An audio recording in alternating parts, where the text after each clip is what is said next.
Volume 2. 1975 to 1982. The Army needs to be consolidated. January 25, 1975.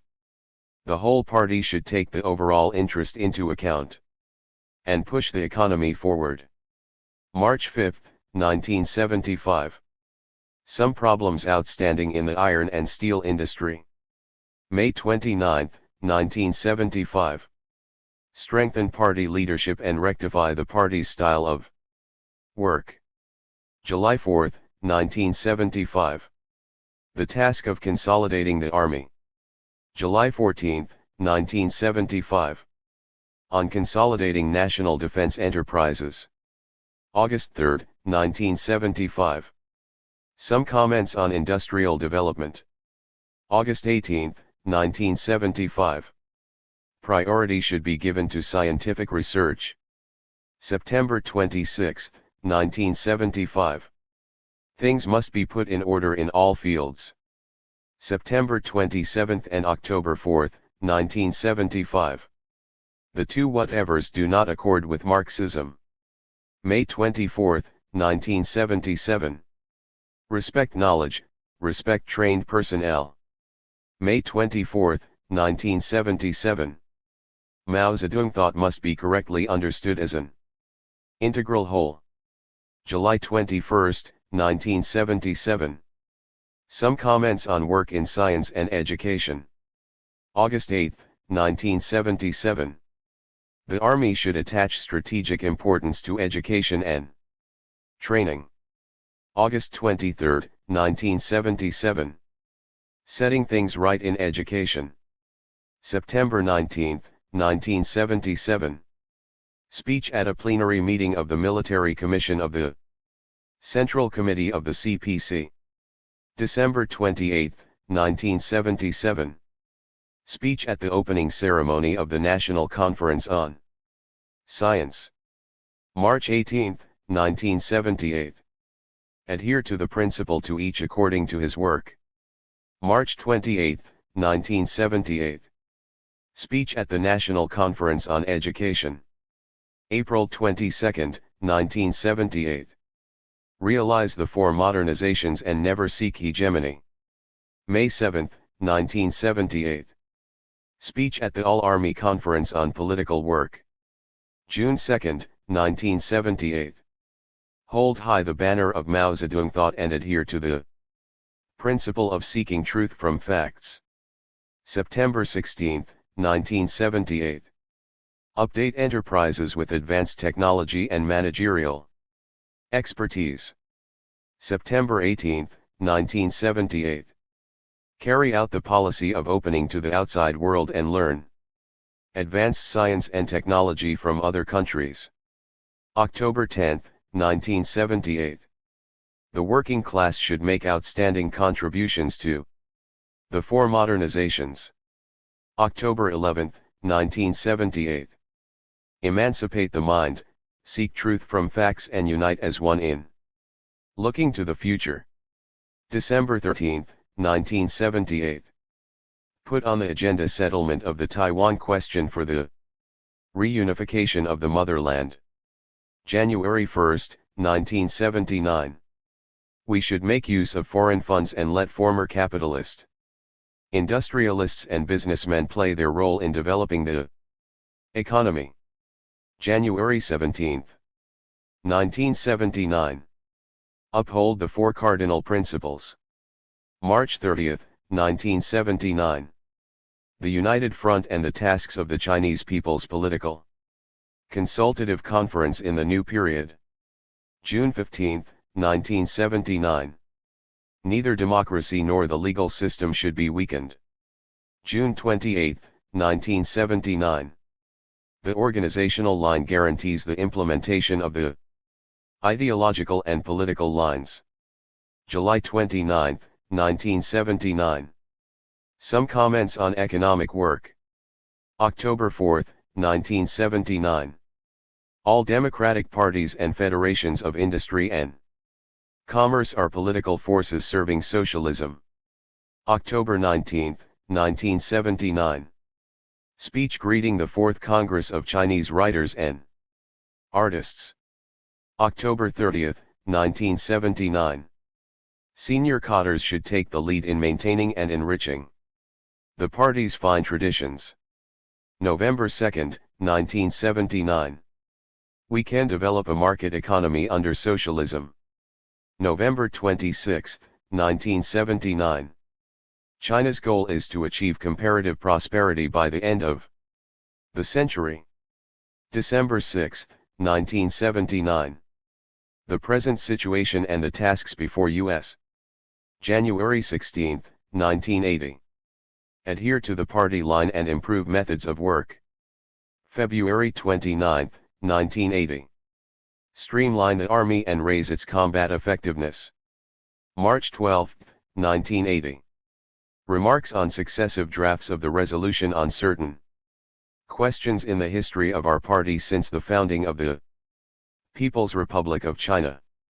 March 1980 to June 1981. To build socialism we must first develop the productive forces. April-May 1980. On questions of rural policy. May 31, 1980. An important principle for handling relations between fraternal parties. May 31, 1980.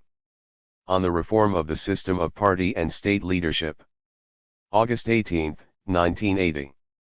Answers to the Italian journalist Oriana Felici. August 21 and 23, 1980.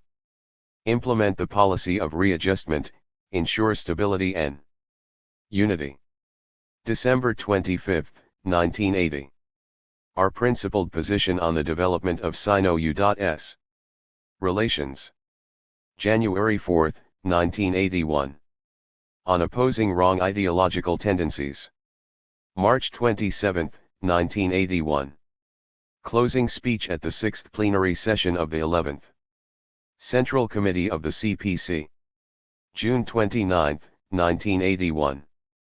The primary task of veteran cadres is to select young and middle-aged cadres for promotion. July 2, 1981. Concerning problems on the ideological front. July 17, 1981. Build powerful, modern, and regularized revolutionary armed forces. September 19, 1981. Streamlining organizations constitutes a revolution. January 13, 1982. Combat economic crime. April 10, 1982. China's historical experience in economic construction. May 6, 1982. Speech at a forum of the Military Commission of the Central Committee of the CPC. July 4, 1982. Advisory commissions will be a transitional measure for the abolition of life tenure in leading posts. July 30, 1982. China's foreign policy. August 21, 1982. The army needs to be consolidated. January 25, 1975. Our army has fine traditions. Comrade Mao Zedong established an excellent system and a fine style of work for it as early as the period of struggle in the Jinggang Mountains. With this army of ours, the party commands the gun, and not vice versa. Through protracted struggles against warlordism, the army achieved unity in its own ranks and formed close ties with the masses. However, it was thrown into considerable chaos after Lin Biao was put in charge of army work in 1959, and especially in the later period under him. Now, many fine traditions have been discarded and the army is seriously bloated. Organizationally, the size of the armed forces has increased substantially and military expenditures take up a larger proportion of the state budget than before, with a lot of money being spent just on food and clothing. What is more important is that an expanded and inefficient army is not combat-worthy. I think that the overwhelming majority of our army comrades are dissatisfied with the present state of affairs. It is for This reason that Comrade Mao Zedong has called for the consolidation of the army. We must reduce the size of our armed forces, confront the problem of extensive overstaffing, and restore the army's fine traditions. This will involve a great deal of work. Since the headquarters of the General Staff, the General Political Department and the General Logistics Department bear major responsibility, they should be the first to be consolidated. We must set things right in the armed forces in accordance with Comrade Mao Zedong's instructions on stability and unity. In recent years, our army has been confronted with a major new problem, factionalism, which is quite serious in some units. It is mainly the officers who are involved. The overwhelming majority of our officers are good, but there is indeed a small handful who are bent on factionalism. They engage in factional activities both inside the army and in the civilian units where they go to work. In order to achieve stability and unity, we must eliminate factionalism and enhance party spirit.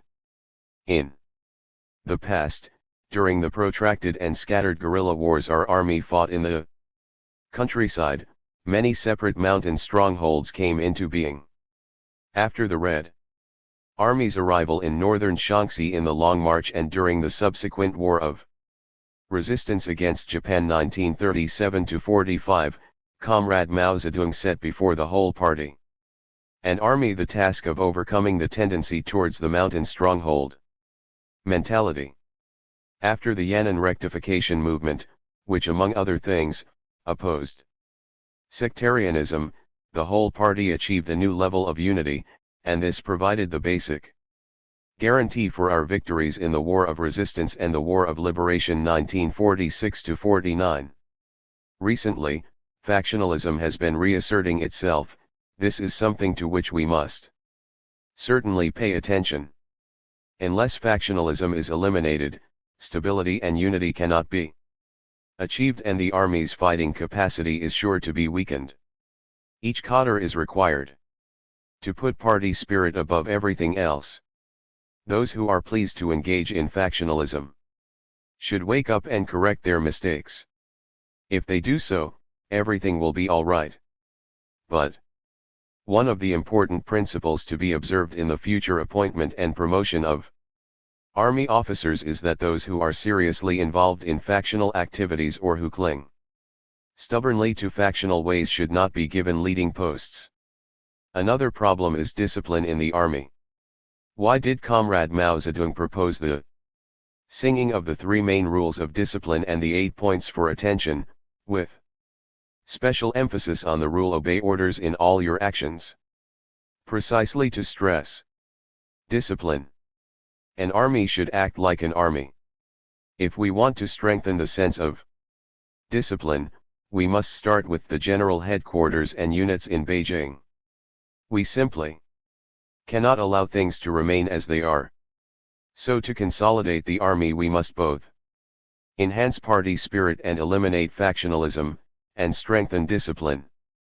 There are other problems which should also be dealt with, for instance, the implementation of party policies. Many have not yet been carried out. Every unit should study this problem conscientiously and carry out party policies properly, because only thus can we help arouse people's enthusiasm and achieve stability and unity. The headquarters of the General Staff is expected and required to advise the Central Committee of the Party, its Military Commission, and Chairman Mao, the commander of our armed forces.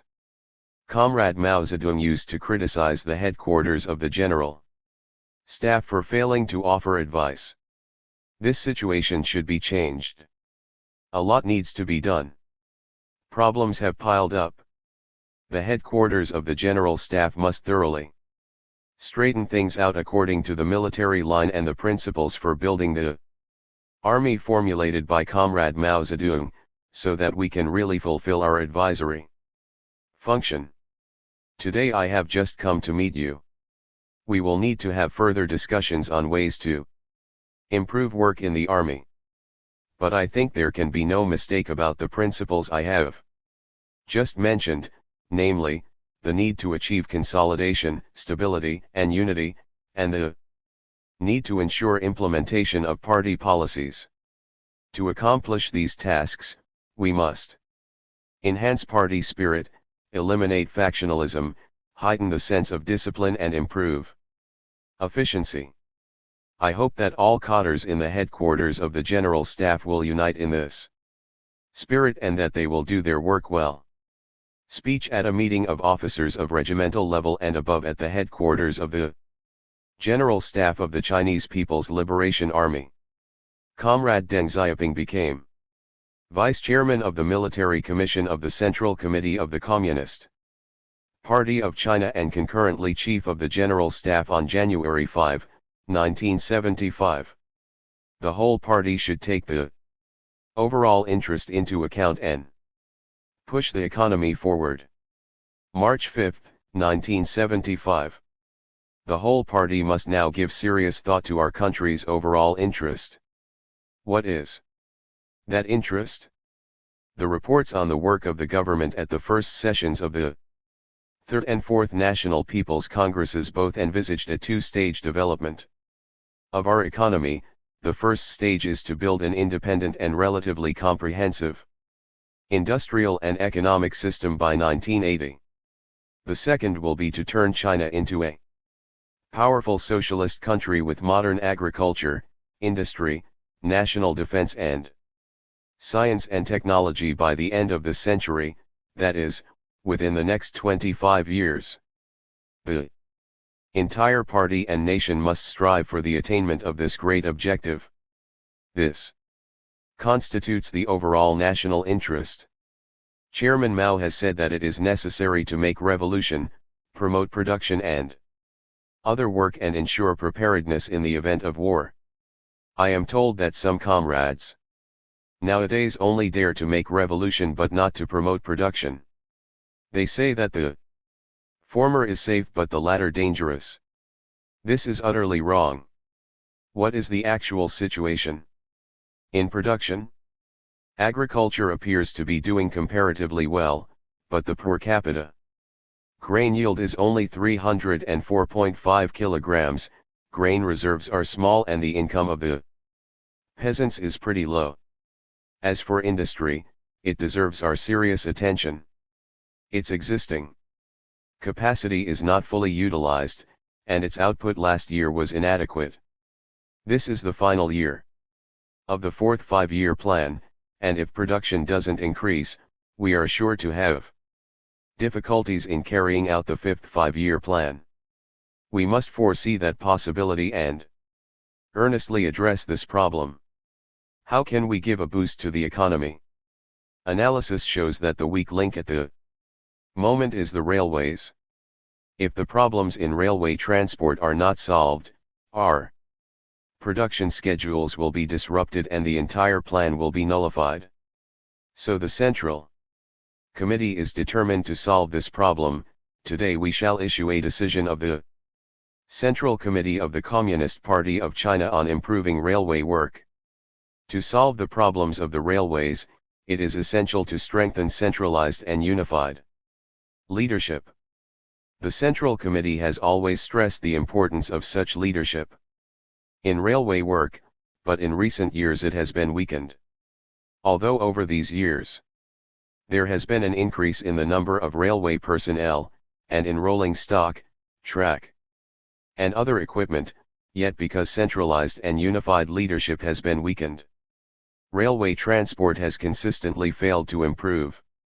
Only a little more than 40,000 freight cars are loaded per day.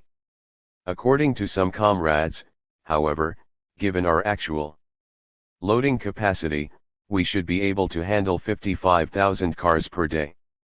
Therefore the Central Committee has decided to reaffirm centralized and unified leadership in accordance with the special characteristics of railway work. Of course, this will not reduce the responsibility of the localities.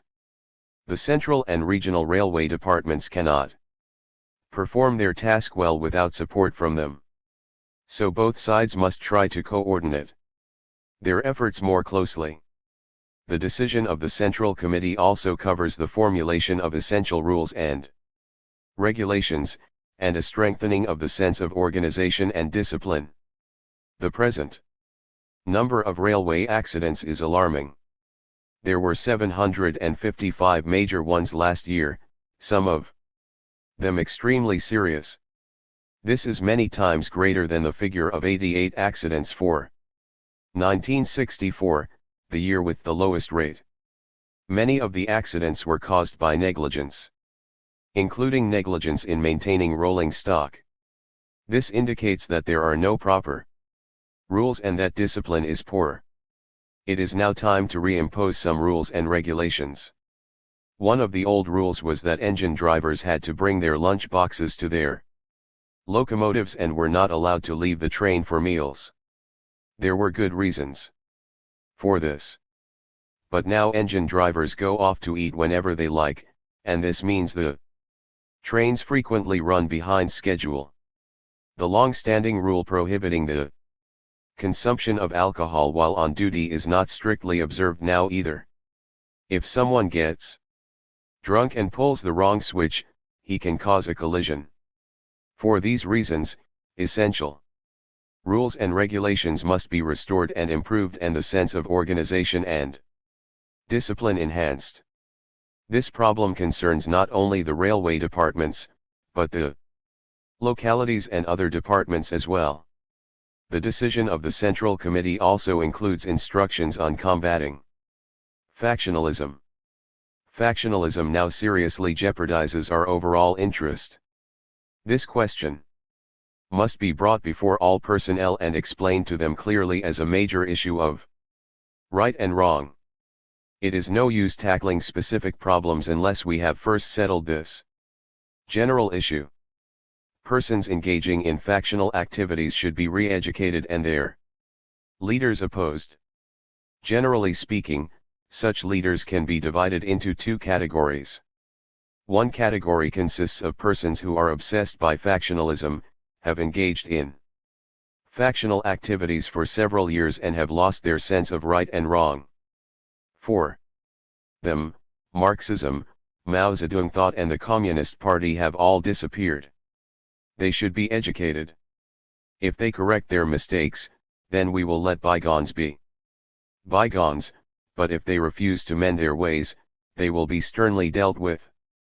The second category consists of a few bad elements. They can be found in all lines of work in every province and city.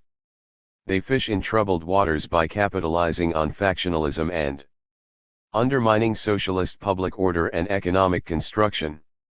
They take advantage of the resulting confusion to speculate and profiteer, grabbing power and money.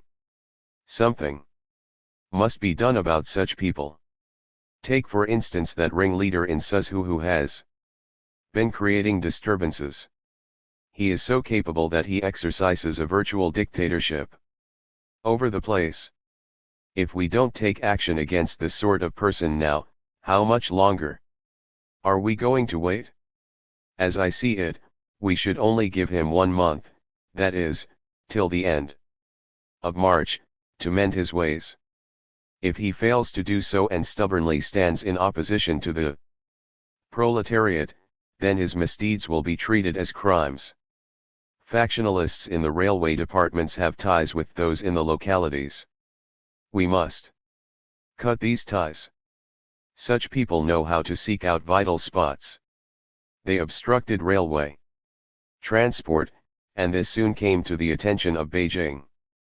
The trouble that occurred along the line under the jurisdiction of the Nanchang Railway Bureau was partly attributable to some of the Jiangxi provincial authorities. It is imperative to cut the internal and external connections of individuals who engage in factional activities in the railway departments. This meeting has decided that the transfer of personnel in these departments will be conducted under the unified administration of the Ministry of Railways. The power rests with the ministry. Factional problems in the railways that the local governments are unable to handle will be dealt with by the ministry. Active factionalists must be transferred to other posts. Of course, I am referring to the ringleaders. What if a new ringleader emerges following the transfer of the previous one? Transfer him too. Do it 2 or 3 times and the problem will ultimately be solved. And we won't arrest anyone, except, of course, counter-revolutionaries. What if a factional ringleader refuses to be transferred? Stop paying his wages until he submits. Since his trade is factionalism, why should we keep him on our payroll? In short, we need to devise methods for solving this problem. Which do you think there are more of, people who are in favor of the Central Committee's decision or people who are against it? The decision will be carried out effectively if it enjoys the support of 80% of the people concerned. I think the overwhelming majority supports this decision. The Chinese railway workers are among the most advanced and best organized sections of the Chinese working class. Will they favor centralized and unified leadership or not? Will they favor organization and discipline or not? Will they favor the essential rules and regulations or not? Will they oppose factionalism or not? Will they support the transfer of factional ringleaders or not?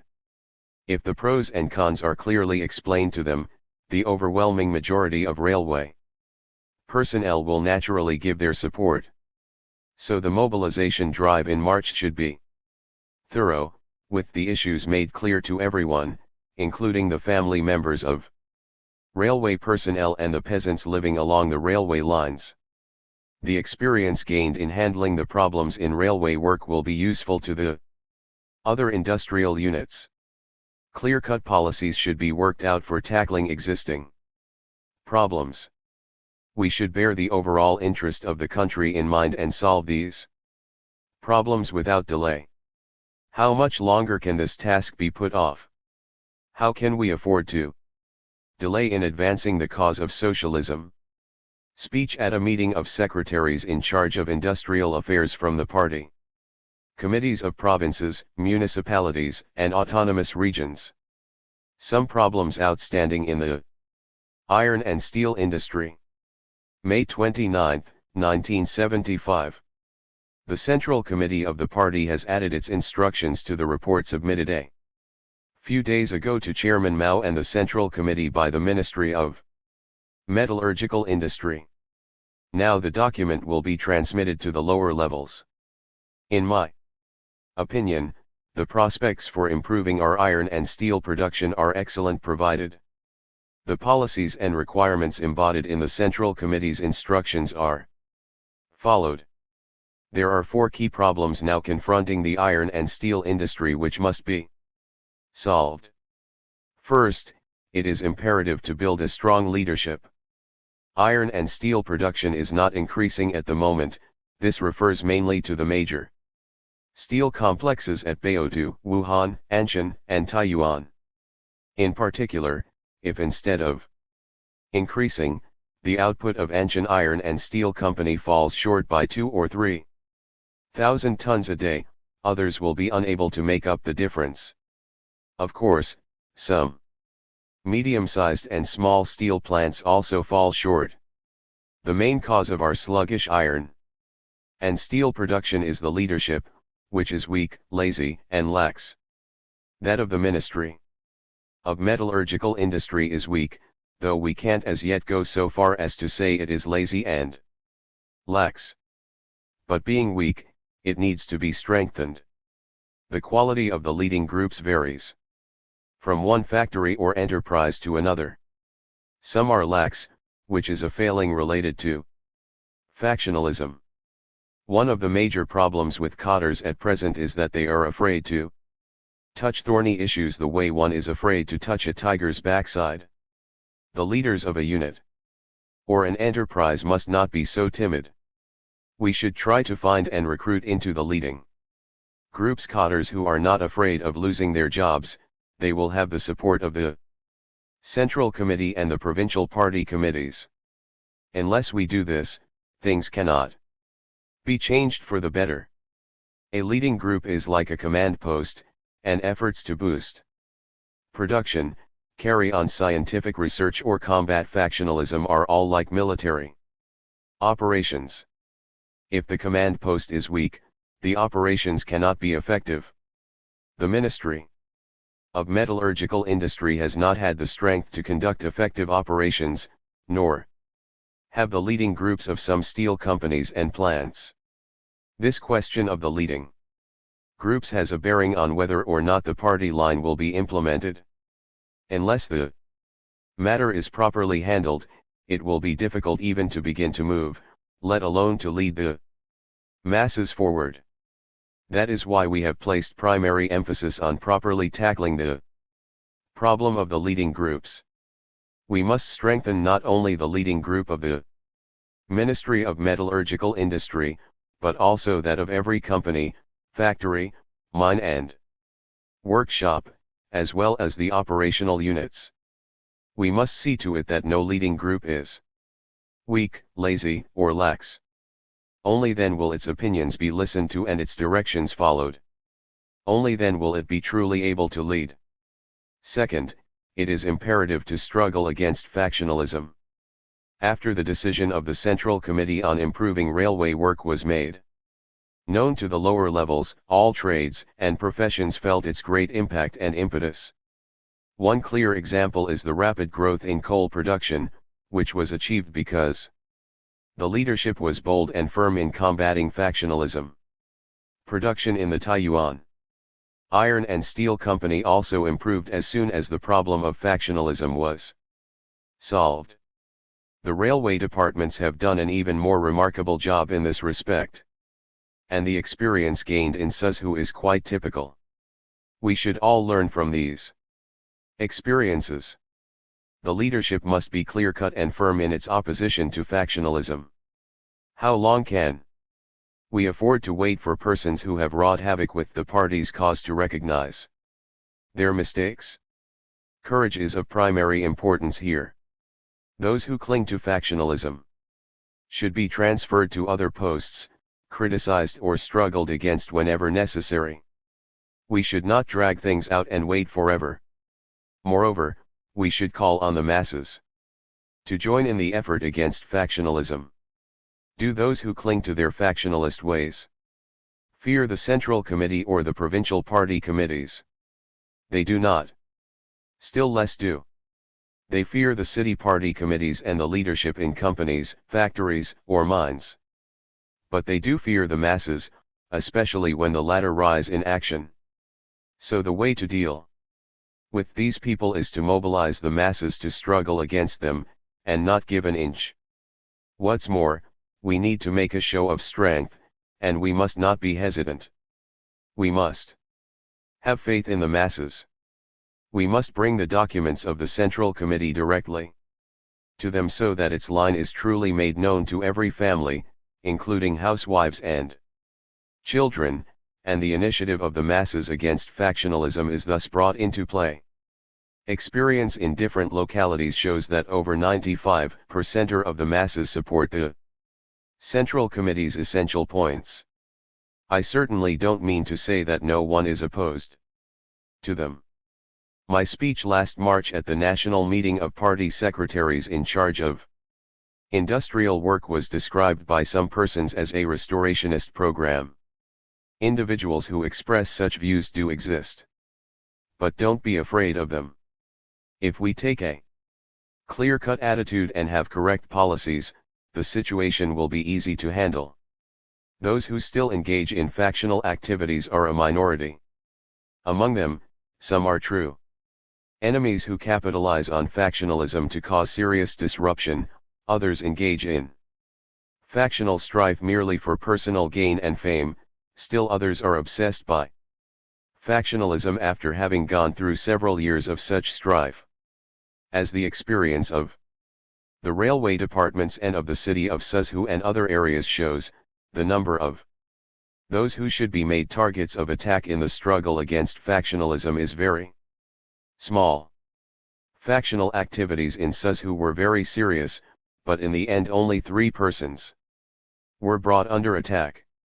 The overwhelming majority, including those who were obsessed by factionalism, were redeemable.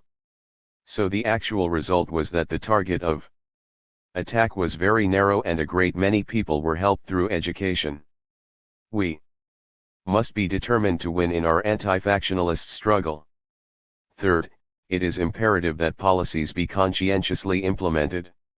To judge by the experience gained in solving the problems in railway work and in the city of Suzhou, carrying out party policies is very important. In the campaign to ferret out members of the May 16th group, over 6,000 persons in Suzhou came under attack. This figure is quite shocking. When so many people have been attacked, it is essential to implement the policy concerning them, otherwise, how can we arouse the enthusiasm of the masses?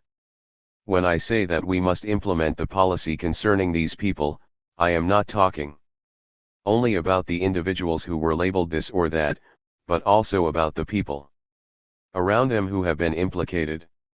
The treatment of those 6,000 people in Suzhou affects tens of thousands of others, if we count an average of 5 members in each of their families, plus other relatives, friends, and social connections. Measures must be taken to help them shed their mental burden as soon as possible. In implementing the policies, we should also pay attention to other cases. For example, although some people were not officially labeled, they were criticized or attacked and suffered great mental distress.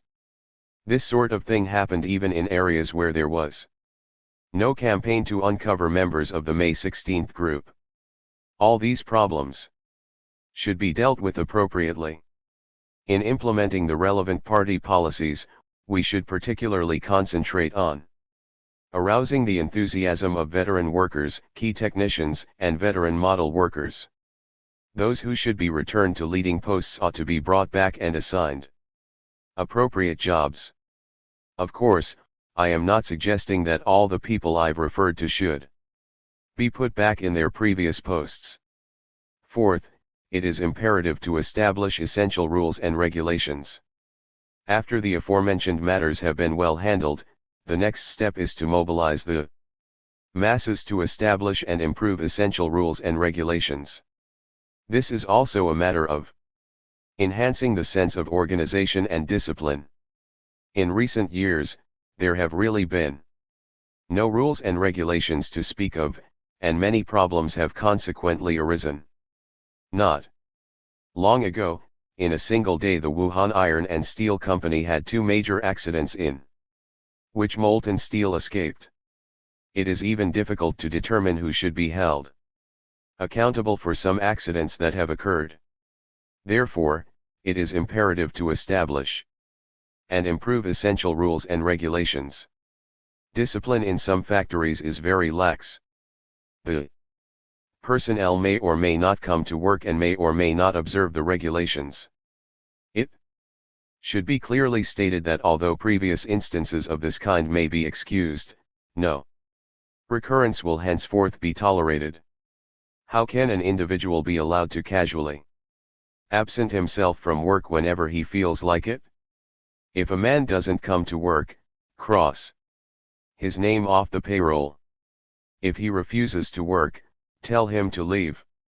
Since you are not willing to work, why should the state continue to pay you wages as if you were? In enforcing the rules and regulations, it is better to be a bit on the strict side, otherwise, they cannot be properly established. In the past, some rules and regulations were too complicated, and they should be improved. We should sum up both positive and negative experience and restore or establish such rules and regulations as are essential. In a word, there is a lot to be done to improve the production of iron and steel. In my opinion, it is most important to pay special attention to the 4 points I have discussed. Speech at a forum on the iron and steel industry. Strengthen party leadership and rectify The Party's Style of Work. July 4, 1975. I am glad to meet you today and would like to say a few words. Comrade Mao Zedong has recently given us 3 important instructions. First, study theory and combat and prevent revisionism. Second, achieve stability and unity. Third, boost the economy. These 3 instructions, being related to one another, form an organic whole and none of them should be left out. They form the key link in our work. For the present period. Last year Comrade Mao Zedong said that the Cultural Revolution had already gone on for 8 years and that it was better to achieve stability. Now that another year has passed, making it 9 years, we should unite and strive for stability. We have a lot to do. There are many aspects of the international struggle that demand attention, and there is also a lot to do domestically, especially to raise the level of the economy. In order to achieve stability and unity and to develop the socialist economy, it is essential to strengthen the leadership of the party and to spread and further develop the party's fine style of work. This is a vital question. Comrade Mao Zedong said that our army should be consolidated. This also holds true for the entire party, and especially for the party leadership and the party's style of work. At present, effective party leadership either has not yet been established or has been weakened in quite a number of localities. This problem exists at all levels. How can we do without party leadership? What will happen if what the party says doesn't carry much weight? The key to the solution of this problem is to build effective leadership at the level of the provincial party committees. It is not possible to bring all problems to the Central Committee for solution. Many comrades present here work at the provincial level. I hope that through your study and work, you will be able to establish effective leadership by the provincial party committees so that their opinions will be heeded and they will be able to shoulder the responsibility of leadership and be neither weak, nor lazy, nor lax. Will the provincial party committee leaders make mistakes? That is probable, even certain. It is quite possible for this or that comrade to make mistakes. It is unrealistic to ask that the provincial party committees be infallible and totally correct on every matter. They should be allowed to make mistakes and to correct them. When they do make mistakes, they should be given help. When the Central Committee criticizes them, it is in order to help them.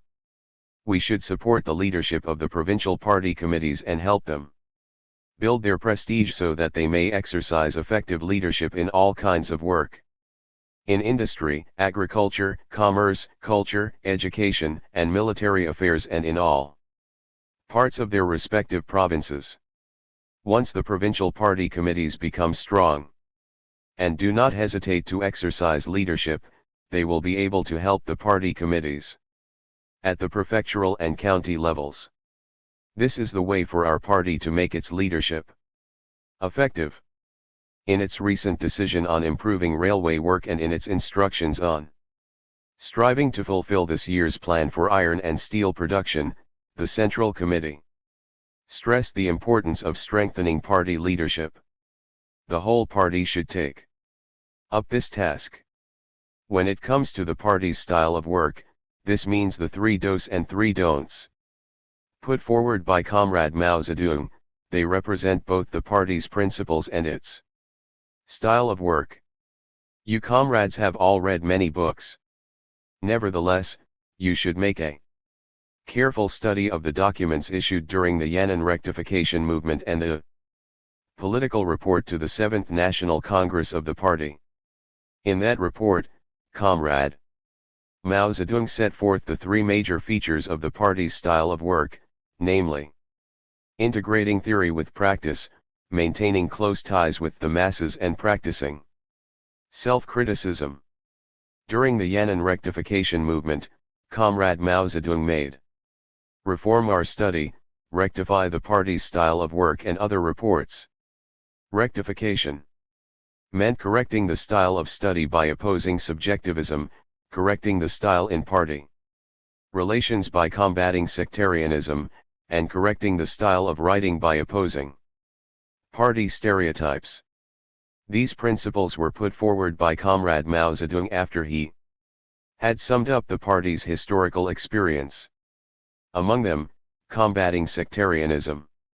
That is, combating factionalism and enhancing party spirit is very important.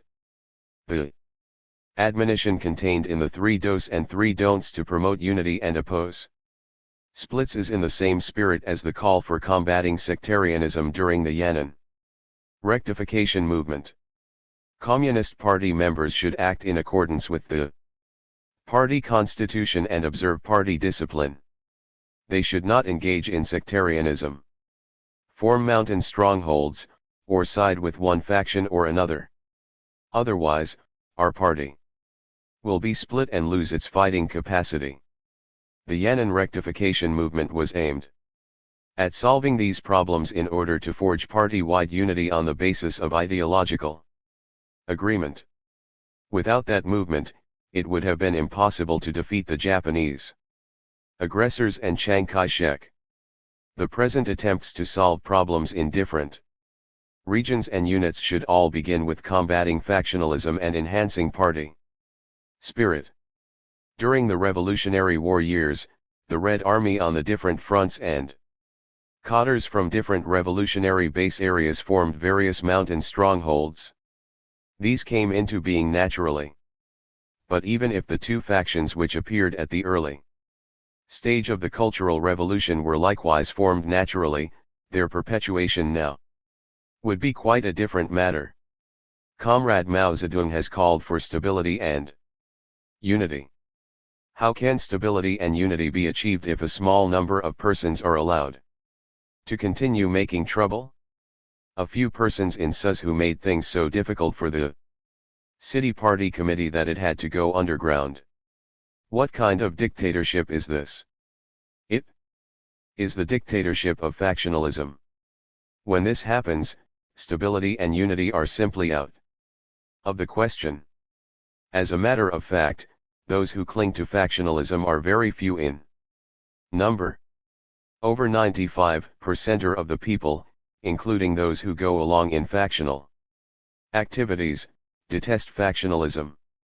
Once things are made clear to the masses and they are awakened, once they come to see the true features of those who cling to factionalism, they will stop trailing after them.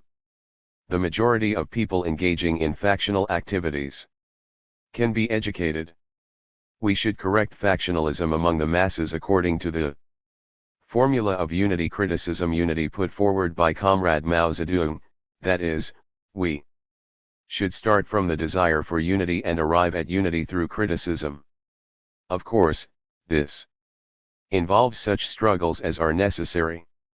That is all I have to say today. I have talked mainly about strengthening party leadership, opposing factionalism and developing further the fine style of work established by Comrade Mao Zedong. All comrades in the party, and especially Central Committee members and high-ranking cadres, should pay attention to these matters. Speech to members of the 4th class for theoretical study organized by the Central Committee of the Communist Party of China. The task of consolidating the army. July 14, 1975. The situation in our army. We should first of all recognize that the general situation in our army is good and that it has stood the test both before and after the founding of the People's Republic, right up to the present. Our army is the mainstay of the dictatorship of the proletariat in China. Without pointing to such major campaigns as the war to resist U.S. aggression and aid Korea, we need only mention the minor clashes such as our counterattacks fought in self-defense at Genbeo Island and the Xisha Islands and along the Sino-Indian borders. On each occasion, every regiment, company, and squad fulfilled its task. This shows that our army has a fine tradition and that it is heroic and skillful in battle.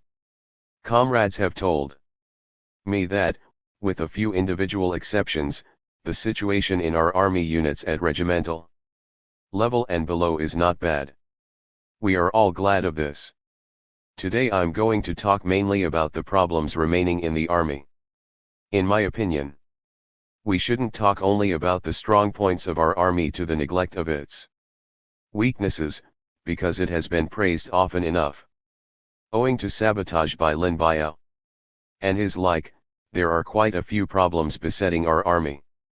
Many of the comrades present here feel this. I've thought these problems over and would like to sum them up in 5 words: bloating, laxity, conceit, extravagance and inertia. Of course, I don't mean that these 5 words present the general picture of the army. However, some or all of them do apply to a number of units and comrades. First, there is a certain degree of bloating. The reorganization of our army and the streamlining of its organizational setup, which we're going to discuss at this meeting, are aimed at solving precisely this problem. We can't say that every division is bloated, but it is definitely true to some extent of the army as a whole. Second, there is a certain degree of laxity. This is chiefly manifested in factionalism and an inadequate sense of organizational discipline. Historically, our army was formed on the basis of a number of mountain strongholds, with comrades hailing from all corners of the country. Organizationally, we had 3 front armies, each of which was established on the basis of many mountain strongholds, and this naturally gave rise to a mountain stronghold mentality in varying degrees. During the rectification movement in Yan'an, Comrade Mao Zedong called on us to combat sectarianism and to solve the problem of the mountain stronghold mentality throughout the party and in different places, especially in the army. This problem was solved with 3 or 4 years of effort, starting from the beginning of the rectification movement in 1941. After the movement, cadres in the army and the localities pooled their wisdom and strength, making a single tremendous force, and that is why we were victorious in our revolutionary wars. Since that time, the question of combating sectarianism in the army has never arisen again until now. Why, then, should we raise it now? Because this problem has reappeared in our army in the course of supporting the left. In doing this, many persons became involved in factional activities, some siding with one faction, some with another. Since the army people had great authority, they became the real power behind the different factions. Later they brought the same attitudes into the army, and in many of its units this led to the rise of 2 opposing factions. Now, 9 years after the outbreak of the Cultural Revolution, a fairly large number of comrades in our army have yet to shake off factionalism. And this has damaged unity within the army. Factionalism in the army is very dangerous, to put it more strongly. It cannot, and should not, be tolerated. Now, there are always a few people in the army who like to build strongholds or set up small, tight circles of one sort or another. They are partial to persons who flatter and obey them. And they practice favoritism when making appointments to posts. In fact, flatterers are persons of dubious character. Nonetheless, some of our comrades delight in being lavishly praised and flattered. They are unable to work together with people who come from different parts of the country or with people who differ with them. That is how mountain strongholds have come into being without these comrades being aware of it themselves. In some units here in Beijing we have comrades of that sort, including even some senior leading cadres, who are bent on building their own factions. Through hard struggle they engineer the transfer of comrades with differing views, and they organize leading groups that consist of persons obedient to them. Isn't this erecting mountain strongholds? Isn't this indulging in sectarianism? For several years we've been talking about carrying out party policies. Yet many of those policies remain unimplemented, and one important reason is factionalism. Factionalism in army units in turn exerts a pernicious influence on some civilian units, so that it cannot be eliminated there either. Although the army comrades who were sent to support the left have been withdrawn from the civilian units, their influence persists. Therefore, we say that the problems in civilian units are related to those in the army. Many comrades feel that organizational discipline is weak in our army today. Subordination of the lower levels to the higher, and of individuals to the organization is being neglected. The army used to have a very strong sense of organizational discipline, and orders were carried out without the slightest hesitation. But things are different now. Sometimes, not only individuals but even whole units act in defiance of orders.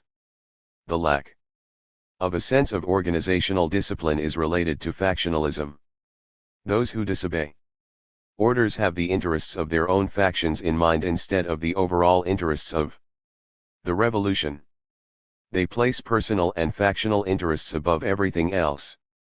They seek fame, gain, and position, and when they fail to secure them, they take offense and even refuse to obey orders of transfer.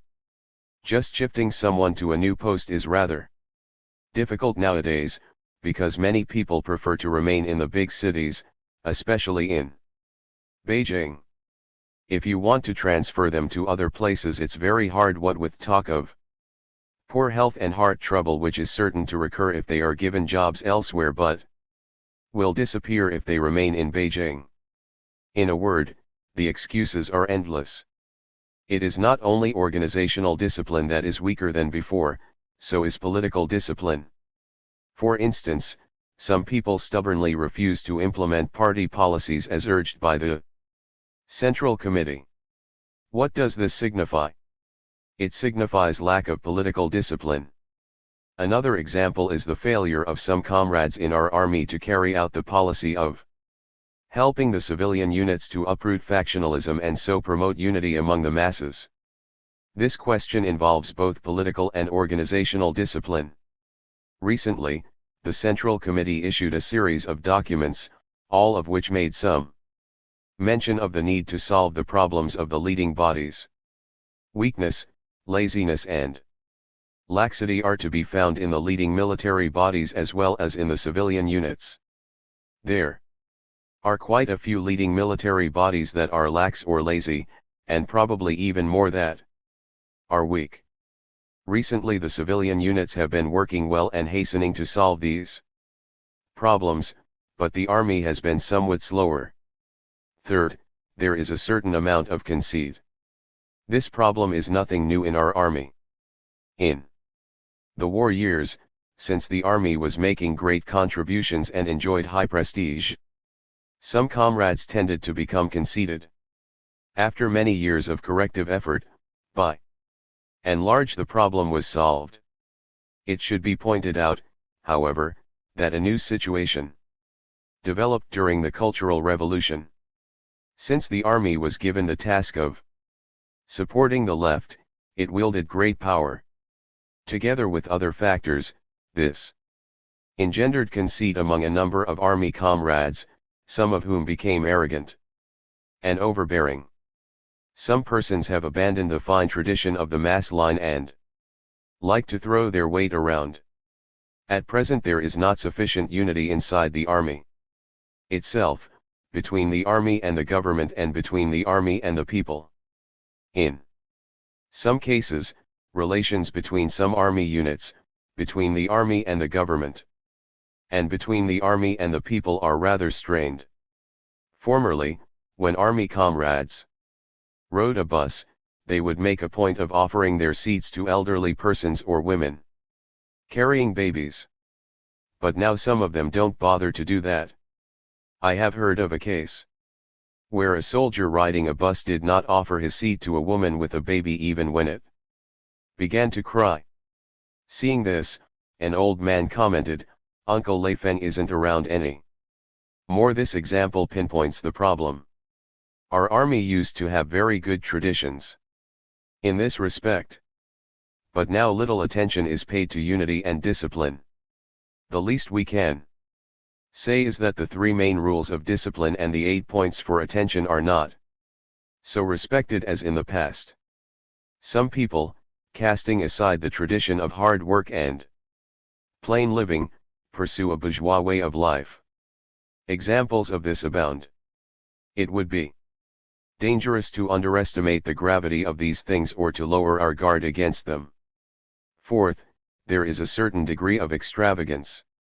As I've said, some people pursue a bourgeois way of life. Some seek ease and comfort, higher salaries, more housing space, and indeed top conditions in every respect. Some even treat public property as their own, making hardly any distinction between public and private. Some army units entertain guests with lavish dinners and give them generous gifts, or erect building, halls and guest houses that are not needed. These phenomena are widespread, they are increasing, and have so far gone unchecked. In their pursuit of luxuries, the army units concerned contravene policy in many ways. Some people take things from the civilian units at will, or buy them at reduced prices. Some just take things without even going through any formalities. It is commendable that, in compliance with Comrade Mao Zedong's May 7th directive, our army has set up many farms and enterprises. But we must remind our comrades that they must truly follow the spirit of the May 7th directive. Some army farms and enterprises, having made some money, are now spending it carelessly, and some leading cadres contend for the power to grant requests made by subordinate units. Measures must be taken to change the situation. Army units have taken over too many of the buildings and too much of the land belonging to civilian units, and the civilian authorities have a lot of complaints about this. We should see to it that whatever should be returned is returned. While some of the buildings and land were taken over by the army units because they were not being used by the civilian units, in other cases they have been forcibly occupied. As for extravagance, I am sure every comrade knows of examples in the army, so I need say no more on this point. Fifth, there is a certain degree of inertia. It is found not only among individuals but also, to a varying extent, in some organs. Some high-ranking cadres, their revolutionary will failing in their later years, seek their own self-interest instead of maintaining their revolutionary integrity. Some people with only minor illnesses ask for long recuperation leaves as if they were seriously ill, or they moan and groan without being ill at all. And they are bureaucratic, they don't put any effort or conscientiousness into their work. They don't go down to the grassroots units. They don't lift a finger themselves, nor do they use their minds. They rely on their secretaries to do everything and even ask others to write a 5-minute speech for them, and then they sometimes read it wrong. This is mental indolence. Some people are overcautious in everything. They hold back in their work and dare not air their views for fear of being criticized if they say something wrong. Why should communists be so timid? Why don't they dare to speak their minds? Why are they afraid of shouldering responsibility? Do they think they will escape blame if they act like this? Do they think they can avoid making mistakes if they merely read prepared speeches? To say the least, I don't think much of the style of these prepared speeches. They're just copies of what has been said in the newspapers. Isn't that stereotyped writing? It is not just the ideology of the individuals concerned that is to blame. Part of the problem is that they haven't received sufficient help and support from the leadership. The help I am referring to here includes criticism, because criticism in itself is a form of help. The Central Committee of the party has the responsibility of helping the provinces, and its military commission has the responsibility of helping the military regions and the various services and arms. We should not be afraid to assume responsibilities. Mistakes are unavoidable. Mistakes should be criticized, but once they are corrected, that's the end of it. To sum up, the general situation in our army is good. But bloating, laxity, conceit, extravagance and inertia are to be found in certain degrees. We should not overlook these problems, even though they exist only in certain units. 2. The need to consolidate the army. What are the problems to be solved in consolidating the army? They are the 5 problems listed above. Our present meeting will decide on a new size and organizational structure for the army, with a view to making them less unwieldy. But this is not our only task. We must also solve the 4 other problems, all of which have to be handled in connection with the first one. If we can do away with bloating, streamline the army establishment, and restructure it as a whole, we will pave the way for the proper solution of other problems. For instance, the present reorganization involves the restaffing and improvement of the leading bodies at different levels. In the course of deciding how these things should be done, we must find ways to combat laxity and inertia and also to overcome the weakness and laziness which now affect these leading bodies. This time we should fix definite limits to the size and structure of the army and, once fixed, they should be strictly adhered to. We may say that the size and structure of our army should be as rigorously adhered to as state laws are. Anyway, no one should willfully order soldiers to serve him personally as has happened in the past. If only one secretary is assigned to your office, you should not use more. It is better to have fewer secretaries because this will force you to do more yourself, to be more diligent and to use your mind a bit more. This will be much to your advantage in strengthening the leading bodies at different levels. We should take care to choose the right persons, and that means we must learn more about them before they are appointed.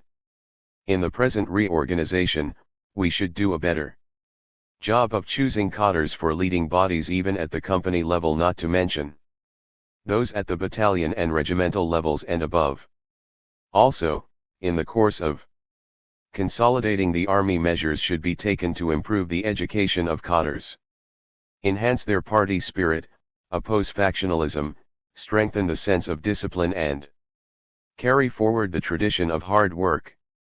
3. Work of the Military Commission. After discussion, comrades of the Standing Committee of the Military Commission have agreed that the work of the Commission consists essentially of the 2 tasks set forth by Comrade Mao Zedong: first, to consolidate the army, and second, to prepare for the event of war. These are the guidelines for the army's work. After we have decided on the size and structure of our army, we should turn our attention to its equipment. The government is presently in the midst of considering the next 5-year plan and a 10-year plan, and there should be a plan for equipping the army as well. Scientific research should be given priority. We need research on conventional as well as sophisticated weaponry, and even on such questions as how to reduce the load carried by the soldiers. How can a soldier be expected to fight when he is required to carry several dozen kilograms? There's no telling how many non-battle casualties might ensue. This question of a soldier's equipment is an important one requiring study. Standardization is called for here. The General Logistics Department should work out a plan, and there should be some persons especially in charge of this matter. After the size and structure of the army and its equipment, the next question to be tackled is strategy. In conducting military operations, we must consider the terrain and the tactics appropriate to the specific conditions. We must consider all these questions. Strategy involves not only military operations but also training, which should be treated as a significant question. Present-day wars are fought by combined armed units, in the air, on the ground and on and under the seas. They cannot be conducted by following our old formula of millet plus rifles. Nowadays a company commander has to perform his duties in a different way than in the past. In the past, a company commander at the front could just hold up a Mauser and cry, "Charge!" Today he must know much more. And this is even more true of officers above the company level.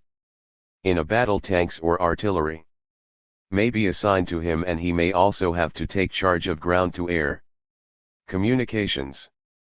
How is he going to command? What is needed is a higher level of command capability. We must not overestimate our existing level. If we overlook military training, we are likely to pay for our neglect, at least in the early stages of a war. We should also improve our cadres' administrative skills, because they are not adequate now. The food in the companies, for instance, is generally unsatisfactory. Much money is spent, but the meals are poor. This is a matter of administrative competence. Naturally, there are many more such problems. To improve the officers' ability to command and their administrative skills, and to increase their scientific knowledge, we must set up schools at different levels, including schools run by the general departments and services and arms. And we must operate them successfully. In peacetime, in addition to holding military maneuvers, it is useful to set up some schools. Many comrades have suggested that we hold a conference on political work. I think this is a good suggestion, because we do need to discuss ways to improve party and political work in our army units. We have to strengthen the collective leadership of the party committees in the army, strengthen its political departments and raise their prestige. When assigning political cadres, we must ensure their quality, so that they can serve as examples. The choice of officers also deserves serious attention, as it is important to select officers according to specified criteria. In improving the political departments, we should make a special effort with departments in charge of officers' affairs. Cadres of the political departments, and particularly those handling officers' affairs, should be impartial, honest, opposed to undesirable practices, and unafraid of confronting offenders. At the same time, they should work patiently, get to know the officers well, and keep in regular contact with them. We have a long-standing tradition of placing officers' affairs in the charge of the political departments. The leading comrades should assess and examine officers through the political departments. That is the only procedure consistent with our organizational principles. We should carry on this fine tradition. Special efforts should be made to improve political work at the company level. Company cadres, and political instructors in particular, should know how to work effectively. Perhaps we should assign comrades who are somewhat older to the post of company political instructor, and keep them in that position somewhat longer than is usual now. It is impossible for instructors to accumulate experience and learn how to do ideological work if they are transferred to other posts after only 2 or 3 years. In addition to what I've just said, we are faced with questions of unity within the army, unity between the army and the civilian units, and relations between the army and the people, all of which merit our study. 4 problems concerning cadres. During reorganization. There are 2 problems concerning cadres during the reorganization. One is the assignment of officers who have been released from their current posts to new posts within the army, and the other is the transfer of cadres to civilian units. Several hundred thousand cadres or officers will have to be transferred to civilian units, which will then be responsible for their placement. But this also concerns the army, so it should support and help the civilian units involved. The civilian units already have many cadres of their own, so it will not be easy for them to make the necessary arrangements. Thus, some of the cadres or officers transferred may complain to their former army units. Everyone should be aware of this problem, in which the army should take a supportive attitude towards the civilian units. Within the army itself, the question is, who is to be retained and who is to be transferred to the civilian units, that is, who is to remain at his present post and who is to leave. We have to assign jobs to cadres or officers who have returned from the civilian units after the expiry of their task of supporting the left there, and to those who were pushed aside in the early days of the Cultural Revolution. We should take a comprehensive approach to this problem. As regards officers at the divisional level and above who are retained in the army, there are the following questions: who will occupy a post? Who will not? Who will serve as an advisor? As these questions are not easy to handle well and involve an enormous amount of detail, proper arrangements must be made. The other problems I've mentioned, laxity, conceit, extravagance, and inertia, all of which should be solved in connection with the problem of bloating, are also related to the cadre problem and therefore should be studied thoroughly. Furthermore, there is the question of the reassignment and interchange of personnel. As Comrade Mao Zedong has said, in addition to the exchange of commanders among the 8 greater military regions, there should be an interchange of cadres among the provincial military regions and some departments, because it is not good for cadres to function in one place for too long. Since some cadres have become involved in factionalism in civilian units to the detriment of the work there, it would be best to transfer them elsewhere. Wherever a mountain stronghold exists, we must get rid of it, demolish it by transferring the cadres involved, so that they don't gather in one place. It is also desirable to transfer some people to suitable jobs in other places, chiefly because this will bring them into contact with more people and enable them to broaden their understanding and learn to conduct themselves more prudently. To sum up, it is not a good thing to have a cadre work in one place for too long. We should educate the cadres concerned and make this clear to them. As regards practical steps, I suggest that we first readjust the leading bodies starting from the top and working down to the bottom, just as in solving problems in civilian units. Enterprises included, we should begin by solving the problems of their leading bodies. The leading bodies should have authority and put daring first. They should be able to carry out the party's principles and policies correctly and perform their work effectively. How can we accomplish anything if the central authorities, or the provinces, municipalities and autonomous regions, always have to send people to attend to matters that should have been dealt with at the lower levels? The same holds for the army.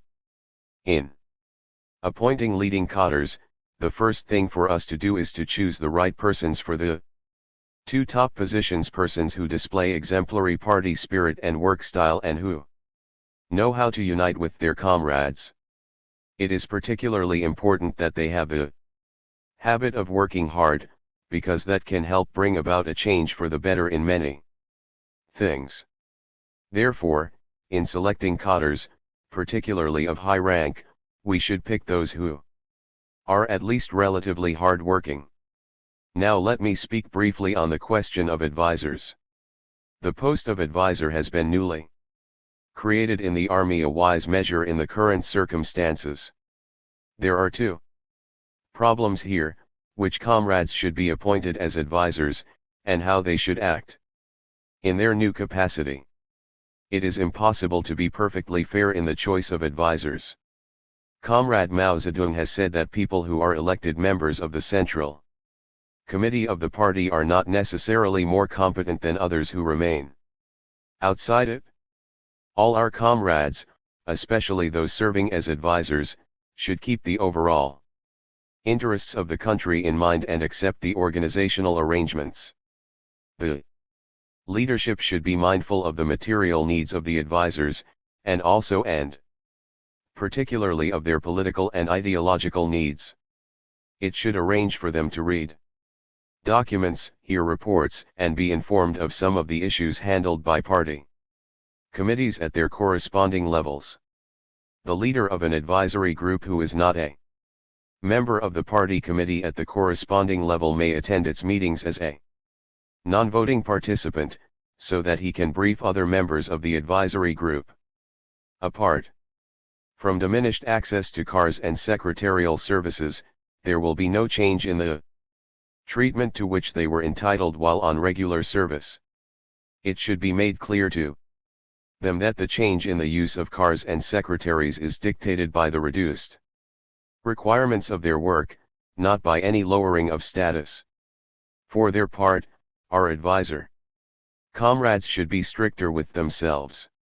They should not, for example, ask to be treated to meals or banquets on their work inspection tours. Some people want to be given a dinner party wherever they go and feel offended if they are not, regarding the omission as a sign of disrespect for them as former superiors. This is most improper. Inspection tours should be well planned, or they will impose undue burdens on comrades. At the lower levels, advisors, too, have the power to make suggestions. They should learn how to advise without becoming too involved personally in work. If they try to concern themselves with everything, they will only make trouble for the party committee concerned. Problems are bound to crop up with the establishment of advisory posts. We will find out what they are by summing up experience in a year or so. The responsibilities of high-ranking cadres. The responsibility for running the military forces falls, first of all, on comrades attending this meeting or, more broadly, on principal leading comrades at the army level and above. It will be possible to preserve all the fine traditions of our party and to have a high degree of unity and combat worthiness in the People's Liberation Army as long as these comrades do a good job. But if they don't, the army will be adversely affected and existing problems may worsen. At present, certain phenomena demand attention, and we older comrades are very concerned about them. For several decades our army has been a very good one on the whole. We have exerted some effort to make this so, that is, we have made contributions in this respect. At present, whether the undesirable tendencies in the PLA can be overcome and whether the fine traditions of so many years can be carried forward depend mainly on how much we older comrades can do to help and guide the young and middle-aged cadres and pass on our experience to them. In my view, if we all set an example by following Comrade Mao Zedong's motto, unity, alertness, conscientiousness, liveliness, we will find that the problems in our army are not hard to solve, and that the line, principles, and policies of the party can be implemented effectively. To summarize, all the ideas I have presented here are only what Comrade Mao Zedong had in mind when he said, "Carry the revolutionary tradition forward, may you gain still greater glory." Speech at an enlarged meeting of the Military Commission of the Central Committee of the Communist Party of China on consolidating national defense enterprises. August 3, 1975. In recent months, the Central Committee of the party has issued several consecutive documents on solving problems in railway work and in iron and steel production. These documents have made clear our principles and policies. Since I have been asked to make some comments here, I shall repeat some things I have said before. First, it is essential to establish bold leadership in every factory and enterprise. Apparently this has already been done in most cases. In units beset with long-standing difficulties, the basic problem is timid leadership. It is utterly impossible to combat factionalism without a leadership which puts daring first. And without such leadership, there is no possibility of establishing the essential rules and regulations or of implementing party policies. Some people are simply overcautious. That may have been a defensible attitude in past years, and we cannot say that everyone who adopted it was a bad comrade. But for Communist Party members it was wrong to be overcautious even then. Still, they can be forgiven, considering the situation at the time.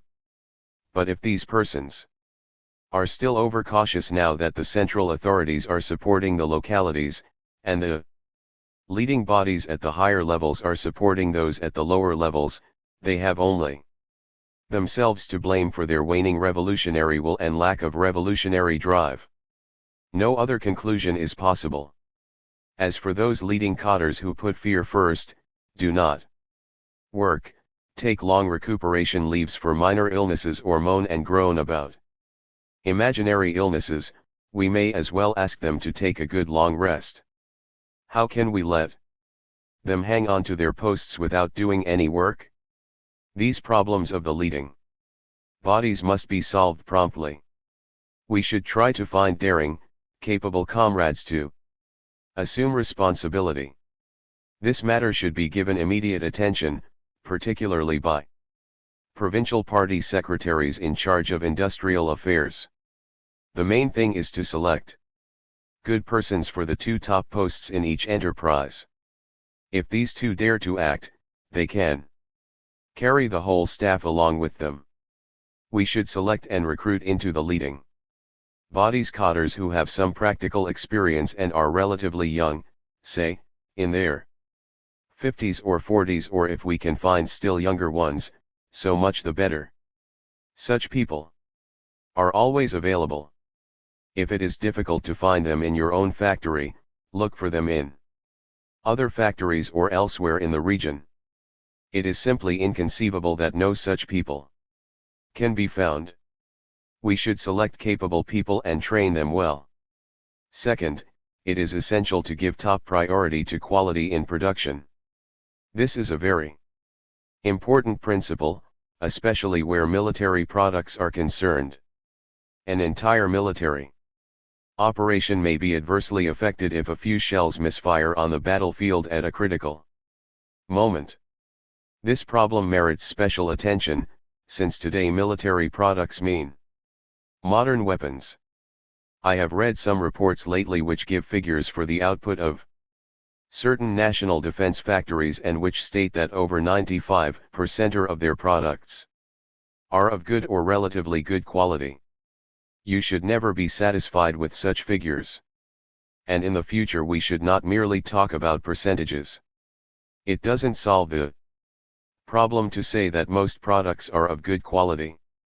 Sometimes things go wrong precisely because of key products and key parts that constitute 1 or even 0.5% of total output. The Office of National Defense Industries should keep this problem in mind. Airplane accidents are numerous nowadays, and of course some are attributable to the poor training of the men, the incompetence of the pilots, or the deficiencies of the ground control crews. But sometimes the fault may lie in the quality of the aircraft. A number of accidents have been due to defective parts or components that represent only 1 or even 0.5% of total output. It was that 0.5% which got past quality control without being detected. Investigation has shown that the failure of several of our scientific research projects was due not to deficiencies in our technology but to that 1 or even 0.5% of substandard parts, parts which fell just a tiny bit short of the specifications. This question of quality is related to rules and regulations. Without the necessary responsibility system, it will be difficult to ensure quality. We must improve our work in this respect. At the same time, comrades in charge of the national defense industries are requested to give high priority to scientific research programs, for there are a number of military products which cannot be put into normal production because the technology hasn't been perfected. We should encourage scientific and technical personnel to use their initiative, and we should set up 3-in-1 combinations. Scientists and technicians should not feel downcast. True, they have been called number 9, but Chairman Mao says, we can't do without number 9, that is to say, scientists and technicians should be given their proper due. Although they may have shortcomings, we should help and encourage them. Better conditions should be created for them so that they can devote themselves single-mindedly to their work. This will surely do much to advance our cause. Third, it is essential to look after the well-being of the masses. This cannot be accomplished by just saying a few words, it requires a lot of down-to-earth work. For instance, steel workers do heavy labor, yet they don't get enough meat and vegetables to eat. This means that even the basics are not guaranteed. Such problems must be concretely studied and solved. Cities with a lot of industry should give them special attention. We all know that some cotters like to raise chickens, rabbits, and ducks. In my opinion, the problems would be easily solved if these cotters showed less enthusiasm for bettering their own standard of living and more for raising that of the masses. The commercial work connected with factories in the mountainous regions of the third line should also be improved. I am from Sichuan, and I am often told by workers from my native province that they can't get enough meat and vegetables. This scarcity of non-grain foods exists not only in Sichuan but in many other places as well. Remedial measures should be adopted. For example, part of the land around Chongqing could be specially allocated to the growing of vegetables. Their produce should be supplied first to factory workers and then to other city dwellers. In this way, workers would enjoy a somewhat better diet and peasants a higher income. This arrangement would also help to improve relations between workers and peasants. We are presently considering whether we can allocate some grain to the suburbs of a few cities for the raising of pigs. For instance, we might allocate 250 million kilograms of grain for the raising of 5 million pigs. This grain would not be subject to nationwide distribution but put to special use in pig raising in several selected centers. We could even consider setting up some modern poultry farms. This question too should be studied. But we should put the major emphasis on pig raising. Raising more pigs will both increase the cash income of the peasants and provide more manure for expanding grain production. Heavy manual labor is still strenuous, and it is essential to improve the standard of living of workers. There is a lot of talk among the masses about matters concerning their daily life, and we shouldn't take everything they say simply as grumbling. Our party and state must be concerned with the well-being of the masses, and it is high time we put this question on our agenda. Speech at a conference on key enterprises of the national defense industries. Some comments on industrial development. August 18, 1975. A good number of questions have been raised in the document drafted by the State Planning Commission. This document is necessary. Comrade Mao Zedong has long said that we must have regulations. Only through regulations can the party's principles and policies be given substance. The earlier 70 articles on industrial work are basically sound and should be revised rather than revoked. After revision, they can be distributed for discussion before being implemented. Now, I would like to make a few Comments on questions concerning industrial development. 1. We should establish the concept that agriculture is the foundation of the national economy and that industry must serve it. A major task for industry is to support agriculture and promote its modernization. Industrial regions and cities should help the surrounding rural areas to advance, develop small-scale industries and improve agricultural production, and this should be included in their plans. Many of the third-line factories, which are dispersed in the countryside, should also help the local peoples, communes and production brigades and teams with their agricultural production. A big factory will be able to help the entire surrounding area.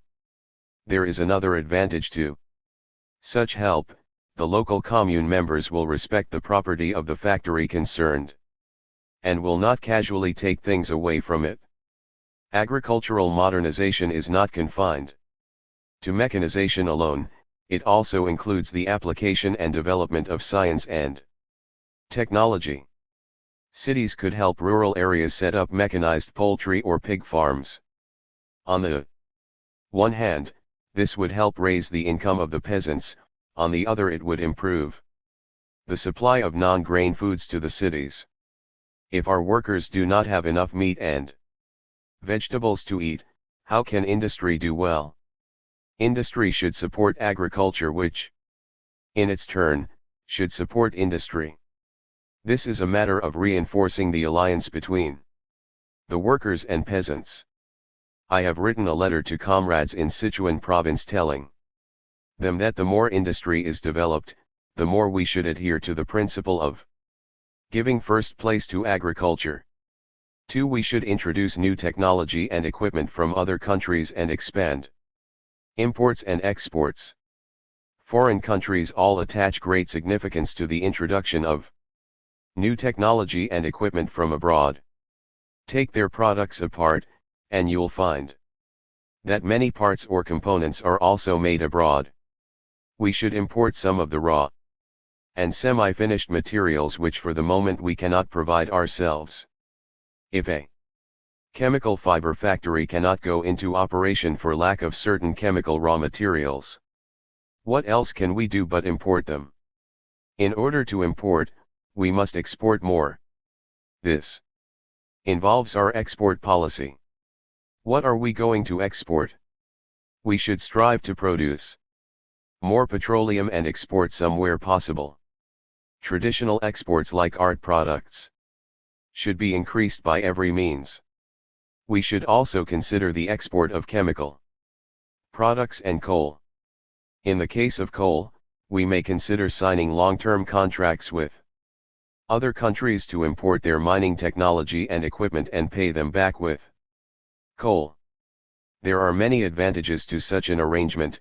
It will enable us, first, to expand our exports, second, to bring about the technical transformation of the coal mining industry, and third, to absorb more of the labor force. This is a major policy which should be carried out after approval by the central authorities. All in all, we should strive to expand exports in exchange for high-grade, high-precision, advanced technology and equipment so as to speed up the technical transformation of our industries and to raise the productivity of labor. 3. We should strengthen the scientific research work conducted by enterprise. This is a valuable means of developing industry with greater, faster, better and more economical results. With the growth of industry, the number of scientific and technical workers in enterprises should rise, representing an ever larger proportion of their total personnel. Big factories should have their own independent scientific research organs, small ones may conduct scientific research either according to unified city-wide plans or through joint efforts with other factories. At present, a number of intellectuals have been assigned jobs that do not correspond to their training and thus their expertise is largely wasted. We must improve our work in this respect. There are many subjects for scientific research. In My opinion, even the packaging of export commodities calls for serious study, not to mention other matters. We should also study how to lighten the equipment of our troops. With regard to some items, this question cannot be tackled by the general logistics department alone, but must be solved through the concerted efforts of several research institutions. 4. We should bring order to industrial management. It appears that industrial enterprises have many problems, two of the commonest being poor management and the poor condition of a high proportion of equipment. These problems are especially evident in heavy industry. We should consider concentrating our efforts in November and December this year on improving industrial management and the maintenance of equipment, so as to lay a sound foundation for next year's production. In enterprises where equipment is in gross disrepair, the emphasis should be on repair. We must keep equipment in good order even at the expense of reduced production. Otherwise, as the saying goes, more haste, less speed. The more we are in a hurry, the less production will be raised. The waste in some enterprises is appalling. And it is a common phenomenon. This situation should be rectified so that the enterprises may hand in more profits to the state. Industrial management is a vital issue and it must be handled well. 5. We should emphasize the quality of products.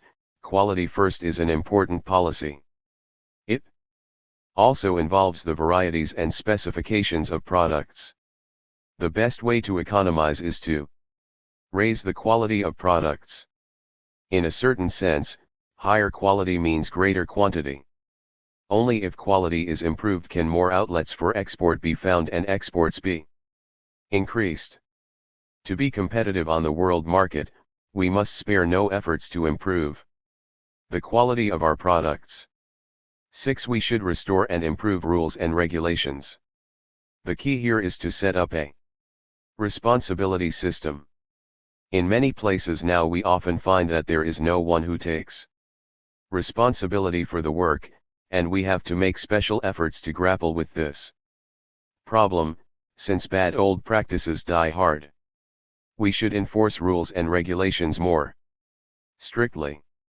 And we must be bold and not be afraid of making mistakes or of being criticized. If we aren't strict, we won't be able to restore essential rules and regulations, and consequently the chaotic situation in enterprises will not be changed. We have a summary of the remarks made by a veteran worker from the Nanjing radio factory on the necessity of rigorous enforcement of rules and regulations. This material can be circulated for you all to read. 7. We should adhere to the principle, to each according to his work, which has always been an important one in socialist construction. All of us should give some thought to it. Until now, we haven't resorted much to so-called material incentives. But people's contributions do differ. Shouldn't there, therefore, be differences in remuneration? All are workers, but some people have greater technical competence than others. Shouldn't they be upgraded and given a higher wage? Shouldn't the pay for technical personnel be raised? Also, it may appear that all are equal if everyone makes 40 or 50 yuan a month, no matter whether his contribution is great or small, his technical competence high or low, his ability strong or weak, his job heavy or light. However, in fact this practice does not conform to the principle, to each according to his work, so how can it encourage people's initiative? As I see it, people who work in high temperatures, high above the ground or down in the mines, or do jobs involving poisonous materials, should be paid differently from those doing ordinary types of work. The issue of wage policy is a very complicated one and needs to be studied. Remarks at a State Council meeting to discuss the document. Some questions on accelerating industrial development drafted by the State Planning Commission. Priority should be given to scientific Research. September 26, 1975. I said at a meeting held in Dazai that a failing agriculture would be an obstruction to industrial development. Unless priority is given to scientific research, the economic development of the country will be hindered. Scientific research is of great importance. So we should discuss it.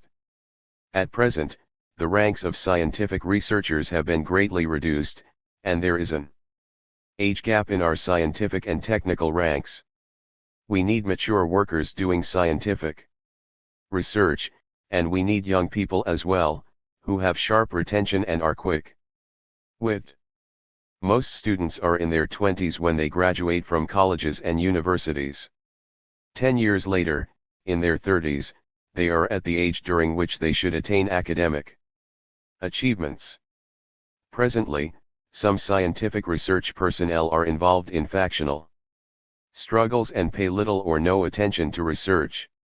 A few of them are engaged in research privately, as if they were committing crimes. Chen Jinggrun is one of them. Shouldn't these people, who have achieved academic results, also be judged as politically sound?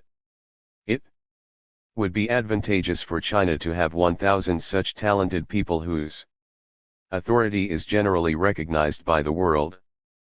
But in China, they have been criticized for devoting themselves to scientific research alone. As long as they are working in the interest of the People's Republic of China, these people are much more valuable than those who are engaged in factionalism and thereby obstruct others from working. At this time, many people are afraid to talk about political soundness and professional competence. Actually, they dare not talk about professional competence. The Central Committee commends these competent professionals and they deserve our support and commendation. There is an elderly scientist who specializes in semiconductor research. The authorities of Beijing University asked him to teach other courses, which he couldn't do well. But the academic lecture he delivered at the invitation of the Institute of Semiconductors of the Chinese Academy of Sciences was well received. He said that he used his spare time to do semiconductor research. There are many people like him who are engaged in a profession unrelated to what they studied. We should be giving full play to their professional knowledge lest the country suffer a great loss. Although this elderly scientist is an academician and well known throughout the country, he has to engage in a profession unrelated to what he studied. Why so? If Beijing University could not use him, he could be transferred to the Institute of Semiconductors and serve as its head, and we could provide him with a party secretary and personnel in charge of support services. Scientific research personnel are truly eager to conduct research. Factionalists are only the minority. We believe the current state of affairs in scientific research can be reversed. Whether we can do a good job in scientific research depends, in the final analysis, on our leadership. If the leadership does not perform well, who will be able to implement policies? We should pay special attention to promoting competent individuals to leading positions. What reason is there for allowing people to remain in positions of leadership who have little professional knowledge or enthusiasm and show a factional bias?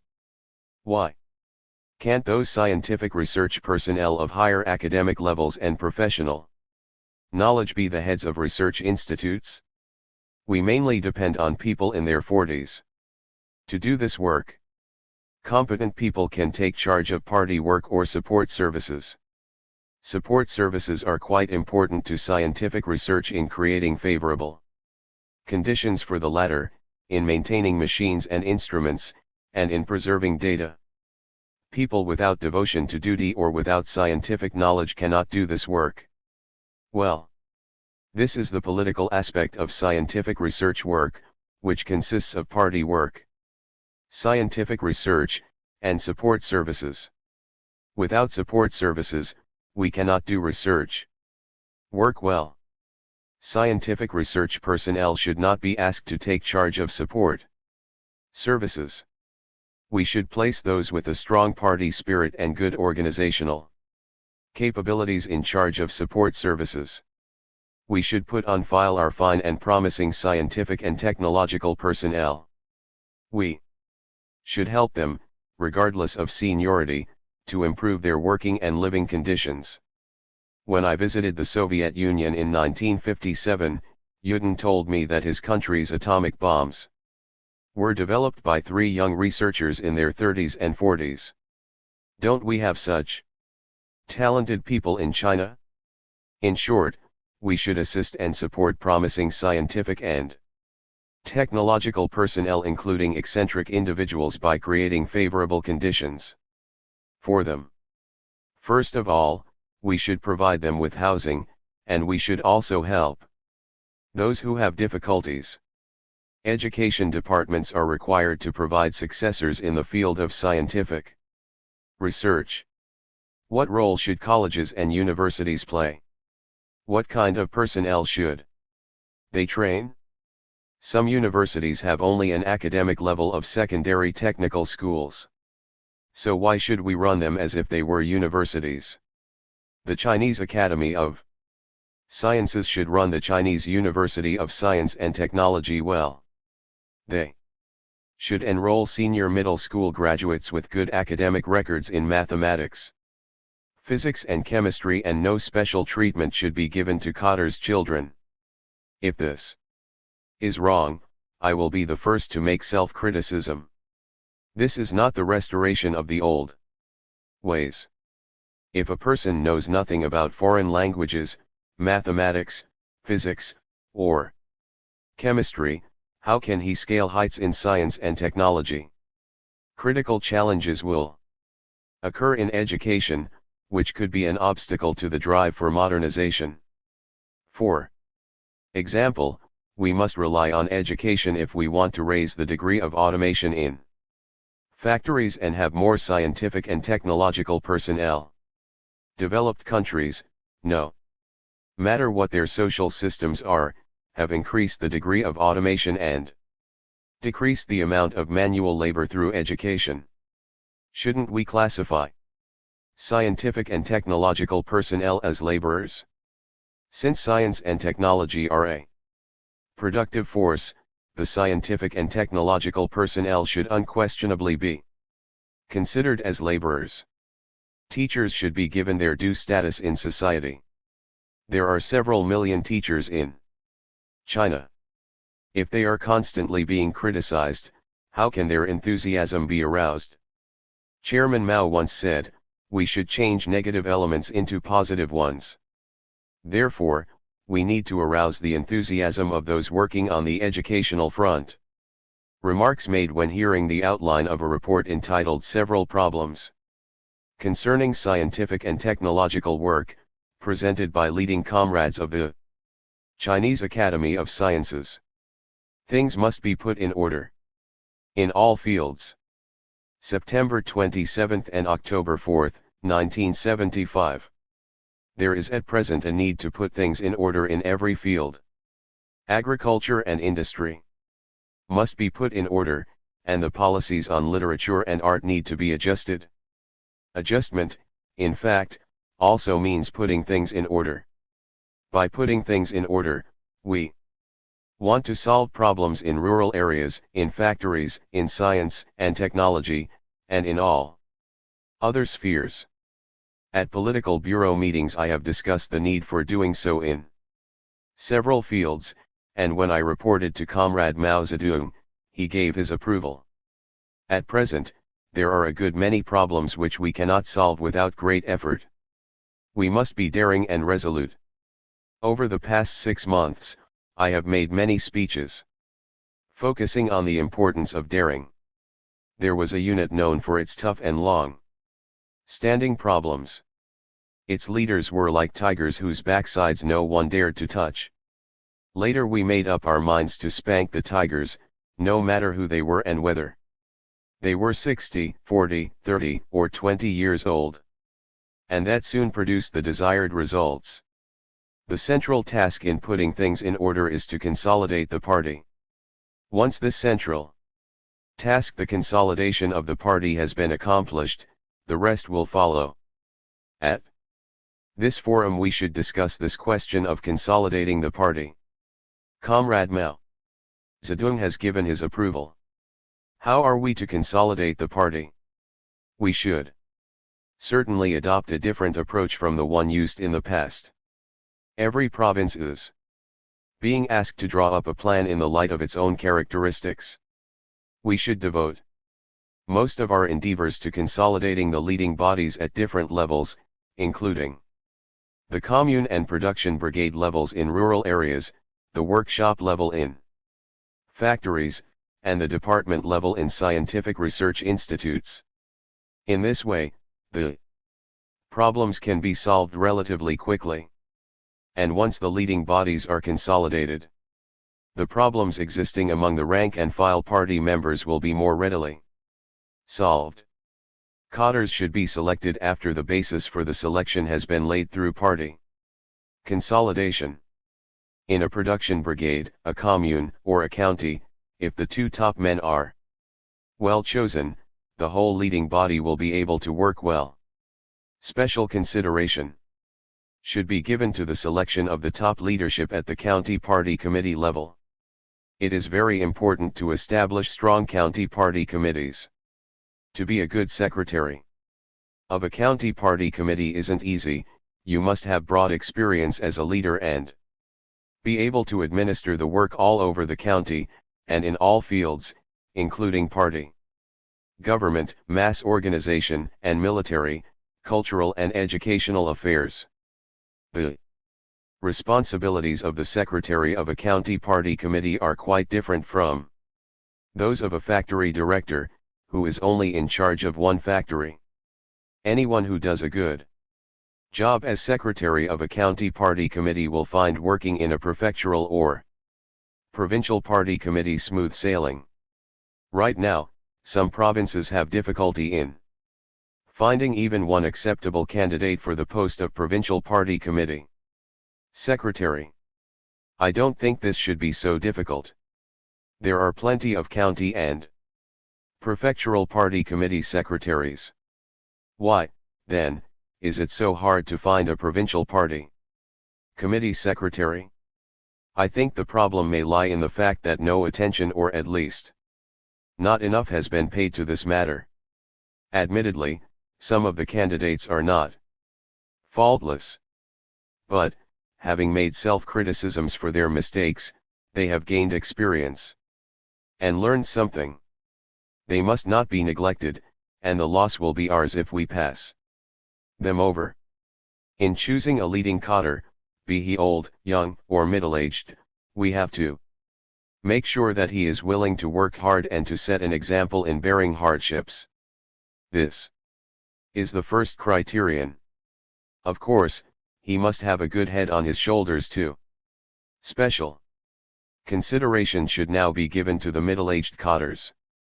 By middle-aged I mean those who are in their early 40s. They have at least 10 to 20 years of work experience. And some have more than 10 years of experience in leadership. Once a good candidate is found, he should be promoted step by step. And he need only stay on each step for a short period, holding a post for a year or so, let's say, before being promoted. This kind of training is good and reflects true concern for the cadres. I always feel that there is a big problem we have to solve. How should we spread Mao Zedong thought? Comrade Luo Ronghuan was the first to express his disapproval of Lin Biao's vulgarization of Mao Zedong thought. He said that when we study Chairman Mao's works we must study their essence. At that time, the Secretariat of the Central Committee discussed Comrade Luo Ronghuan's views and concurred with them. Lin Biao urged people to study only the 3 constantly read articles. Later, after 2 more were added, they became the 5 constantly read articles. This was a way of fragmenting Mao Zedong thought. Mao Zedong thought is rich in content and constitutes an integral whole. How can one designate only the 3 constantly read articles or the 5 constantly read articles as Mao Zedong thought, while brushing aside Comrade Mao's other works? How is it possible to propagate Mao Zedong thought lopsidedly and merely pluck 1 or 2 sentences or 1 or 2 ideas out of context? The problem of fragmenting Mao Zedong thought actually remains unsolved. Take our policies on literature and art for example. Comrade Mao Zedong has said it is necessary to make the past serve the present, to make foreign things serve China, to let 100 flowers bloom and to weed through the old to bring forth the new. These policies form an integral whole.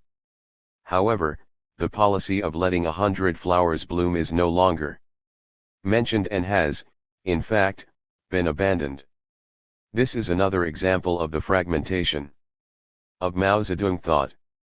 Nowadays students at a good many schools do not study. This, too, is inconsistent with Mao Zedong thought. What Comrade Mao Zedong opposes is divorcing education from reality, from the masses and from labor. What he means is definitely not that students need not study but that they should study better. The motto he wrote for the children reads, "Study well and make progress every day." Moreover, he has talked about the 4 modernizations and has said that class struggle, the struggle for production and scientific experiment are the 3 basic components of social practice. Today, the last component has been dropped and people are even afraid to discuss it, its very mention being regarded as a crime. How can this possibly be right? I'm afraid that the problem of how to study, propagate, and implement Mao Zedong thought systematically exists in quite a few fields. Mao Zedong thought is closely bound up with practice in every sphere, with the principles, policies, and methods in every line of work. We must study, propagate, and implement it in its totality and not base our conclusions on a partial understanding or an erroneous interpretation by others. Remarks at a forum on work in the rural areas. The 2 whatevers do not accord with Marxism. May 24, 1977. A few days ago, when 2 leading comrades of the General Office of the Central Committee of the party came to see me, I told them that the 2 whatevers are unacceptable. If this principle were correct, there could be no justification for my rehabilitation, nor could there be any for the statement that the activities of the masses at Tiananmen Square in 1976 were reasonable. We cannot mechanically apply what Comrade Mao Zedong said about a particular question to another question, what he said in a particular place to another place, what he said at a particular time to another time, or what he said under particular circumstances to other circumstances. Comrade Mao Zedong himself said repeatedly that some of his own statements were wrong. He said that no one can avoid making mistakes in his work unless he does none at all. He also said that Marx, Engels, Lenin, and Stalin had all made mistakes, otherwise why did they correct their own manuscripts time and time again? The reason they made these revisions was that some of the views they originally expressed were not entirely correct, perfect or accurate. Comrade Mao Zedong said that he too had made mistakes and that there had never been a person whose statements were all correct or who was always absolutely right. He said that if one's work was rated as consisting 70% of achievements and 30% of mistakes, that would be quite all right, and that he himself would be very happy and satisfied if future generations could give him this 70-30 rating after his death. This is an important theoretical question, a question of whether or not we are adhering to historical materialism. A thoroughgoing materialist should approach this question in the way advocated by Comrade Mao Zedong. Neither Marx nor Engels put forward any whatever doctrine, nor did Lenin or Stalin, nor did Comrade Mao Zedong himself. I told the two leading comrades of the Central Committee's General Office that, in my letter of April 10 to the Central Committee, I had proposed that from generation to generation, we should use genuine Mao Zedong thought taken as an integral whole in guiding our party, our army, and our people, so as to advance the cause of the party and socialism in China and the cause of the international communist movement. I also told them that I had made this proposal after considerable thought. Mao Zedong thought is an ideological system. Comrade Luo Ronghuan and I struggled against Lin Biao, criticizing him for vulgarizing Mao Zedong thought instead of viewing it as a system. When we say we should hold high the banner of Mao Zedong thought, we mean precisely that we should study and apply Mao Zedong thought as an ideological system.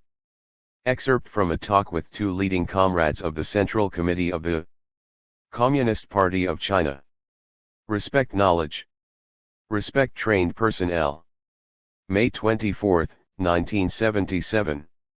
The key to achieving modernization is the development of science and technology. And unless we pay special attention to education, it will be impossible to develop science and technology. Empty talk will get our modernization program nowhere. We must have knowledge and trained personnel. Without them, how can we develop our science and technology? And if we are backward in those areas, how can we advance? We must recognize our backwardness, because only such recognition offers hope. Now it appears that China is fully 20 years behind the developed countries in science, technology and education. So far as scientific research personnel are concerned, the United States has 1,200,000 and the Soviet Union 900,000, while we have only some 200,000. The figure for China includes the old, the weak, the sick, and the disabled. There are not too many who are really competent and can work regularly. As early as the Meiji Restoration, the Japanese began to expend a great deal of effort on science, technology, and education. The Meiji Restoration was a kind of modernization drive undertaken by the emerging Japanese bourgeoisie. As proletarians, we should, and can, do better. To promote scientific and technological work, it is necessary to improve education at every level simultaneously, from primary to secondary and higher education. I hope that we will set about this task now so that we will see initial results within 5 years, further results within 10 years, and major results within 15 to 20 years. To improve education, we must walk on two legs, that is, we must raise the standards of education at the same time as we make it available to more and more people. It is necessary to establish key primary schools, key secondary schools and key colleges and universities. It is necessary to bring together, through stiff examinations, the outstanding people in the key secondary schools and the key colleges and universities. We should select several thousand of our most qualified personnel from within the scientific and technological establishment and create conditions that will allow them to devote their undivided attention to research. Those who have financial difficulties should be given allowances and subsidies. Some now have their children and aged parents living with them, earn well under 100 yuan a month, and must spend a lot of time doing housework. They can't even find a quiet place to read in the evening. How can this state of affairs be allowed to continue? The political requirements set for these people must be appropriate. They should love the motherland, love socialism, and accept the leadership of the party. If they do their research work well and achieve results, that will be helpful politically and will benefit China. We must create within the party an atmosphere of respect for knowledge and respect for trained personnel. The erroneous attitude of not respecting intellectuals must be opposed. All work, be it mental or manual, is labor. Those who engage in mental work are also workers. As time goes by, it will become increasingly hard to differentiate between mental and manual labor. In developed capitalist countries, the job of a good number of workers is just to stand and press buttons for hours on end. This is intense and concentrated mental labor as well as toilsome manual labor. Great importance should be attached to knowledge and to those who engage in mental labor, and they should be recognized as workers. In the army as well, it is necessary to encourage scientific research and education at the same time. Without knowledge of modern warfare, how can we fight a modern war? Leading army cadres should become knowledgeable and respect knowledge. We should establish schools at various levels to enable leading army cadres to master modern science, culture, and modern warfare in the course of training. At the same time, we should lower the average age of our Army Cadre Corps. 60-year-olds should not be serving as commanders at the Army level. All trades and professions should promote science, technology, and education. Large enterprises should all have their own scientific and technological research organs and personnel. Every professional department should conduct scientific research. Excerpt from a talk with two leading comrades of the Central Committee of the Communist Party of China. Mao Zedong thought must be correctly understood as an integral whole. July 21, 1977. Marxism-Leninism and Mao Zedong thought constitute the guiding ideology of our party. Mao Zedong thought has sprung from and developed Marxism-Leninism. But Lin Biao negated Mao Zedong thought by saying that it was fully embodied in the three constantly read articles. He even severed Mao Zedong thought from Marxism-Leninism.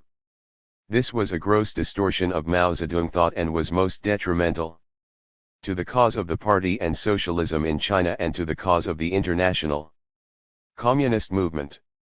In my letter of April 10 to comrades Hua Qiaobing and Ye Jianying and the Central Committee of the party, I said that we should use genuine Mao Zedong thought taken as an integral whole to guide our party, our army, and our people in order to advance the cause of the party and socialism in China and the cause of the international communist movement.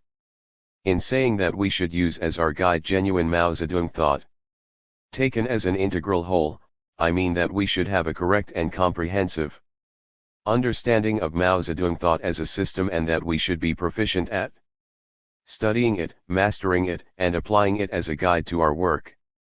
Only in this way can we be sure that we are not fragmenting Mao Zedong thought, distorting, or debasing it.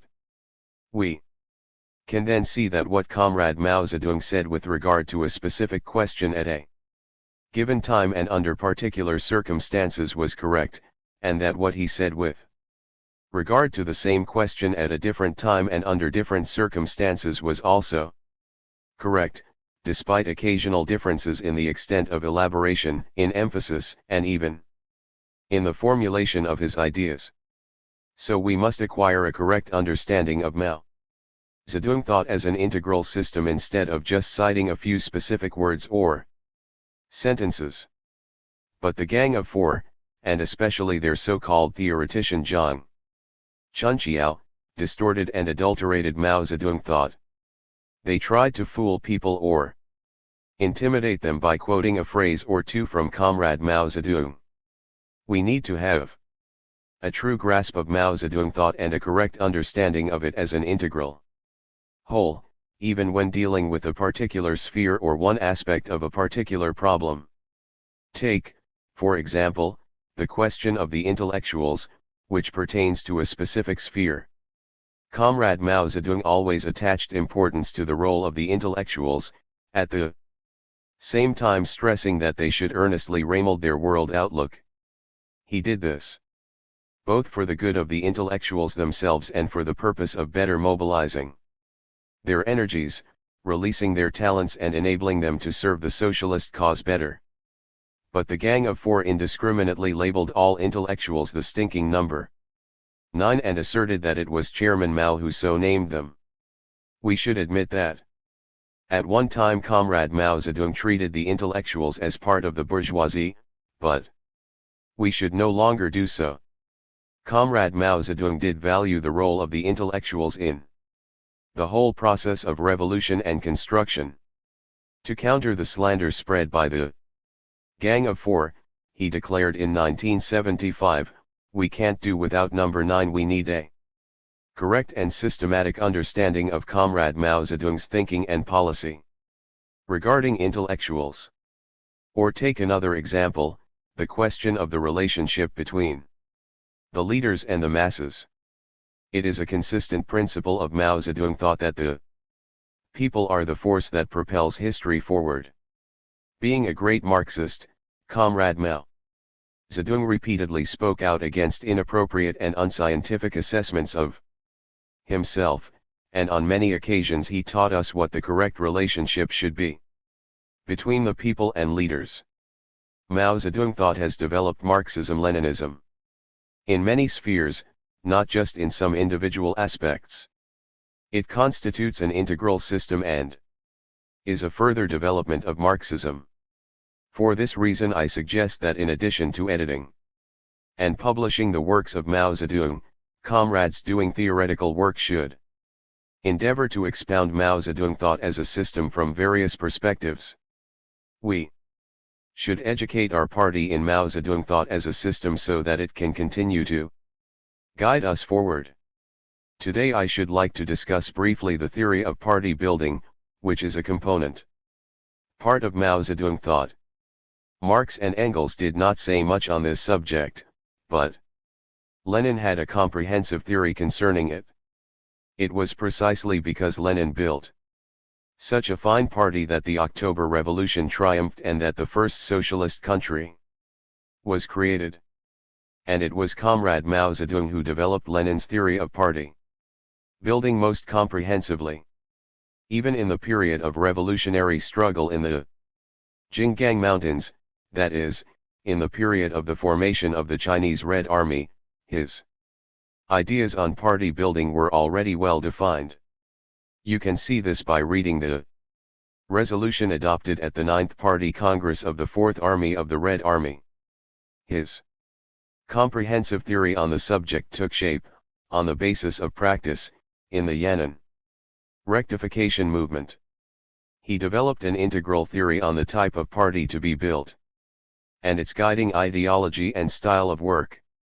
By creating a comprehensive theory of party building in the Yan'an rectification movement and by educating the whole party, army, and people in this theory, he made it possible for us to build a fine party. That was why we were able to win complete victory in the War of Resistance against Japan 1937-45, and in the War of Liberation 1946-49. After the founding of the People's Republic of China, our party continued to be vigorous and dynamic. Later, Comrade Mao Zedong's theory of party building was developed further. In 1957 he summed up our aim as follows: our aim is to create a political situation in which we have both centralism and democracy, both discipline and freedom, both unity of will and personal ease of mind and liveliness, and thus to promote our socialist revolution and socialist construction, make it easier to overcome difficulties, build a modern industry and modern agriculture more rapidly, and make our party and state more secure and better able to weather storm and stress. Of course, Comrade Mao Zedong was discussing a political situation that should prevail not only in the party but also in the army and among the people of the whole country. To repeat, this kind of political situation should prevail in the whole party, in the whole army and among the whole people. Let us recall that it is precisely according to Comrade Mao Zedong's theory of party building that this fine party of ours has been built. After the rectification movement in Yan'an, people in both the front and rear areas were active and buoyant, their minds were at ease and they were united as one. The party built by Comrade Mao Zedong was able to encourage a broad spirit of democracy and of voluntary observance of discipline among those working at the lower levels, and, on this basis, it established a high level of centralism, who then would not willingly obey the orders and answer the calls of Chairman Mao and the Central Committee. Without this style of work in the party, how could we have defeated an enemy so much stronger than we, and how could we have gone on from victory to victory after the founding of the People's Republic? The Gang of Four's opposition to Comrade Mao Zedong's theory of party building had disastrous effects on the building of our party and its style of work. I don't want to go into that in detail today. How can we create the political situation advocated by Comrade Mao Zedong? By earnestly studying his thinking on party building. That thinking encompasses a great many fundamental principles. These include combining a high degree of democracy with a high degree of centralism, distinguishing between the two different types of contradictions, those among the people and those between the people and the enemy, and handling each correctly, applying the formula unity criticism. Unity, learning from past mistakes to avoid future ones, and curing the illness to save the patient, giving full scope to democracy in order to unite more than 95% of the cadres and the masses, following the mass line and trusting the masses, and acting on the four-character slogan Comrade Mao Zedong wrote for the Central Party School in Yan'an, seek truth from facts. It seems to me that the call for the three honests, the Daking oil field workers' exhortation to be an honest person, honest in word and honest in deed, is identical with seeking truth from facts. I think that the principles of following the mass line and seeking truth from facts are of fundamental importance in the style of work advocated by Comrade Mao Zedong. Of course, the relationships between democracy and centralism and between freedom and discipline are also very important. But in view of the existing state of affairs in our party, I believe that following the mass line and seeking truth from facts take on special importance. Comrade Mao Zedong was a thoroughgoing materialist. He had complete faith in the masses and always opposed any act that was not in keeping with trust in the masses and reliance on them. He listened particularly to what the masses had to say. Our comrades certainly remember how the production campaign was launched in the Yan'an days. What were the reasons for that production campaign? One was that we had requisitioned too much grain from the masses, so that there were complaints among them, which made many party members unhappy. But Comrade Mao Zedong saw things differently. He said that the complaints were justified and were the voice of the masses. He was indeed great and different from the rest of us in that he was able to discern the problems behind the complaints of the masses and formulate the principles and policies required to deal with them. He paid great attention to the opinions, ideas, and problems of the masses. Why do I say that seeking truth from facts is of such importance at present? Because our effort to improve the style of work of the army and among the people at large hinges on the improvement of the party's style of work. The Gang of Four really debased our standards of social conduct. For 10 years or even longer, they engaged in disruptive activities, acting at the outset in collaboration with Lin Biao. Things reached such a pass that many of our party comrades dared not speak out and, in particular, dared not tell the truth but resorted to pretense and deception. Even some of our veteran comrades became infected with this bad habit, which was unforgivable. But provided we have full faith in the masses, seek truth from facts, ensure democracy, and reaffirm and further develop Comrade Mao Zedong's theory of party building and the party's style of work, we can certainly bring about the political situation he envisaged. With such a political situation, we shall be able to weather every storm and test We must create a political situation in which the whole party, army, and people are united under the leadership of the Central Committee, and in which we have both unity of will and personal ease of mind and liveliness, a situation in which we can place all problems on the table for discussion and people can criticize the leading comrades when they think it necessary. It is essential to consolidate the party and rectify its style of work. Veteran comrades should be involved in this process along with the others. Of course, that doesn't mean that everyone will have to pass a severe test. That indiscriminate method won't be used any more.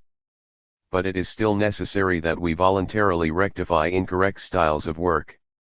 Let us set a good example for the young party members and cadres, help and guide them and pass our experience on to them.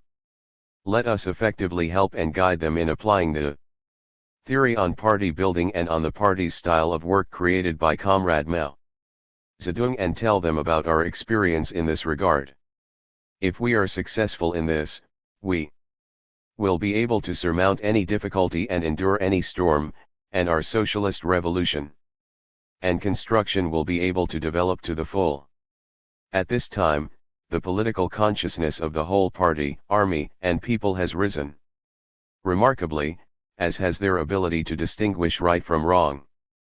People are using their heads, thinking problems over and showing concern for the state and the party. When the Gang of Four was wrecking the party, the overwhelming majority of the people can say, 99% of our cadres, party members, and people generally were deeply disturbed. We have such fine cadres, such fine party members, and such a fine people, with such a high level of political consciousness and such boundless confidence in the cause of the party. It is they who represent the surest guarantee that we can overcome all difficulties and win great victories in all fields. It is they who are our country's most precious asset. Therefore, I am certain, as are all of you, that under the leadership of the Central Committee we shall unite the whole party, the whole army, and all the people of our various nationalities, and that, holding high the great banner of Mao Zedong thought, we shall be able to utilize all positive factors to achieve the four modernizations by the end of this century. We shall enable our socialist state and the cause of our party to grow and prosper, and we shall further consolidate our dictatorship of the proletariat. Thus we shall be able to make still greater contributions to the international communist movement and to all mankind. Excerpt from a speech at the third plenary session of the 10th Central Committee of the Communist Party of China. Some comments on work in science and education. August 8, 1977. Our purpose in calling this forum on work in science and education is primarily to hear your opinions and learn from you. Such learning is a must when non-professionals lead professionals. I have volunteered to take charge of the work in science and education, and this has been approved by the Central Committee. China must catch up with the most advanced countries in the world. But how shall we go about it? I believe we have to begin by tackling science and education. Science, of course, includes the social sciences. Though, being in a hurry, we have not invited social scientists to the present forum. This forum has helped me to learn how things stand in science and education and to understand which issues must be addressed first. You may not have brought out all the issues and you may not have explained matters fully for lack of time, but fortunately you will have other opportunities to express your opinions. I would now like to present a few personal views. First, how should we evaluate our work in the first 17 years of the People's Republic? This is a question of great concern to us all. Basically, it has been answered for scientific research, but not for education, and so people are dissatisfied because the question demands an answer. I personally believe that the many instructions Comrade Mao Zedong gave on scientific research, culture, and education during most of the period preceding the Cultural Revolution were essentially meant to be encouraging and stimulating.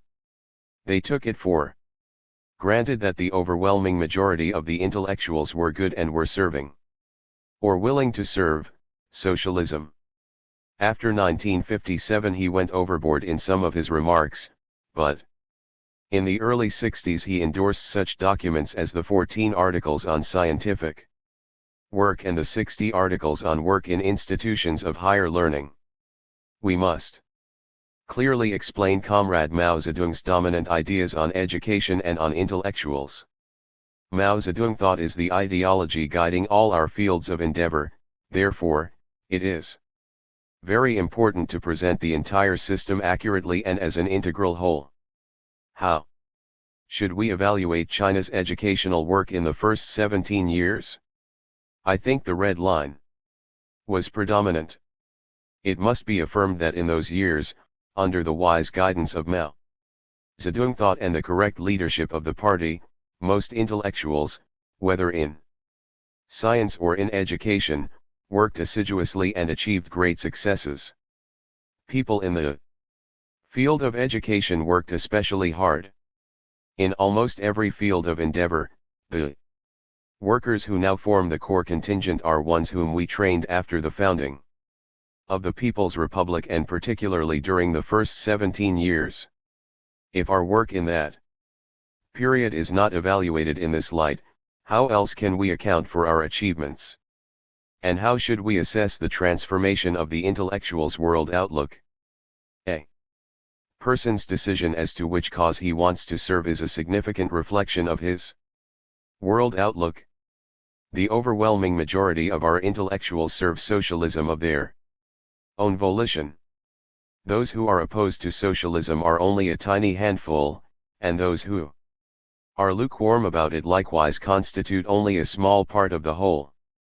Of course, history keeps moving forward, which means that people must constantly remold their thinking. This holds true not only for intellectuals from the old society, but also for those trained since the founding of the People's Republic. And if the intellectuals must continue to remold their thinking, so must the workers, peasants, and party members. Comrade Mao Zedong made that clear a long time ago. Second, how shall we mobilize the energies of workers in science and education? Now that the question of how to evaluate the first 17 years has been answered, a weight should have been lifted from your minds. In view of the present state of affairs, however, we must make a special effort to mobilize the energies of educational workers and to secure respect for teachers. The progress of scientific research in our country is determined by the availability of personnel. We must do well in education because scientific research depends on it for the supply of trained people.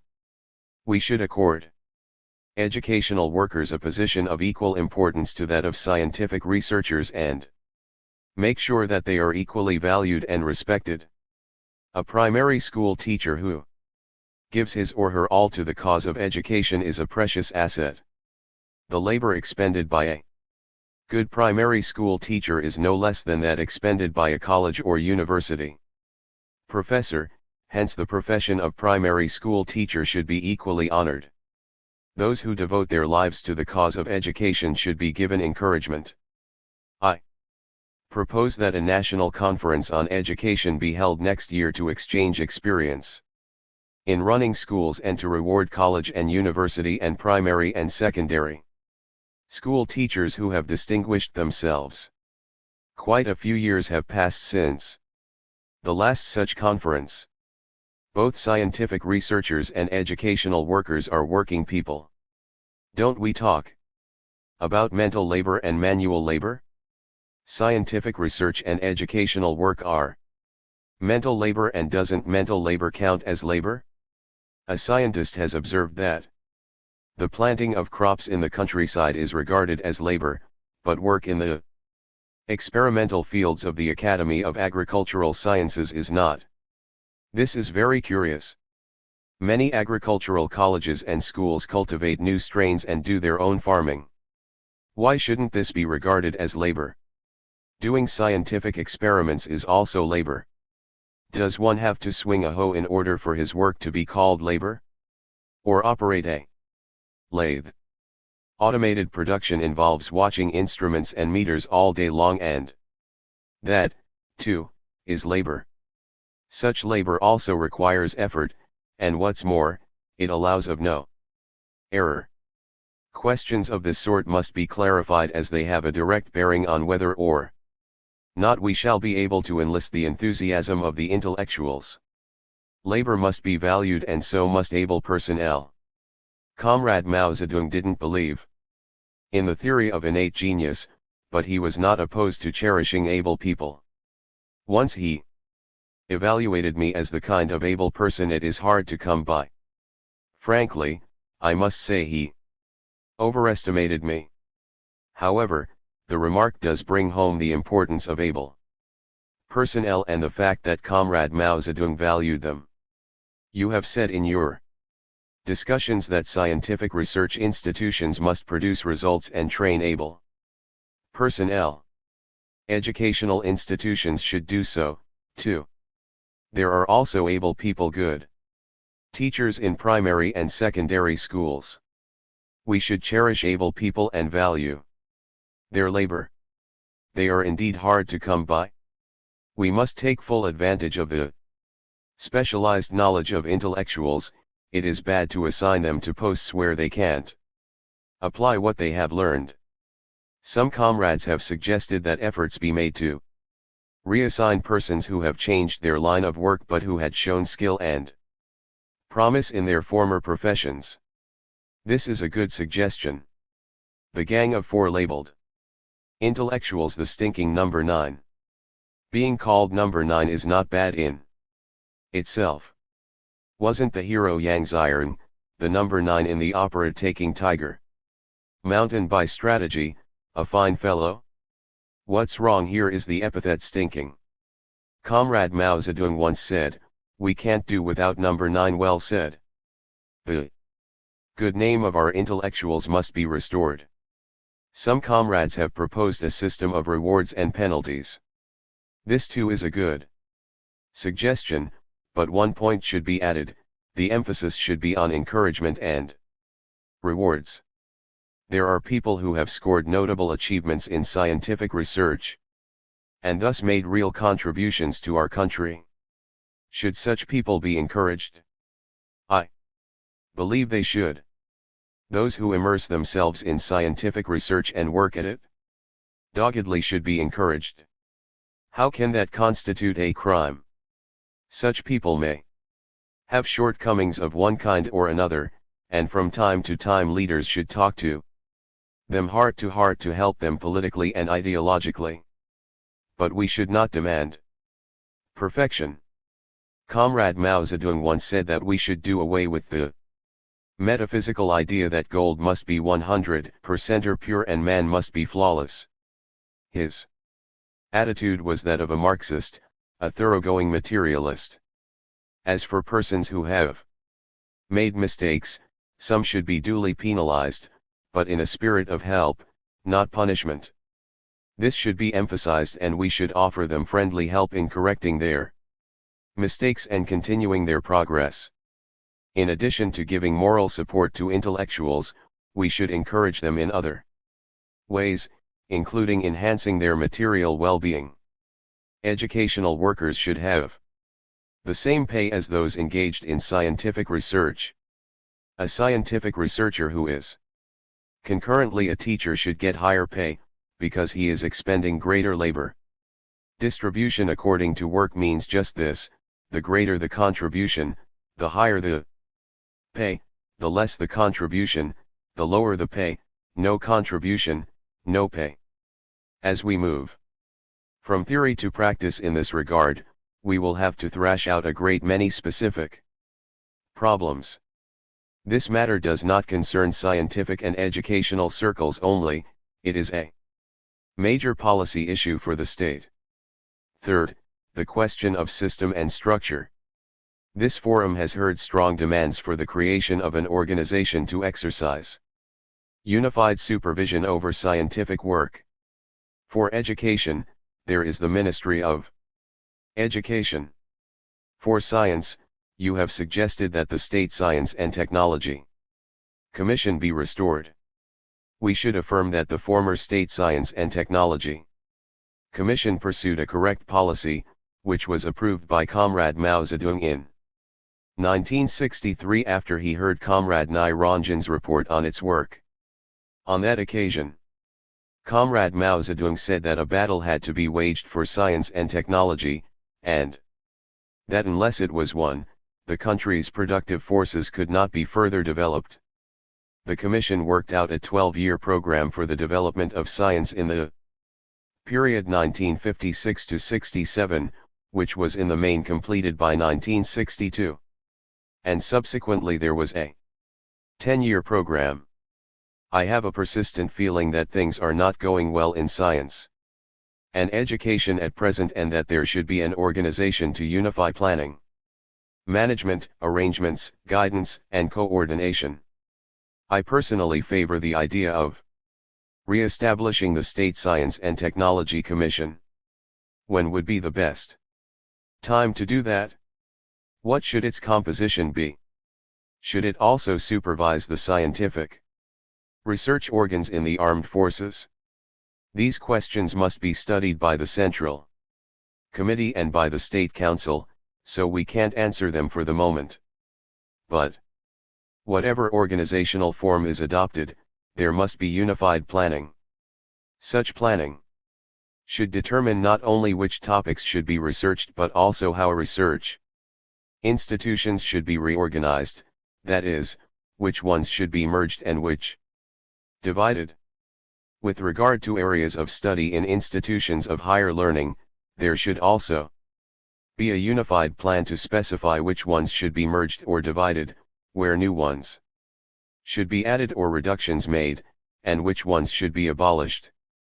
Scientific research in the military field should also be brought under a plan. We must admit that the number of China's scientific research personnel is still small and cannot compare with that in the major developed countries. The United States has 1,200,000 scientific research people. The Soviet Union had 900,000 the year before last, and the figure has grown since. We have only about 200,000. Nevertheless, as some comrades have pointed out, this small number of researchers can undertake more projects and achieve greater successes than the same number in capitalist countries, if only we take advantage of the superiority of our socialist system and organize our efforts in a unified and rational way. The Chinese Academy of Sciences has now drafted an 8-year plan for the development of science and technology. This plan probably needs to be fleshed out in accordance with your suggestions. Anyway, it is better to have a rough plan than no plan at all.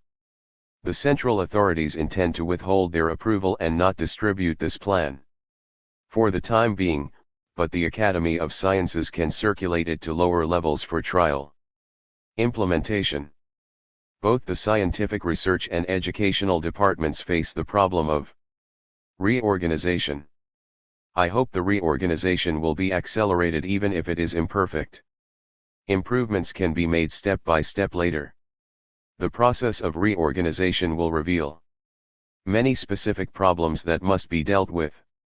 Of primary importance is the restaffing of the leading bodies. I suggest that in every unit there be 3 well-chosen people. As the party committee is supposed to exercise unified leadership, the party secretary is crucial and we must make sure he is carefully selected. That's the first person. Second is the person who will guide scientific research or education. He must be a professional, or close to becoming one. Third is the person in charge of support services. He must be diligent, conscientious, practical, and prepared to be an unsung hero. With such a triumvirate, things will be easier, reorganization at lower levels, implementation of the relevant plans, and so on, will go more smoothly. Institutions of higher learning, particularly the key ones, should serve as an important front-line force in scientific research. They must do so because they have the necessary facilities and trained personnel. In fact, institutions of higher learning used to undertake a good number of scientific research tasks. As they are consolidated and student quality improves, their capabilities will gradually increase and they will have to take on more such work. In this way, our sciences will progress faster. In every field there are subjects requiring research in science, engineering, agriculture, and medicine. In the liberal arts, too, there should be theoretical research, which should apply the Marxist approach to the study of economics, history, political science, law, philosophy, literature, and so on. Not all our institutions of higher learning can as yet increase their scientific research work. But the key colleges and universities should do so step by step and take on more research assignments from outside. Within a few years, research bodies in colleges and universities may have as many workers as the specialized research institutions. But the largest contingent of all will probably be in the production departments. Isn't science divided into basic and applied? Production departments, though they can also engage in basic research, should stress the applied sciences. The Chinese Academy of Sciences and the colleges and universities may pay more attention to basic science, but they too should work in applied science, particularly those which teach engineering. Time must be guaranteed so that researchers can put maximum energy into research. 1. Suggestion at the forum was that there be a provision stating that 5/6 of the work week be devoted to scientific research. I added at least to the 5/6, and then you added it is imperative to the same sentence. Fine. These words should be added before the Academy of Sciences distributes the document to the lower levels. I think people should be permitted to bury themselves in scientific research. If someone works day and night, 7 days a week, on a research project, what's wrong with that? If we have a more rational system, people will apply themselves more willingly to their jobs. We should lose no time in speeding up this reorganization. Fourth, the question of the educational system and the quality of education. Education still has to walk on 2 legs. In higher education, colleges and universities constitute 1 leg, while work-study universities and spare-time universities constitute the other. Efforts should first be concentrated on running a number of key colleges and universities well. Not only must there be key institutions of higher learning under the Ministry of Education, but provinces, municipalities, autonomous regions, and even certain individual units should have them as well. Since students at institutions of higher learning come from secondary schools, whose students in turn come from primary schools, primary and secondary education is of the greatest importance. We should create a good general atmosphere throughout society. That is, a good style of work in the party and army and among the citizens and students. The party's style of work is crucial. A good style of work in the party will foster a good style of work in education, which in turn will foster a good style of study. Some of our young people today have acquired certain bad attitudes. Efforts to remedy this must begin in primary school. For quite some time after the founding of the People's Republic, the general atmosphere in our society was good, as were public order and discipline. Students and pupils willingly observed discipline. Young pioneers wearing red scarves could frequently be seen holding megaphones and helping to direct traffic. Later the general atmosphere deteriorated because of the influence of the Gang of Four. If their crimes were to be enumerated, one of the biggest would be that they led many teenagers astray. If we are to bring about a complete change in the general atmosphere in society as a whole, a good atmosphere must be fostered in the schools. Good attitudes and habits should be cultivated: love of labor, readiness to observe discipline, the desire to make progress, and so on. Teachers are duty-bound to foster such attitudes. They should befriend students, keep in touch with their families and cooperate with them so as to educate the students well through common effort.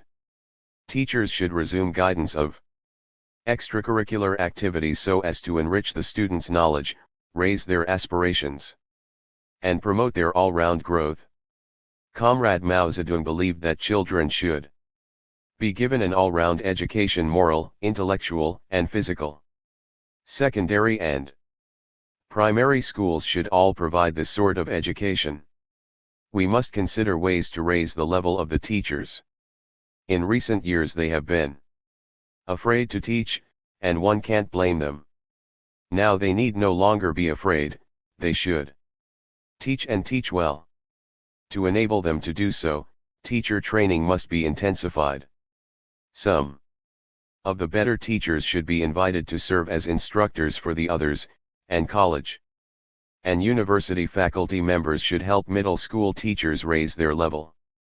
Quite a few of you here today have already been doing this, with very good results. Teacher training should be included in our plans. Only when teachers teach well can students learn well. Of course, teachers and students interact. Some of the problems that have now surfaced among the students have multiple causes, both social and familial. Our poor teaching and guidance is sometimes one such cause. So efforts should be made to raise the level of the teachers politically, ideologically, and professionally, and to improve their style of work. Many specific problems in the educational system await solution. One is the duration of schooling. Should we first restore the system of 5 years for primary schools and another 5 for secondary schools? Opinions are still divided, and the question will have to be studied further. But that doesn't matter too much. The important thing is the teaching materials we use. They must reflect the advanced levels of modern science and culture, while conforming to the actual conditions of our country. Another question is the restoration of vacations.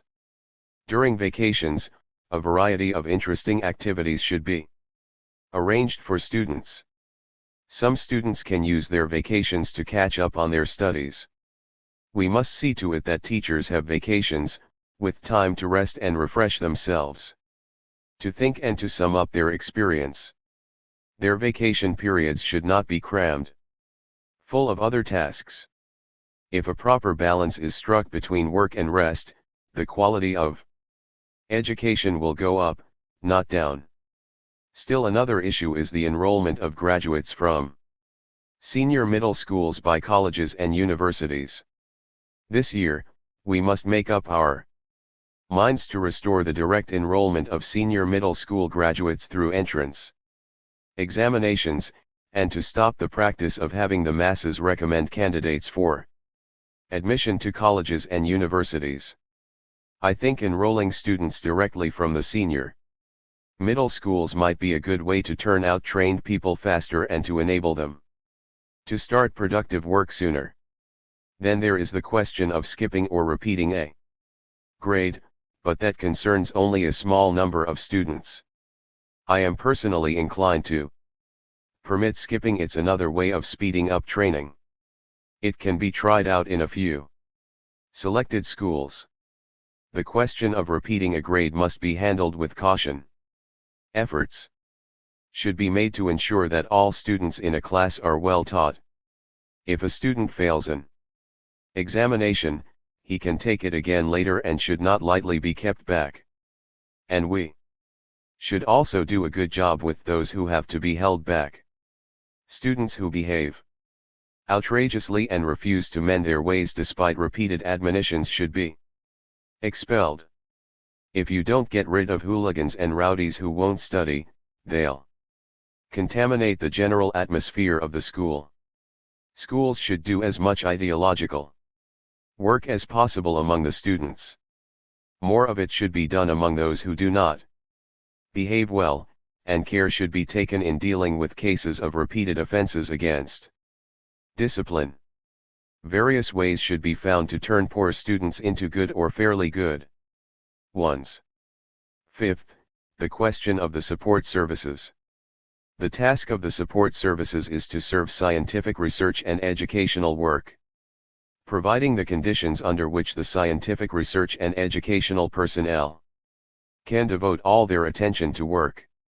Support services include supply of data, provision of good library facilities, procurement of materials and laboratory equipment, construction of experimental plants, and also operation of canteens and nurseries. People who are engaged in support services must learn to be good housekeepers and get more done with less money. Some of these services could easily have been provided, but nobody bothered with them when the Gang of Four was riding roughshod. In those days, scientific researchers had to scour about for equipment and materials, which delayed work and wasted time. It was a great loss. We must now assemble a group of support service workers, who are ready to be unsung heroes and who are diligent, conscientious, and devoted to their work. Support services also demand special knowledge that must be acquired through study, and persons who work in this field can develop professional skills too. But such work must be done painstakingly if it is to be well done.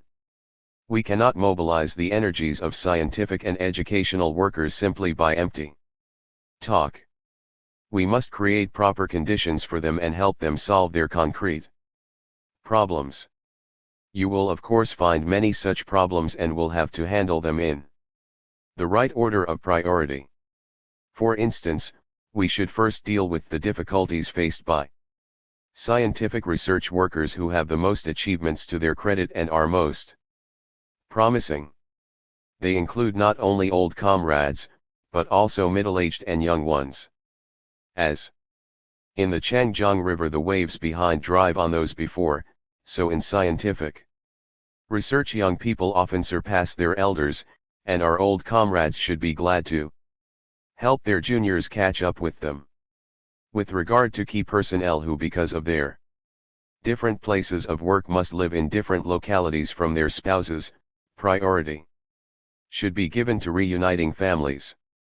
Of course, this does not mean all these cases can be dealt with right away, for it requires a lot of housing construction.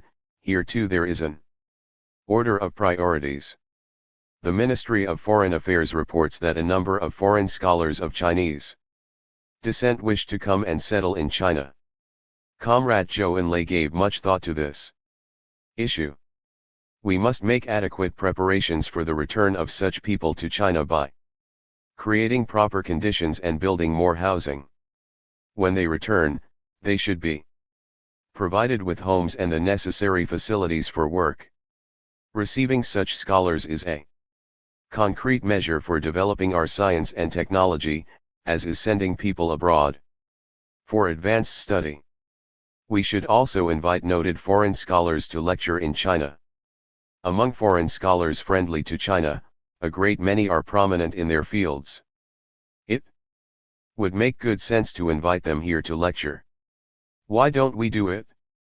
Our country has many concrete problems to contend with, and not all can be solved at one stroke. I personally think that funds for scientific research and education should be increased, but large increases cannot be expected overnight. The utmost effort should be made to function well even under difficult conditions. Where relatively good conditions already exist, they should be utilized to the full, so that work can proceed as quickly as possible. Where conditions are relatively poor, they should be improved step by step. But We should lose no time in tackling those difficulties which can and must be overcome. Sixth, the question of the style of study. Fostering a good atmosphere depends primarily on two things following the mass line and seeking truth from facts. Science, in particular, involves the conscientious quest for truth and permits of no deceit.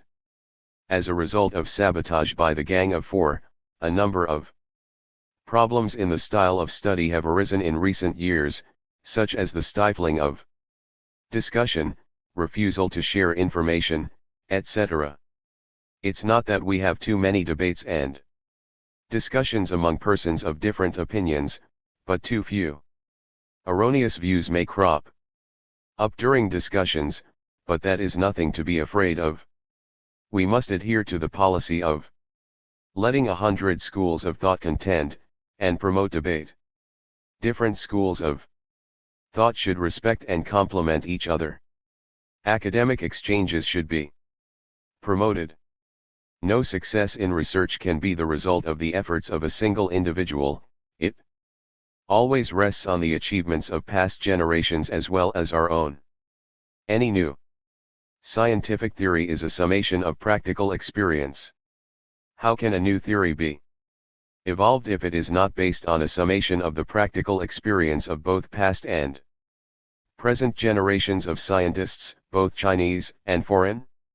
Anybody who tries to block the flow of information is harming himself as well as others. A person's attitude towards the monopolizing of information is a major indicator of whether or not he has remolded his world outlook. Anyone who refuses to share his data shows that his world outlook hasn't been adequately remolded. There are cases in which the technique for making certain products has long been available abroad and is known to some Chinese who, nonetheless, try to withhold it from their compatriots. This sort of thing cannot be allowed to recur. Academic publication must be one of our concerns. Problems of publishing and printing in the fields of scientific research and education must be solved, and these matters must be included in the state plan. While there is now a serious shortage of paper, there is also terrible waste. Some things that don't need to be printed are printed in too many copies. And some that should be printed are not printed at all. It is vital that rational arrangements be made. Comrade Mao Zedong always recommended that party committees at all levels issue as few documents as possible, but that their leaders make more frequent visits to lower levels for direct communication. This would save a lot of paper. We should try to ensure that academic dissertations and journals of value are printed and published. As things are at present, the publication of some good works may be held up for many years. This binds us hand and foot. There are so many problems pertaining to style of study that I cannot cover them all. My point in bringing up this matter is that we must foster a good style of learning and create a stimulating atmosphere in which science and education in China can flourish. Speech at a forum on work in science and education. The Army should attach strategic importance to education and training. August 23, 1977. China's four modernizations include the modernization of national defense. At present, there are a number of problems in the People's Liberation Army. Many comrades are worried about whether the army can accomplish modernization smoothly.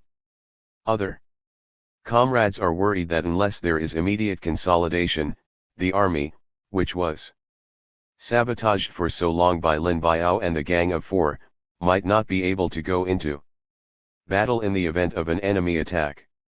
These worries are not groundless. Hence the questions: how can we consolidate the army? How can we ensure preparedness in the event of war? How can we run the army well? All these questions must be answered if we want to modernize national defense. Where shall we begin? Of course, there should be a readjustment of the leading bodies at various levels. including an interchange of cadres, as suggested by Comrade Mao Zedong.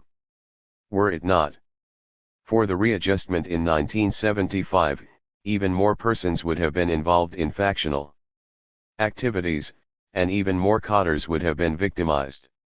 The 1975 readjustment protected part of our cadres, but its scope was too narrow, and there were cases where readjustment and cadre interchange were not carried out as they should have been. Readjustment and cadre interchange were advocated and ordered by Comrade Mao Zedong on many occasions, and they should have continued.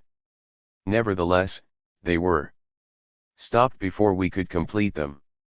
But when I ask where we should begin, I am referring not only to the readjustment of the leading bodies but to other problems as well. In my speech at the enlarged meeting of the Military Commission of the Central Committee in 1975, I proposed the principle that peacetime education and training should be considered a matter of strategic importance. Historically, our army was tempered and grew through long years of war, and cadres were promoted mainly on the basis of the test of the battlefield. But now that we are not at war, how are we to test our cadres, raise their level, and improve the quality and combat effectiveness of our troops? How else if not through education and training? We have to give substance to the principle, adopted by the enlarged meeting of the Military Commission, that education and training are of strategic importance. This should be done in two ways. One way is for the army itself to encourage hard study and training. Because of the past period of chaos, discipline in much of the army is lax and the work style poor, and this has partly lowered its prestige among the people. At present, army cadres, some of them, at least, are not particularly welcome in civilian units. The People's Liberation Army should recognize its failings and restore its prestige through its own efforts. It should intensify the political education of the troops, strengthen their sense of discipline, and make sure that they learn the skills required of them through diligent study and strenuous training. Its fine tradition and good style of work should be restored and cultivated, also through hard training. In order to be able to fight, the army must raise its political consciousness and train intensively. Without hard training, skills cannot be improved and accidents may occur. Everybody, from soldiers to cadres, should undergo such training. All cadres, including leading cadres at all levels, should increase their ability as commanders and managers through intensive training. A company political instructor, for instance, should learn how to do his job competently. Many accidents can thus be forestalled. Without hard training, when problems crop up, a company commander or political instructor will not know how to deal with them and may even do things that aggravate the contradictions. And how can a company commander or political instructor be considered capable if he doesn't know all his men well? How can a commander at the army level direct his unit if he doesn't know its various companies? It is even more important for cadres at the divisional and regimental levels to understand their subordinate units. Therefore, army, divisional and regimental cadres should all do short tours of duty periodically as privates in the companies so as to learn what conditions are like there. Study of modern warfare and of combined operations by the various services and arms should also be included in the training. The quality of cadres at different levels can be enhanced through study, camp and field training, and military exercises. As for the companies, it is correct for them to learn from the hard-boned 6th Company, because its style of work should not be confined to a single company. All other companies and even cadres at all levels should study and train as diligently as the hard-boned 6th and be imbued with the same kind of political ideology. But it is not enough for the troops to learn from the hard-boned 6th. They must also assiduously study modern warfare and acquire a lot of other necessary knowledge, political, cultural, scientific and technical. What I have been dealing with is the training of troops, which, of course, involves many other questions we can discuss. The second way to approach the problem of training cadres is through the schools. We should not close our eyes to the fact that our cadres at various levels are deficient in the ability to direct modern warfare. To admit shortcomings and inadequacies is the starting point for solving problems and overcoming weaknesses or failings. For example, if our country were to recognize that it is backward in certain respects, there would be much hope. We have been held back for some time because we refuse to recognize this fact. Now we simply have to admit that by international standards, our science and technology have a long way to go. We must also admit that our army is not sufficiently capable of conducting modern warfare, and that although it is numerically strong, it is of relatively poor quality. It was of very good quality during the war years and the war to resist U.S. aggression and aid Korea. Indeed, given quality of that kind, our army could fight even with its present weapons and could learn to adapt itself to the conditions of modern warfare and defeat the powerful imperialists. The point is that because of the interference and sabotage by Lin Biao and the Gang of Four, the quality of our army just isn't as good as before. In particular, the cadres at the various levels do not have the requisite ability to command and manage. None of us, including the veteran comrades, is sufficiently capable of directing modern wars. We must recognize this fact. With few exceptions, the former schools should be restored. More cadres should be sent to them for training. There are now very few schools for training political cadres, and their number should be increased. From the beginning of the War of Resistance against Japan 1937-45, we felt a shortage of political cadres, and we did so again during the War of Liberation 1946-49. It is relatively easy to select military commanders but quite hard to select political cadres. At least this was the case with the Second Field Army of the People's Liberation Army, and I believe it to be true of our armed forces as a whole.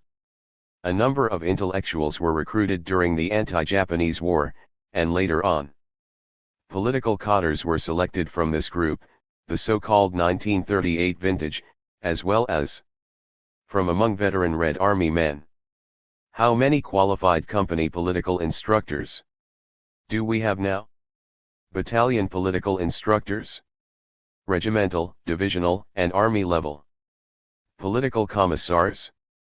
Some comrades say that in the struggle against Lin Biao and the Gang of Four, more political cadres were duped or even trapped in the quagmire than others. If this is true, we must certainly be vigilant. Since the number of political cadres at company level and higher almost equals that of military cadres at the corresponding levels, more provision should be made for training political cadres. This can be accomplished either by using the same schools to train both military and political cadres, or else by establishing separate political schools. This is a question worth studying. Moreover, the technical and specialized schools of the various services and arms should all be reopened. Their numbers can be increased if necessary, and some might also be amalgamated. How are the various schools to function? I think three things are required of them. First, they should train, select, and recommend cadres. They should act as a kind of collective political department, or collective cadre department. Second, they should help the cadres to conscientiously study modern warfare and combined operations involving various services and arms. Not only high-level cadres, but also cadres at company and platoon levels, should study so that they will all know what modern warfare is. I have said that to be a company commander nowadays means much more than just raising a Mauser and shouting, "Charge!" How will you command if you are given tank and artillery support? And if ground-to-air and other telecommunications contacts are required? Even a single company may find itself in this position, not to mention battalions, regiments, divisions, and armies. Third, our schools should restore our Army's traditional style of work. To put it briefly, this means working hard, seeking truth from facts, and applying the mass line. This style of work must be cultivated in the schools and put into practice in the Army units. Schools must not be run as they have been in the past few years, but must teach something useful. I have suggested 3 requirements, perhaps there should be additional ones. I hope you will give this matter some thought. Schools in the Army are divided into those at higher, middle, and lower levels. Higher level schools include the military academies, political academies, and logistics academies. The military and political college should be split into 2 institutions, one offering military training and the other political. Both the Navy and the Air Force should have higher level schools, as should the various special and technical arms. They should also have middle and lower level schools. Each division should have a training corps for training squad leaders and platoon officers. The greater military regions should take charge of training company and battalion cadres, and the higher level schools should train cadres at the regimental level and above. This general division of labor is appropriate. Our Army schools must meet the 3 requirements I've mentioned. I think that within 5 years or a little longer we will be able to achieve the following objective: the creation of a generally better and more capable cadre corps, which is also younger in average age, especially in the combat forces, all of whom will have mastered some knowledge of modern warfare and have a good style of work. Cadres recommended by Army schools must have first, a knowledge of modern warfare and the ability to command and administer, and second, a sound ideology and style of work. The ranks of our cadres, and particularly those of the combat forces, should be renewed basically according to these requirements. Some preparation is needed before we can establish schools. First, we have to decide what kind of schools we are going to establish and where. What if no school buildings are available? If schools could be run in the cave dwellings of Yan'an, why can't we now use tents or simple houses? Second, we must carefully select school cadres, including teachers. This is essential. These cadres are more important than those in other Army posts. We should select outstanding men who are willing to familiarize themselves with actual conditions, work hard and set an example to others by their own deeds. Those in charge of the schools must know their students well. Otherwise, how can they recommend cadres? How can they act as a collective political or cadre department?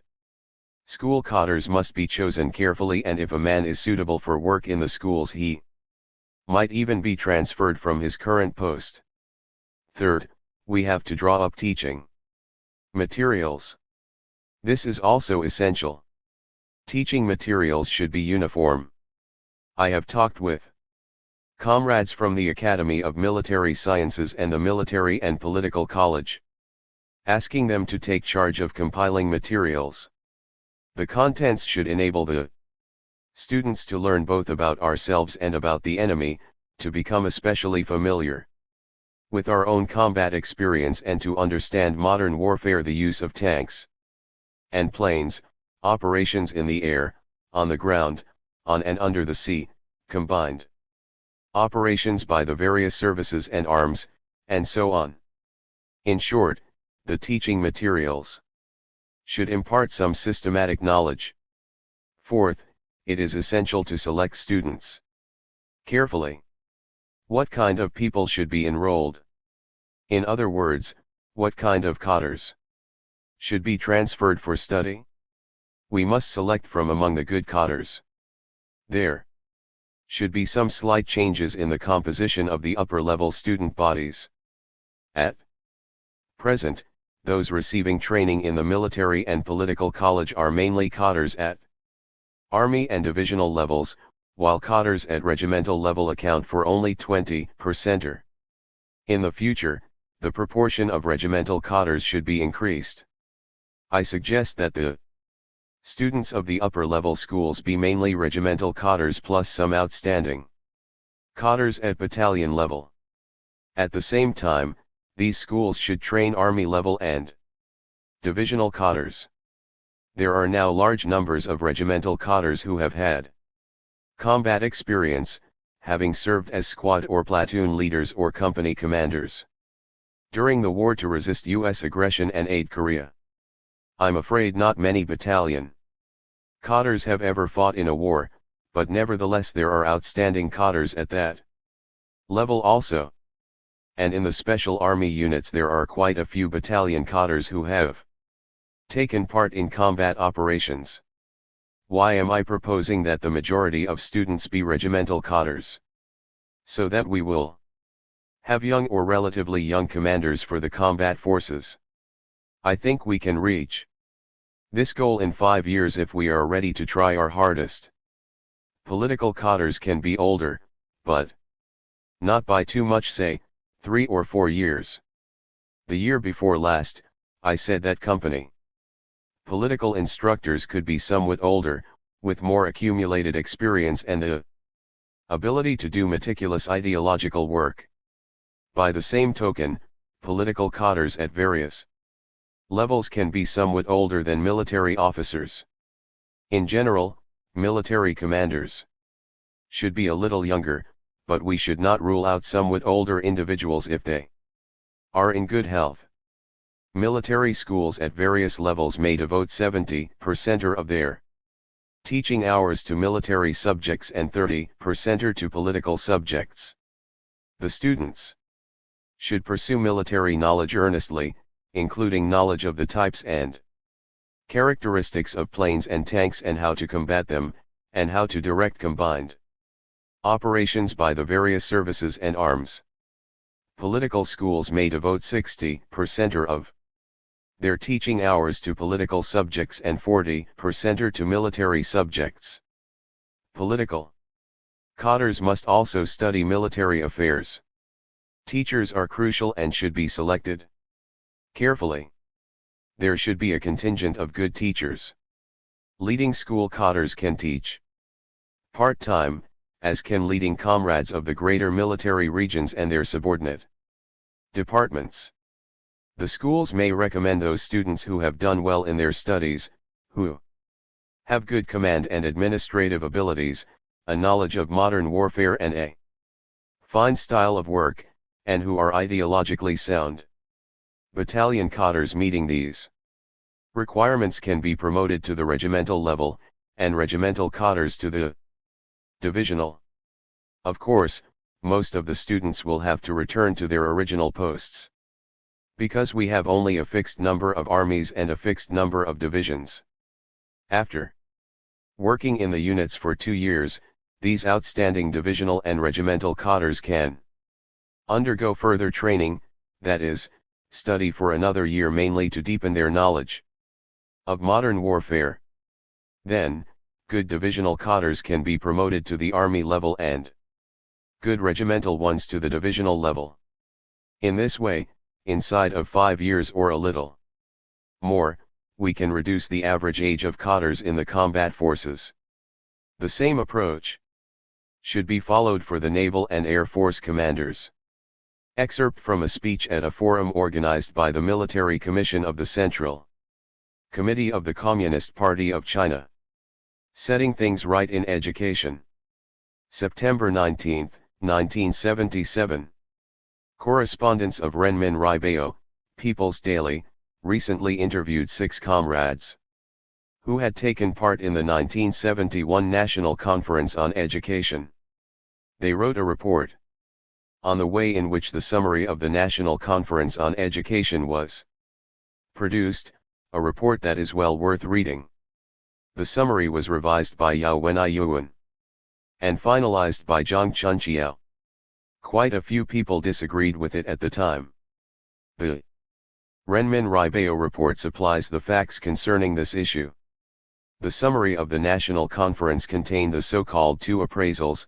The first was that during the 17 years prior to the start of the Cultural Revolution, the bourgeoisie exercised dictatorship over the proletariat in the educational sphere, that is, there was dictatorship by the proponents of a sinister line. The second appraisal was that the world outlook of the vast majority of intellectuals was basically bourgeois, that is, they were bourgeois intellectuals. Really, how should we look at these questions?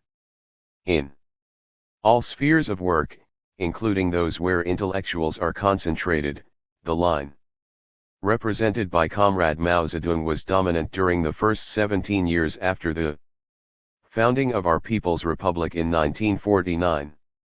Can it be that your sphere, the educational sphere, was the only exception? True, Comrade Mao Zedong read and made a mark of endorsement on the summary. But that doesn't mean that it was necessarily correct in every respect. We mustn't oversimplify. The 1976 resolution on my case, adopted in connection with the Tiananmen incident, was similarly endorsed by Comrade Mao Zedong. In view of the very large numbers of people involved in the Tiananmen incident, it definitely cannot be labeled counter-revolutionary. And I myself was described as the behind-the-scenes boss of this incident, although as a matter of fact I was cut off from any contact with the outside world at the time. Some of Comrade Mao Zedong's statements were quoted in the summary, but in many cases they were quoted out of context. Furthermore, a lot of the ideas peddled by the Gang of Four were injected into it. So we should criticize this summary, distinguishing right from wrong. We should have a correct and comprehensive understanding of Mao Zedong thought as a system. Apparently, there are people who object to my posing this issue. It is common knowledge that Marxism-Leninism as a system should be understood correctly and comprehensively. Shouldn't the same thing apply to Mao Zedong thought? Of course it should, otherwise mistakes will be inevitable. Comrade Mao Zedong wrote the forward motto "Seek Truth from Facts" for the Central Party School in Yan'an, and these words are the quintessence of his philosophical thinking. The two appraisals in the summary of the National Conference on Education do not accord with reality. How can we dismiss nearly 10 million of China's intellectuals at one stroke? Weren't most of the professionals now at work trained in the first 17 years after 1949? China's first atomic bomb was successfully tested in 1964, and its first hydrogen bomb was exploded in 1967, but these things were not achieved overnight. The basis for them was laid through the implementation, under Comrade Nai Ranjan's guidance, of the 12-year plan drawn up in 1956 for the development of science.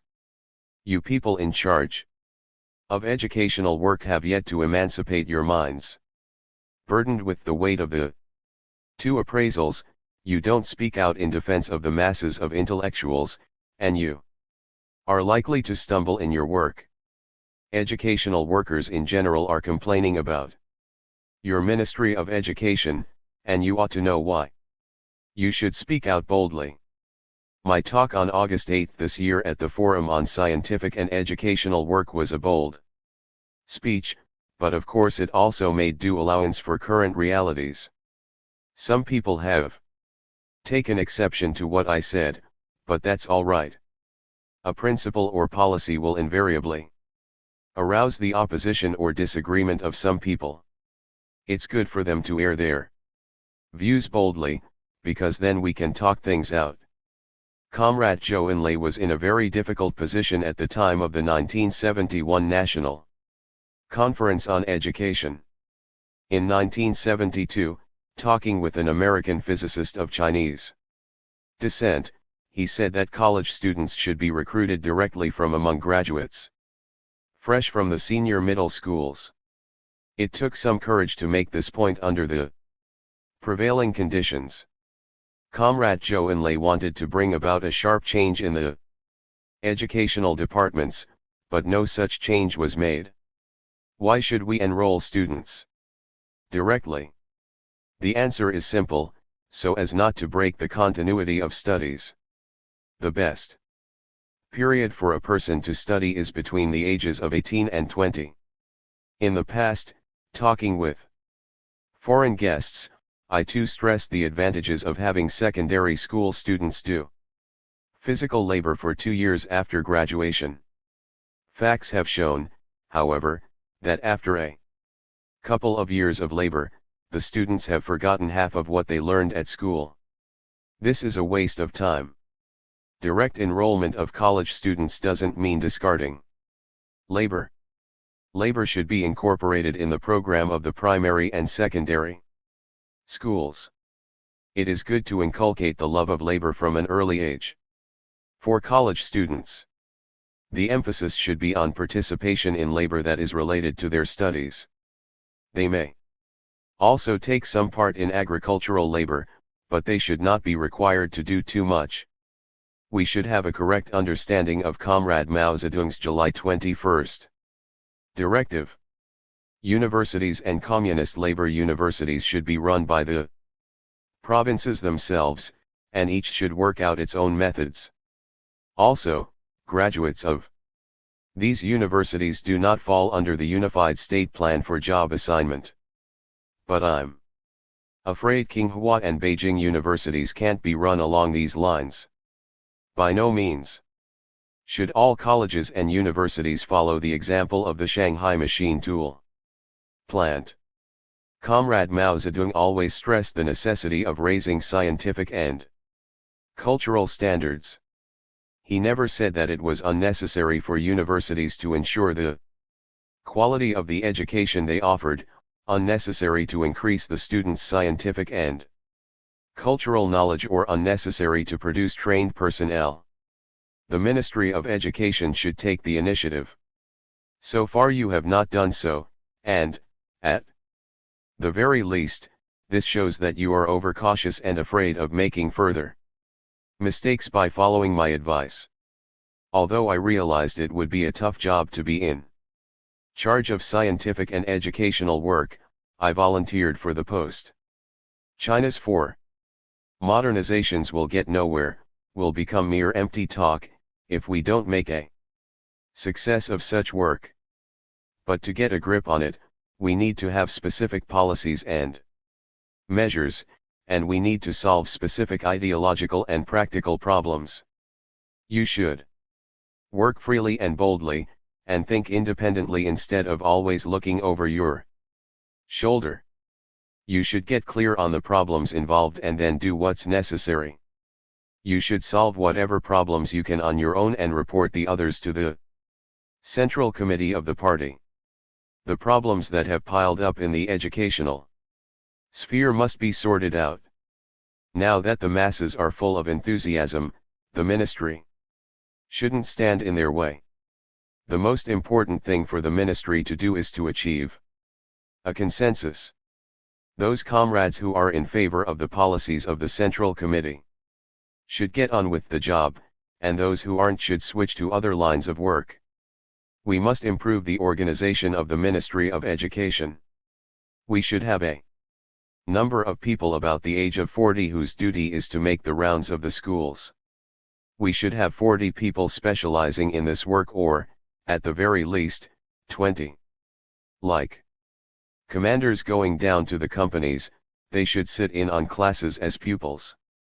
Familiarize themselves with the real situation, supervise the implementation of plans and policies, and then report back. This is the only way for them to find out promptly what's going on in the schools and to solve problems quickly. A beginning might be made by Going to the key colleges, universities, and secondary and primary schools. These are the concrete measures we should take. We can't afford to be satisfied with idle talk. The problem of the workers' propaganda teams should be solved, because they can't feel comfortable continuing their work in the schools. Our mimen sent to carry out the task of supporting the left should, without exception, return to their own units. Unless these problems are solved, there will be endless wrangling in the schools. How many key colleges and universities should there be? Who should be in charge of them? And how should they be organized? As I see it, key colleges and universities should be under the Ministry of Education. Those directly under the ministry will, in fact, have dual leadership by the ministry and by the governments of the provinces and municipalities where the schools are located, but the ministry will provide the principal leadership. The ministry should also take direct charge of a few schools and see that they set an example. The number of class hours per week, the maximum number of hours for political activities, and so on, should be decided upon, and the ministry should be directly involved in the decisions. The People's University of China should be started up again, mainly to train personnel in finance, trade, and economic management, as well as to train Marxist-Leninist theorists. We should make sure that the teachers' training universities fulfill their function well, and the Ministry of Education should regularly send people to inspect teachers' training colleges and schools under the provincial and municipal administrations. Unless all these institutions are run well, there will be no source of teachers. A basic consensus has been reached with regard to the length of undergraduate schooling. In general, it should be 4 years, although it may be somewhat longer for students of medicine and in certain other specialized fields. Within that 4-year period, 2 or 3 years should probably be spent on basic subjects. It is hard to do scientific research if you don't have a sound foundation. I've read your brief reports on the teaching materials used in foreign countries. It seems to me that in revising our own materials we must start with those for the primary and secondary schools, and that such materials should reflect the latest developments in knowledge. We must not, of course, divorce ourselves from the actual conditions in China. The document you've drafted on the enrollment system is too complicated and hard to understand. I've made a few changes in the qualifications required of applicants. So far as political requirements are concerned, we should stress the applicant's own political conduct. A clear political record, love of socialism and labor, readiness to observe discipline and a determination to study for the revolutionary cause, that is all we should require. In short, we should have 2 main criteria for admitting college students: first, good conduct, and second, a good academic record. For our scientific research institutes, we've decided to adopt a system whereby the director assumes overall responsibility under the leadership of the party committee. We've also decided to restore the professional titles of scientific research personnel. These are major policy decisions and they have solved many important problems. They are bound to shake things up and have an impact on education, industry, and other spheres. The educational units should try to keep pace with these developments. In colleges and universities, the titles of professor, lecturer, and assistant should be restored. The question of reinstituting the system of professional titles has been on many comrades' minds for years. Recently, this question was settled by the Central Committee in its circular on the convening of a national conference on scientific work. The departments of support services in organizations devoted to scientific research and education are indispensable. They have an immense load, and their work directly involves the implementation of policies. These departments in our colleges and universities should be staffed by people who love their jobs and are ready to work diligently in the service of teaching and scientific research. This will make it possible for those engaged in teaching, study or research to devote their energies to their professional work instead of running around looking for necessary equipment and suitable working conditions. We must strengthen our corps of teachers. We may transfer some of the personnel now working in scientific research institutions to colleges and universities so that they too can contribute to education. Teaching is a glorious task, and we should encourage all those engaged in it to work enthusiastically. The Ministry of Education should make proper political and material arrangements for those comrades who are released from the scientific research institutions to join the ranks of teachers.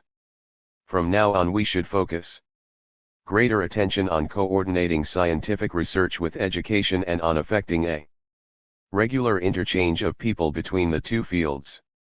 Without this kind of mobility, personnel will become rigid in their thinking.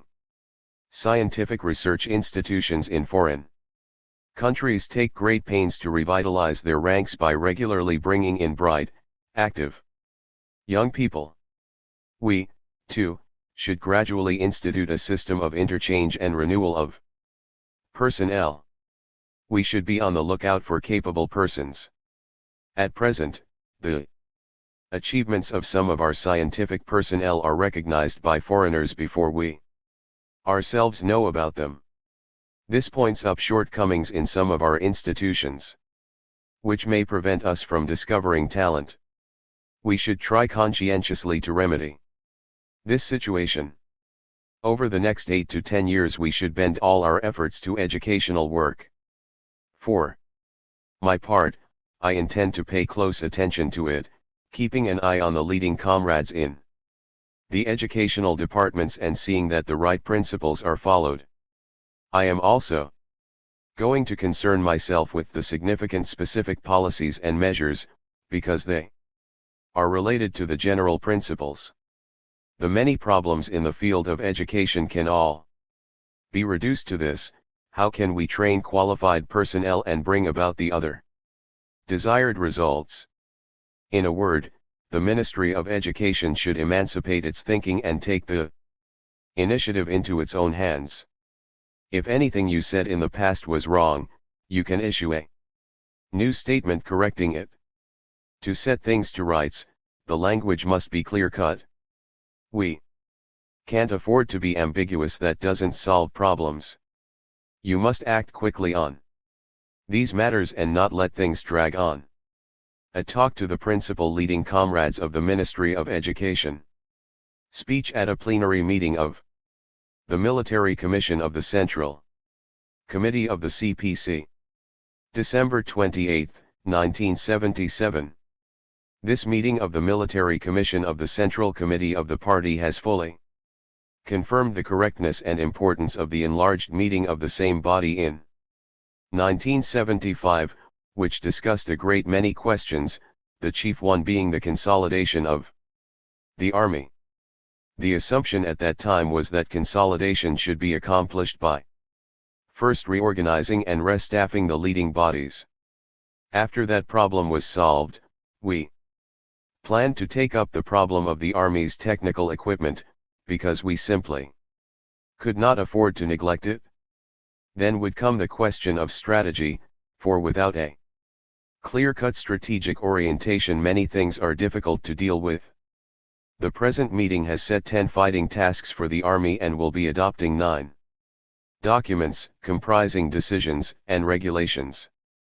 In terms of the number of problems it is to solve and the range and variety of the subjects with which it has to deal, no meeting to match it has been held for years. It has prepared rules for almost every aspect of the Army's work. Some earlier rules which were undermined by Lin Biao and the Gang of Four have been restored, others have been newly created, all are necessary for consolidating the army and preparing for the event of war.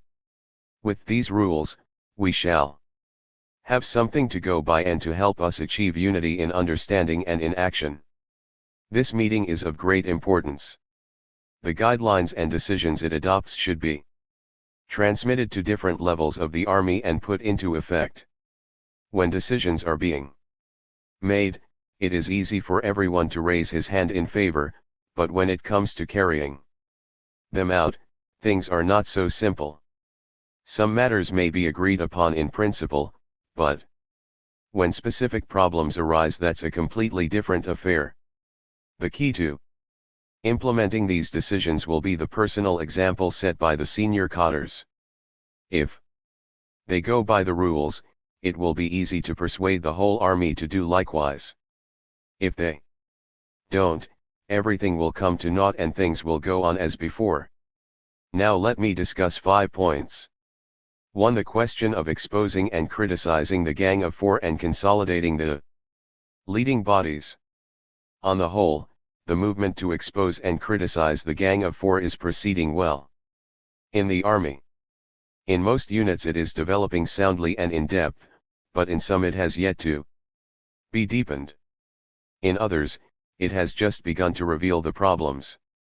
And in still others a multitude of problems have been discovered, but their solution is being dragged out.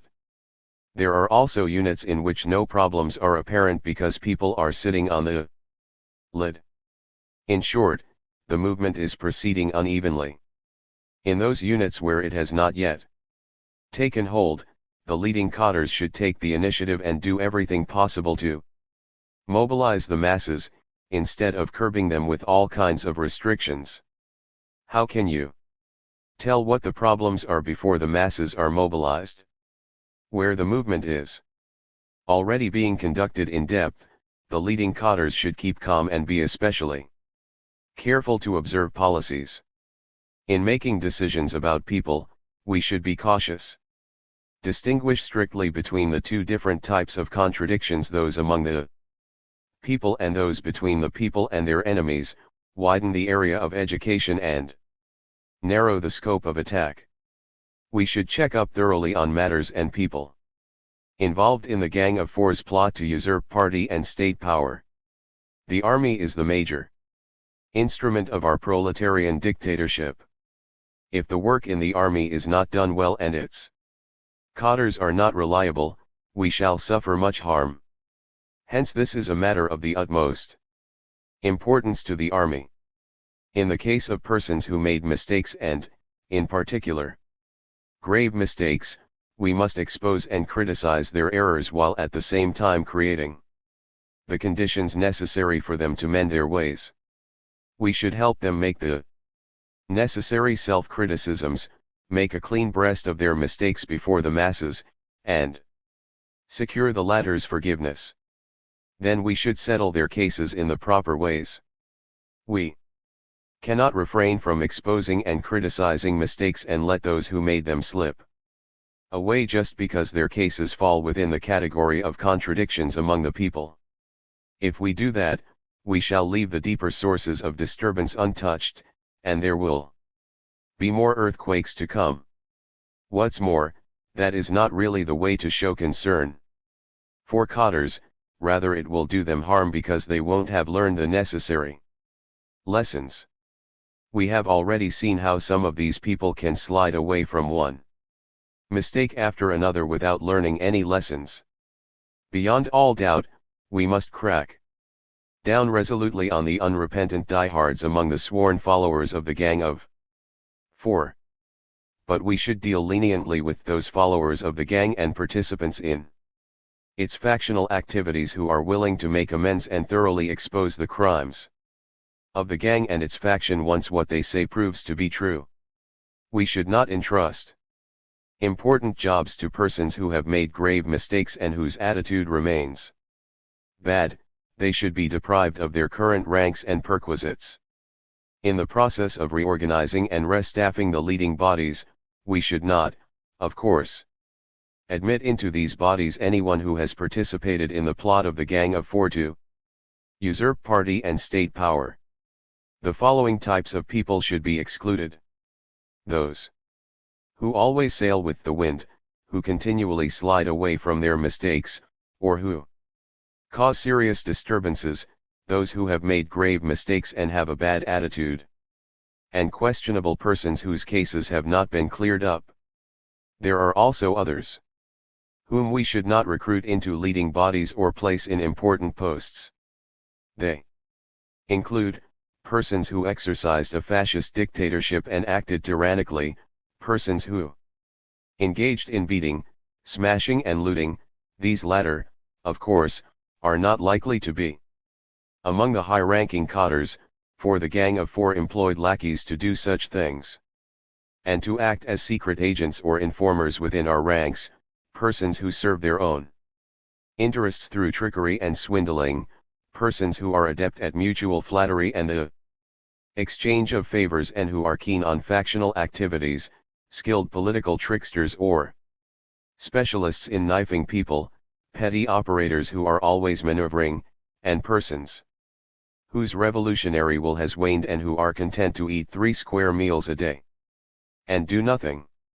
All this means that when we reorganize the leading bodies at various levels, and especially when we choose the cadres who will be first and second in command in their units, it is not enough merely to make sure that candidates were not involved in the plots of the Gang of Four.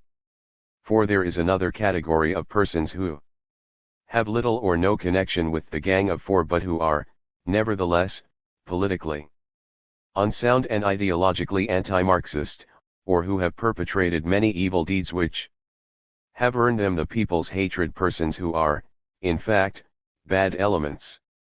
Not only should such types never be admitted into leading bodies, they should not be allowed to remain in the army. However, some leading comrades still don't recognize these people for what they really are, and we should be aware of this problem. Here I am talking not only about the selection of veteran cadres but also, and particularly, about the choice of younger ones. We must select the right young cadres, for they will take over from us in the future. We have had plenty of sad experience in making the wrong choice. We should judge our cadres in an overall way and from a historical perspective. Those who gave good service in the long years of revolutionary struggle but made mistakes or said wrong things at one time or another should be helped to correct their mistakes through proper criticism and self-criticism. By judging cadres from a historical perspective, we mean that we should take into account not only their earlier records but also their showing in the struggles against Lin Biao and the Gang of Four. Some people followed first Lin Biao and later the Gang of Four, committing errors and doing evil deeds. This, of course, is part of their history. We have many veteran comrades in the army and, generally speaking, their common characteristic is that they are very honest and upright. Of course, a few of them have changed somewhat, so it isn't easy to judge people. If we want to select the right ones, we must understand and judge cadres on the basis of their behavior in practical struggle. What kind of people should we select for future leading bodies? We should select serious students of Marxism-Leninism and Mao Zedong thought who can stand the tests of struggle, people who are strong in party spirit and capable of cooperating with others and resisting undesirable practices, people who believe in hard work and plain living, who seek truth from facts and are upright and honest in word and deed, people who work conscientiously, keep in close contact with the masses and are concerned about their well-being, and are bold, resolute, experienced and professionally competent.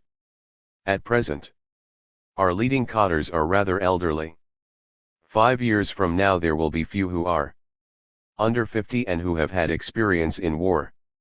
So we veteran comrades must attend seriously to the selection of successors, and we must help and guide the younger cadres and pass on our experience to them.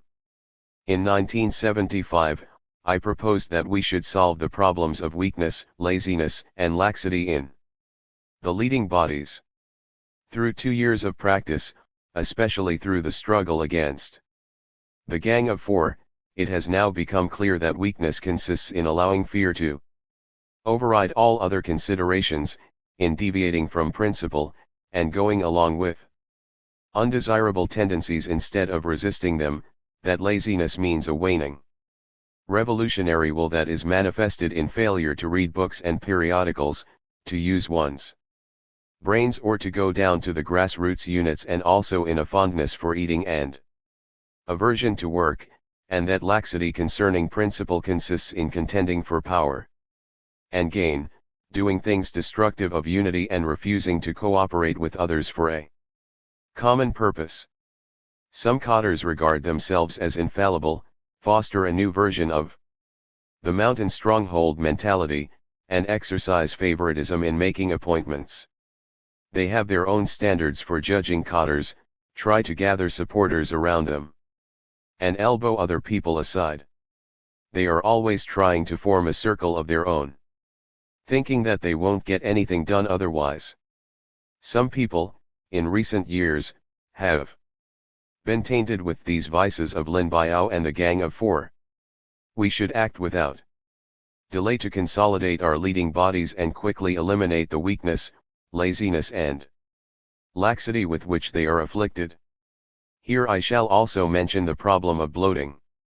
Some time ago, I summed up the problems in the army as bloating, laxity, conceit, extravagance and inertia. So far, we have not solved the first problem, that of bloating. We've not yet created a new structure for our army.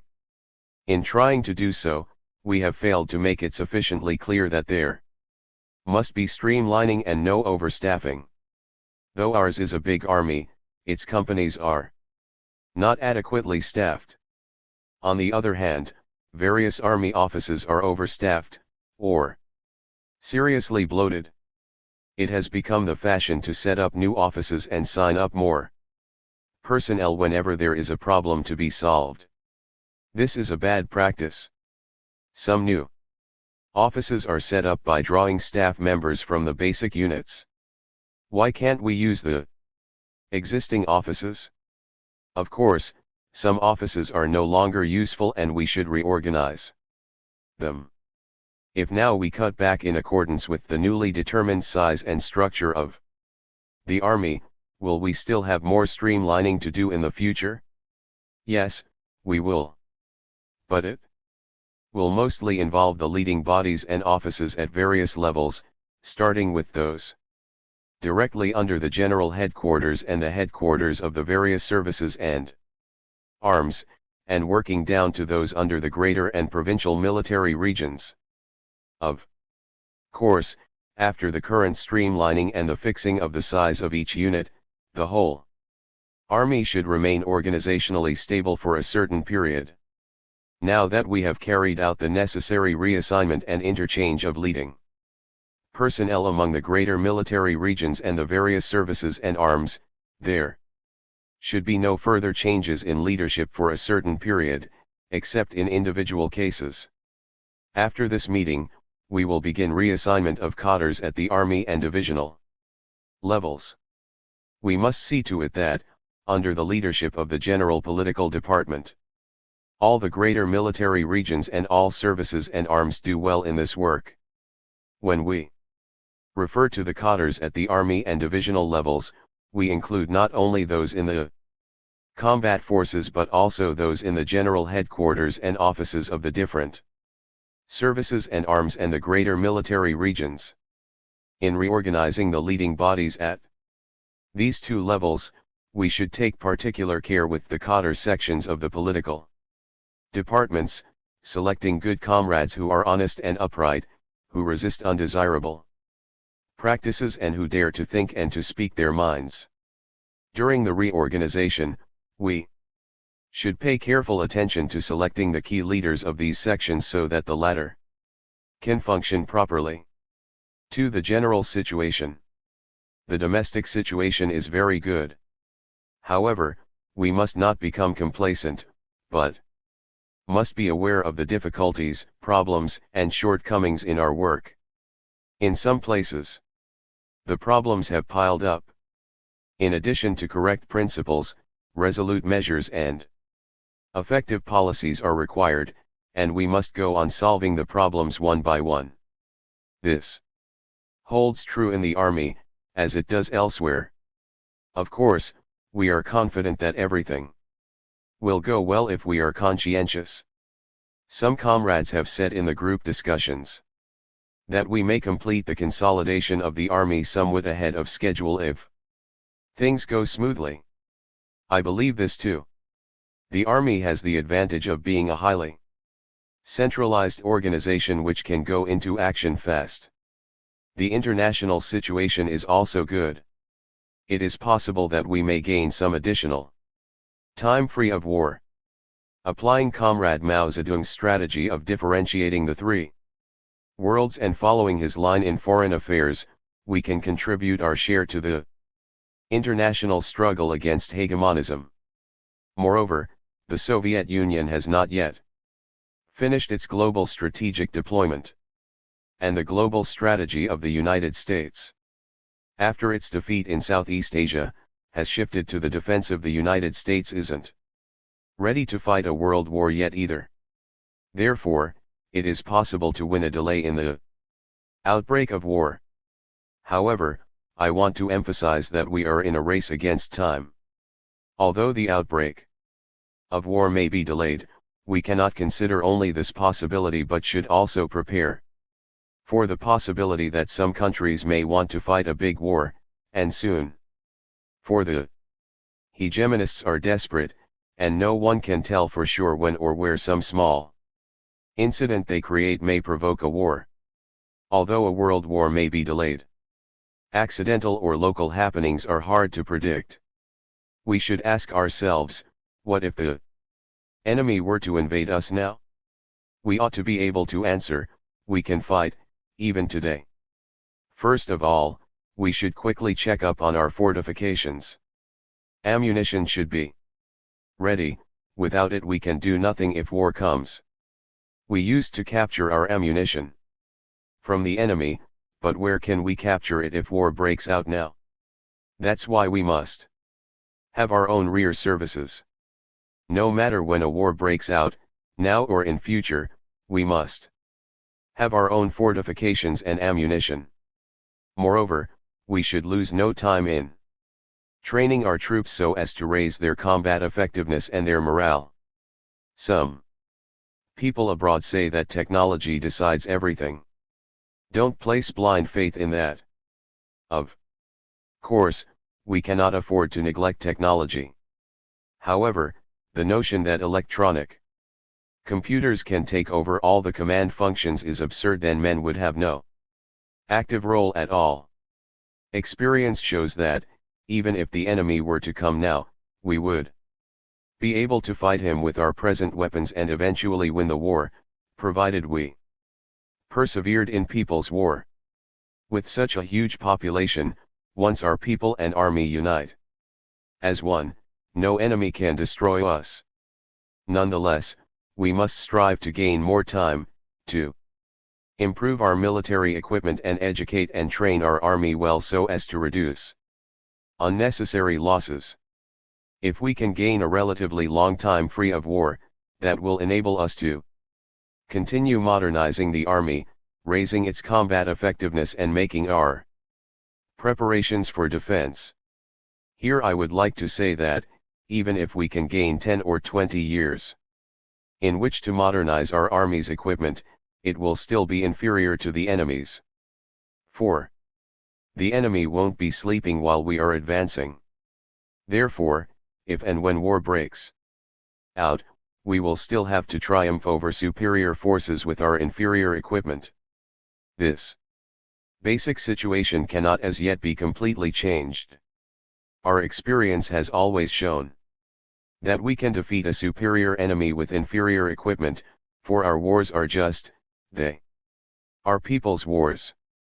In this respect, we should be fully confident. To sum up, war may break out any day. We must on no account waste time but should step up our preparations and, in particular, step up the training of our cadres in the art of Directing modern warfare. And we must know our limitations in this respect.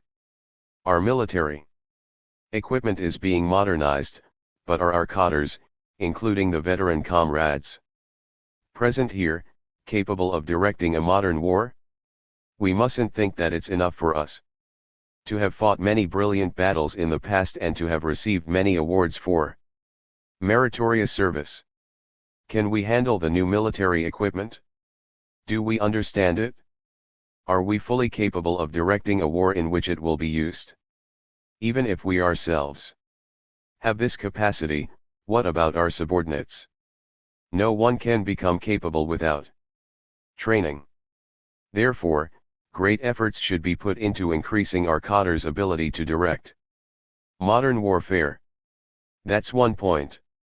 Another point is that the improvement of our army's equipment must be speeded up. But we must take note of one condition, namely, that we proceed from actual possibilities. The state budget is limited and, moreover, the amount of our military expenditures has to be decided with a view to the overall balance. Our national defense can be modernized only on the basis of the industrial and agricultural development of the country as a whole. However, if we do our work well, we can speed up the improvement of our military equipment within the country's present capabilities. 3. The question of the armies becoming a big school. We have made two decisions concerning the education and training of our army, one affecting military schools and the other the various units.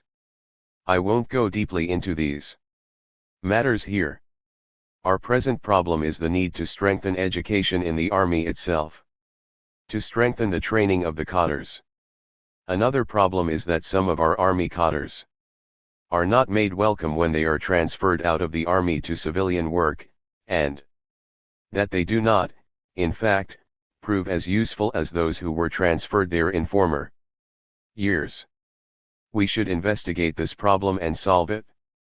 Comrade Mao Zedong said long ago that the army should be made into a big school. Under the new circumstances, it is of particular importance to stress the necessity of following this directive. Several 100,000 cadres are going to be transferred to civilian jobs. This work was suspended for 2 years owing to interference and sabotage by the Gang of Four. From now on, large numbers of army cadres will be shifted to civilian work every year, which means that they will be transferred out of the army to the various fronts of socialist construction. How can we help them to adapt to the new tasks as quickly as possible? The method is to create the conditions that will fit them for work in the civilian units. And one way is to add the appropriate content to our army education and training programs. When we say that we should give strategic significance to education and training, we mean that we ought to make the army a big school which instructs the cadres not only in modern warfare but also in modern science and production, and in methods of doing political and administrative work. Thus trained, our cadres will be able to play their role both in building up the army and in civilian work, and to fight in the event of war. That is to say, they will become cadres able to serve both in the army and in civilian units.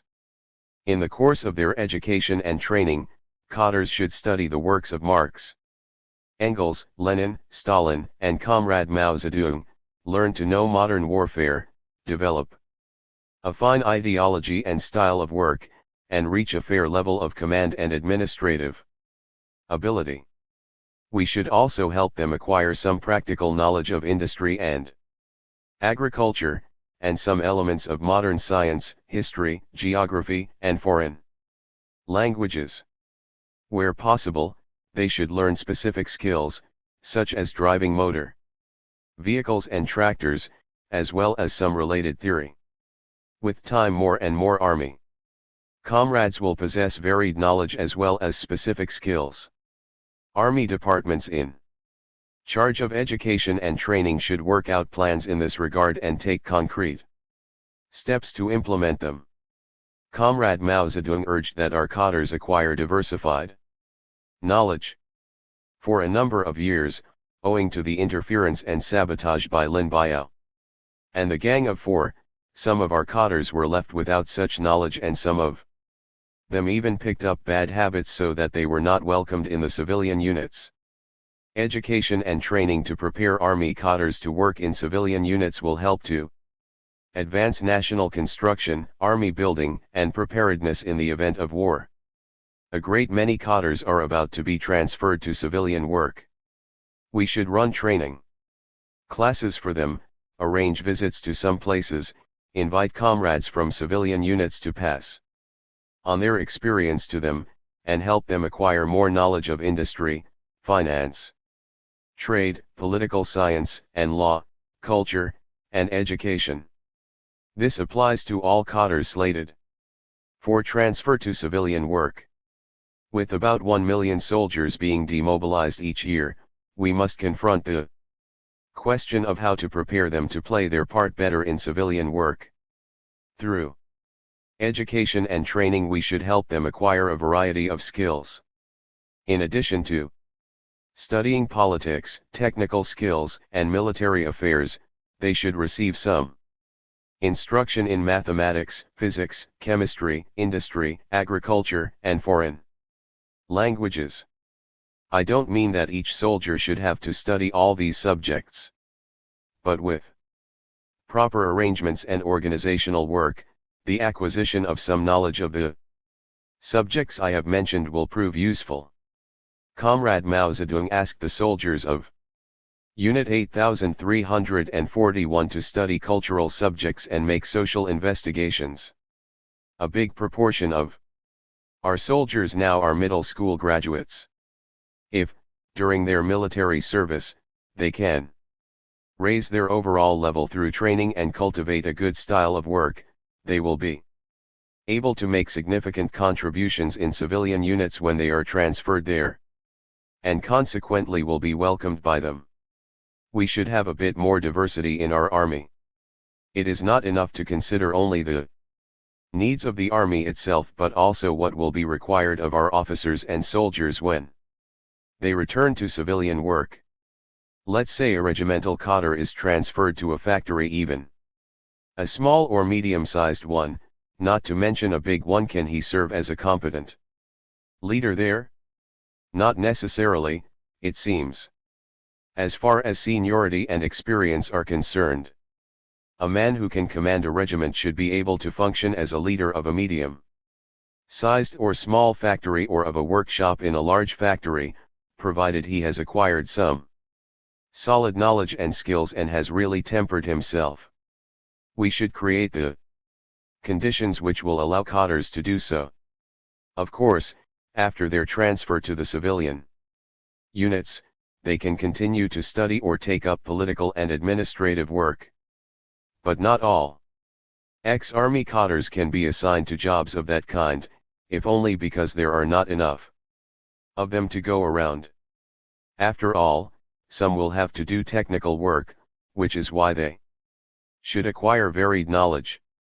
We should give our officers and soldiers the necessary training so that they can both fight battles and participate in socialist construction.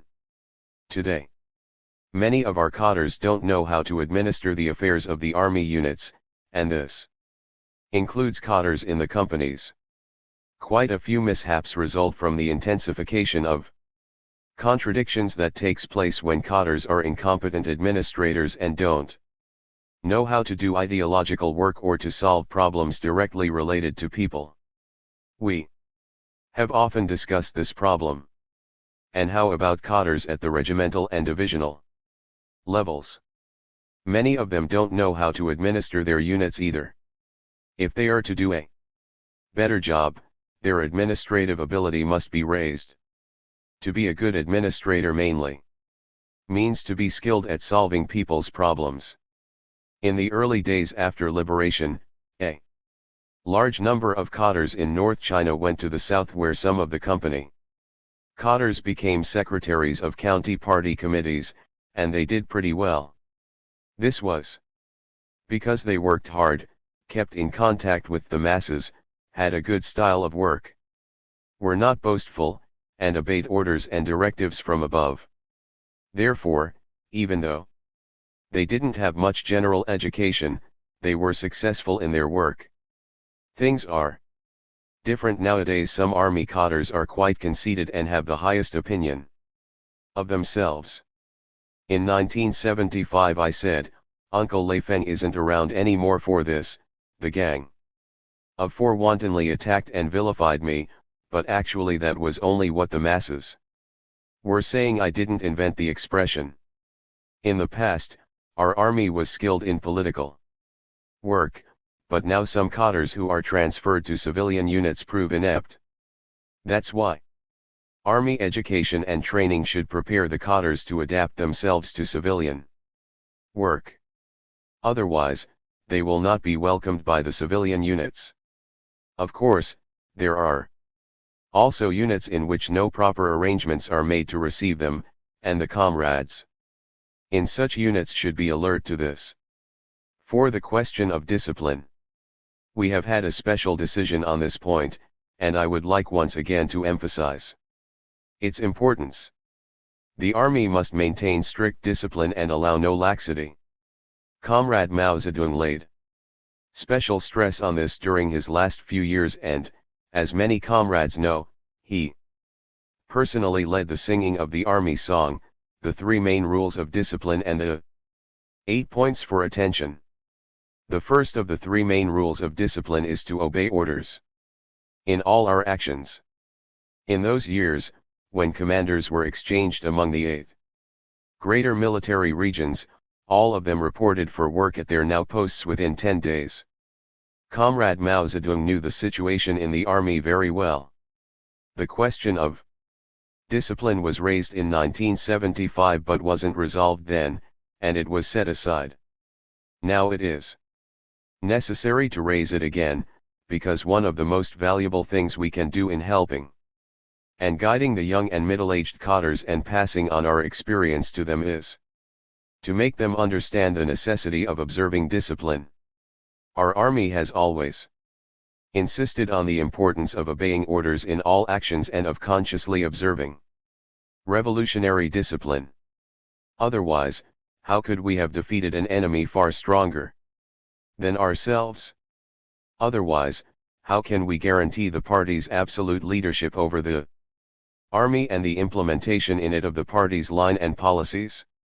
And otherwise, how can we speed up the process of revolutionizing and modernizing the army? Now we have some cadres who don't carry out directives or obey orders from above. This is a violation of discipline. In some units, there are a few people who have arrogantly practiced factionalism for a long time. They are like tigers whose backsides no one dares to touch. But why shouldn't we dare? When told they are being transferred to another post, some cadres simply don't obey the order if it doesn't conform to their personal wishes. In 1975, one unit planned to transfer a number of people elsewhere, but they just refused to leave, on the ground that there had been no satisfactory explanation of what they called the rights and wrongs of their transfer.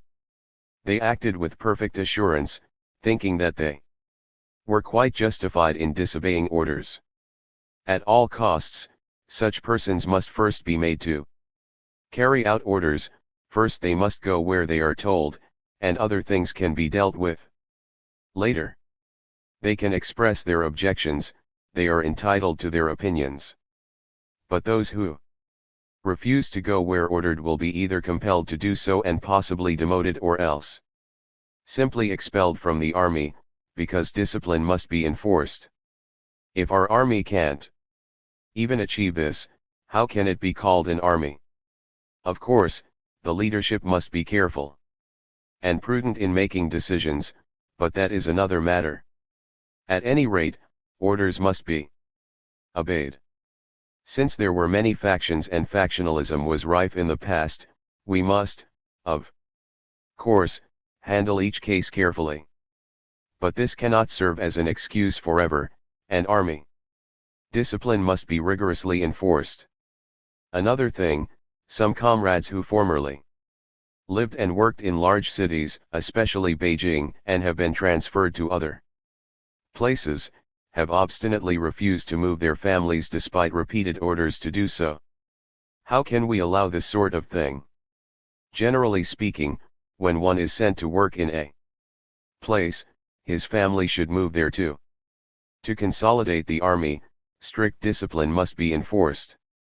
We must firmly implement the guidelines and decisions adopted by this meeting. We must encourage everyone to put the general interest above everything else. Some things may seem right when viewed from a narrow perspective but prove wrong when viewed from a broader perspective, and vice versa.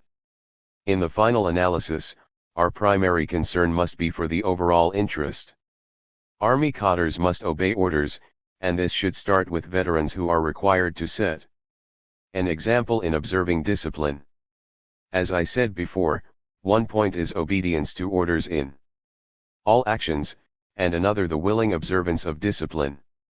We should strengthen education on both these points. Of course, there should also be democracy in our army, for without democracy there can be no voluntary observance of discipline. Comrade Mao Zedong always held that the army should practice democracy in three main areas: the political, the economic and the military. In each unit, leadership is exercised by the party committee which practices both centralism and democracy. In the party committee all important issues must be thoroughly discussed, and no one person should have the final say. The committee should encourage criticism and self-criticism among its members, and this should be made habitual. Our senior cadres should take part in the activities of their party groups as other comrades do. The party committees should see that they do so, even though the committees themselves have their own inner party life and can perform the function of mutual supervision and encouragement. Party branches at the company level should play a good role, and see to it that democratic procedures are followed in the three main areas. It goes without saying that political democracy must be given full scope in the army. With regard to military democracy, including that in education and training, it is necessary to persist in the practice of having officers teach soldiers, soldiers teach officers, and soldiers teach each other. In the study of modern science, there are many cases where soldiers can teach officers. Soldiers who know more about science than their company commanders and political instructors, particularly soldiers in the technical units, should be asked to do this. We must also ensure economic democracy. We now have some cadres who encroach on the soldiers' interests.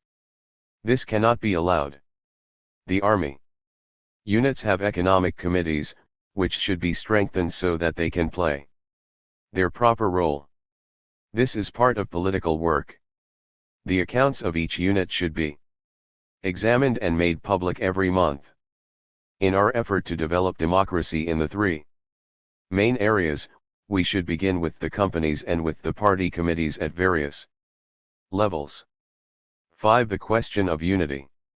Comrade Mao Zedong said that we should unite with the great majority, including those who had formerly opposed us and had since been proved wrong. We should not bear grudges against people who were once out to get us. Instead of harboring resentment against comrades, we should forgive old wrongs. People like us can't be faultless, and we should allow others to criticize our shortcomings. We veteran cadres should set a good example in this respect. Of course, I'm referring to criticism and not to rumor mongering, slander, abuse and groundless charges, none of which should be tolerated. We should unite and join forces against our common enemy and together expose and criticize the Gang of Four. That is the only way to implement the correct line regarding cadres, which requires that they be appointed on the basis of merit, and to unite with comrades who are good but have made mistakes. We must oppose factionalism, sectarianism and favoritism.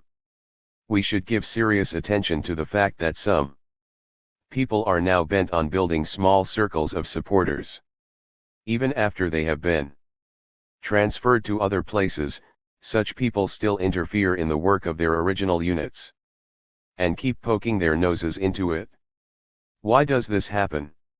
What's the need of it? What's the good of it? In seeking unity, we must observe the party's principle of democratic centralism. Some people who pay lip service to unity distort certain differences of opinion within a party committee and leak them to the public. They spread rumors and slanders and try to win over groups of people in order to build support for themselves. Others sow discord. All these acts are divisive and therefore impermissible. Comrade Mao Zedong always emphasized that unity is the guarantee of victory. In order to carry out the party's line, achieve the splendid goal of the four modernizations and implement the guidelines laid down by this meeting, we must unite under the banner of Mao Zedong thought and rally around the Central Committee. This is in our overall interest, and we should view all things from this broader perspective. At this meeting the Military Commission has set us a heavy task, and time is pressing.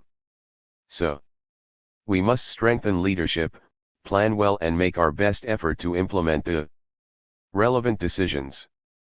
First of all, we must successfully reorganize and restaff the leading bodies at various levels. That is the only way to ensure the fulfillment of the various tasks facing the army. Speech at the opening ceremony of the National Conference on Science. March 18, 1978.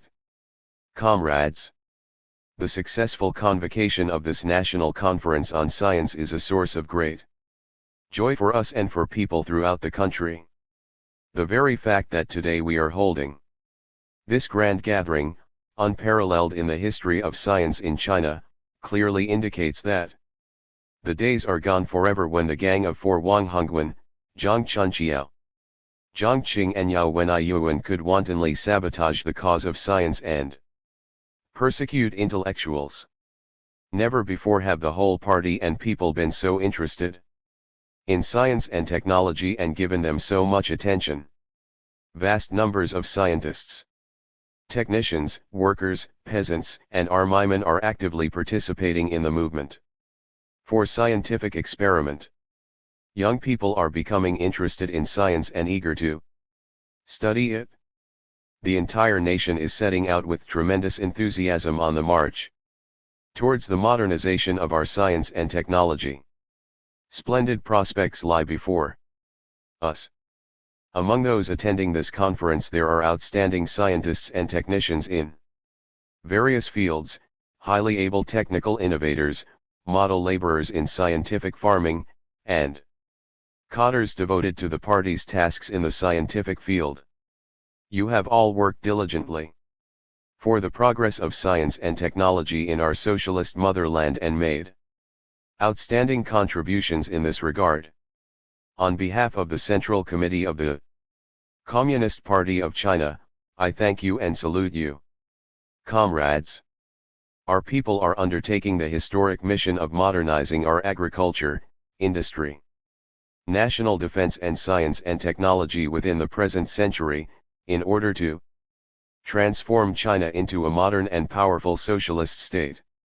We have waged a bitter struggle against the Gang of Four over the question of whether the four modernizations are needed or not.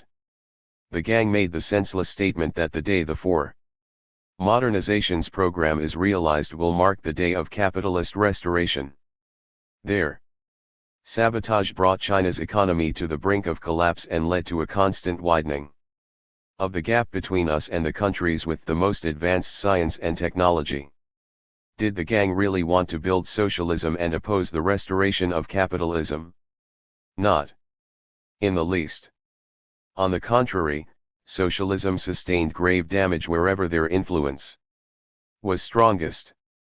Their misdeeds, serving as a negative example, make us realize all the more clearly that even though we have a dictatorship of the proletariat, unless we modernize our country, raise our scientific and technological level, develop our productive forces and thus strengthen our country and improve the material and cultural life of our people, unless we do all this, our socialist political and economic system cannot be fully consolidated, and there can be no sure guarantee for the country's security. The more our agriculture, industry, national defense, and science and technology are modernized, the stronger we will be in the struggle against forces which sabotage socialism, and the more our people will support the socialist system. Only if we make our country a modern, powerful socialist state can we more effectively consolidate the socialist system and cope with foreign aggression and subversion. Only then can we be reasonably certain of gradually creating the material conditions for the advance to our great goal of communism. The key to the four modernizations is the modernization of science and technology. Without modern science and technology, it is impossible to build modern agriculture, modern industry, or modern national defense.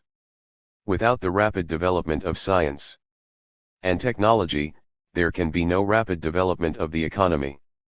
The Central Committee of the party decided to call this National Science Conference in order to bring home to the party and country the importance of science, to map out a program, to commend advanced units and individuals, and to discuss measures for speeding up the development of science and technology in China. Today, I would like to speak on some pertinent points. The first point is the necessity of understanding that science and technology are part of the productive forces. The Gang of Four raised a hue and cry over this, confounding right and wrong and sowing much confusion in people's minds. Marxism has consistently treated science and technology as part of the productive forces. More than a century ago, Marx said that expansion of the use of machinery in production requires the conscious application of natural science. Science too, he said, is among the productive forces. The development of modern science and technology has bound science and production ever more tightly together. It is becoming increasingly clear that science and technology are of tremendous significance as productive forces. Modern science and technology are now undergoing a great revolution. The advances over the last 3 decades have not been limited to particular scientific theories or production techniques, nor have they just represented progress and reform in the usual sense. Rather, profound changes have taken place and new leaps have been made in almost all areas. A whole range of new sciences and technologies is continuously emerging. Modern science opens the way for the improvement of production techniques and determines the direction of their development. Many new instruments of production and technical processes first come into being in the laboratory. A series of new industries, including high polymer synthesis, atomic energy, electronic computers, semiconductors, astronautics and lasers, have been founded on the basis of newly emerging sciences. Of course, both now and in the future there will be many topics of theoretical research for which at the moment no practical application can be seen. But a host of historical facts have proved that once a major breakthrough is achieved in theoretical research, it leads, sooner or later, to enormous progress in production and technology. Contemporary natural science is being applied to production on an unprecedented scale and with unprecedented speed. This has given all fields of material production an entirely new look. In particular, the development of electronic computers, cybernetics and automation technology is rapidly raising the degree of automation in production. With the same manpower and the same number of man-hours, people can turn out scores or hundreds of times more products than before. What has brought about the tremendous advances in the productive forces and the vast increase in labor productivity. Mainly the power of science, the power of technology. We all know that the basic factors in the productive forces are the means of production and labor power. What is the relationship of science and technology to these two factors? Throughout history, the means of production have always been linked with a given type of science and technology, and, likewise, labor power has always meant labor power armed with a certain degree of knowledge of science and technology. We often say that man is the most active productive force. Man here refers to people who possess a certain amount of scientific knowledge, experience in production and skill in the use of tools to create material wealth. There were vast differences between the instruments of production man used, his mastery of scientific knowledge, and his production experience and skills in the stone, bronze, and iron ages and in the 17th, 18th, and 19th centuries. Today, the rapid progress of science and technology is speeding up the introduction of new production equipment and new technological processes. Many products are superseded in a matter of a few years by a new generation of products. Only by acquiring a higher level of scientific and general knowledge, richer experience in production and more advanced skills can the worker expand his role in modern production. In our society, the workers have a high degree of political awareness and study assiduously for the conscious purpose of raising their level of scientific and general knowledge, so they will doubtless be able to achieve a higher productivity of labor than that under capitalism. The recognition that science and technology are productive forces leads in turn to the following question: how should the mental labor involved in scientific research be regarded? Now that science and technology are becoming increasingly important productive forces, should scientists and technicians be considered as workers or not? In societies under the rule of exploiting classes, there are various kinds of mental workers. Some are wholly in the service of the reactionary ruling classes and thus stand in an antagonistic relationship to manual workers. But even in such a situation, as Lenin said, many of the intellectuals engaged in scientific and technical work are themselves not capitalists but scholars, even though they are filled with bourgeois prejudices. The fruits of their work are used by the exploiters, but in general this is determined by the social system and not by their own free choice. They are totally different from those politicians who rack their brains for expedients of direct service to the reactionary ruling classes. Marx pointed out that ordinary engineers and technicians join in the creation of surplus value. That is to say, they, too, are exploited by the capitalists. In a socialist society, the mental workers trained by the working class itself are different from intellectuals in any exploitative society past or present. Comrade Mao Zedong pointed out during the period of socialist transformation in China that intellectuals from the old society became faced with the question of which skin to attach themselves to. Class contradictions and class struggle continue to exist throughout the historical period of socialism, and so throughout this period, intellectuals must decide whether or not they will adopt and maintain the stand of the working class. But generally speaking, the overwhelming majority of them are already intellectuals serving the working class and other working people. It can therefore be said that they are already part of the working class itself. They differ from the manual workers only insofar as they perform different roles in the social division of labor.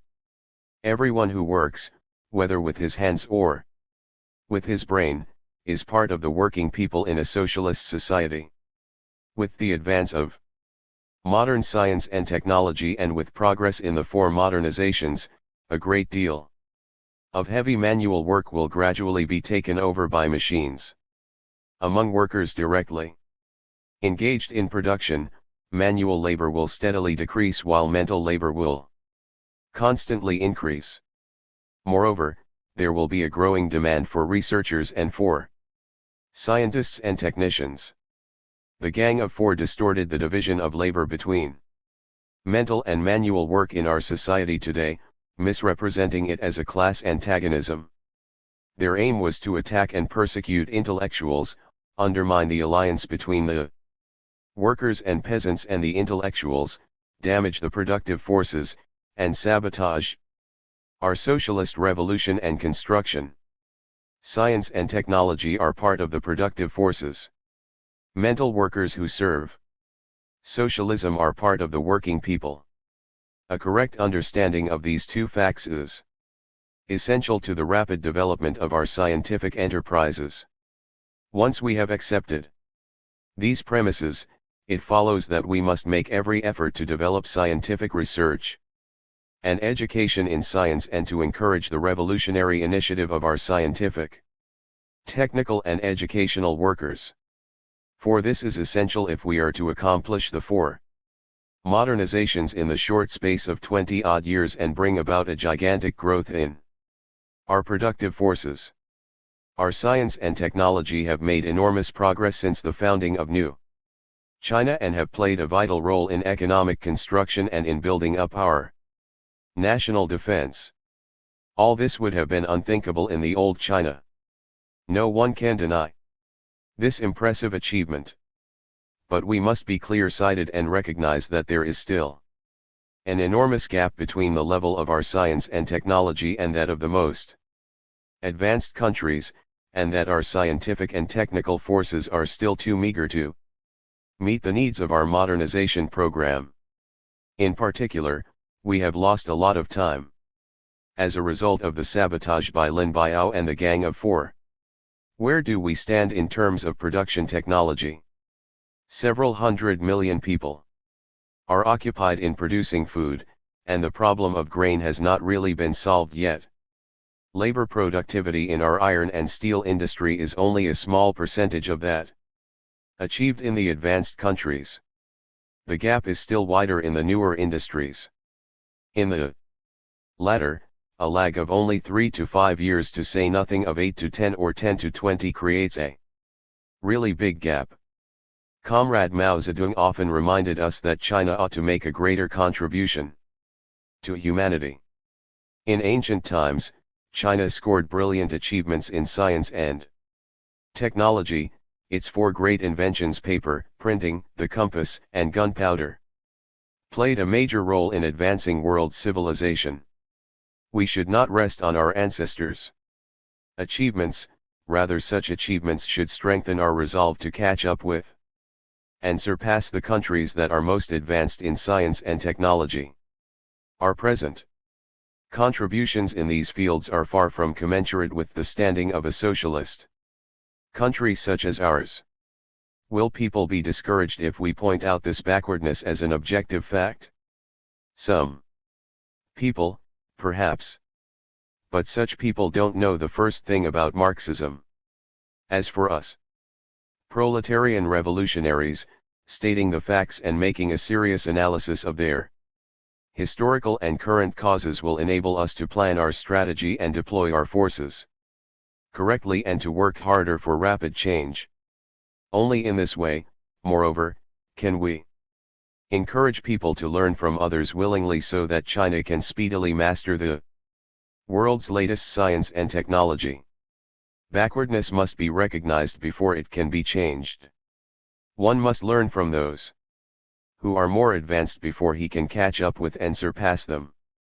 Of course, in order to raise China's scientific and technological level, we must rely on our own efforts, develop our own creativity, and persist in the policy of independence and self-reliance.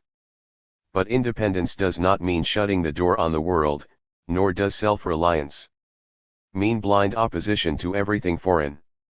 Science and technology are part of the wealth created in common by all mankind. Every people or country should learn from the advanced science and technology of others.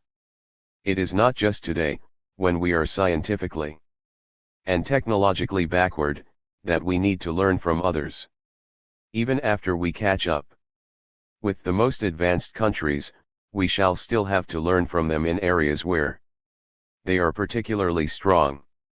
China's revolution exerts an attraction on all the revolutionary people in the world, who identify with it. Our drive for socialist modernization has enlisted their interest and support and will continue to do so ever more widely. We must endeavor to increase international academic exchanges and expand our friendly contacts and cooperation with scientific circles in other countries. We would like to express our heartfelt thanks to all friends abroad who have helped us in science and technology. That was the first question I wanted to speak about. The second question is that of building a large contingent of scientific and technical personnel who are both read and expert. For the modernization of science and technology, we must have a mighty scientific and technical force serving the working class, a force which is both read and expert and includes a large number of scientists, engineers, and technicians who are first-rate by world standards. It will not be easy for us to build up such a force. Here the important thing is to correctly understand what is meant by both read and expert and set reasonable standards. The Gang of Four made the absurd claim that the more a person knew, the more reactionary he would become. They said they preferred laborers without culture and they touted an ignorant reactionary clown who handed in a blank examination paper as the model of a read expert. On the other hand, they vilified as white and expert those good comrades who studied diligently and contributed to the motherland's science and technology. For a time, this reversal of right and wrong and confounding of the people with the enemy caused deep confusion in many minds. Comrade Mao Zedong urged intellectuals to become both read and expert and encouraged persons with a bourgeois world outlook to remold it and acquire the proletarian world outlook. The basic question as regards world outlook is whom one is to serve. If a person loves our socialist motherland and is serving socialism and the workers, peasants and soldiers of his own free will and accord, then it should be said that he has begun to acquire a proletarian world outlook. In terms of political standards, he cannot be considered white but should be called red. Our scientific undertakings are an integral part of our socialist cause. Working devotedly for our socialist scientific enterprises and making contributions to them is, of course, a sign that one is expert. In a sense, it is also a sign that one is read. Imbued with Mao Zedong thought, our contingent of scientists and technicians has made truly rapid progress in the last 28 years. The large majority of them love the party and socialism, are striving to integrate themselves with the workers, peasants, and soldiers, and work wholeheartedly and successfully at their jobs. Their faith in the party and in socialism never wavered, even when Lin Biao and the Gang of Four were persecuting and tormenting intellectuals, and they kept on working in their specialties under extremely difficult conditions. Many showed a high level of political awareness in the struggle against the gang, and when it was smashed their deep revolutionary enthusiasm was released. They fully support the Central Committee of the party and are working harder than ever for the four modernizations. These scientists and technicians are invaluable to us. On the whole, they have truly proved that they are both read and expert, that they are the scientific and technical contingent of our working class. Naturally, this does not mean that these scientists and technicians all have a very high level of consciousness politically and ideologically, or that there are no mistakes or defects in their way of thinking, work style, or day-to-day work.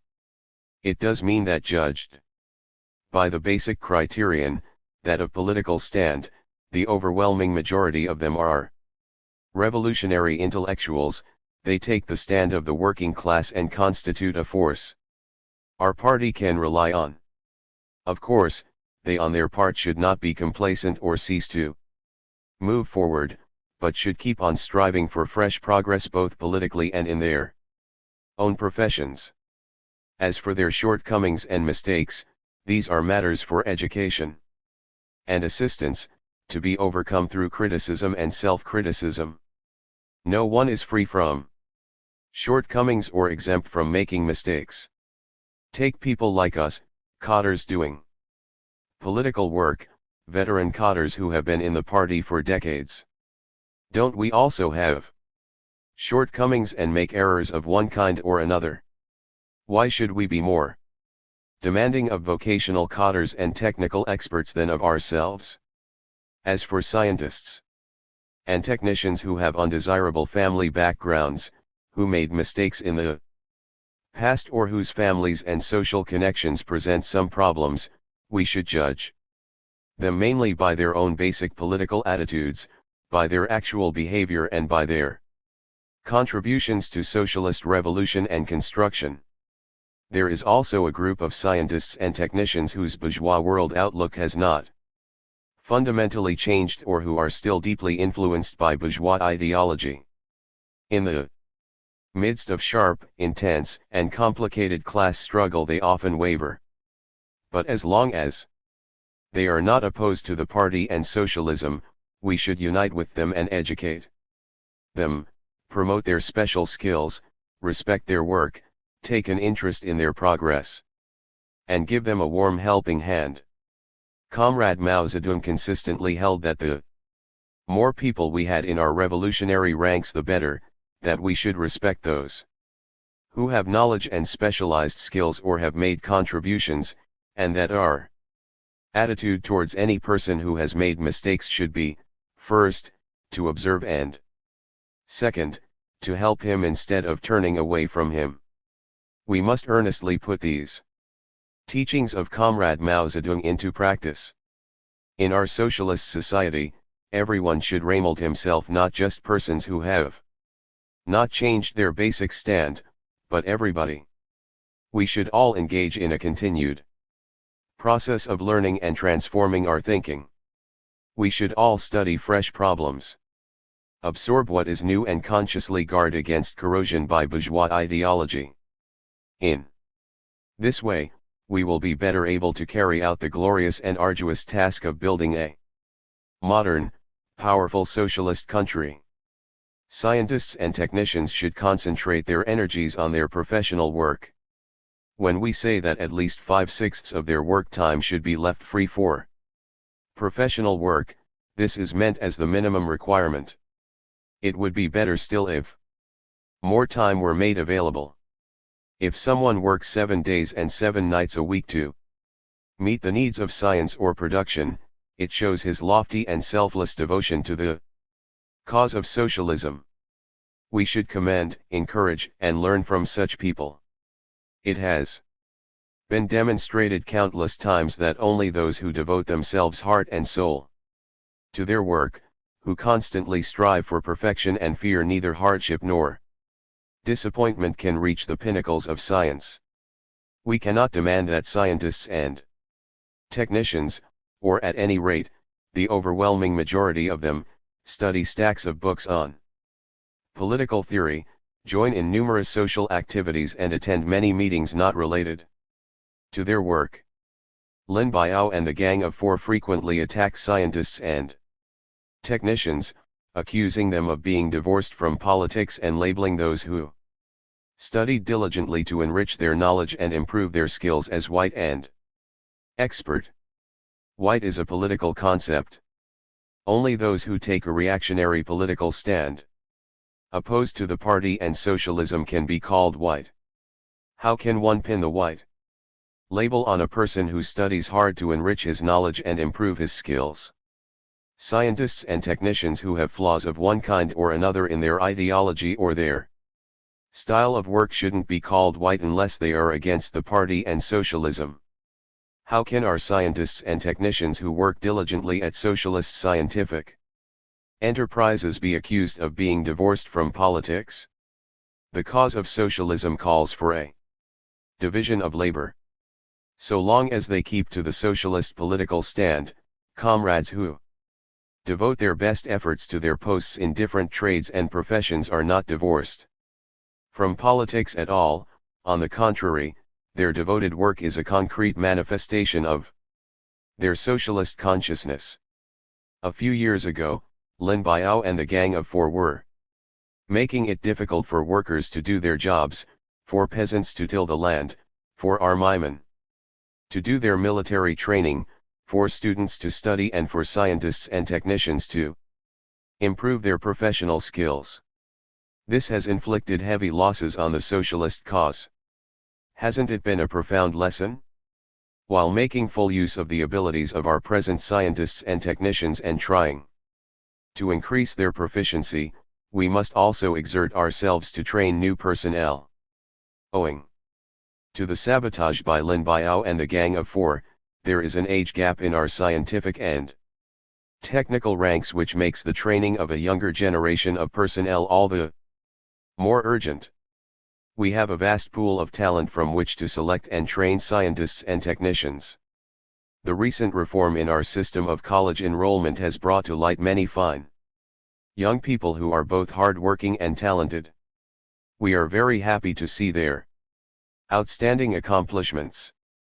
Though the Gang of Four ran amok for a time, they failed to extinguish the young people's enthusiasm for study or to crush the teachers' revolutionary determination to educate the next generation for the party and the people. Today the Central Committee is paying close attention to science and education and laying heavy stress on the training and selection of talented people. We can foresee that a new era will soon open, in which talented people will come to the fore in great numbers. Like a galaxy of brilliant stars. The future of science lies with our youth. The maturing of the younger generation holds the best hope for the success of our cause. General education is basic to the training of scientific and technical personnel. We must carry out the party's policy on education comprehensively and correctly, put it on the right track and introduce appropriate reforms, so as to ensure both quantitative and qualitative progress. Education is not just the concern of the educational units, party committees at all levels must treat it as a major issue. Every trade and profession should support it and try to establish its own schools. The people's teachers are gardeners, cultivating our revolutionary successors. Their creative labor should be respected by the party and the people. We must see to it that they have enough time for teaching, and we must make proper arrangements for their political life, working conditions and professional studies. Teachers who make outstanding contributions in pedagogy should be commended and rewarded. We must place particular stress on nurturing talent and break with routine ways of discovering, selecting, and training outstanding people. This was one of the big issues about which the Gang of Four spread utter confusion.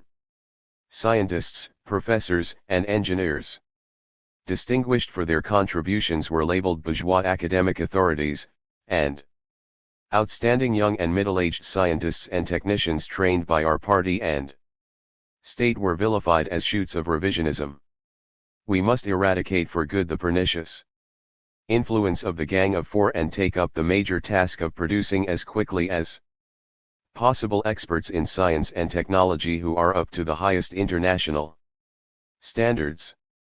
Comrade Mao Zedong said in the early period of the War of Resistance against Japan 1937-45 that our party's fighting capacity would be greatly enhanced and Japanese imperialism more quickly defeated if there were 100 or 200 comrades with a grasp of Marxism-Leninism which was systematic rather than fragmentary, and genuine rather than hollow.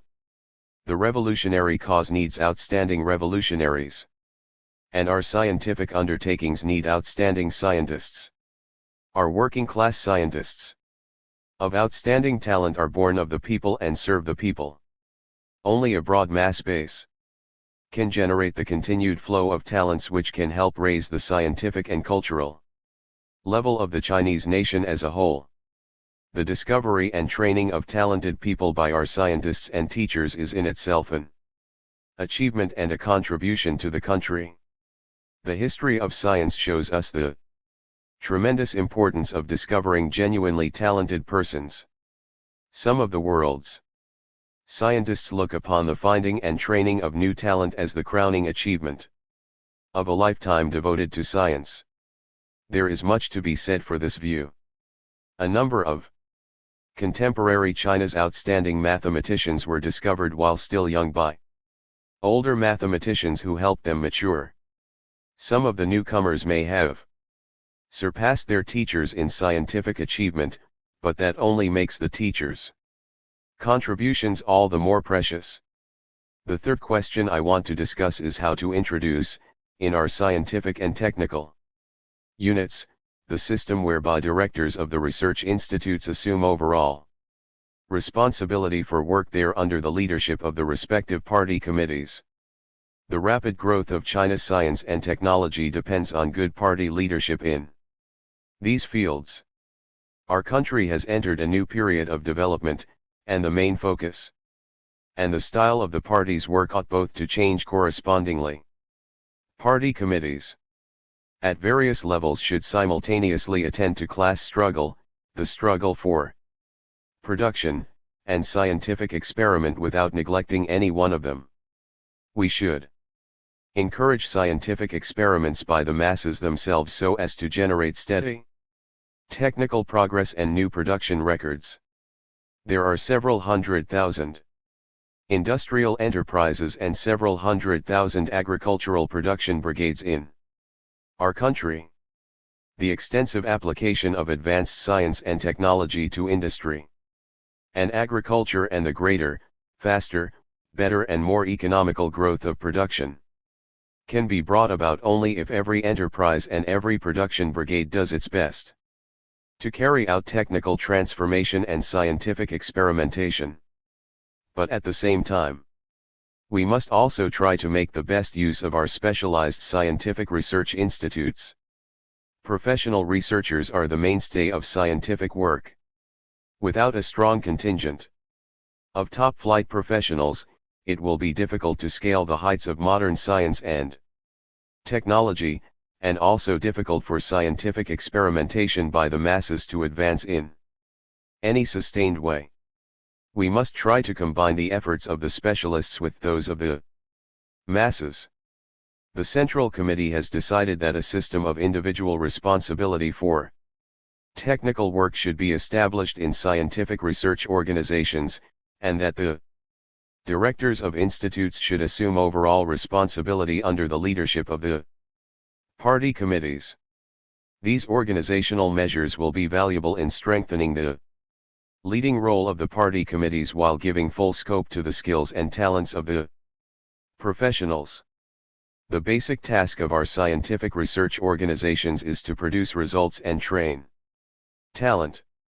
They must bring about more and better scientific and technical achievements and train scientific and technical personnel who are both read and expert. The degree to which the organizations fulfill this basic task should be the main criterion for judging the work of their party committees. Only when they truly fulfill it can we say that they have done their duty in helping to consolidate the dictatorship of the proletariat and to build socialism. Much has to be done to accomplish this basic task, but it is impossible for party committees to handle everything. We must honestly admit that there are still many things in scientific and technical work that we do not understand. And even if we did, it would still be impossible for the party committees to handle everything. There must be a division of labor with a system of specific individual responsibility for each post, from top to bottom. This is the only way to ensure order and efficiency in our work. And it is the only way to clearly define each person's duties, to distribute rewards and penalties correctly, to avoid procrastination and evasion of responsibility, and to prevent people from getting in each other's way. The leadership given by party committees should be primarily political, that is, they should ensure the correct political orientation of the work of the units concerned, see to it that the party's line, principles, and policies are followed and arouse and mobilize the enthusiasm of all concerned. Such leadership should be exercised through planning. Good plans for scientific research must be drawn up, personnel must be carefully evaluated and properly placed, and all forces must be well organized. For the plans to be carried out and for scientific research to advance, it is also necessary to guarantee support services for the scientists and technicians, providing them with proper working conditions. This too is part of the work of the party committees. I am willing to be your Director of Support Services and to cooperate with the leading comrades of party committees at various levels to do the job properly. As far as leadership over scientific and technical work is concerned, we should give the directors and deputy directors of the research organizations a free hand. Party committees should support both party and non-party professionals occupying administrative posts, and enable them to fulfill their roles by giving them power and responsibility commensurate with their positions. These professionals, like us, are cadres of the party and the state, and we must never treat them as outsiders. Party committees should be acquainted with their work and check up on it, but shall not attempt to take it over. We must give full play to democracy and follow the mass line, trusting the judgment of the scientists and technicians in such matters as the evaluation of scientific papers, the assessment of the competence of professional personnel, the elaboration of plans for scientific research and the evaluation of research results. When views diverge on scholarly questions, we must follow the policy of letting 100 schools of thought contend and encourage free discussion. In scientific and technical work, we must listen closely to the opinions of the experts and leave them free to use all their skills and talents, so as to achieve better results and reduce our errors to the minimum. This is a vital aspect of the application of the mass line by the party committees in scientific research organizations. Will our insistence on allowing scientists and technicians to concentrate on their professional work make our political tasks lighter or less demanding? No, it will not.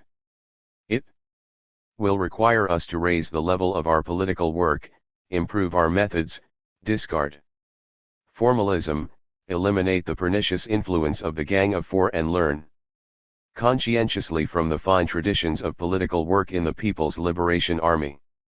We must support all demands and suggestions that will further scientific work in our socialist society. And we must criticize and educate those who pursue personal gain, who refuse to share their findings or to work in cooperation with others, who try to monopolize information, who plagiarize the work of others, or whose ideas and styles of work are detrimental in any other way. Since we are engaged in socialist modernization and are advancing towards the mastery of modern science and technology, a key task in our current political work is to ensure that all scientists and technicians understand how their work relates to the grand goal of the four modernizations.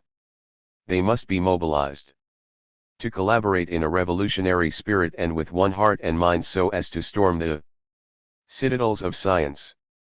Although our party has accumulated some experience in giving leadership to scientific and technical work for over 20 years, we must admit that we are still to a large extent in the kingdom of necessity, that is, prisoners of our ignorance of the work concerned, and have much to learn about organizing, managing, and guiding it effectively.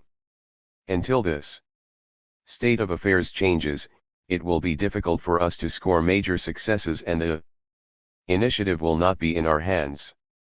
Comrade Mao Zedong taught us that persons who are in the dark cannot light the way for others. Leading party cadres at various levels must not be content to remain laymen in science and technology. They must dig in and gradually learn the trade. We must apply ourselves to the study of Marxism and raise our political level, but at the same time we must try to acquire scientific knowledge, to sum up the successes and failures in our work, to study and grasp the objective laws governing scientific and technical work, and to implement the party's principles and policies correctly without neglecting any aspect of them. Just as our party was able to lead the people in overthrowing the system of exploitation and transforming society, so it will most certainly be able to grasp the laws governing scientific and technical work and lead the people in conquering the heights of world science. What is right and what is wrong in regard to political line has been basically clarified. We have mapped out a program and the measures for carrying it out, and the masses are already on the move. The task that now confronts party organizations at all levels is to inspire real enthusiasm in the masses, to find real solutions to problems, and to do really solid work. In a word, we must put everything on a firm footing. We must put a stop to formalism and to the pursuit of appearances without regard for practical results, real efficiency, actual speed, quality, or cost. Bad habits like empty talk, boasting, and lying must be stamped out. Comrades, the 11th Party Congress, the first session of the 5th National People's Congress, and the first session of the 5th National Committee of the Chinese People's Political Consultative Conference, which were convened in succession, have fully demonstrated the great unity of our party and the great unity of the people of all our nationalities. This National Conference on Science is likewise a demonstration of unity. The unity of the party and the unity of the people, these are the basic guarantees for the triumph of our cause. Let us hold high the great red banner of Mao Zedong thought and, under the leadership of the Central Committee of the party, march unswervingly and victoriously towards the grand goal of building a modern and powerful socialist country. May science flourish and grow. May this conference be a complete success. Adhere to the principle to each according to his work. March 28, 1978.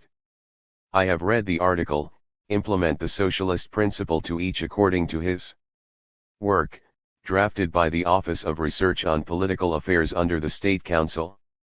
It's a good article, and it explains why the principle discussed is socialist, not capitalist. But it still needs some revision to make clear how the principle applies to current practical problems. We must adhere to this socialist principle, which calls for distribution according to the quantity and quality of an individual's work. In accordance with this principle, a person's grade on the pay scale is determined mainly by his performance on the job, his technical level, and his actual contribution. Political attitude should also be taken into account, but it must be made clear that a good political attitude should find expression mainly in a good performance in socialist labor and a greater contribution to society. If, in handling distribution, we judged mainly on the basis of a person's politics rather than on the basis of his work, that would mean we were following the principle to each according to his politics rather than to each according to his work. In short, distribution should be made only according to a person's work, not according to his politics or his seniority. We are following a policy of low pay, and will continue doing so for a considerable time to come. At present, the maximum monthly pay for a worker of grade 8, the highest grade at present, is a little over 100 yuan. In the future, as production expands, there will gradually be more promotions to higher grades on the pay scale, and the amount of pay accruing to each grade will also be increased. Today, salaries for primary school teachers are too low. The work of good primary school teachers is quite onerous, so their salaries should be raised. In future, those primary school teachers who have done an excellent job may be classified as special grade on the pay scale. The special grade system should be Introduced in all trades and professions so as to encourage people to devote their entire lives to one line of work. It is imperative to institute a system for the evaluation of work. The evaluations must be strict, comprehensive, and regular, and they should be made in all trades and professions. In the future, promotion on the pay scale will be based on the result of these evaluations. Those who reach the required standard will be upgraded and may even jump grades. Those who do not won't be promoted. We must have rewards and penalties, and the criteria must be perfectly clear. Those whose work is evaluated as good should be paid at a different rate from those who have done poorly. Our general policy is to place moral encouragement first, material incentives second. The awarding of medals and certificates of merit constitutes moral encouragement and represents a political honor. This is essential. However, material incentives cannot be dispensed with either. All related measures which have proved effective in the past should be restored. The bonus system should also be reinstated. Money awards should be given to those who have made special contributions, including inventors and innovators. As for persons who have scored major achievements in scientific research, in addition to being given awards for their inventions or innovations, they should be promoted on the pay scale. On the other hand, if a person has no achievement to his credit after several years' effort, he should be asked to switch to some other occupation. According to a decision recently made in Romania, a somewhat higher remuneration will be given to cotters and workers in factories which do good work, while those in factories which do poorer work will be docked. This makes a clear distinction between reward and penalty. The system of making additional payments to writers and artists for articles, etc. should be restored, with some modifications in the light of the new situation. There is still a lot to be done to implement the principle to each according to his work. Some problems must be solved step by step, through investigation and study. Some former practices should be restored, and some new ones introduced. The point of all this is to encourage people to make progress. Excerpt from a talk to leading members of the Office of Research on Political Affairs under the State Council. Speech at the National Conference on Education. April 22, 1978. Comrades, there have been many new developments on the educational front since the smashing of the Gang of Four, and particularly since the college enrollment system was reformed and the two appraisals were criticized. These achievements should be fully recognized. Still, both in educational circles and in society at large, people are hoping for even faster progress in this sphere. There are many problems to be solved and many things to be done in this connection. Today, I would like to offer some opinions on the subject. First, we must improve the quality of education and raise the level of teaching in the sciences, social sciences, and humanities so as to serve socialist construction better. Our schools are places for the training of competent personnel for socialist construction. Are there qualitative standards for such training? Yes, there are. They were stated by Comrade Mao Zedong: we should enable everyone who receives an education to develop morally, intellectually, and physically and become a worker possessed of both socialist consciousness and a general education. The Gang of Four were opposed to placing strict demands on students in their study of the sciences, social sciences, and humanities, and to making such studies the main concern of the students. They made the ridiculous claim that that would be putting intellectual education first and thus being divorced from proletarian politics. They declared that they would rather have laborers without education and that the more a person knew, the more reactionary he would become. What is more, they slandered all working people or children of working people who had received some education, calling them bourgeois intellectuals. Even today, much effort is still needed to eliminate the pernicious influence of these absurdities spread by the gang. Lenin emphasized time and again that the workers should not for a minute forget their need for knowledge. Without knowledge, he said, they would have no way of defending themselves, while with it they would be strong. The importance of this truth stands out even more clearly today. We must train workers with a high level of scientific and general knowledge and build a vast army of working-class intellectuals who are both read and expert. Only then will we be able to master and advance modern science and culture and the new technologies and skills in every trade and profession. Only then will we be able to attain a productivity of labor higher than that under capitalism, transform China into a modern and powerful socialist country and ultimately defeat bourgeois influences in the superstructure. Proletarian politics demands that all these be done. Beyond all doubt, schools should always attach first importance to a firm and correct political orientation. But this doesn't mean they should devote a great many classroom hours to ideological and political teaching. Students must indeed give top priority to a firm and correct political orientation, but that by no means implies that they should abandon the study of the sciences, social sciences, and humanities.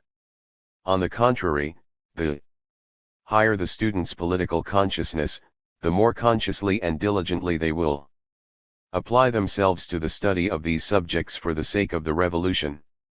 Hence the Gang of Four were not only being utterly ridiculous but were actually negating and betraying proletarian politics when they opposed efforts to improve the quality of education and to raise the student's scientific and cultural level on the basis of a firm, correct political orientation, and declared that that was putting intellectual education first.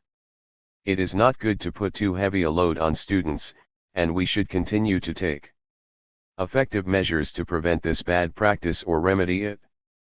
But it is equally obvious that we will not be able to raise the level of our scientific and cultural knowledge substantially unless we maintain the work style of the 3 honests and 4 stricts, and unless demands are exacting and training rigorous. If we are to catch up with and surpass the advanced countries in science and technology, we must improve not only the quality of our higher education but, first of all, that of our primary and secondary education. In other words, the primary and secondary school courses should be enriched with advanced scientific knowledge, presented in ways the pupils at these levels can understand. Examinations are a necessary way of checking on the performance of students and teachers, just as the testing of factory products is a necessary means of quality control. Of course, we must not put blind faith in examinations or consider them the only method for checking up on study. Conscientious research and experimentation are required to improve the form and content of examinations and make them serve their purpose better. Students who don't do well on their examinations should be encouraged and helped to continue their efforts instead of being subjected to unnecessary psychological pressure. Second, our schools must make an effort to strengthen revolutionary order and discipline. Bring up a new generation with socialist consciousness and help to revolutionize the moral tone of our society.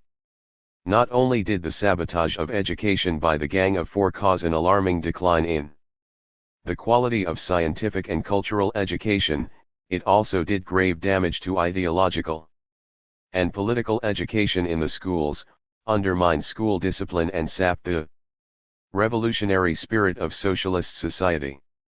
The gang shouted to high heaven about the importance of politics, but in fact their politics were counter-revolutionary and anti-socialist.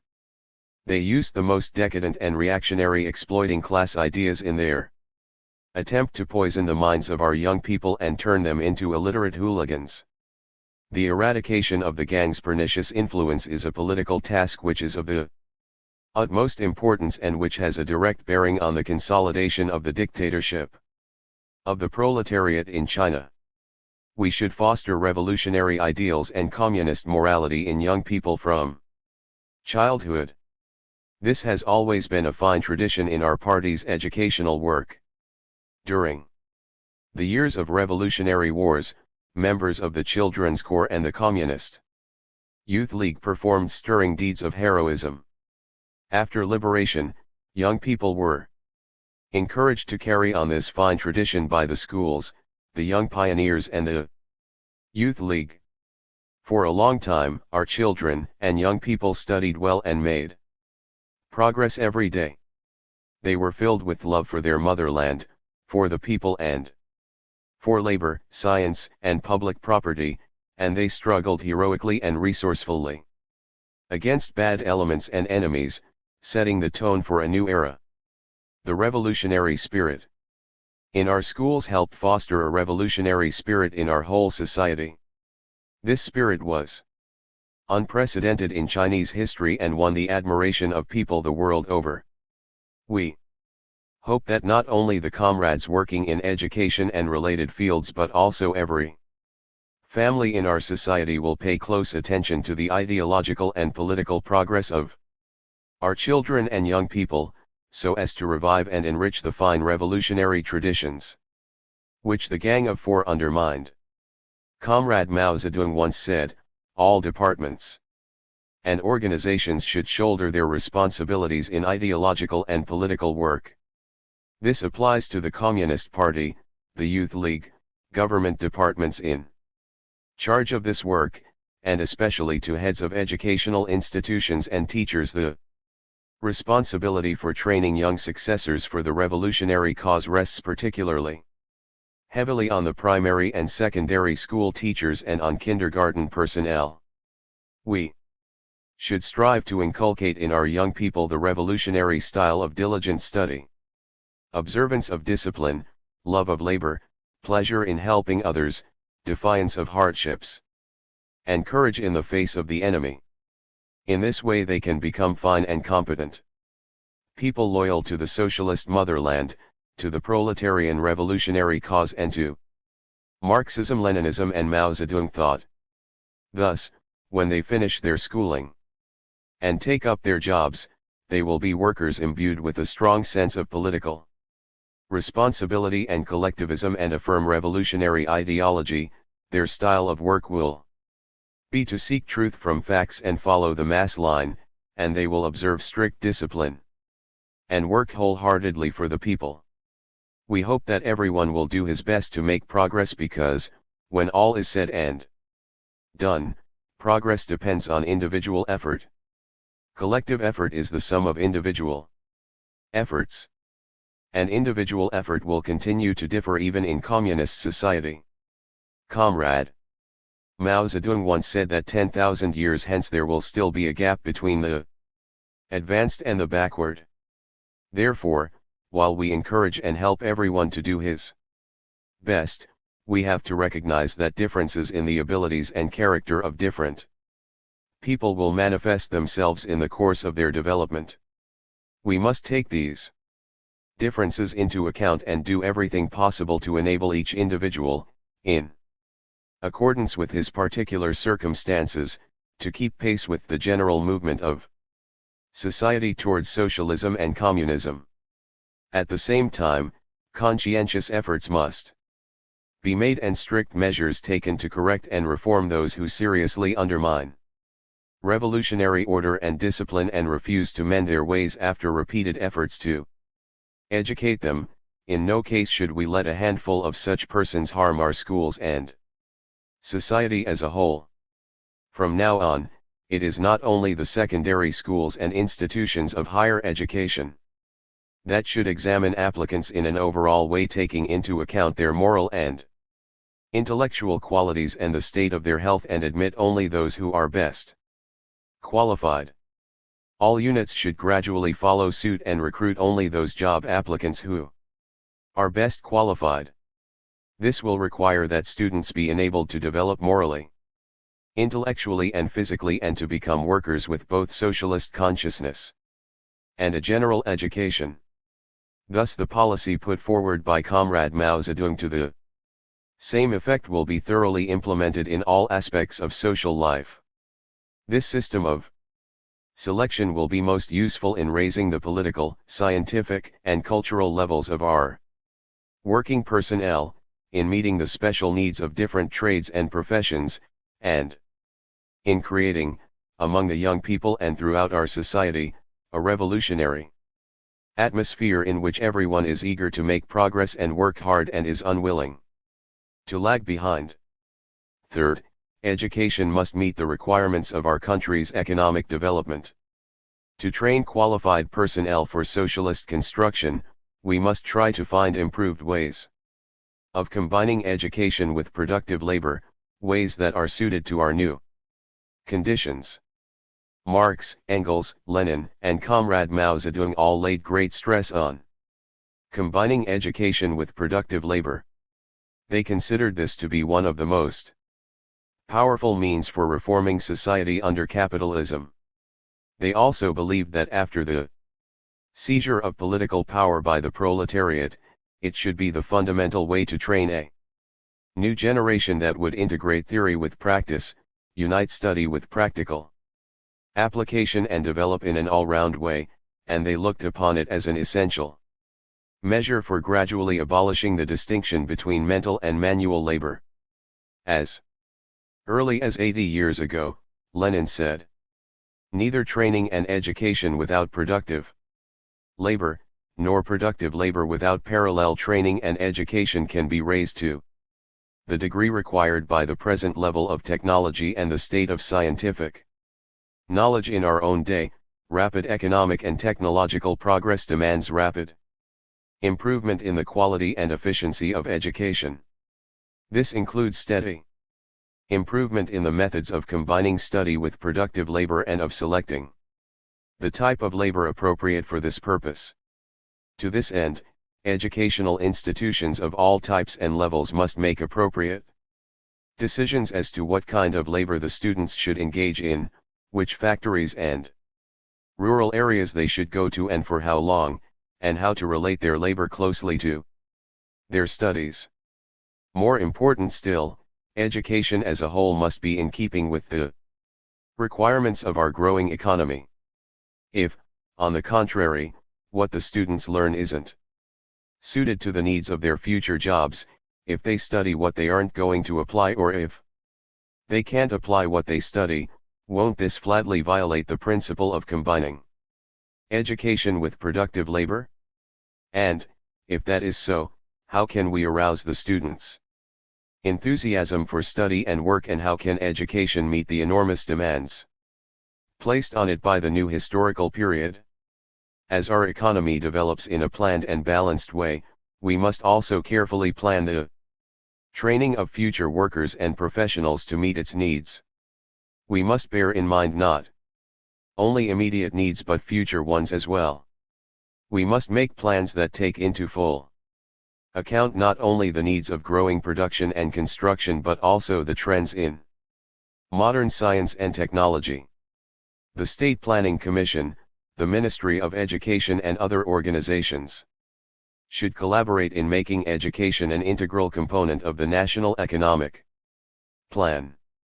We should coordinate the development of various types and levels of educational institutions and, in particular, we should plan to increase the number of agricultural secondary schools and vocational and technical secondary schools. We should also consider what types of institutions of higher learning to build up, how to readjust the specialties offered, how to institute the courses on basic theory, and how to improve teaching materials. We must take steps to accelerate the development of modern media of education, including radio and television. Broadcasting offers an important means of developing education with greater, faster, better and more economical results, and we should take full advantage of it. We should study and find ways of coordinating productive labor and scientific experiment and research more effectively in our schools, so as to better meet the needs of our economic and educational plans. In order to speed up the training of qualified personnel, and to raise the overall level of education, we must consider concentrating our forces and strengthening key colleges and universities and key primary and secondary schools, thus raising their level as quickly as possible. From now on, the state will be trying to open up new productive enterprises and new lines of work so as to serve the four modernizations more effectively. In working out our educational plan, we should coordinate it with the state plan for the utilization of labor, and consider how to meet the needs for increased employment. Lastly, I would like to say a few words about ensuring respect for the labor of our teachers and about improving their qualifications. Teachers are the key to a school's success in training personnel suited to the needs of our socialist construction, that is, its success in training workers who have both socialist consciousness and a good general education, and who are highly developed morally, intellectually and physically. In the past 2 decades and more, we have built up a contingent of 9 million teachers devoted to serving the people. The overwhelming majority of teachers and other school personnel love the party and socialism. They work industriously to provide a socialist education and so have made great contributions to the nation and the proletariat. Educational workers who serve the people are high-minded workers for the revolution. We salute this multitude of educational workers for their painstaking efforts and express our appreciation to all of them, and especially to the primary school teachers, who have worked tirelessly under particularly difficult conditions to bring up successors for the revolutionary cause. We must raise the political and social status of teachers. They should command the respect not only of their students but also of the whole community. We urge students to respect their teachers and teachers to love their students. Respect and love, with teacher and student learning from each other, that is the appropriate comradely, revolutionary relationship between teachers and students. Outstanding educational workers should be commended, rewarded, and widely acclaimed. The present pay scale for teachers, especially those in primary and secondary schools, should be reviewed. Proper steps should be taken to encourage people to dedicate their whole lives to education. Particularly outstanding teachers may be designated special grade teachers. Owing to our country's economic limitations, we cannot bring about a marked improvement in the material life of teachers and other school personnel for the time being, but we must make every effort to create the conditions needed for this. The party committees at all levels and the administrative authorities in charge of education should, first of all, do everything possible to provide better collective welfare services. All party committees and party organizations in the schools should take a warm interest in the teachers' ideological and political progress. They should help the teachers to study Marxism-Leninism and Mao Zedong thought so that more of them will have a firm proletarian, communist world outlook. We must make a point of recruiting outstanding teachers into the party. The tasks of education are becoming heavier and heavier. All educational units must strive to raise the capabilities of teachers and improve the quality of instruction. The Ministry of Education and local educational departments should adopt effective measures to train teachers, making full use of radio and television, setting up training classes and advanced courses of various kinds, compiling reference material for teachers, and so forth. We hope that all teachers will work hard to steadily raise their political and professional levels and become increasingly socialist-minded and professionally competent. Comrades, I hope that some of the major issues in educational work will be fully discussed at this conference. We urge you to proceed in the revolutionary spirit of daring to think and speak. It doesn't matter if opinions differ. We can compare the different proposals. We must follow the mass line in everything we do. Good ideas can be produced only if democracy is practiced fully within the ranks of the people. Of course, a good idea will not turn into reality by itself. Bright prospects remain merely idle talk, unless we devise practical measures and work hard to implement them. If we are to achieve the four modernizations within a reasonable length of time, we must insist on a practical, revolutionary style of work that will gradually help us turn lofty ideals into reality. I believe that if under the leadership of the Central Committee of the party we rely on the efforts of the teachers, students, administrators, and other school workers, carry through to the end the struggle to expose and criticize the Gang of Four, and approach our work in a practical way, we will see more and more people of a new type emerge.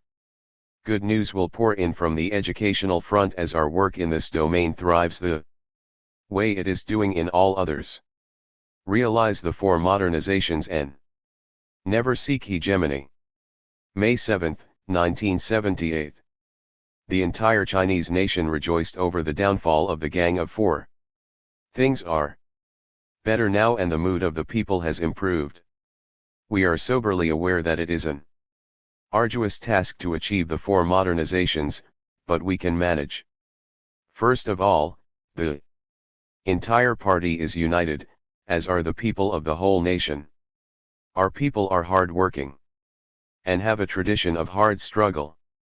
Second, we have laid a solid material foundation. Third, we have clearly defined principles whereby we shall make use of all the advanced technologies and achievements from around the world.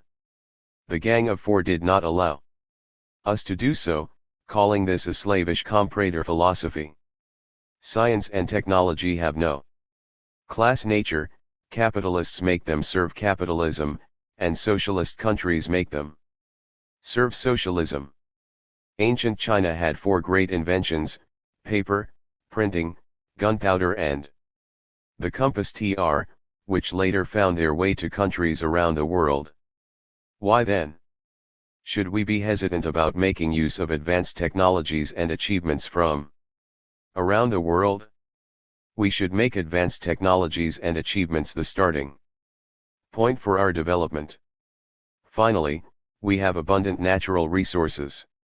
To sum up, the tremendous enthusiasm of our people, a substantial material foundation, and our enormous resources, in addition to the introduction of state-of-the-art technology from around the world, will make it possible for us to achieve the four modernizations. Naturally, the task will be far from easy. The world's advanced technologies continue to develop rapidly, with the rate of development no longer calculated in terms of years, but in terms of months, and even in terms of days, a trend which we call change is coming with each passing day. Even when we have realized the four modernizations, our output of industrial and agricultural products and our national income will remain relatively low when calculated on a per capita basis. Our current principles and policies are clearly defined, and our motto is less talk, more action. At present, we are still a relatively poor nation. It is impossible for us to undertake many international proletarian obligations, so our contributions remain small. However, once we have accomplished the four modernizations and the national economy has expanded, our contributions to mankind, and especially to the Third World, will be greater. As a socialist country, China shall always belong to the Third World and shall never seek hegemony. This idea is understandable because China is still quite poor, and is therefore a Third World country in the real sense of the term. The question is whether or not China will practice hegemony when it becomes more developed in the future. My friends, you are younger than I, so you will be able to see for yourselves what happens at that time. If it remains a socialist country, China will not practice hegemony and it will still belong to the Third World. Should China become arrogant, however, act like an overlord and give orders to the world, it would no longer be considered a third world country. Indeed, it would cease to be a socialist country. I first addressed these points in a speech delivered at the special session of the United Nations General Assembly in 1974. The current foreign policy, which was formulated by Chairman Mao Zedong and Premier Zhou Enlai, will be passed on to our descendants. Excerpt from a talk with an economic and trade delegation of the government of the Democratic Republic of Madagascar. Speech at the All-Army Conference on Political Work. June 2, 1978. Comrades. This All-Army Conference on Political Work is another historic meeting, like the preceding meeting of the Military Commission of the Central Committee of the Communist Party of China. It has discussed and revised 3 draft documents, the decision on strengthening political work in the Army, the regulations for such work and the regulations concerning the military service of Army cadres. Once these documents are examined and approved by the Military Commission, the Army will have rules and regulations to go by in its political work. This conference has focused on the problem of how to carry on the Army's fine tradition in political work and to improve its combat effectiveness under new historical conditions. In line with Mao Zedong thought and taking into account the Army's realities, the participants have raised and analyzed problems in an effort to solve them. That is very good and indeed essential. Having a well-defined central task, a clear-cut subject to deal with, they have focused their energies on the main issues, and the conference is proceeding more successfully day by day.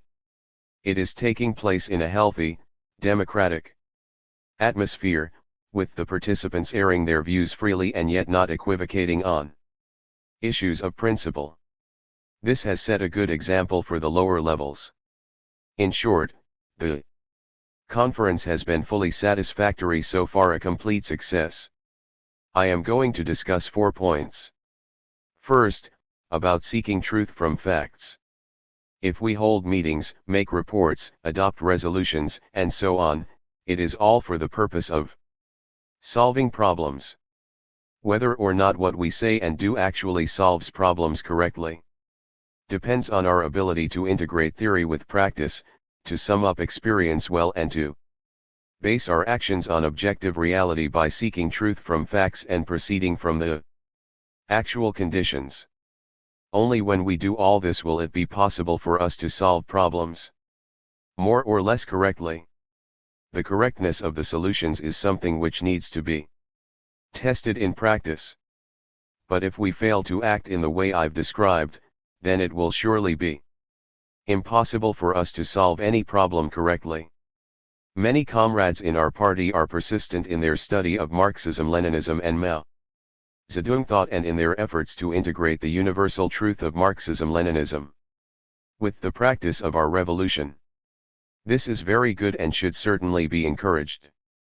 There are other comrades, however, who talk about Mao Zedong thought every day, but who often forget, abandon, or even oppose Comrade Mao's fundamental Marxist viewpoint and his method of seeking truth from facts, of always proceeding from reality, and of integrating theory with practice. Some people even go further, they maintain that those who persist in seeking truth from facts, proceeding from reality and integrating theory with practice are guilty of a heinous crime. In essence, their view is that one need only parrot what was said by Marx, Lenin, and Comrade Mao Zedong, that it is enough to reproduce their words mechanically. According to them, to do otherwise is to go against Marxism-Leninism and Mao Zedong thought and against the guidelines of the Central Committee. This issue they have raised is no minor one, for it involves our general approach to Marxism-Leninism and Mao Zedong thought. That we must never go against the basic principles of Marxism-Leninism and Mao Zedong thought is beyond doubt. We must, however, integrate them with reality, analyze and study actual conditions and solve practical problems. Guidelines for our work must Be set in conformity with actual conditions. This is a most fundamental approach and method of work, which every communist must cleave to. The principle of seeking truth from facts is the point of departure, the fundamental point, in Mao Zedong thought. This is materialism. If we fail to seek truth from facts, all our meetings will be nothing but empty talk, and we will never be able to solve any problems. Ever since the time Comrade Mao Zedong joined the communist movement and helped to found our party, he always conducted investigations and studies of the objective social conditions and urged others to do likewise. He always fought resolutely against the erroneous tendency to divorce theory from practice and to act unrealistically, according to wishful thinking, or mechanically, according to books and instructions from above, regardless of the actual conditions. In 1929, in the resolution he drafted for the Gushan meeting, he sharply opposed subjectivism in the guidance of work, pointing out that this would inevitably result either in opportunism or in putschism. In 1930 he wrote the essay Oppose Book Worship, in which he advanced the scientific thesis, no investigation, no right to speak. He firmly opposed the misguided mentality of those who, in discussions within the Communist Party, could not open their mouths without citing a book, as if whatever was written in a book was right. Comrade Mao Zedong said, to carry out a directive of a higher organ blindly, and seemingly without any disagreement, is not really to carry it out but is the most artful way of opposing or sabotaging it. He also stated, when we say Marxism is correct, it is certainly not because Marx was a prophet but because his theory has been proved correct in our practice and in our struggle. We need Marxism in our struggle. In our acceptance of his theory, no such formalistic or mystical notion as that of prophecy ever enters our minds. After the defeat of the left line of Wang Ming, which had caused serious setbacks to the Chinese Revolution, Comrade Mao Zedong summed up the lessons from this struggle and wrote, in 1936 and 1937, a series of immortal works including Problems of Strategy in China's Revolutionary War, On Practice and on Contradiction. In these he laid the ideological and theoretical foundation for our party. He pointed out, Marxists hold that man's social practice alone is the criterion of the truth of his knowledge of the external world. The dialectical materialist theory of knowledge places practice in the primary position, holding that human knowledge can in no way be separated from practice and repudiating all the erroneous theories which deny the importance of practice or separate knowledge from practice. He also said, our dogmatists are lazy bones.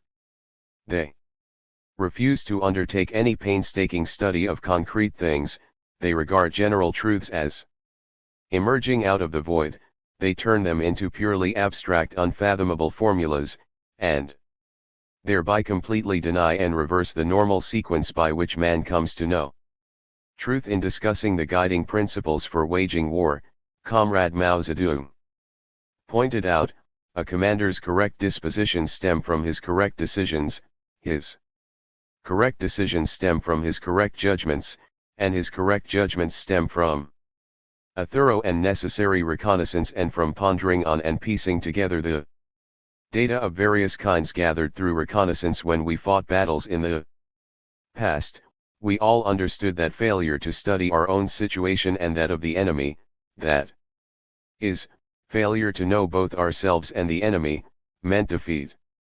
However, some opponents of Mao Zedong thought within our party did not change their stand in the light of Comrade Mao's teachings. Therefore, he initiated the Great Rectification Movement of 1941–42. Among the main documents guiding that movement were his works Preface and Postscript to Rural Surveys, Reform Our Study, Rectify the Party's Style of Work and Oppose Stereotyped Party Writing. In the movement, he repeatedly emphasized the need for the fundamental principle and attitude of seeking truth from facts and proceeding from reality. He said, facts are all the things that exist objectively, truth means their internal relations, that is, the laws governing them, and to seek means to study. We should proceed from the actual conditions inside and outside the country, the province, county, or district, and derive from them, as our guide to action, laws which are inherent in them and not imaginary. That is, we should find the internal relations of the events occurring around us. This attitude is the manifestation of party spirit, the Marxist-Leninist style of uniting theory and practice. It is the attitude every Communist Party member should have. At the very least antithetical to this attitude is the subjectivist method which, being contrary to science and Marxism-Leninism, is a formidable enemy of the Communist Party, the working class, the people, and the nation. It is a manifestation of impurity in party spirit. Comrade Mao Zedong admonished all comrades in the party not to regard Marxist theory as lifeless dogma or to regard odd quotations from Marxist-Leninist works as a ready-made panacea which, once acquired, can easily cure all maladies. For this would impede the development of theory and harm themselves as well as other comrades. He declared that there is only one kind of true theory in this world, theory that is drawn from objective reality and then verified by objective reality. Basing himself on this fundamental tenet of Marxism, Comrade Mao Zedong, in his report to the 7th National Congress of the party, defined integration of theory with practice as the first of the three major features of our party's style of work. Comrade Mao Zedong frequently explained this tenet and this style of work on subsequent occasions. For instance, in 1953 he said, "The central leading organ of the party or government is a factory which turns out ideas as its products. If it does not know what is going on at the lower levels, gets no raw material or has no semi-processed products to work on, how can it turn out any products?" In 1956 he said, "Integration of theory with practice is one of the fundamental principles of Marxism. According to dialectical materialism, thought must reflect objective reality and must be tested and verified in objective practice before it can be taken as truth, otherwise it cannot." And in 1958 he said, "The ideas, opinions, plans and methods of any hero can only be a reflection of the objective world. The raw and semi-processed materials that go into them can only come from the practice of the people or from his own scientific experiment. His brain can only play the part of a processing plant turning out finished products, or else it is utterly useless. Whether or not such finished products made by man's brain are useful and correct has to be tested by the masses of the people." In his essay "Where Do Correct Ideas Come From?", written in 1963, Comrade Mao Zedong pointed out that correct ideas come from social practice, and from it alone.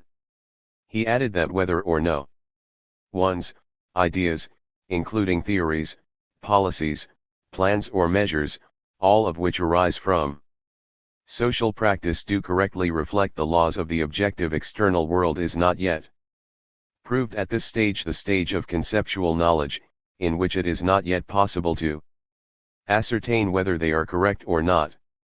Only if man's knowledge is tested by being applied in social practice can its correctness or incorrectness be demonstrated, and there is no other way of testing truth. Comrade Mao Zedong always maintained that in raising, analyzing, and solving problems, we should adhere to the Marxist-Leninist stand, viewpoint and method. He always discussed problems in the context of time, place, and conditions.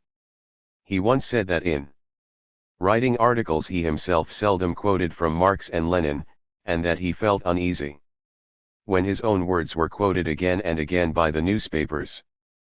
People should learn to write in their own words. This, of course, does not mean that they should refrain from quoting others altogether.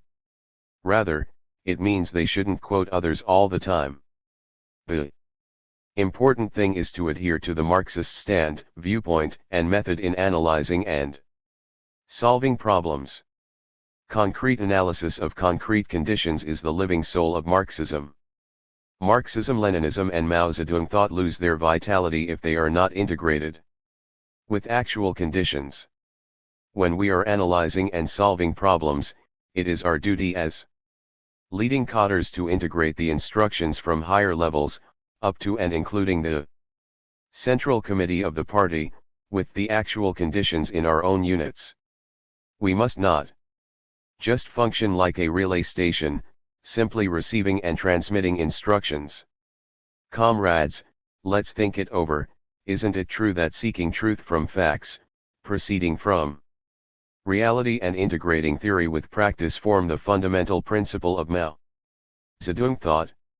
Is this fundamental principle outdated? Will it ever become outdated?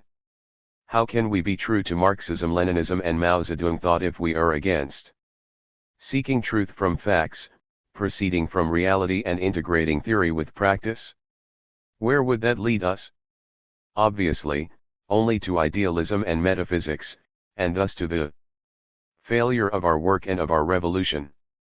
For many years no all-army conference on political work has been called. Now that such a conference is being held, what method should we adopt?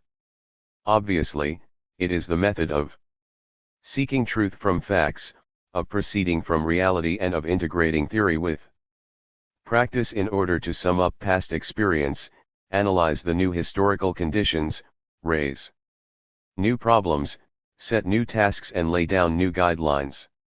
Only in this way can this conference come to grips with problems and solve them correctly.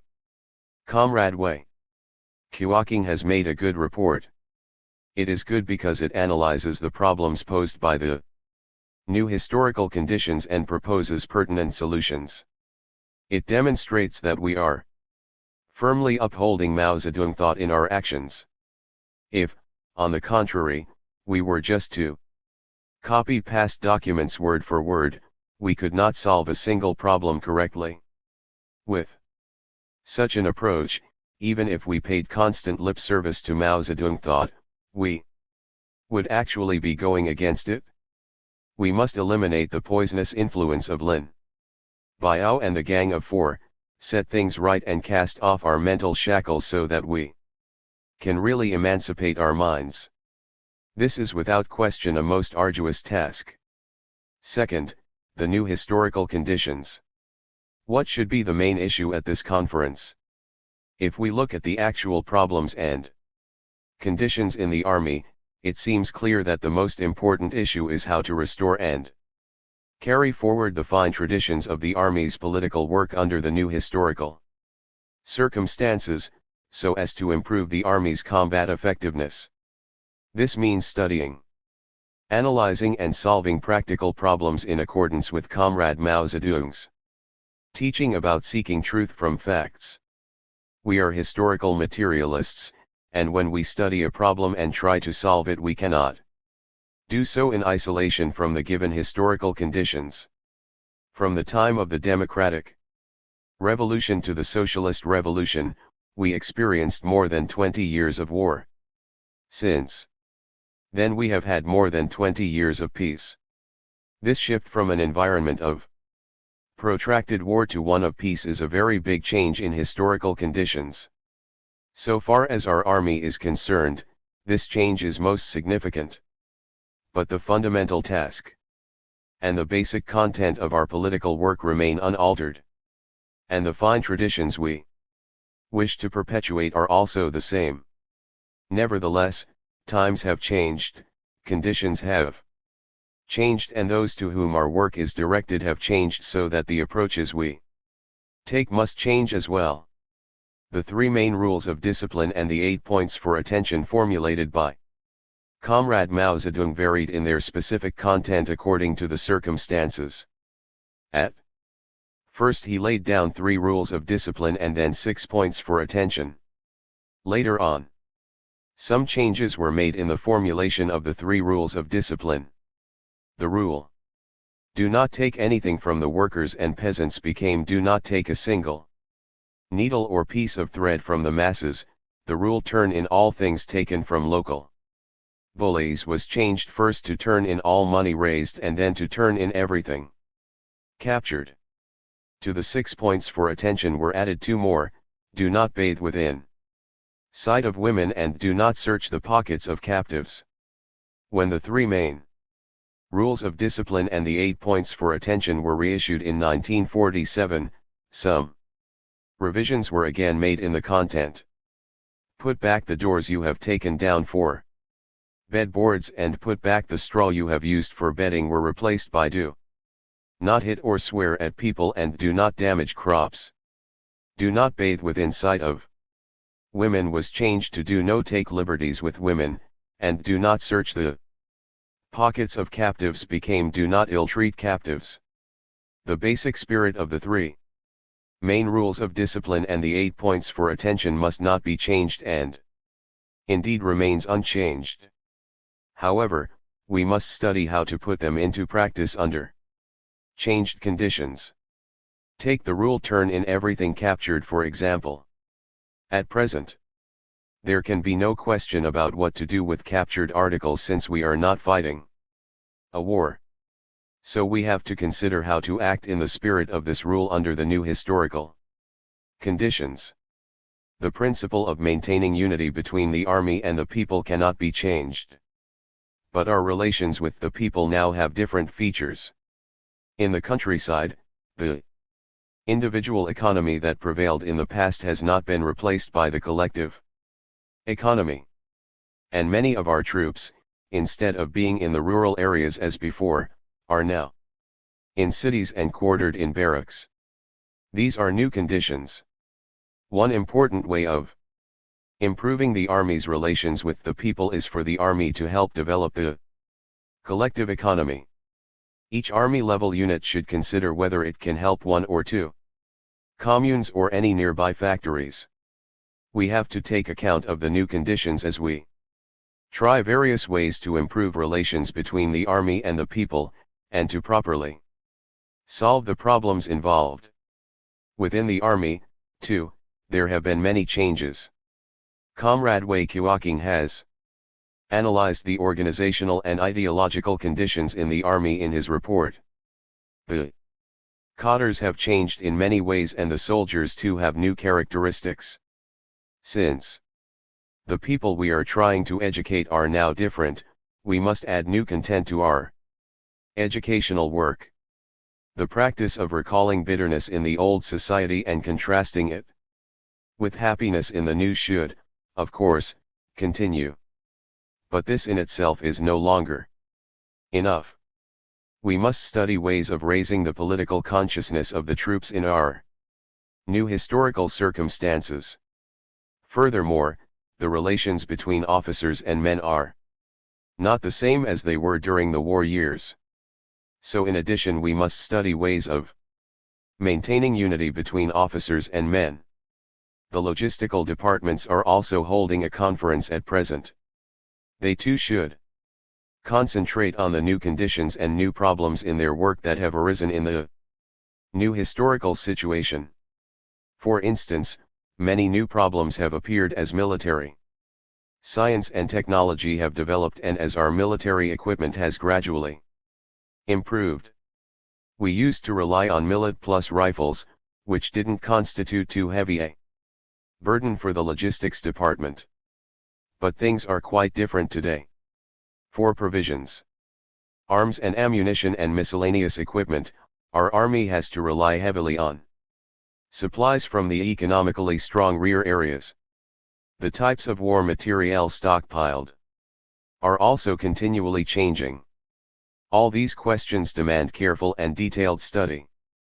Furthermore, the material foundations of the army, which used to be rather weak, have now been strengthened. Thus the problem of logistics has taken on new dimensions. We must work out a whole range of regulations and solutions suited to the new conditions. And we must struggle against waste, extravagance, and the violation of financial regulations. The foregoing remarks all concern the new circumstances and new problems that have emerged in the new historical period. On the basis of an analysis of the actual state of affairs in political work in the army, we are here proposing that the army's fine traditions in such work be carried forward under the new historical conditions in order to improve its combat effectiveness. By making this proposal, we are raising with the intention of solving the problem of formulating specific guidelines and policies for political work. We are doing all this in order to better fulfill the historical tasks of the new period. In short, we are following Comrade Mao Zedong's teaching that we should have specific guidelines and policies for our work in addition to the general line and general policies. If we failed to analyze and solve the new historical problems, we would be unable either to restore and carry forward the fine traditions in political work or to improve the army's combat effectiveness when no war is going on. Our revolutionary teachers Marx, Lenin, and Comrade Mao always stressed the importance of concrete historical conditions and the need to study those of both the past and the present in order to ascertain objective laws to help us guide the revolution. 2. Ignore the new historical conditions is to cut things off from their historical context, to divorce oneself from reality, and to abandon dialectics for metaphysics. Third, the question of destruction and construction. When we discuss seeking truth from facts and the new period of development and new historical conditions, we should also discuss the question of destruction and construction. At present and for some time to come, destruction means exposing and criticizing in depth the Gang of Four and, collaterally, Lin Biao, so as to eliminate their pernicious influence. Construction means understanding Mao Zedong thought correctly and as an integral whole and restoring and carrying forward, under the new historical conditions, the fine traditions and style of work of our party and army. Though the movement to expose and criticize the Gang of Four is not developing evenly, it is generally going well in the army, and I won't elaborate on it. We must make this movement thorough and deep-going and carry the struggle through to the end. On no account should we try to put a lid on it. The exposure and criticism of the Gang of Four is the key task at present and will be so for some time to come. If it is not carried out effectively, right and wrong cannot be clearly differentiated and the lines between political forces cannot be clearly drawn, the leading bodies will not be satisfactorily restaffed, our style of work will not improve. There will be no proper basis for unity, and our work will not advance. In short, there can be no construction without destruction. In order to further deepen the exposure and criticism of the Gang of Four, we must simultaneously expose and criticize Lin Biao. Lin Biao and the gang entered into collusion very early in their plot to usurp party and state power. But Lin Biao, who did such great harm to the army, has scarcely been criticized, because his crimes were covered up by the Gang of Four. They refused to criticize him but instead, on the pretense of criticizing Confucius, directed their real attack at comrades Zhou Enlai and Ye Jianying. It is only natural that Lin Biao should be exposed and criticized along with the Gang of Four. This is no way means that we are wasting a lot of time settling old scores. In order to strengthen unity, we must expose and criticize the Gang of Four in depth and concurrently expose and criticize Lin Biao. This must be done if we want to distinguish right from wrong and to strengthen unity on the basis of Marxism-Leninism and Mao Zedong thought. Otherwise, we will not be able to unite with the overwhelming majority. We should place full confidence in persons who, having erred in siding with Lin Biao and his clique, have since made sincere self-criticisms, really mended their ways and behaved well politically. Of course, it will be necessary to deal severely with those who clung to their errors and followed the Gang of Four in doing evil. Unless we do that, it will be impossible to clarify right and wrong, to achieve unity and to straighten things out in different fields. The exposure and criticism of Lin Biao and the Gang of Four must be related to realities. And things must be straightened out in every field. This involves both destruction and construction. In the main, it means readjusting the leading bodies and rectifying their style of work. It is of key importance at present to do a good job in readjusting and consolidating the leading bodies. The main reason why problems have piled up and remain unsolved in some units is that their leading bodies have not really been properly readjusted. We should firmly enforce the stipulations of the military commission as to what kinds of people can and cannot be placed in leading posts or assigned to important work. We should lose no time in the careful selection of cadres and the consolidation of the leading bodies at all levels. In 1975 we criticized weakness, laziness, and laxity, but some leading bodies still have those problems.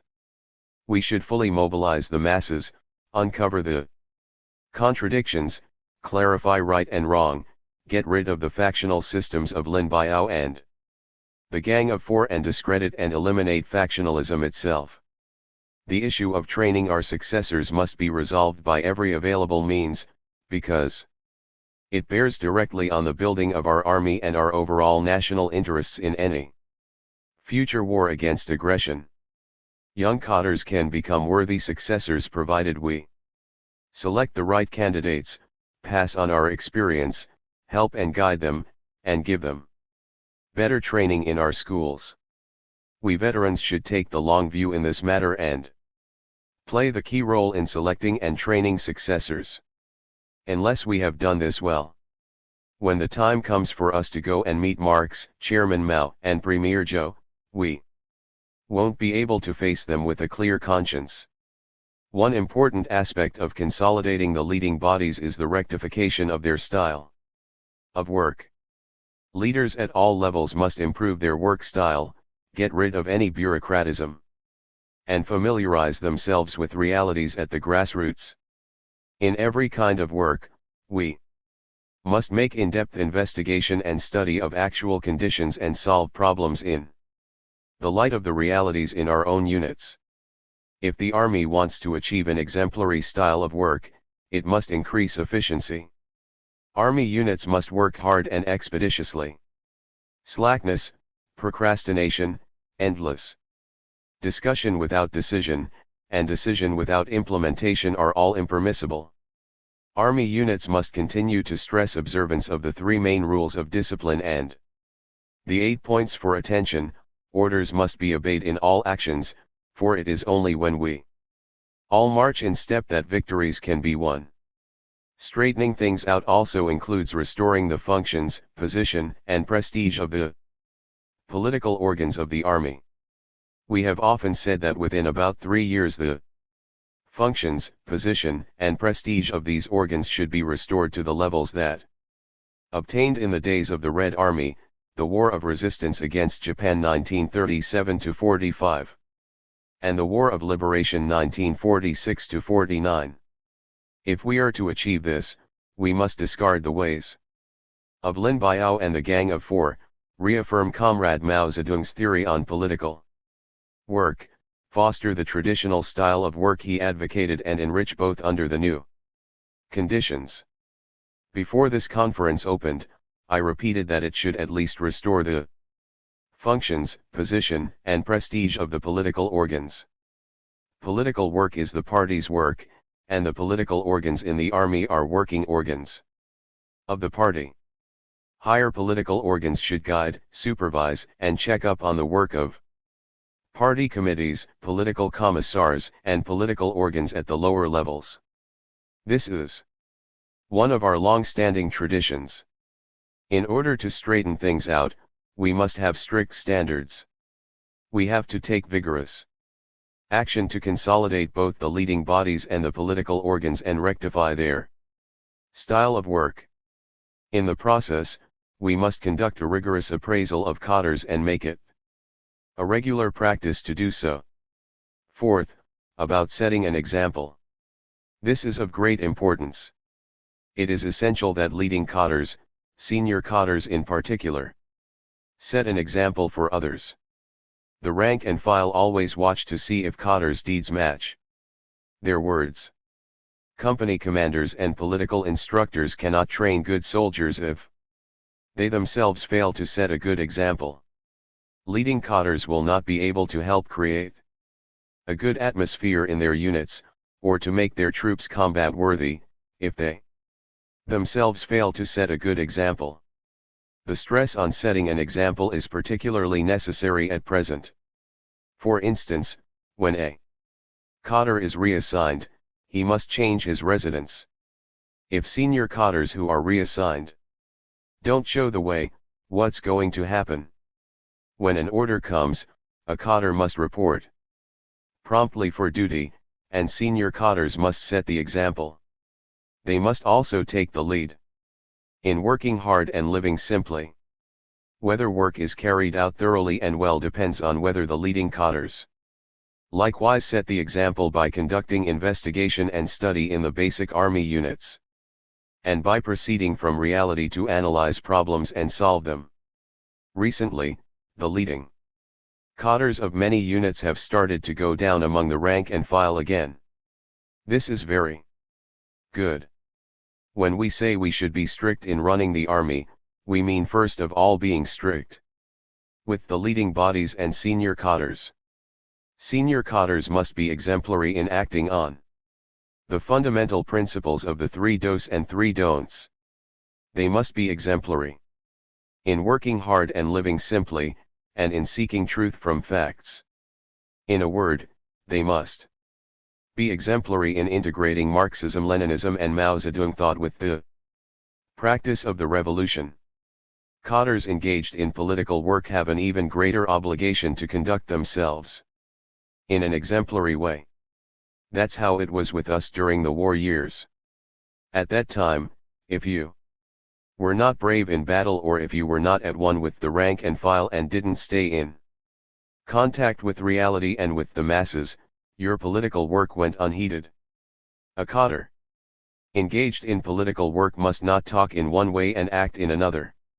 The regulations governing the political work of the Red Army stipulated that in doing their work, the political instructors should rely solely on their direct contact with the masses and their close familiarity with the Red Army fighters, and that both in the performance of their duty and in their personal behavior, they must be models for all armymen in word and deed. In order to revive and carry forward our excellent traditions in political work, we must rely on the cadres engaged in it to behave as models. Comrades who are attending the conference on logistical work are also present today. I would just like to mention that the cadres in charge of logistics, leading ones in particular, should behave as models too.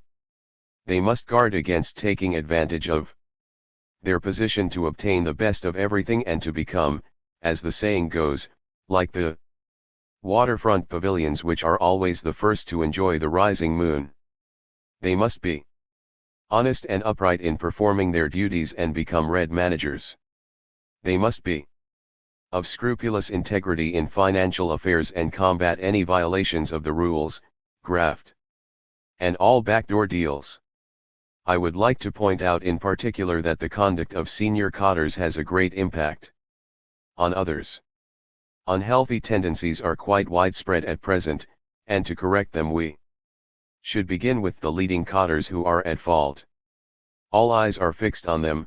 Once they correct their mistakes, the lower levels won't present much difficulty.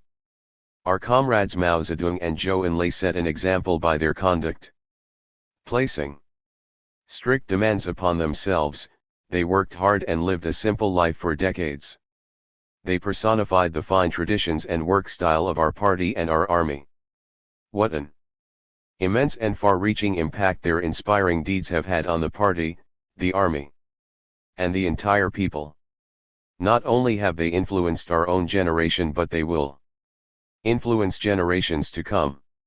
Our cadres, veteran cadres in particular, should take comrades Mao Zedong and Zhou Enlai as their models and pass on their experience and help and guide the young and middle-aged. This all-army conference on political work has been a united and successful one. All comrades present here are duty-bound to see that its decisions are fully carried out.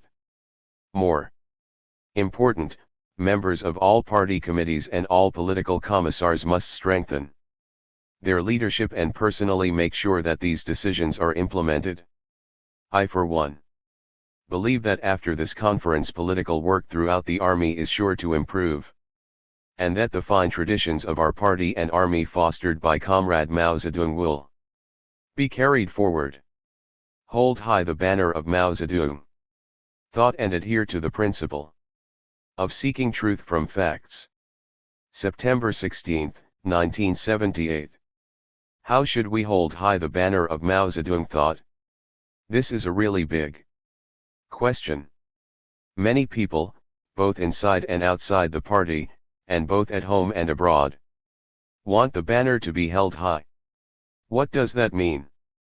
How are we to do so? As you all know, there is a doctrine known as the two whatevers. Hasn't it become famous? According to this doctrine, whatever documents Comrade Mao Zedong read and endorsed and whatever he did and said must always determine our actions, without the slightest deviation. Can this be called holding high the banner of Mao Zedong thought? Certainly not. If this goes on, it will debase Mao Zedong thought. The fundamental point of Mao Zedong thought is seeking truth from facts and integrating the universal truth of Marxism-Leninism with the concrete practice of the Chinese Revolution. Comrade Mao Zedong wrote a foreword motto for the Central Party School in Yan'an: seek truth from facts. These 4 words are the quintessence of Mao Zedong thought. In the final analysis, Comrade Mao's greatness and his success in guiding the Chinese Revolution to victory rest on just this approach. Marx and Lenin never mentioned the encirclement of the cities from the countryside, a strategic principle that had not been formulated anywhere in the world in their lifetime. Nonetheless, Comrade Mao Zedong pointed it out as the specific road for the revolution in China's concrete conditions. At a time when the country was split up into separatist warlord domains, he led the people in the fight to establish revolutionary bases in areas where the enemy's control was weak, to encircle the cities from the countryside and ultimately to seize political power. Just as the Bolshevik party led by Lenin made its revolution at a weak link in the chain of the imperialist world, we made our revolution in areas where the enemy was weak. In principle, the two courses were the same. But instead of trying to take the cities first, we began with the rural areas, then gradually encircled the cities. If we had not applied the fundamental principle of seeking truth from facts, how could we have raised and solved this problem of strategy? How could the Chinese Revolution have been victorious? After the founding of the People's Republic of China, Comrade Mao Zedong continued to lead us forward by applying the principle of seeking truth from facts. Of course, at that time many questions could not be raised because the necessary conditions were absent. If we are to hold high the banner of Mao Zedong thought, we must always proceed from current reality when handling questions of principle and policy.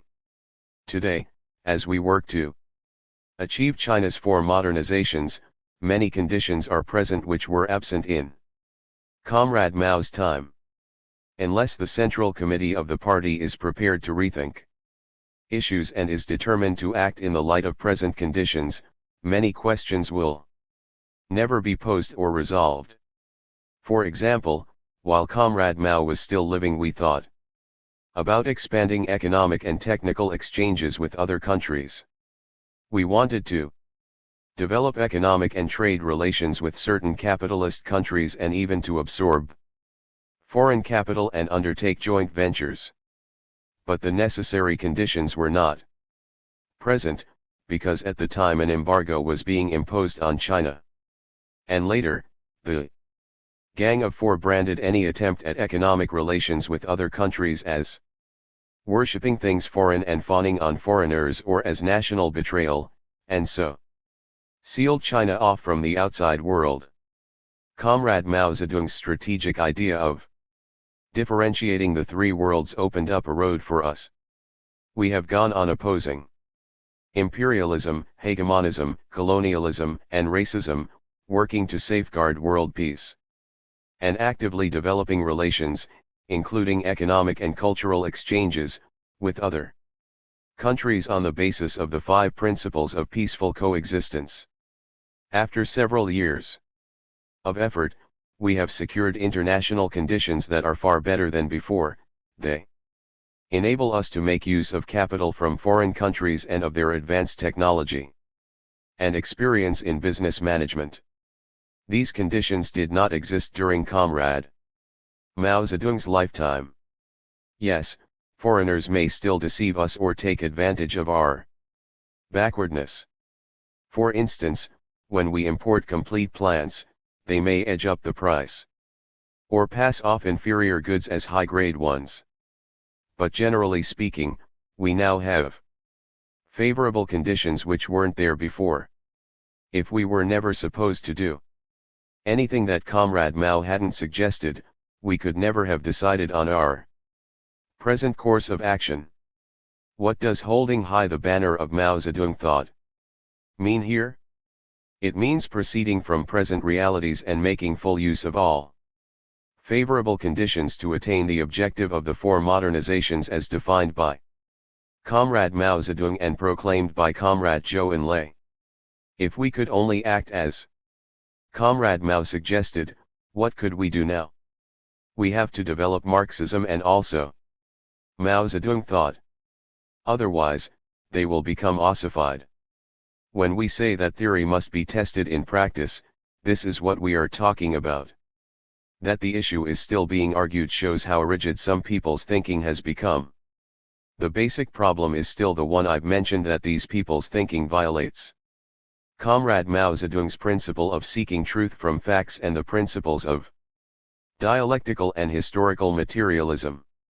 We have here, in fact, a reflection of idealism and metaphysics. The world is changing every day, new things are constantly emerging and new problems continually arising. We can't afford to lock our doors, refuse to use our brains and remain forever backward. In today's world, our country is counted as poor. Even within the Third World, China still rates as relatively underdeveloped. We are a socialist country. The basic expression of the superiority of our socialist system is that it allows the productive forces of our society to grow at a rapid rate unknown in old China, and that it permits us gradually to satisfy our people's constantly growing material and cultural needs. After all, from the historical materialist point of view, correct political leadership should result in the growth of the productive forces and the improvement of the material and cultural life of the people. If the rate of growth of the productive forces in a socialist country lags behind that in capitalist countries over an extended historical period, how can we talk about the superiority of the socialist system? We should ponder the question, what have we really done for the people? We must make use of the favorable conditions we now enjoy to accelerate the growth of our productive forces, improve the people's material and cultural life, and broaden their outlook. What does hold high the banner of Mao Zedong thought really mean? We need to answer this question. The principles and policies now laid down by the Central Committee are examples of truly holding the banner high. The best way is to be resolved to advance rapidly but at the same time surely. Otherwise one is being false or formalistic. In holding the banner high. Excerpt from remarks made on hearing a work report by members of the Standing Committee of the Jilin Provincial Committee of the Communist Party of China. Update enterprises with advanced technology and managerial expertise. September 18, 1978. A question which now confronts you is how the Anshan Iron and Steel Company should be updated. Whenever foreign technology is introduced, we should first master it and then upgrade or renovate it. You have many tasks ahead of you at this point, such as the training of workers and cadres. If you fail to do so, then they will not be capable of acquiring advanced foreign technology. We had a serious lesson along these lines. It is important for us to seize the hour, because our country is going to introduce about 1,000 projects from other countries. All our technologies and equipment as well as supporting facilities should be modern and up to the highest standards of the 1970s. The world is advancing. If we do not develop our technology, we cannot catch up with the developed countries, let alone surpass them, and we shall be trailing behind at a snail's pace. We should take the world's advanced scientific and technological achievements as starting points for our country's development. Such a lofty aspiration should be ours. It is a good idea for the Anshan Iron and Steel Company to cut down the number of its staff members and departments. As for those units to be dissociated from the company, it is important that it should not have too many administrators or staff personnel. Large numbers of people in a modern and automated enterprise lead only to poor management. A steel enterprise with an annual output of 6 million tons in Japan has only 600 administrators, whereas the Anshan Iron and Steel Company with the same annual output has 23,000 managerial personnel. This is surely unreasonable. When advanced technology and equipment are imported, we must run enterprises with advanced management and operation techniques and set attainable quotas. In other words, we should manage the economy in accordance with the laws governing economic development. In a word, we need a revolution instead of just reforming the economy. If we want to update enterprises so that their technology and management can reach the required level, we must have qualified managerial staff and workers. After technological upgrading, large numbers of workers with relatively high educational and technological levels should appear, otherwise new technologies and equipment cannot be used. All cadres and workers should be evaluated.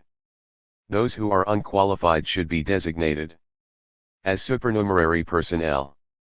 Their livelihood should be guaranteed, but they cannot enjoy the same treatment as assigned personnel. They should be organized to study and receive training so as to become qualified for new jobs. We should resolve to accomplish this task. Qualified managerial staff and workers should enjoy better treatment, so that the principle of distribution according to work can be truly carried out. This is not capitalism. A worker who has a salary of 1 or 200 yuan cannot become a capitalist. But will this practice dampen others' initiative? There will be some complaints, but this can encourage people to advance. When the economy develops, workers' income should increase, which in turn promotes economic development.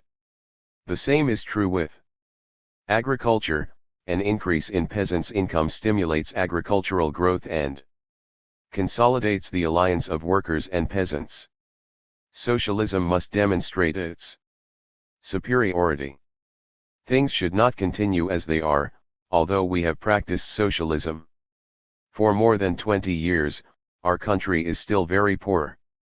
If things continue like this, why should we continue under socialism? We must initiate a revolution in technology and management so as to expand production and increase the income of workers and staff. As you are planning to upgrade the steel enterprise, you also need to give consideration to every aspect of the social structure of Anshan. As production grows, the number of People directly engaged in production will decrease, and more people will engage in service trades. Service trades are numerous, such as seed companies and building and repair work. Therefore, there are many ways to re-employ the supernumerary people. You should see to it that there is a good-sized scientific research department in your enterprise.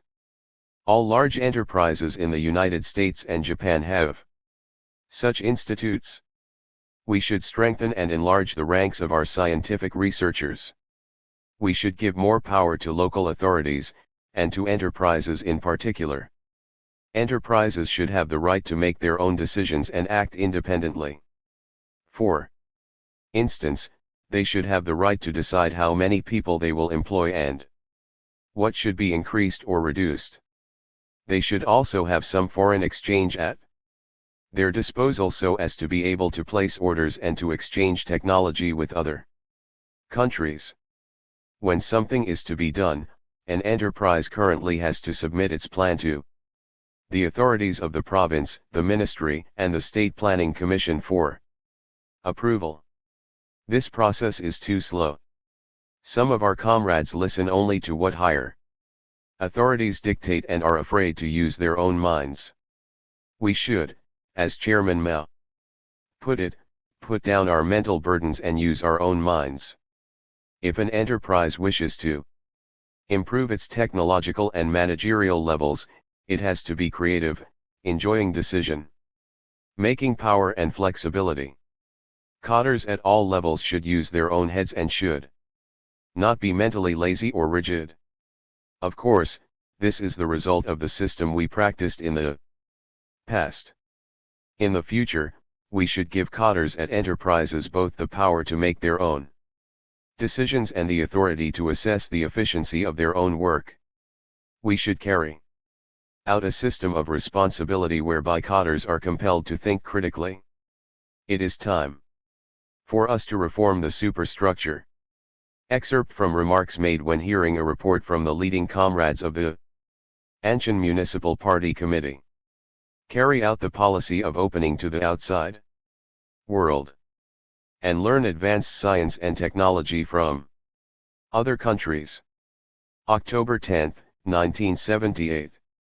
China made contributions to the world down through the ages, but for a long time conditions have been at a standstill in China and development has been slow. Now it is time for us to learn from the advanced countries. For a certain period of time, learning advanced science and technology from the developed countries was criticized as blindly worshipping foreign things. We have come to understand how stupid this argument is. Therefore, we have sent many people abroad to familiarize themselves with the outside world. China cannot develop by closing its door, sticking to the beaten track and being self-complacent. Due to the interference of Lin Biao and the Gang of Four, China's development was held up for 10 years. In the early 1960s, we were behind the developed countries in science and technology, but the gap was not so wide. However, over the past dozen years, the gap has widened because the world has been developing with tremendous speed. Compared with developed countries, China's economy has fallen behind at least 10 years, perhaps 20, 30, or even 50 years in some areas. What will the world be like in 22 years at the end of the century? What will those developed countries, including your country, be like after 22 years of further development based on the development of the 1970s? It will be quite difficult for us to realize the 4 modernizations so that we can reach your current level of development by the end of this century, let alone catch up with your country at that time. Therefore, to achieve the 4 modernizations, we must be adept at learning from other countries and we must obtain a great deal of foreign assistance. As a starting point in our development, we should introduce advanced technology and equipment from the rest of the world. You ask us whether it runs counter to our past traditions to implement the policy of opening to the outside world. Our approach is to define new policies according to new circumstances, while retaining our best traditions. We must stick to that which has proven to be effective, and in particular, to our basic systems, that is, the socialist system and socialist public ownership, and we must never waver in doing so. We shall not allow a new bourgeoisie to come into being. We will introduce advanced technology for the purpose of expanding our productive forces and improving the people's living standards. This will benefit our socialist country and our socialist system. It is even closer to following our socialist system to find ways to achieve greater, better, faster, and more economical results in development than not to do so. Excerpt from a talk with a press delegation from the Federal Republic of Germany. The working class should make outstanding contributions to the four modernizations. October 11, 1978. Comrades, this 9th National Congress of Chinese Trade Unions will play an important part in advancing the workers' movement in China and in speeding up the four modernizations. On behalf of the Central Committee of the Party and the State Council, I extend warm congratulations to the Congress and cordially greet all the delegates and all the comrades working in various fields. The line, principles, and tasks set for the workers' movement by the 6th All China Labor Congress and the 7th and 8th National Congresses of Chinese Trade Union 72 were correct. Under the party's leadership, the All China Federation of Trade Unions and the trade unions at all other levels have done much good work, and they have played an important role in the successful development of China's socialist revolution and construction. Under the party's leadership and with the help of the trade unions, a contingent of model workers and other outstanding revolutionary workers by hand and brain from all of China's nationalities has emerged in the various regions and industrial sectors. They remain the core around which our unity is built and the examples for us to emulate. However, Lin Biao and the Gang of Four brought trade union work to a complete halt for a number of years. They cultivated a number of bad elements in order to gain control of certain workers' organizations and use them as tools in their plot to usurp party and state power. They fanned factionalism and provoked armed clashes among workers in factories, mines, and other enterprises, incited them to stop work and opposed or even brutally persecuted revolutionary cadres, model workers, and trade union activists. They created anarchy in individual enterprises in industry and in the economy as a whole. They opposed socialist planning of the economy, the principle of from each according to his ability, to each according to his work, and all rational rules and regulations. And they sabotaged labor discipline. All these counter-revolutionary crimes had most serious consequences. At the same time, they aroused fierce revolutionary indignation among workers all over the country.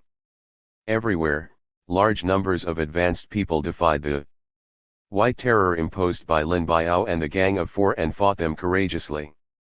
These struggles show that our working class is indeed the steadfast and time-tested revolutionary leading class. In the 2 years since the downfall of the Gang of Four, under the leadership of the Central Committee, we have exposed and criticized them and set things to rights so that the situation is constantly improving.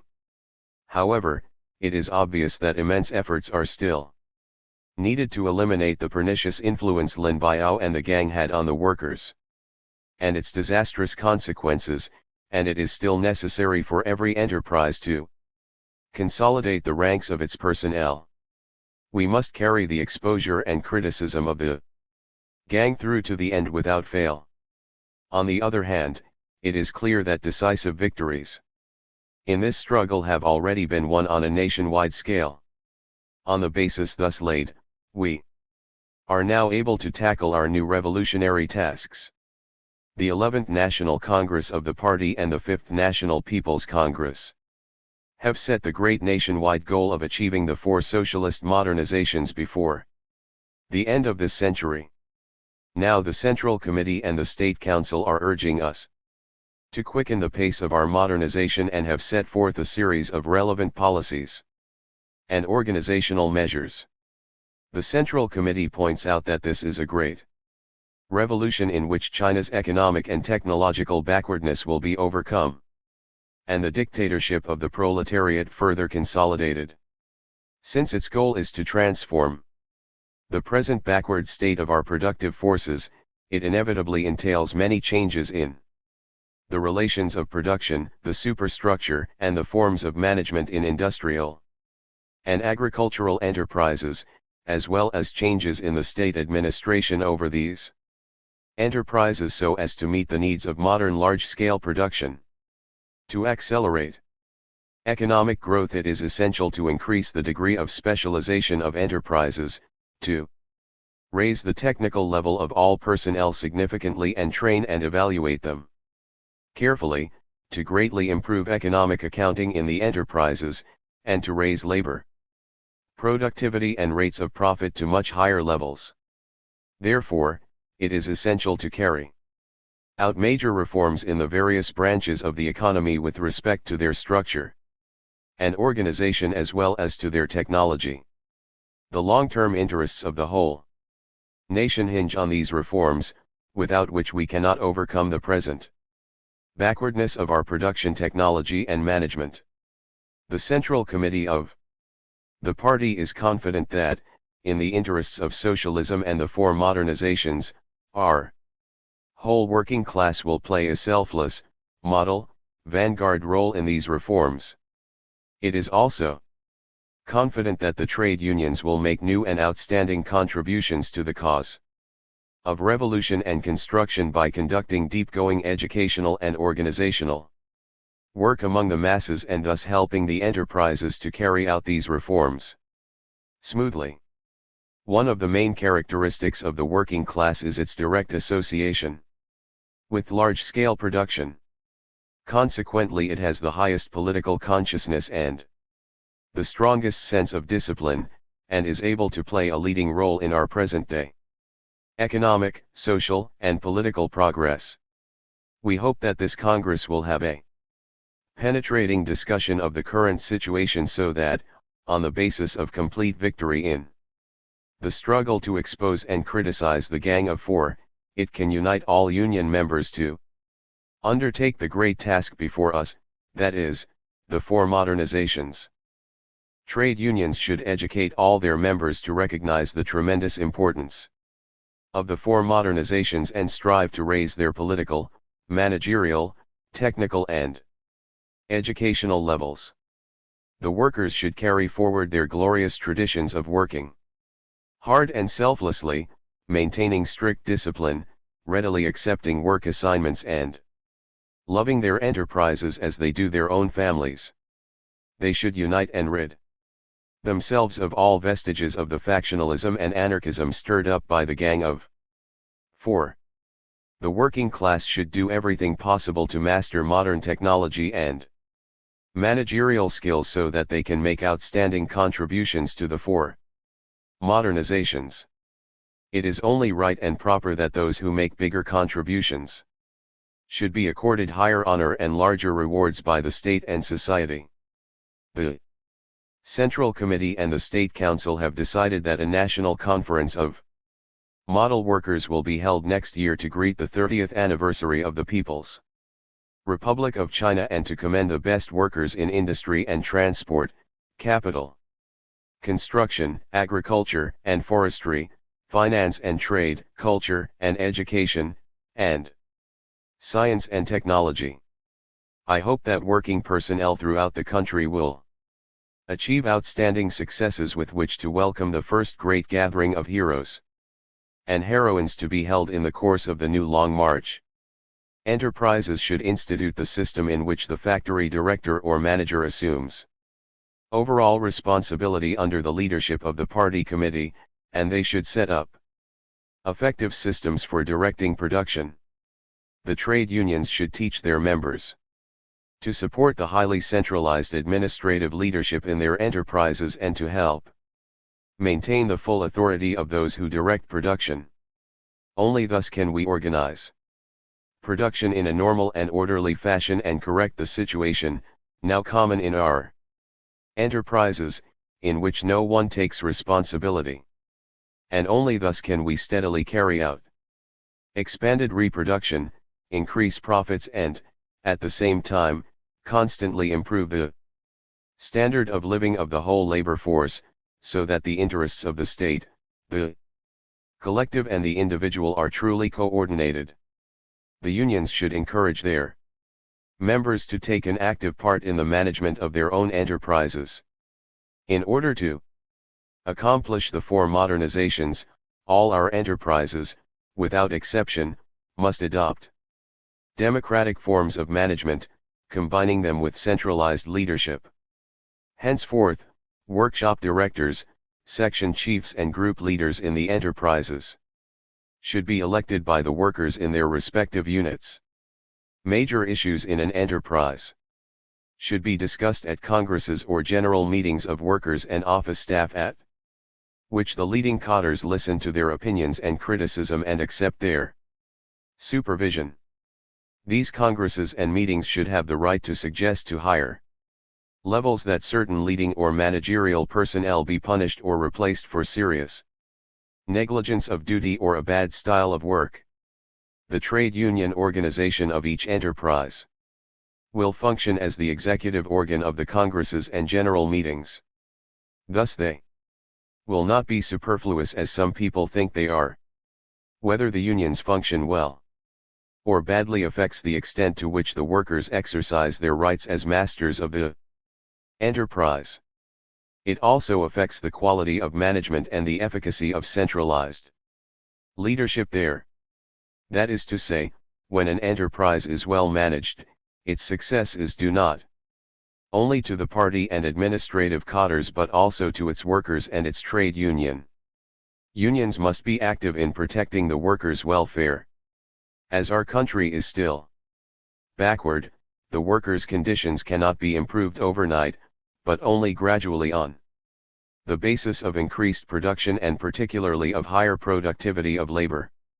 But this circumstance must not be used by the leadership in enterprises, still less by the trade unions, as a pretext for indifference to the workers' welfare. Even under present conditions, enterprise leadership can do much in this respect, and the unions should do even more. They should urge and assist the administrations of enterprises and of localities to do everything currently possible to improve the working and living conditions of the workers, their canteens and sanitary facilities, and at the same time they should encourage various forms of mutual aid among the workers. To be successful in each of these types of work, the unions must maintain close ties with the workers. They must get the workers to regard them as truly their own organizations, which they can trust and which speak for them and work in their interests, not organizations whose leaders lie to them, lord it over them, or work for their own private interests while living off the members' dues. If they are to fight for the democratic rights of the workers and oppose bureaucracy in all forms, the unions must themselves be models of democracy. And union leaders, if they are to persuade the workers through education that they should work hard, be selfless and completely devoted to the public interest, observe discipline strictly, accept assignments and love their enterprises as they do their own families, must themselves set an example in every one of these respects.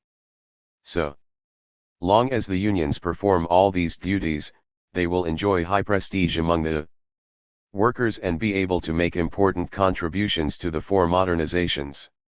In an enterprise where exposure and criticism of the Gang of Four have been reasonably thorough, it is the duty of the trade union as well as of the party organization, the administration and the youth league organization to see that they all register significant successes.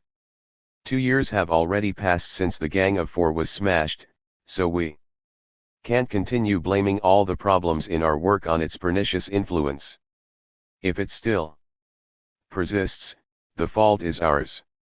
If we all place high demands on ourselves, the cause of our party and our state will surely prosper, and we shall achieve the great goal of the four modernizations ahead of time. Comrades, while building our own country, our working class must always keep in mind the proletariat and the oppressed people and nations of the world. We must go on strengthening our unity with the workers and revolutionary people the world over and support their struggles against imperialism, colonialism, and hegemonism, as well as their struggles to win or safeguard national independence and to make social progress. We must make our contribution to the emancipation of the working class throughout the world and to the progress of all mankind. With due modesty about our own achievements, our working class must also learn from the experience of working class struggles in other lands and study the science and technology of the advanced countries, so as to speed up the four modernizations in China. Comrades, our cause is glorious and our future is bright. Let us hold high the great banner of Mao Zedong thought and, under the leadership of the Central Committee of the party, work unremittingly and in concert to fulfill the new historic mission of the Chinese working class to turn China into a great modern and powerful socialist country within this century. Speech at the 9th National Congress of Chinese Trade Unions. Emancipate the mind, seek truth from facts and unite as one. In looking to the future. December 13, 1978. Comrades, this conference has lasted over a month and will soon end. The Central Committee has put forward the fundamental guiding principle of shifting the focus of all party work to the four modernizations and has solved a host of important problems inherited from the past.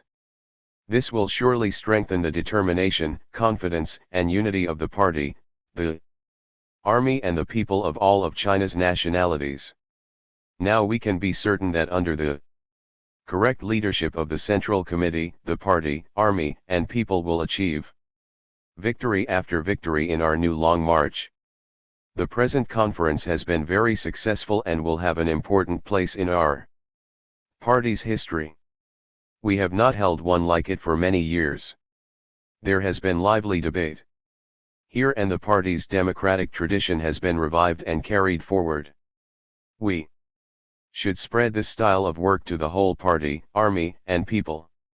At this conference we have discussed and resolved many major issues concerning the destinies of our party and state. The participants have spoken their minds freely and fully, and have boldly aired their honest opinions.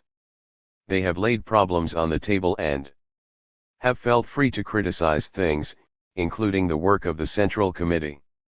Some comrades have criticized themselves to varying degrees.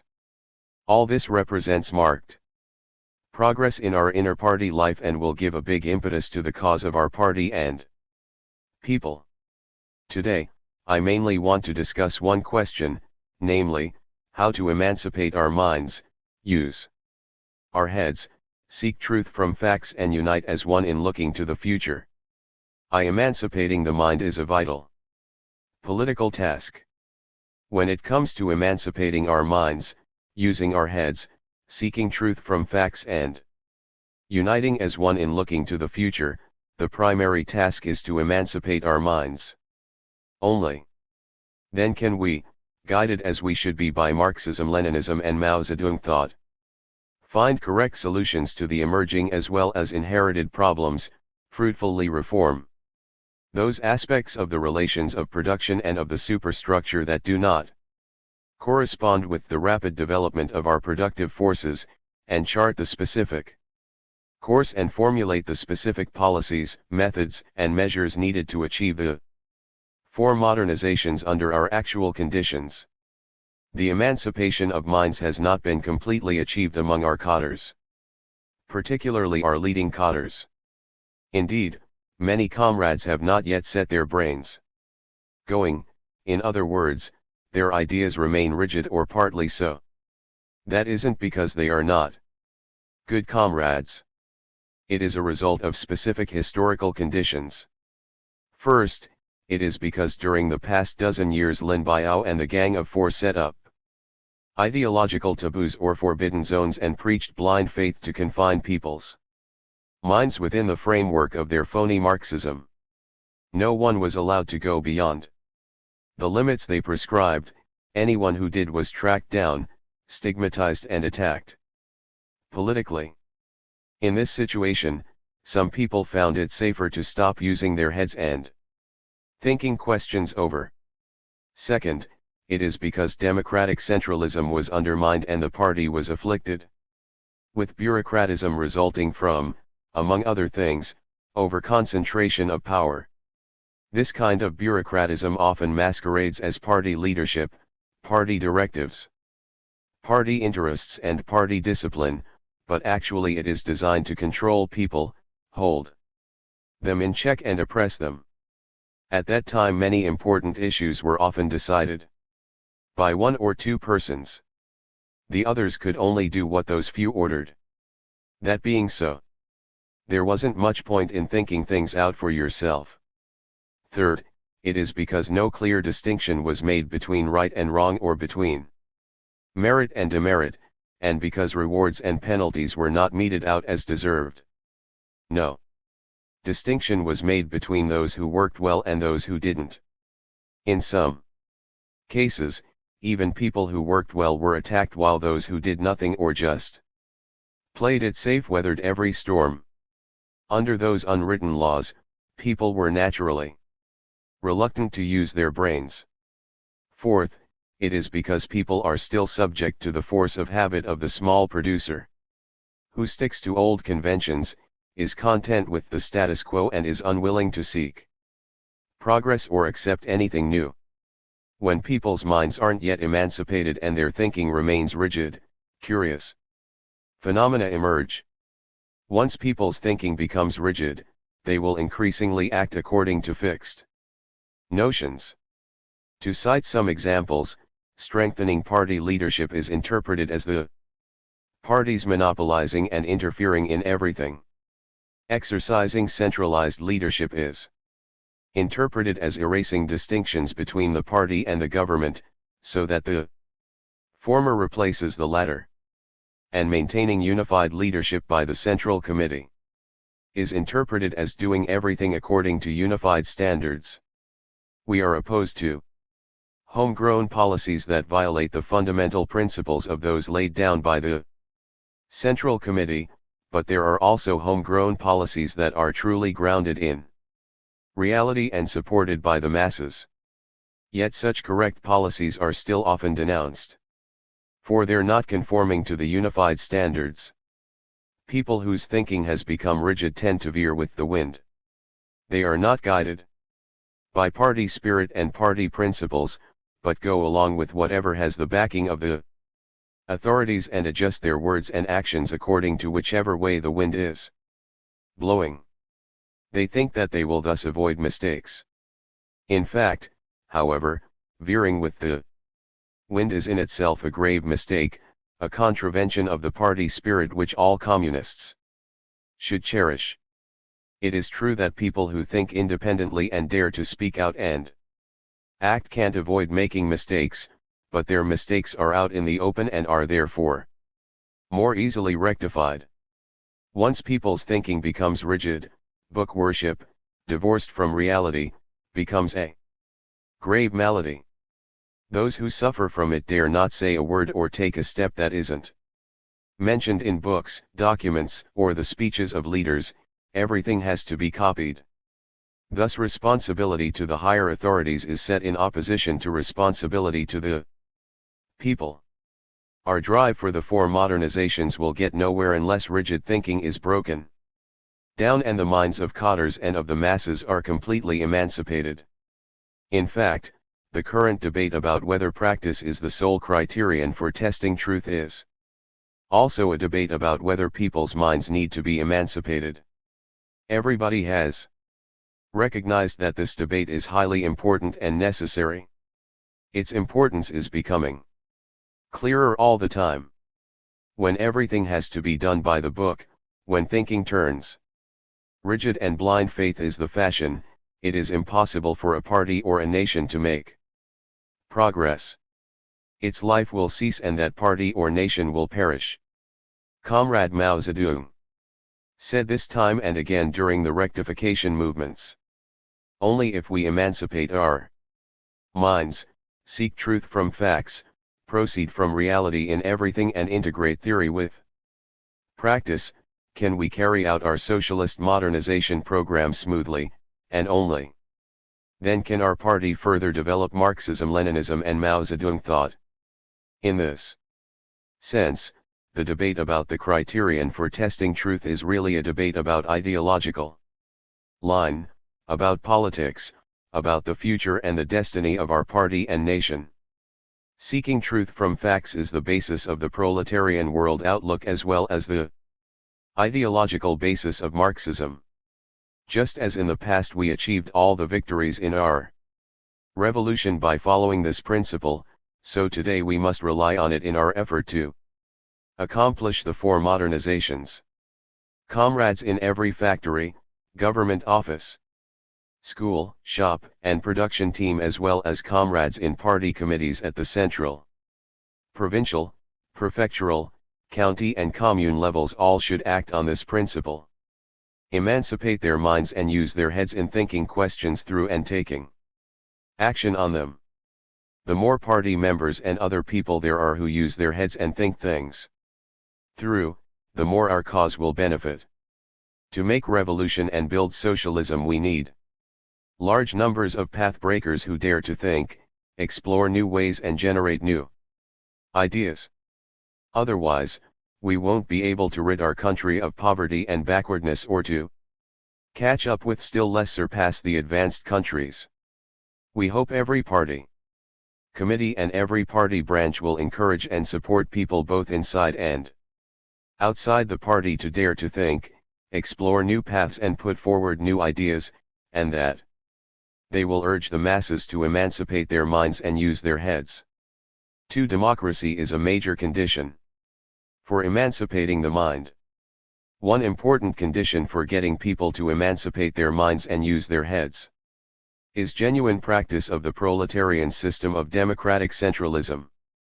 We need unified and centralized leadership, but centralism can be correct only when there is a full measure of democracy. At present, we must lay particular stress on democracy, because for quite a long time, democratic centralism was not genuinely practiced, centralism was divorced from democracy and there was too little democracy. Even today, only a few advanced people dare to speak up. There are a good many such people at this conference. But in the party and the country as a whole, there are still many who hesitate to speak their minds. Even when they have worthwhile opinions, they hesitate to express them, and they are not bold enough in struggling against bad things and bad people. If this doesn't change, how can we persuade everyone to emancipate his mind and use his head? And how can we bring about the four modernizations? We must create the conditions for the practice of democracy, and for this it is essential to reaffirm the principle of the three don'ts. Don't pick on others for their faults, don't put labels on people, and don't use a big stick. In political life within the party and among the people we must use democratic means and not resort to coercion or attack. The rights of citizens, party members, and party committee members are respectively stipulated by the Constitution of the People's Republic and the Constitution of the Communist Party. These rights must be resolutely defended and no infringement of them must be allowed. The recent reversal of the verdict on the Tiananmen incident has elated the people of all of China's nationalities and greatly stimulated mass enthusiasm for socialism. The masses should be encouraged to offer criticisms. There is nothing to worry about even if a few malcontents take advantage of democracy to make trouble. We should deal with such situations appropriately, having faith that the overwhelming majority of the people are able to use their own judgment. One thing a revolutionary party does need to worry about is its inability to hear the voice of the people. The thing to be feared most is silence. Today many rumors, some true, some false, circulate through the grapevine inside and outside the party. This is a kind of punishment for the long-standing lack of political democracy. If we had a political situation with both centralism and democracy, both discipline and freedom, both unity of will and personal ease of mind and liveliness, there wouldn't be so many rumors and anarchism would be easier to overcome. We believe our people are mindful of the overall interests of the country and have a good sense of discipline. Our leading cadres at all levels, and especially those of high rank, should for their part take care to strictly observe party discipline and keep party secrets. They should refrain from spreading rumors, circulating handwritten copies of speeches and the like. As it is only natural that some opinions expressed by the masses should be correct and others not, we should examine them analytically. The party leadership should be good at synthesizing the correct opinions and explaining why the others are incorrect. In dealing with ideological problems, we must never use coercion but should genuinely carry out the policy of letting 100 flowers bloom, 100 schools of thought contend. We must firmly put a stop to bad practices such as attacking and trying to silence people who make critical comments, especially sharp ones, by ferreting out their political backgrounds, tracing political rumors to them and opening special case files on them. Comrade Mao Zedong used to say that such actions were really signs of weakness and lack of courage. No leading comrades at any level must ever place themselves in opposition to the masses. We must never abandon this principle. But of course we must not let down our guard against the handful of counter-revolutionaries who still exist in our country. Now I want to speak at some length about economic democracy. Under our present system of economic management, power is over-concentrated, so it is necessary to devolve some of it to the lower levels without hesitation but in a planned way. Otherwise, it will be difficult to give full scope to the initiative of local as well as national authorities, and to the enterprises and workers, and difficult to practice modern economic management and raise the productivity of labor. The various localities, enterprises and production teams should be given greater powers of decision regarding both operation and management. There are many provinces, municipalities, and autonomous regions in China, and some of our medium-sized provinces are as big as a large European country. They must be given greater powers of decision in economic planning, finance, and foreign trade, always within the framework of a nationwide unity of views, policies, planning, guidance and action. At present the most pressing need is to expand the decision-making powers of mines, factories and other enterprises and of production teams, so as to give full scope to their initiative and creativity. Once a production team has been empowered to make decisions regarding its own operations, its members and cadres will lie awake at night so long as a single piece of land is left unplanted or a single pond unused for aquatic production, and they will find ways to remedy the situation. Just imagine the additional wealth that could be created if all the people in China's hundreds of thousands of enterprises and millions of production teams put their minds to work. As more wealth is created for the state, personal income and collective benefits should also be increased somewhat. As far as the relatively small number of advanced people is concerned, it won't matter too much if we neglect the principle of more pay for more work and fail to stress individual material benefits. But when it comes to the masses, that approach can only be used for a short time. It won't work in the long run. Revolutionary spirit is a treasure beyond price. Without it, there would be no revolutionary action. But revolution takes place on the basis of the need for material benefit. It would be idealism to emphasize the spirit of sacrifice to the neglect of material benefit. It is also essential to ensure the democratic rights of the workers and peasants, including the rights of democratic election, management, and supervision. We must create a situation in which not only every workshop director and production team leader but also every worker and peasant is aware of his responsibility for production and tries to find ways of solving related problems. To ensure people's democracy, we must strengthen our legal system. Democracy has to be institutionalized and written into law, so as to make sure that institutions and laws do not change whenever the leadership changes, or whenever the leaders change their views, or shift the focus of their attention. The trouble now is that our legal system is incomplete, with many laws yet to be enacted. Very often, what leaders say is taken as the law, and anyone who disagrees is called a lawbreaker.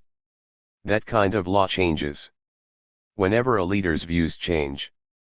So we must concentrate on enacting criminal and civil codes, procedural laws, and other necessary laws concerning factories, peoples, communes, forests, grasslands and environmental protection, as well as labor laws and a law on investment by foreigners. These laws should be discussed and adopted through democratic procedures. Meanwhile, the procuratorial and judicial organs should be strengthened. All this will ensure that there are laws to go by, that they are observed and strictly enforced, and that violators are brought to book. The relations between one enterprise and another, between enterprises and the state, between enterprises and individuals, and so on should also be defined by law, and many of the contradictions between them should be resolved by law. There is a lot of legislative work to do, and we don't have enough trained people.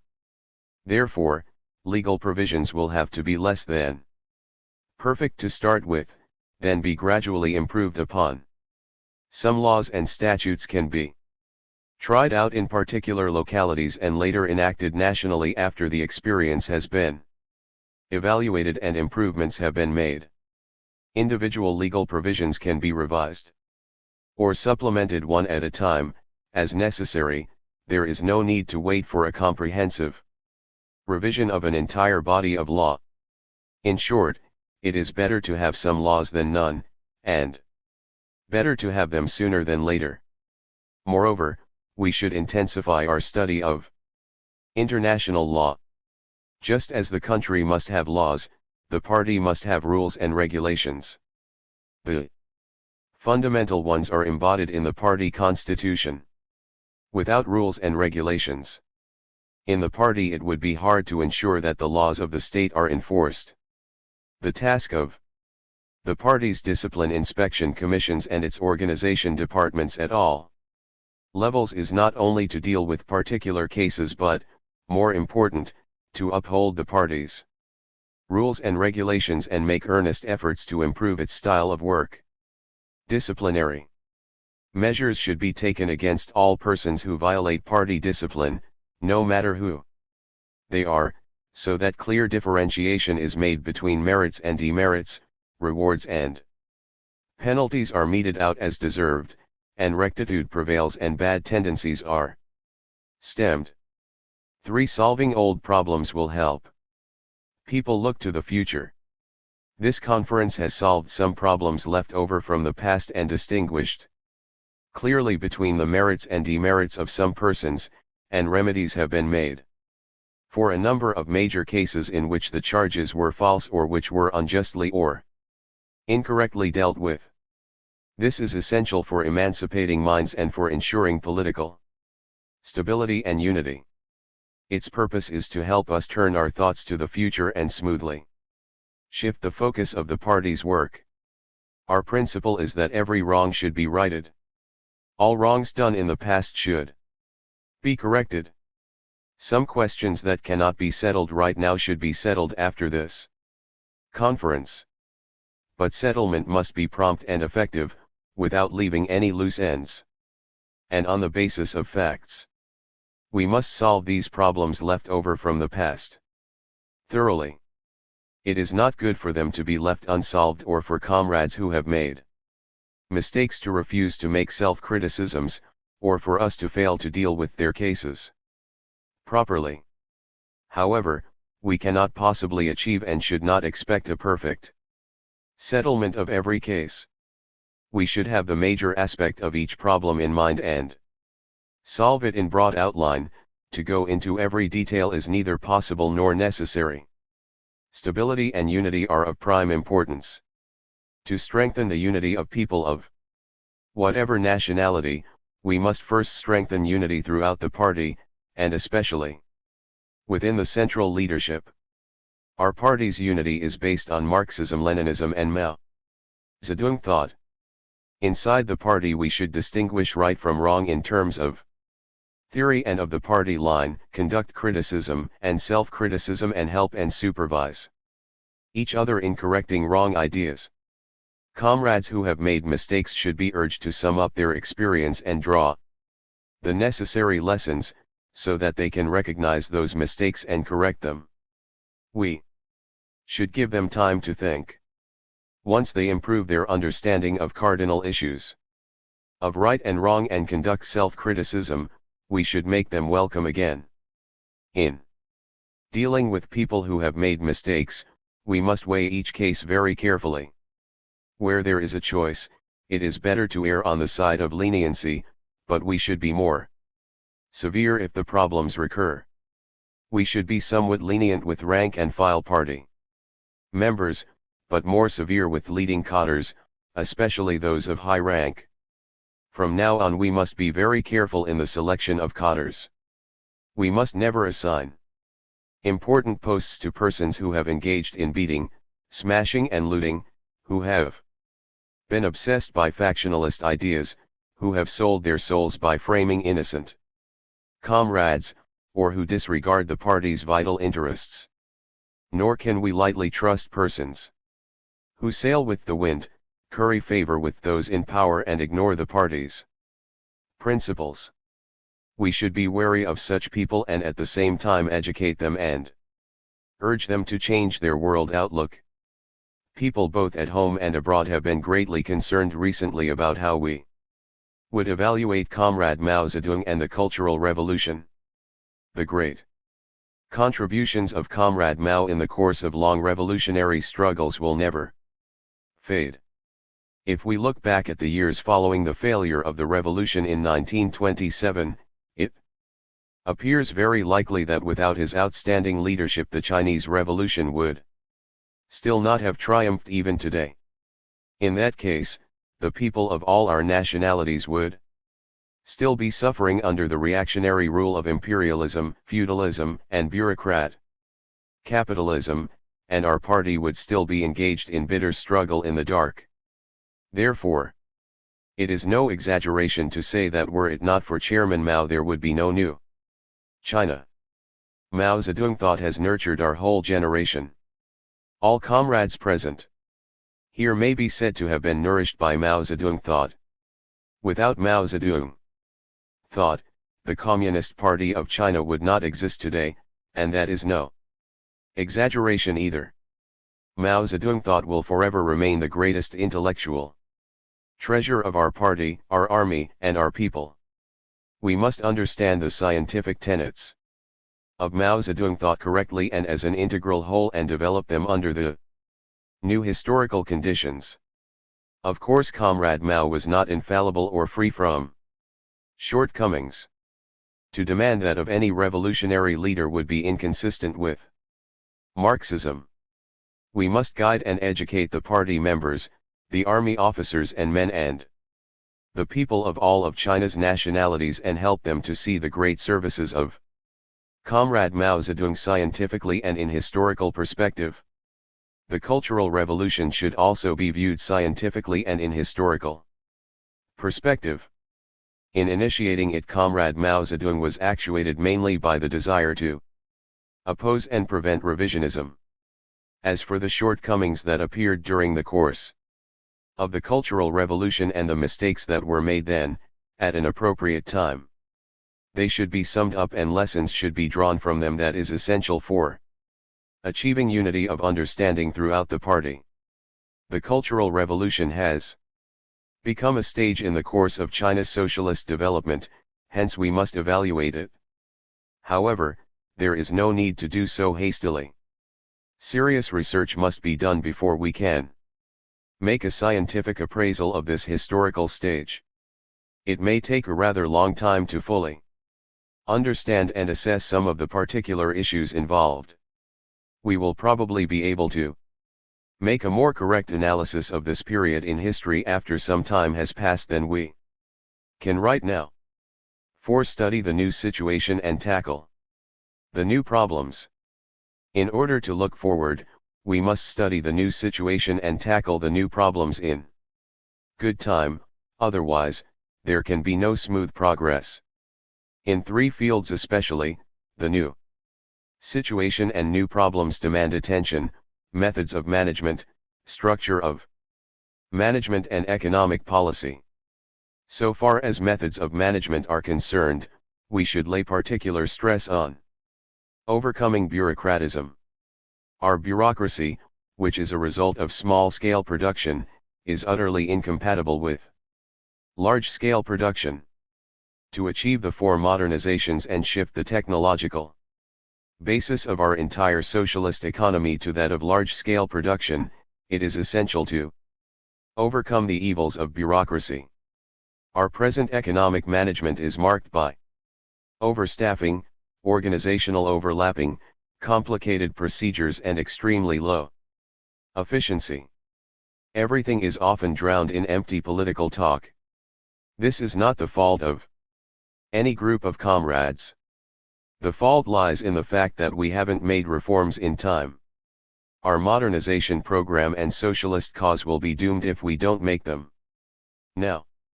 We must learn to manage the economy by economic means.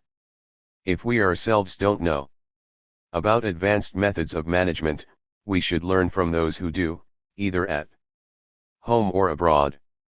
These methods should be applied not only in the operation of enterprises with newly imported technology and equipment, but also in the technical transformation of existing enterprises. Pending the introduction of a unified national program of modern management, we can begin with limited spheres, say, a particular region or a given trade, and then spread the methods gradually to others. The central government departments concerned should encourage such experiments. Contradictions of all kinds will crop up in the process, and we should discover and overcome them in good time. That will speed up our progress. Henceforth, now that the question of political line has been settled, the quality of leadership given by the party committee in an economic unit should be judged mainly by the unit's adoption of advanced methods of management, by the progress of its technical innovation, and by the margins of increase of its productivity of labor, its profits, the personal income of its workers and the collective benefits it provides. The quality of leadership by party committees in all fields should be judged by similar criteria. This will be of major political importance in the years to come. Without these criteria as its key elements, our politics would be empty and divorced from the highest interests of both the party and the people. So far as the structure of management is concerned, the most important task at present is to strengthen the work responsibility system. Right now, a big problem in enterprises and institutions across the country and in party and government organs at various levels is that nobody takes responsibility. In theory, there is collective responsibility. In fact, this means that no one is responsible.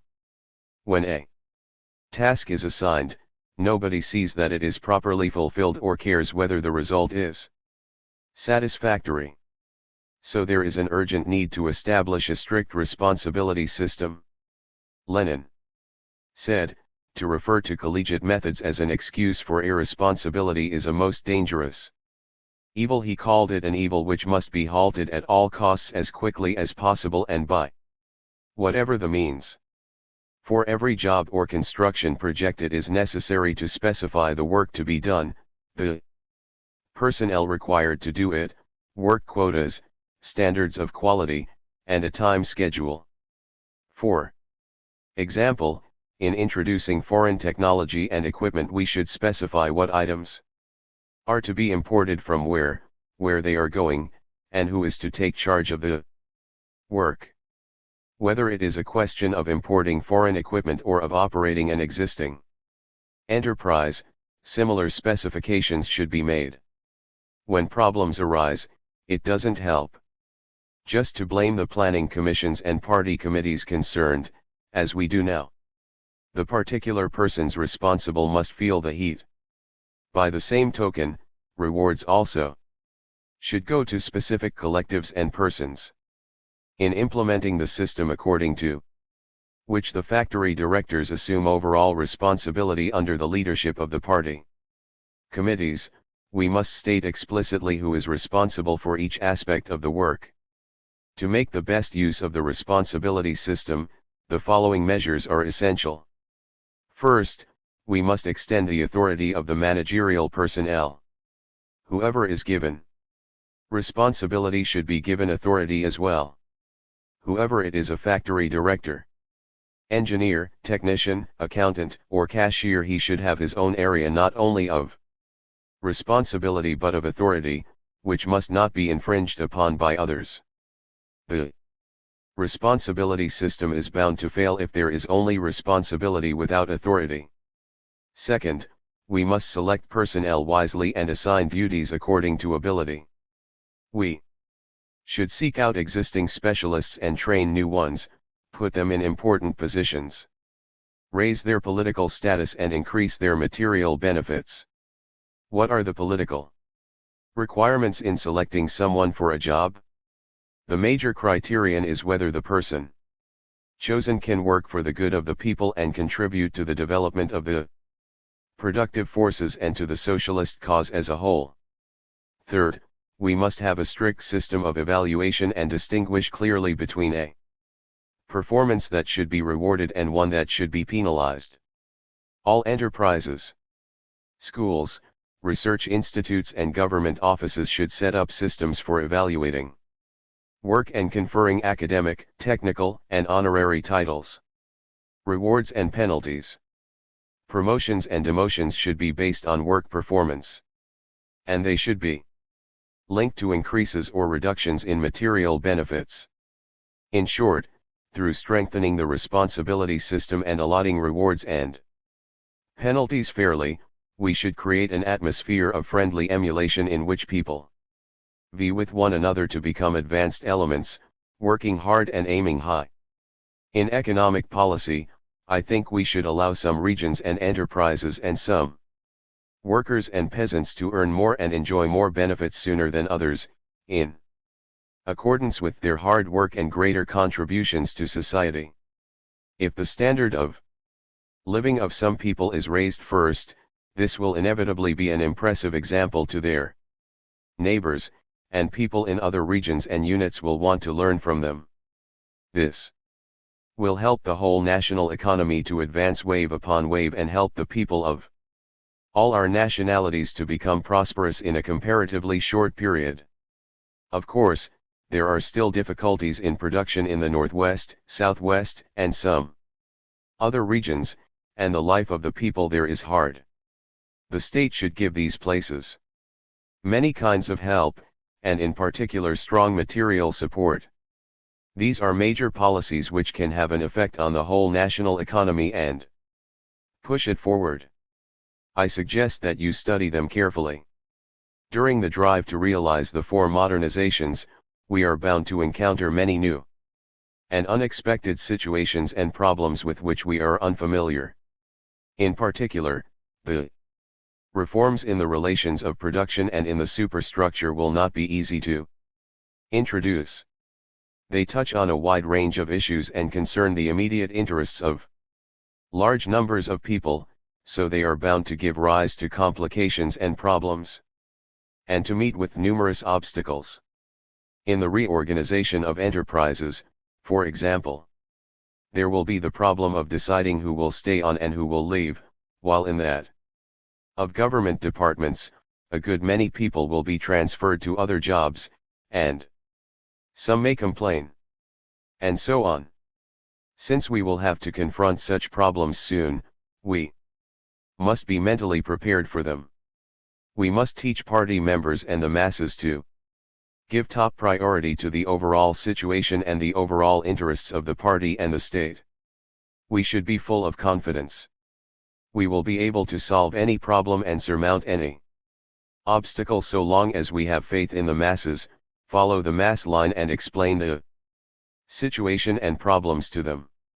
There can be no doubt that as the economy grows, more and more possibilities will open up and each person will be able to make his contribution to society. The four modernizations represent a great and profound revolution in which we are moving forward by resolving one new contradiction after another. Therefore, all party comrades must learn well and always keep on learning. On the eve of nationwide victory in the Chinese Revolution, Comrade Mao Zedong called on the whole party to start learning afresh. We did that pretty well and consequently, after entering the cities, we were able to rehabilitate the economy very quickly and then to accomplish the socialist transformation. But we must admit that we have not learned well enough in the subsequent years, expending our main efforts on political campaigns. We did not master the skills needed to build our country. Our socialist construction failed to progress satisfactorily and we experienced grave setbacks politically. Now that our task is to achieve modernization, our lack of the necessary knowledge is even more obvious. So the whole party must start learning again. What shall we learn? Basically, we should study Marxism-Leninism and Mao Zedong thought and try to integrate the universal principles of Marxism with the concrete practice of our modernization drive.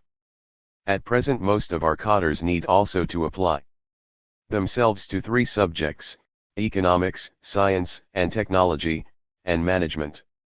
Only if we study these well will we be able to carry out socialist modernization rapidly and efficiently.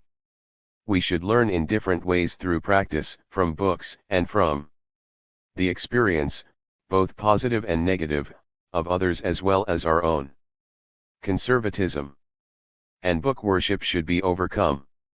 The several hundred members and alternate members of the Central Committee and the thousands of senior cadres at the central and local levels should take the lead in making an in-depth study of modern economic development. So long as we unite as one, work in concert, emancipate our minds, use our heads and try to learn what we did not know before, there is no doubt that we will be able to quicken the pace of our new long march. Under the leadership of the Central Committee and the State Council, let us advance courageously to change the backward condition of our country and turn it into a modern and powerful socialist state. Speech at the closing session of the Central Working Conference, which made preparations for the third plenary session of the 11th Central Committee of the Chinese Communist Party that immediately followed. In essence, this speech served as the keynote address for the third plenary session. Put on the agenda settlement of the Taiwan question for the reunification of the motherland. January 1, 1979. Today is New Year's Day 1979, an extraordinary day. It is extraordinary because it is different from other New Year's days in three ways. First, the focus of the work in the whole country has been shifted onto the four modernizations. Second, relations between China and the United States have been normalized. Third, we have put on the agenda the Return of Taiwan to the motherland for the reunification of China. Therefore, on this New Year's Day we are very happy. These three things show that since the smashing of the Gang of Four, we have scored substantial achievements in both domestic work and international affairs. Last year, production in our country was satisfactory, much better than expected. This is inseparable from our efforts to conscientiously expose and criticize Lin Biao and the Gang of Four and eliminate their pernicious influence. What is even more gratifying is that since the downfall of the Gang of Four, the people throughout the country have come to enjoy ease of mind and have been united as one. Last year, the political situation, characterized by both centralism and democracy, both discipline and freedom, both unity of will and personal ease of mind and liveliness, as advocated by Chairman Mao as early as 1957, gradually came into being. This was most clearly reflected at the working conference of the Central Committee and the third plenary session of the 11th Central Committee our party just held. To sum up, this general mood and situation is a political situation of liveliness. We should maintain this general mood and situation throughout the country, in the party, in the government and in the army, and among the people. This constitutes the political basis for realizing the four modernizations. Without this political situation, it will be impossible for us to achieve the four modernizations. Over a fairly long period of time, we failed to properly deal with the relationship of democracy to centralism, and we did not have much democracy. Therefore, we should promote democracy even more. Last year we scored many significant achievements in international affairs, which were represented by the signing of the Treaty of Peace and Friendship between China and Japan and the normalization of relations between China and the United States.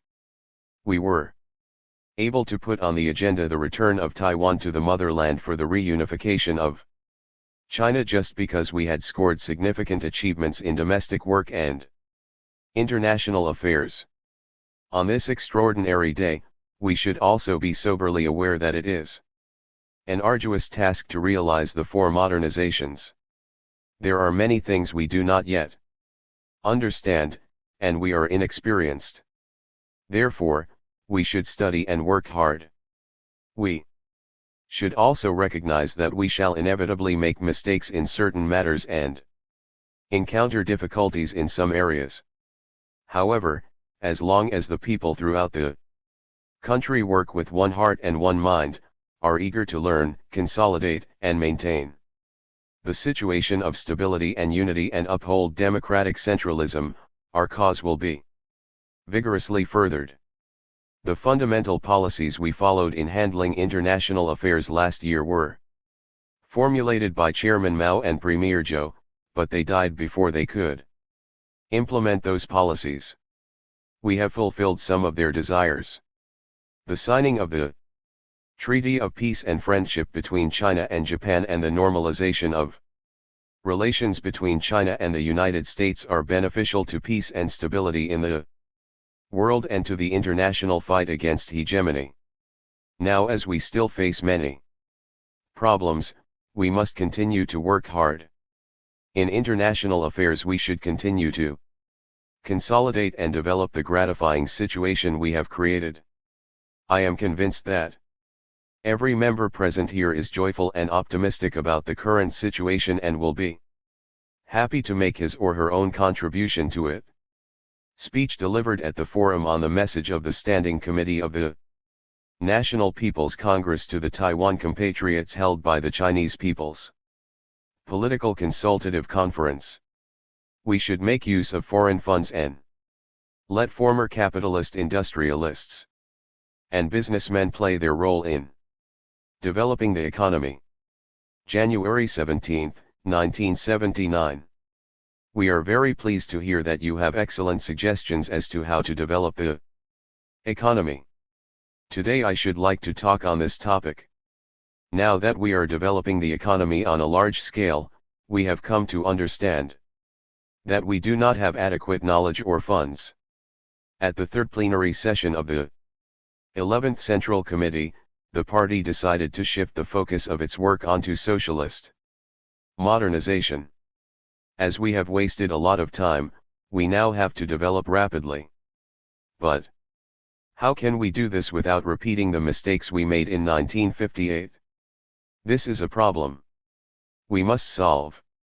At present, it is necessary to develop the economy in many ways. For example, we can utilize foreign funds and technology, and overseas Chinese and foreign citizens of Chinese origin should be allowed to establish factories in China. In order to absorb foreign capital, we may either use compensatory trade or establish Sino-foreign joint ventures, beginning with enterprises where the turnover of capital is quick. Of course, we must not use more foreign capital than we can repay. We should allow former capitalist industrialists and businessmen to play a role, using those who are well trained and appointing capable individuals as cadres. Since you are familiar with them, you will be able to persuade them to assume appropriate positions. Take tourism for example, you can recommend capable industrialists and businessmen to serve as managers of tourist companies. Some of them can serve first as advisors. I also hope that you will recommend industrialists and businessmen with knowledge of techniques as well as managerial expertise to manage enterprises, especially those enterprises comprising new trades in China. We should utilize Chinese people, both at home and abroad, as long as they are patriotic, devoted to work and capable. We should implement our policies concerning the above-mentioned industrialists and businessmen and their descendants.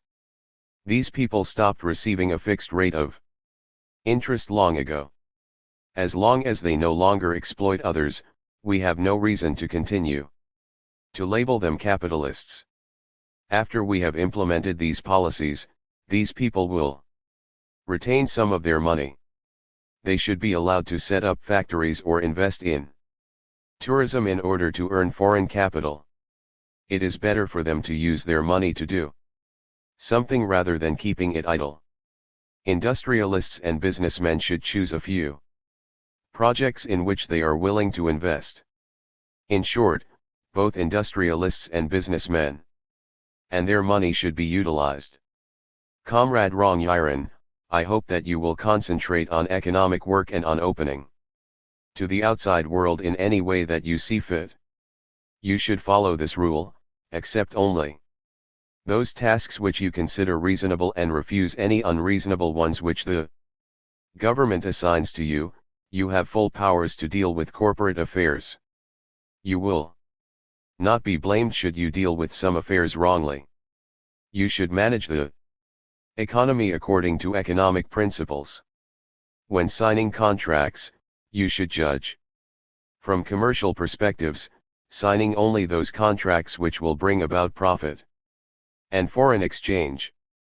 You should proceed regardless of administrative interference.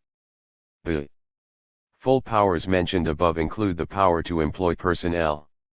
You should not hesitate to do anything conducive to socialist economic development. Excerpt from a talk with Hu Chuan, Hu Ziyang, Rong Yiren and other leaders of industrial and commercial circles. Uphold the four cardinal principles. March 30, 1979. Comrades, this forum on the principles for the party's theoretical work has been in session for some time. With the meeting drawing to an end, the Central Committee has asked me to set forth a few views on the subject. The present situation and our tasks. This meeting is being held in accordance with a decision of the third plenary session of the 11th Central Committee of the Chinese Communist Party. That session and the Central Working Conference prior to it confirmed the important work of the Central Committee since the smashing of the Gang of Four. Those two meetings decided that the nationwide mass movement to expose and criticize Lin Biao and the Gang of Four could be considered successfully completed, and that, beginning from this year, the party must shift the focus of its work to socialist modernization. The third plenary session solved a series of major problems left over from the recent history of the party in order to rally the whole party and army and our people of all nationalities to march forward towards the grand objective, the four modernizations.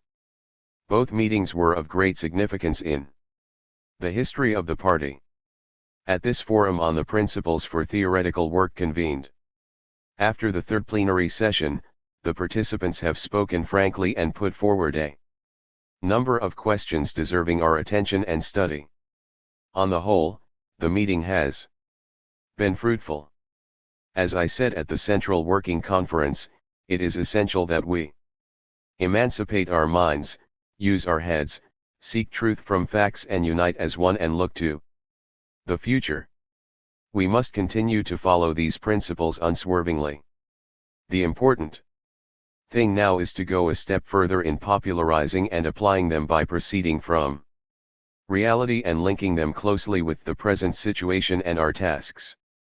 We need to make an adequate assessment of all aspects of the situation since the toppling of the Gang of Four, and particularly since the third plenary session.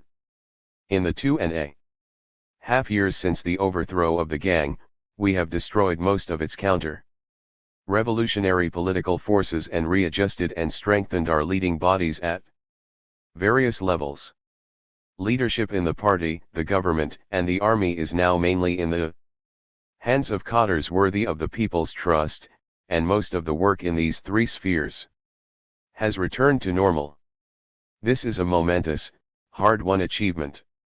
We have freed ourselves from the effects of the decade of turmoil created by Lin Biao and the Gang of Four and secured a political situation marked by stability and unity.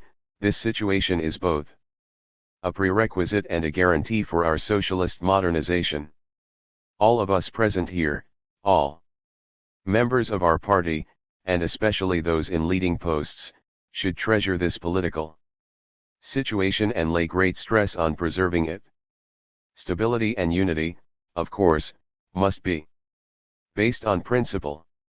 As regards our ideological and political orientation, it can be said that through our exposure and criticism of Lin Biao and the Gang of Four, and, in particular, through our discussions of ideological and theoretical problems at the Central Working Conference and the third plenary session of the Central Committee this past winter, we have basically returned to the correct path of Marxism-Leninism and Mao Zedong thought, which we mean to follow at all times. China's economy has taken a turn for the better and production has been rapidly restored in all sectors. This political and economic situation has made it possible for the whole party to begin shifting the focus of its work to socialist modernization this year. This is a great turning point in China's history. Although we have been engaged in socialist construction for many years, we have good reason to consider this the beginning of a new phase of historical development. Events of the past 3 months have proved conclusively that the guiding principles laid down at the third plenary session are correct and enjoy the firm support of the whole party and people. Throughout the country, stability and unity are being consolidated and a buoyant democratic life is developing both inside and outside the party. Our party's fine traditions have been largely revived, much progress has been made in emancipating thinking inside and outside the party, and the work style of seeking truth from facts is becoming ever more widespread. Furthermore, the implementation of the party's policies has aroused the enthusiasm of millions upon millions of people both inside and outside its ranks, and in the rural areas. The 2 documents on agriculture adopted at the third plenary session have been warmly received by the cadres and the masses of peasants. The victory in our counterattack waged in self-defense on Vietnam has immensely heightened China's prestige in the international struggle against hegemonism, as well as the prestige of the army among our own people. This counterattack has demonstrated that our army still deserves to be called the valiant and battle-tested People's Liberation Army, and that it remains the great wall of defense of our socialist modernization. Furthermore, it must be stressed that we have done a lot of diplomatic work in the past 2 years and have secured an excellent international environment for the realization of China's 4 modernizations. Judging from the international reaction to our defensive counterattack on Vietnam, we have the genuine sympathy of the vast majority of people. It is now even clearer to everyone how brilliant and far-sighted was the strategy of differentiating the 3 worlds formulated by Comrade Mao Zedong in the evening of his life. It is also clearer how brilliant and far-sighted were his policy decisions on this issue, namely, that China should side with the Third World countries and strengthen its unity with them, try to win over the Second World countries for a concerted effort against hegemonism, and establish normal diplomatic relations with the United States and Japan. This strategic principle and these policies have been invaluable in rallying the world's people to oppose hegemonism, changing the world political balance, frustrating the Soviet hegemonists' arrogant plan to isolate China internationally, improving China's international environment, and heightening its international prestige. In short, if we compare the country today with what it was at the time when Lin Biao and the Gang of Four ran riot, we see that radical changes have taken place in every respect. Under the correct leadership of the Central Committee, the party, the army, and the people are once again filled with confident hope for the future of our great socialist motherland. Anyone who fails to recognize that is bound to make major errors. But at the same time we are confronted with some rather serious difficulties, and failure to recognize that too will likewise lead to major errors. First of all, we must make a sober appraisal of our country's economy, which has long suffered damage from Lin Biao and the Gang of Four, and reach a common view of the subject. In the past decade we have failed to rid the economy of the serious imbalances which have made it impossible to achieve a steady and reliable high rate of growth.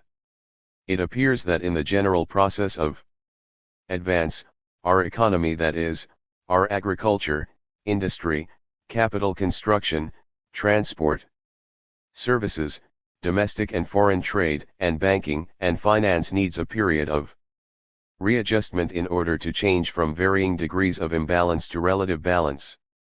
The present readjustment is different from that of the early 1960s, being made at a time when the economy is growing.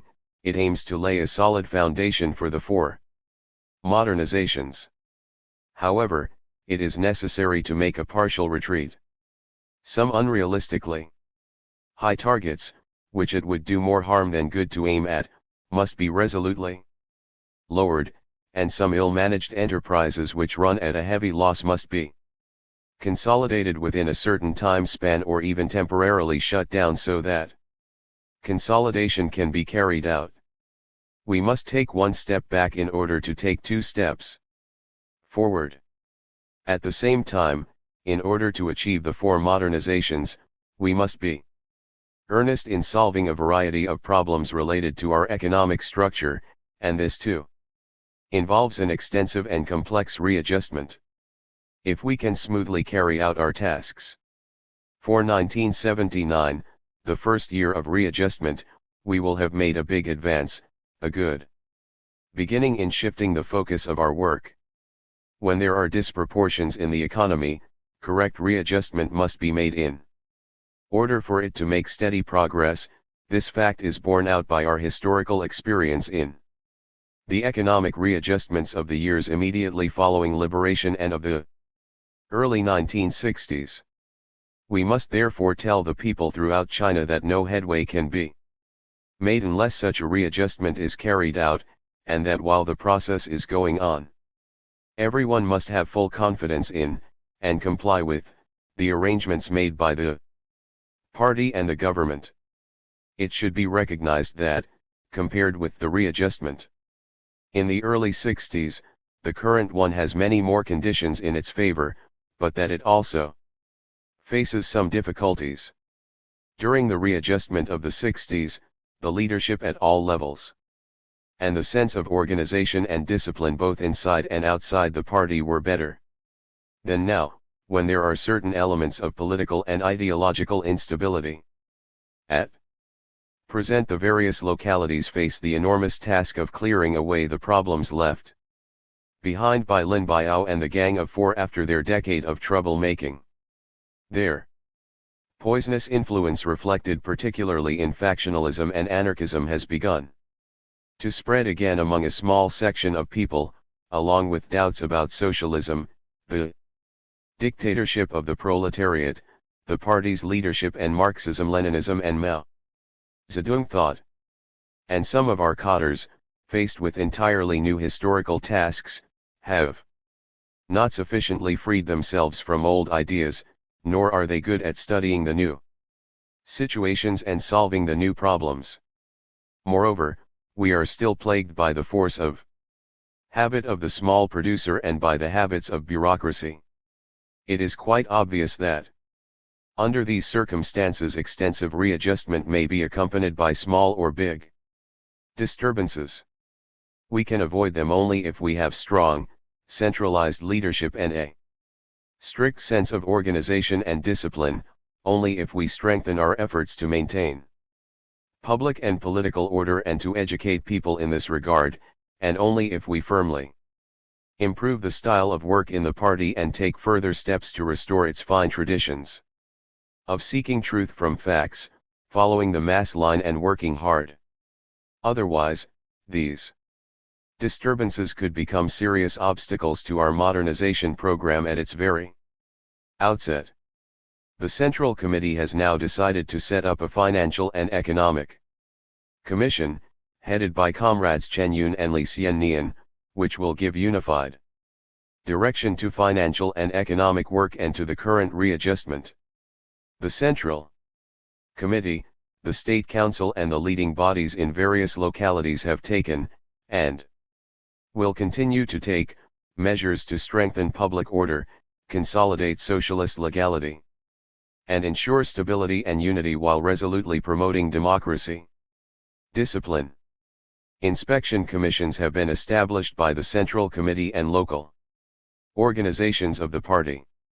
Their main task is to help the Central Committee and the local party committees to improve their style of work.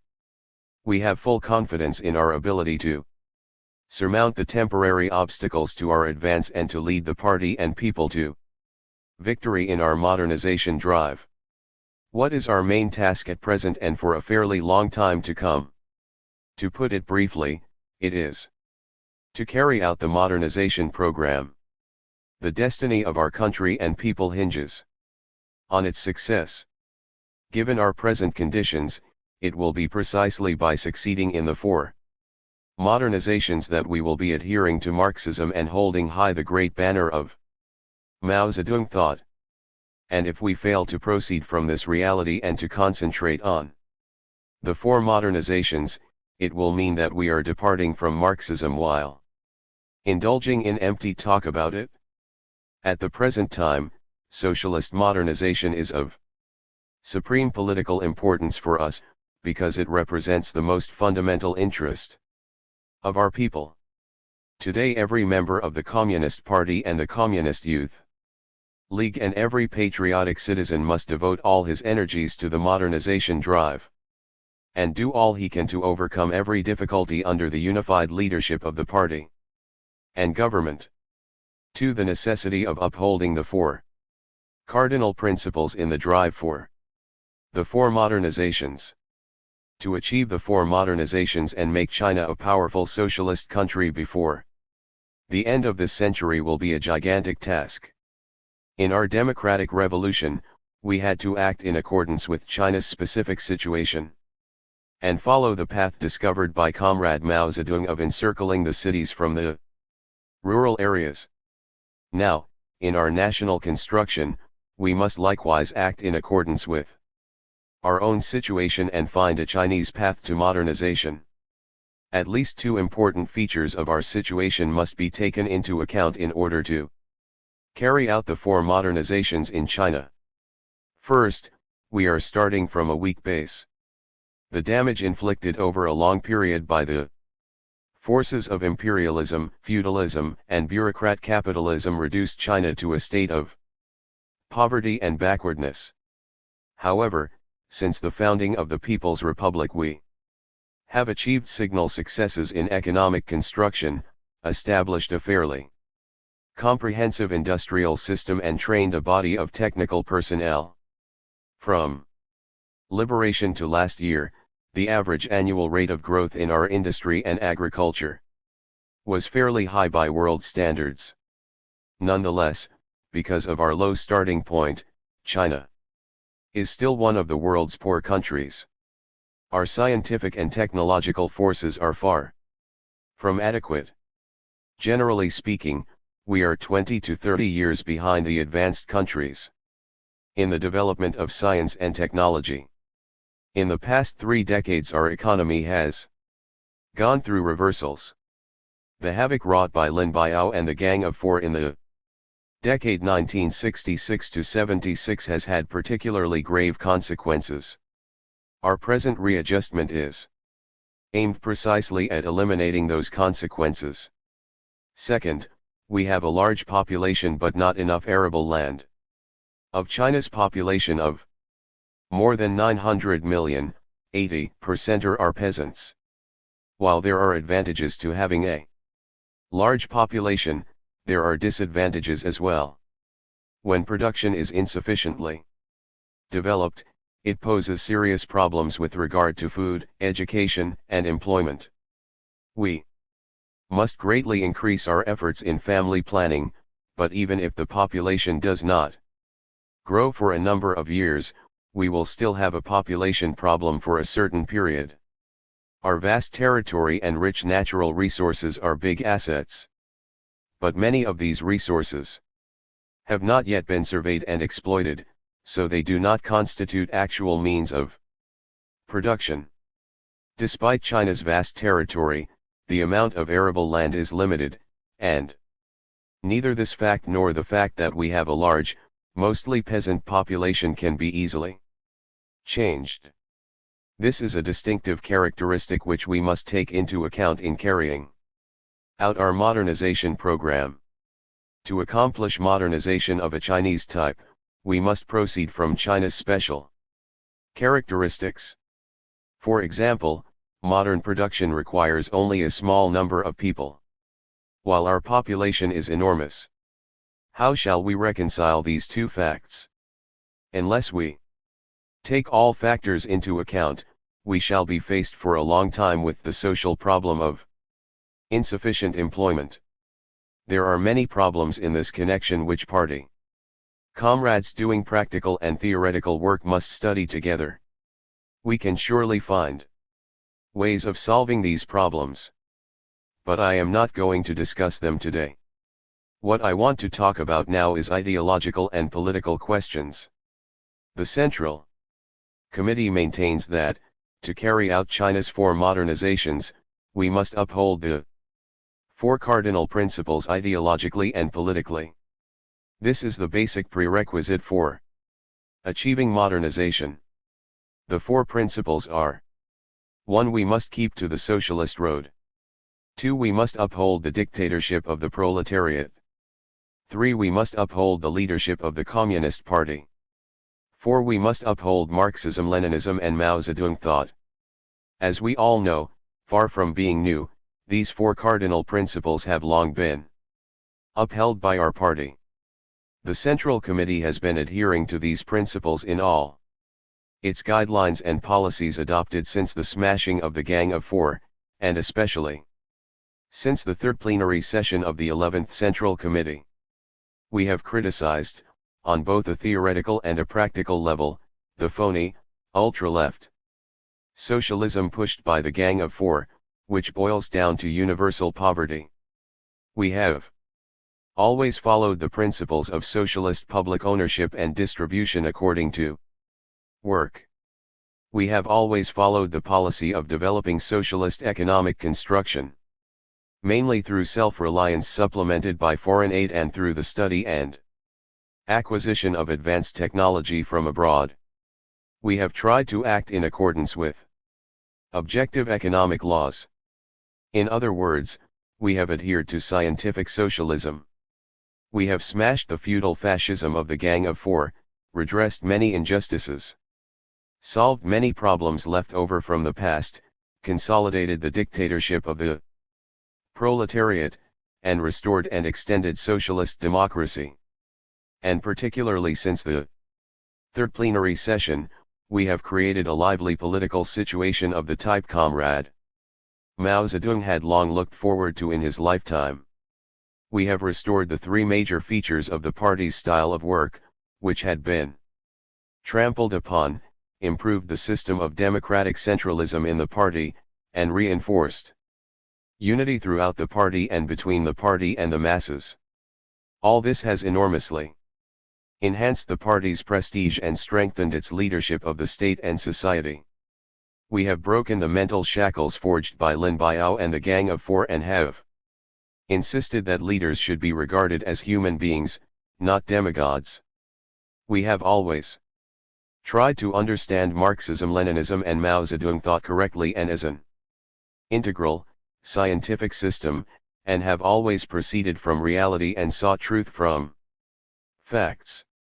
In other words, we have restored the original features of Mao Zedong thought and defended the eminence of Comrade Mao Zedong as a great figure in the history of the Chinese Revolution and of world revolution.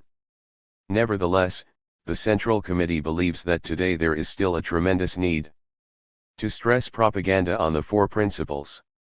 This need continues because some party comrades have not yet freed themselves from the evil influence of the ultra-left ideology of Lin Biao and the Gang of Four.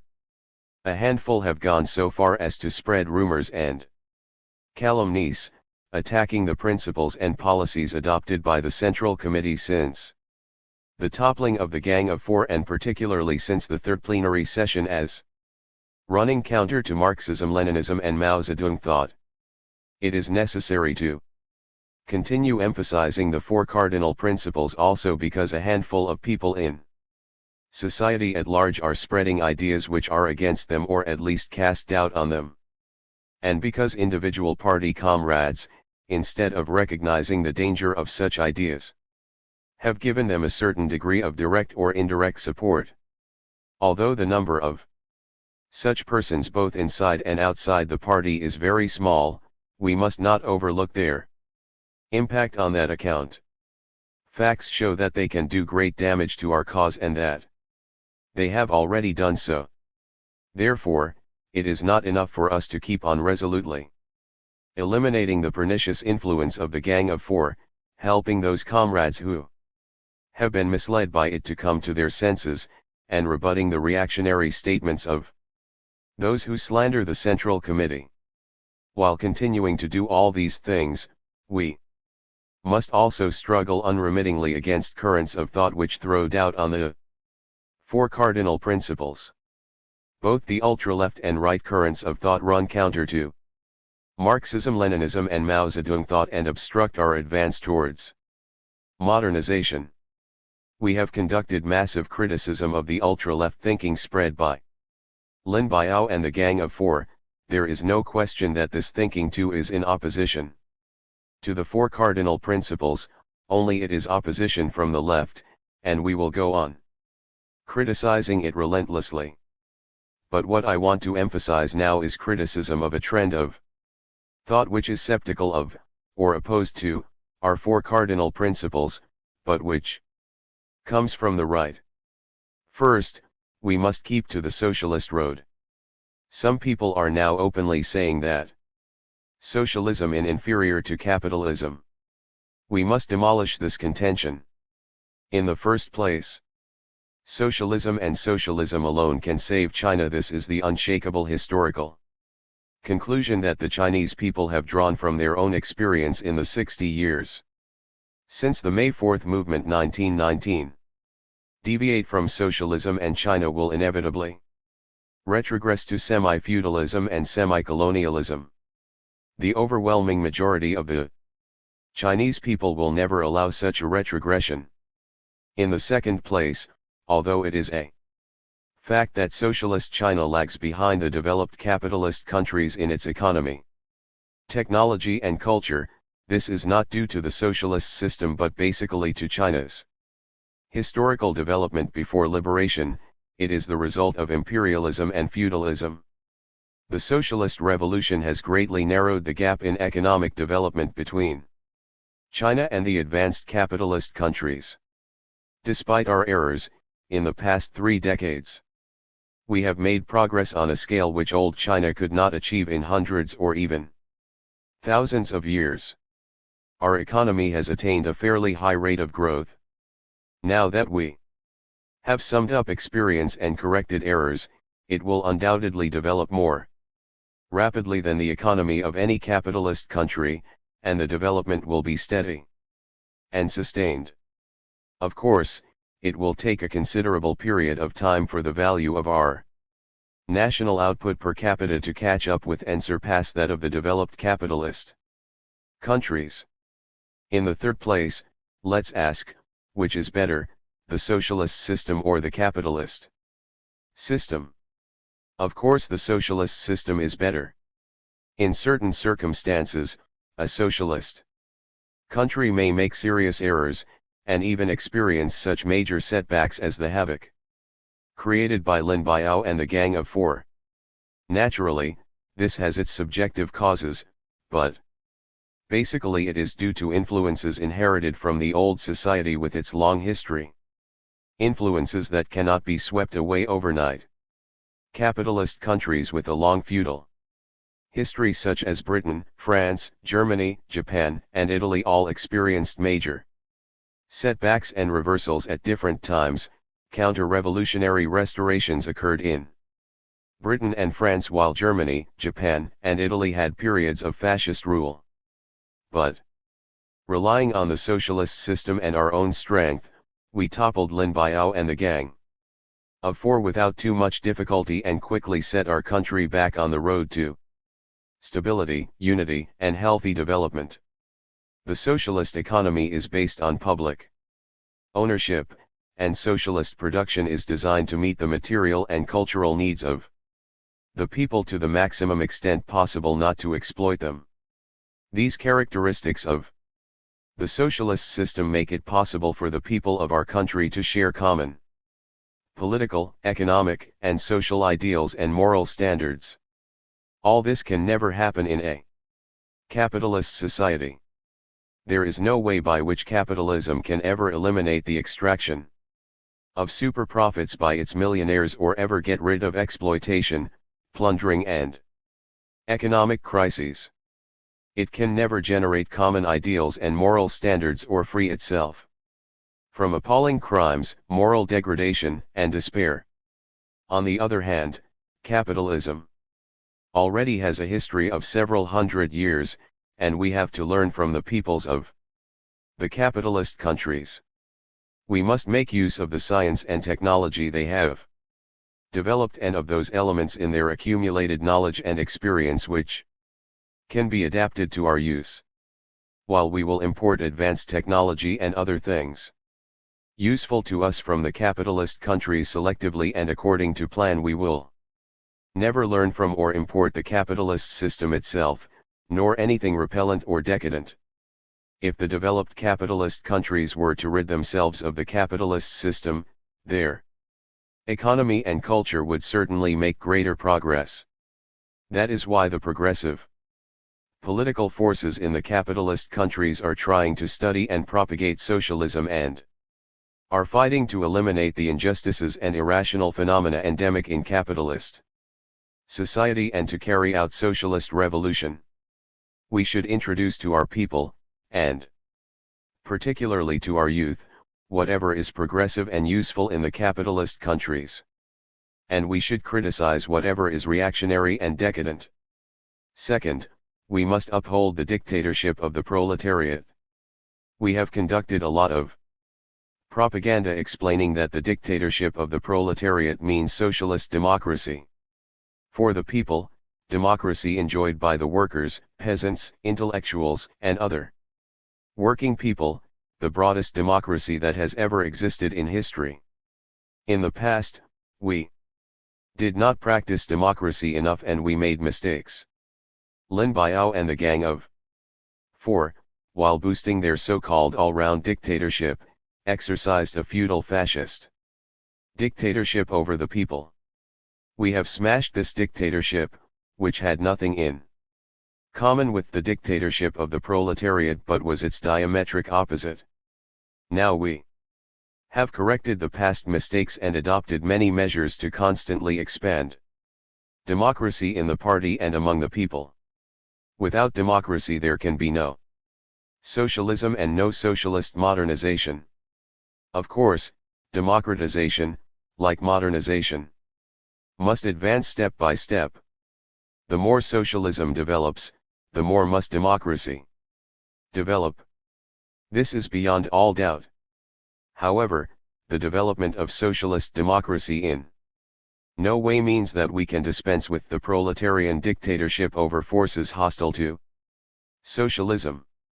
We are opposed to broadening the scope of class struggle. We do not believe that there is a bourgeoisie within the party, nor do we believe that under the socialist system a bourgeoisie or any other exploiting class will re-emerge after exploiting classes. And the conditions of exploitation have really been eliminated. But we must recognize that in our socialist society there are still counter-revolutionaries, enemy agents, criminals, and other bad elements of all kinds who undermine socialist public order, as well as new exploiters who engage in corruption, embezzlement, speculation, and profiteering. And we must also recognize that such phenomena cannot be all eliminated for a long time to come. The struggle against these individuals is different from the struggle of one class against another, which occurred in the past. These individuals cannot form a cohesive and overt class.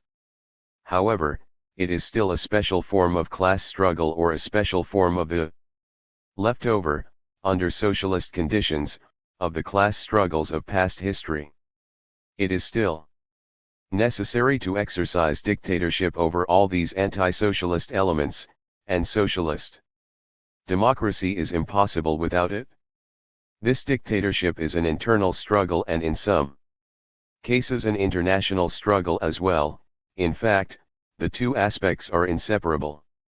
Therefore, so long as class struggle exists and so long as imperialism and hegemonism exist, it is inconceivable that the dictatorial function of the state should wither away, that the standing army, public security organs, courts and prisons should wither away. Their existence is not in contradiction with the democratization of the socialist state, for their correct and effective work ensures, rather than hampers, such democratization. The fact of the matter is that socialism cannot be defended or built up without the dictatorship of the proletariat. Third, we must uphold the leadership of the Communist Party. Since the inception of the international communist movement, it has been demonstrated that its survival is impossible without the political parties of the proletariat. Moreover, since the October Revolution it has been clear that without the leadership of a communist party, the socialist revolution, the dictatorship of the proletariat and socialist construction would all be impossible. Lenin said, "The dictatorship of the proletariat is a persistent struggle. Bloody and bloodless, violent and peaceful, military and economic, educational and administrative against the forces and traditions of the old society. Without an iron party tempered in the struggle, without a party enjoying the confidence of all that is honest in the given class, without a party capable of watching and influencing the mood of the masses, it is impossible to conduct such a struggle successfully." This truth, enunciated by Lenin, remains valid today. In our country, in the 60 years since the May 4th movement, no political party other than the Communist Party of China has integrated itself with the masses of the working people in the way described by Lenin. Without the Chinese Communist Party there would be no socialist New China.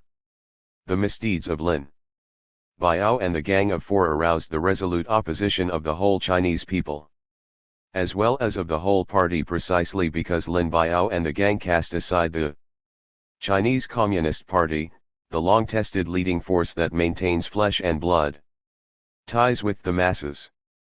And if the party's prestige among the people throughout the country has been enhanced since the downfall of the Gang of Four, and particularly since the third plenary session of the 11th Central Committee, it is precisely because the entire nation pins all its hopes for the future on leadership by the party. Although the mass movement of 1976 that culminated in the incident at Tiananmen Square, where the people gathered to mourn Premier Zhou Enlai, was not led by the party organizationally. It staunchly supported the party's leadership and opposed the Gang of Four. The revolutionary consciousness of the masses in that movement was inseparable from the education given by the party over the years, and it was precisely members of the party and the Communist Youth League who were the principal activists among them. Hence, we must on no account consider the mass movement at Tiananmen Square to have been a purely spontaneous one like the May 4th movement, which had no connection with party leadership. In reality, without the Chinese Communist Party, who would organize the socialist economy, politics, military affairs, and culture of China, and who would organize the four modernizations in the China of today, we can never dispense with leadership by the party and extol the spontaneity of the masses.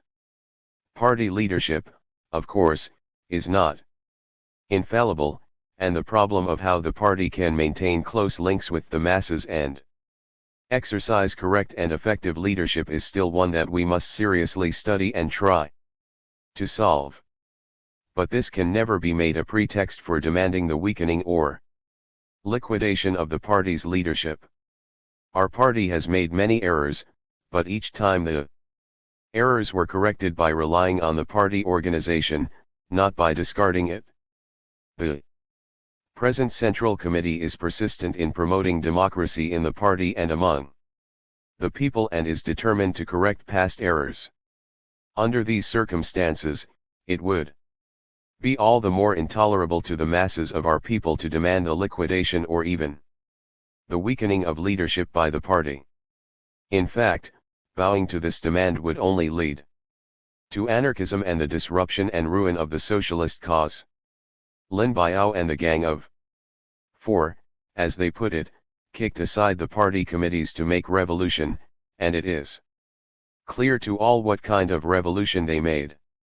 If today we try to achieve democracy by kicking aside the party committees, isn't it equally clear what kind of democracy we would produce? In 1966 the Chinese economy, having gone through a few years of readjustment, was in a position to develop rapidly. But Lin Biao and the Gang of Four did it grave damage. Only now, under the leadership of the Central Committee and of the State Council, has our economy returned to the road of sound growth. If a handful of people are again allowed to kick aside the party committees and make trouble, the four modernizations will vanish into thin air. This is not an exaggerated statement I am making to scare people, it is the objective truth corroborated by a wealth of facts. Fourth, we must uphold Marxism-Leninism and Mao Zedong thought. One of the key points of our struggle against Lin Biao and the Gang of Four was opposition to their falsification, doctoring and fragmenting of Marxism-Leninism and Mao Zedong thought. Since the smashing of the gang, we have restored the scientific character of Marxism, Leninism and Mao Zedong thought and have guided ourselves by them. This is a resounding victory for the whole party and people. But a few individuals think otherwise. Either they openly oppose the basic tenets of Marxism-Leninism, or else they uphold Marxism-Leninism in word only while indeed opposing Mao Zedong thought, which represents the integration of the universal truth of Marxism-Leninism with the practice of the Chinese Revolution. We must oppose these erroneous trends of thought. Some comrades say that we should uphold correct Mao Zedong thought, but not erroneous Mao Zedong thought. This kind of statement is also wrong.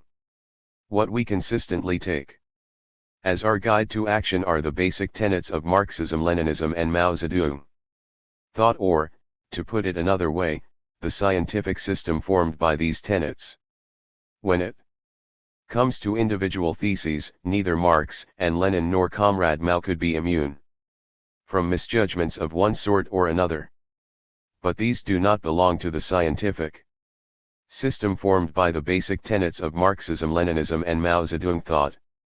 Now I want to talk at some length about Mao Zedong thought. China's anti-imperialist and anti-feudal revolution went through innumerable cruel defeats.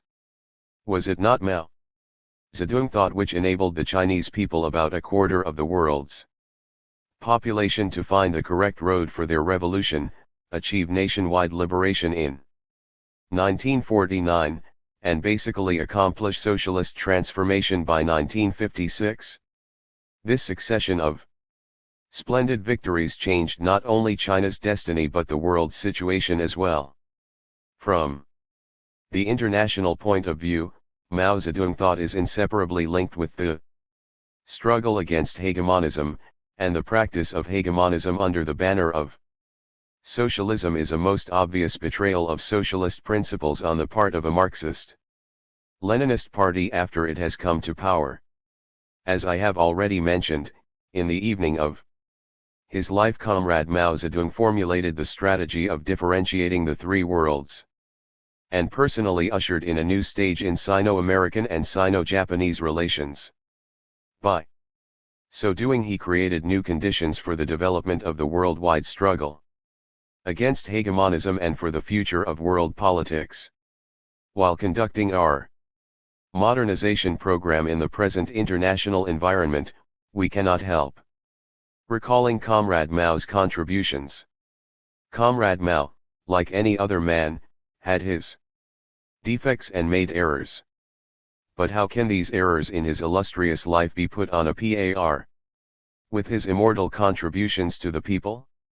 In analyzing his defects and errors, we certainly should recognize his personal responsibility, but what is more important is to analyze their complicated historical background.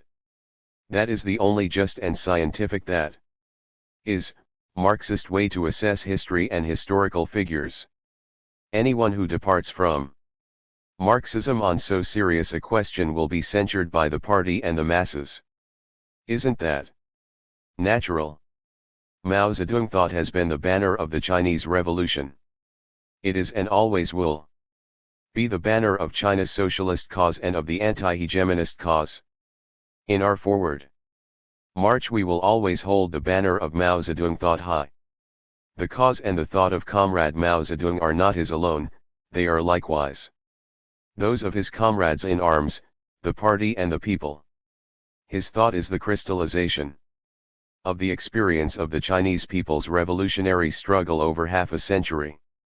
The case of Karl Marx was similar. In his estimation of Marx, Friedrich Engels said that it was only thanks to Marx that the contemporary proletariat became conscious for the first time of its own position and demands and of the conditions necessary for its own liberation. Does this mean that history is made by any one individual?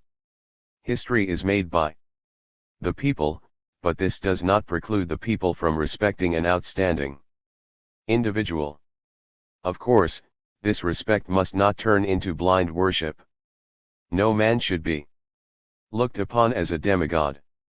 To sum up, in order to achieve the four modernizations we must keep to the socialist road, uphold the dictatorship of the proletariat, uphold the leadership of the Communist Party, and uphold Marxism-Leninism and Mao Zedong thought.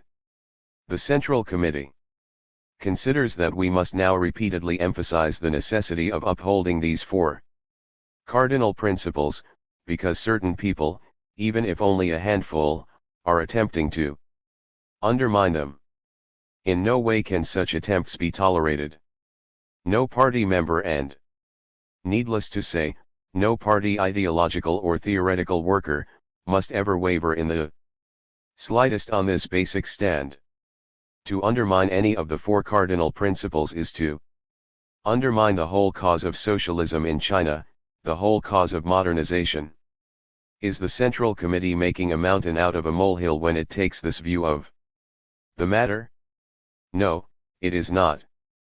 In the light of current developments, the party has no choice. In the recent period, a small number of persons have provoked incidents in some places. Instead of accepting the guidance, advice, and explanations of leading officials of the party and government, certain bad elements have raised sundry demands that cannot be met at present or are altogether unreasonable. They have provoked or tricked some of the masses into raiding party and government organizations, occupying offices, holding sit-down and hunger strikes and obstructing traffic, thereby seriously disrupting production, other work and public order. Moreover, they have raised such sensational slogans as "oppose hunger" and "give us human rights," inciting people to hold demonstrations and deliberately trying to get foreigners to give worldwide publicity to their words and deeds. There is a so-called China Human Rights Group which has gone so far as to put up big character posters requesting the President of the United States to show concern for human rights in China. Can we permit such an open call for intervention in China's internal affairs? There is also a so-called Thaw Society which has issued a declaration openly opposing the dictatorship of the proletariat on the ground that it divides mankind. Can we tolerate this kind of freedom of speech which flagrantly contravenes the principles of our Constitution? In Shanghai there is a so-called Democracy Forum.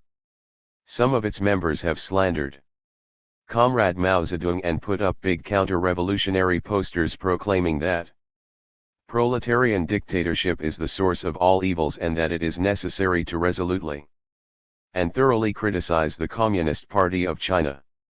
They allege that capitalism is better than socialism and that, therefore, instead of carrying out the four modernizations, China should introduce what they call social reform, by which they mean that it should turn to capitalism.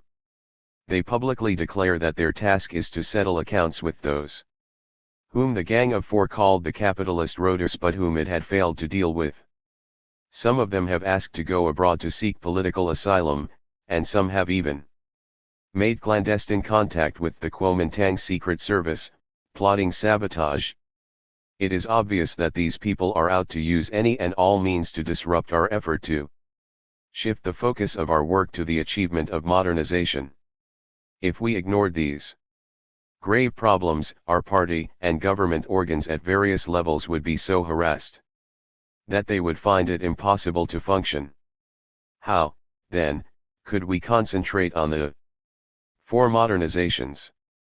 It is true that there are very few such incidents and that the overwhelming majority of our people disapprove of them.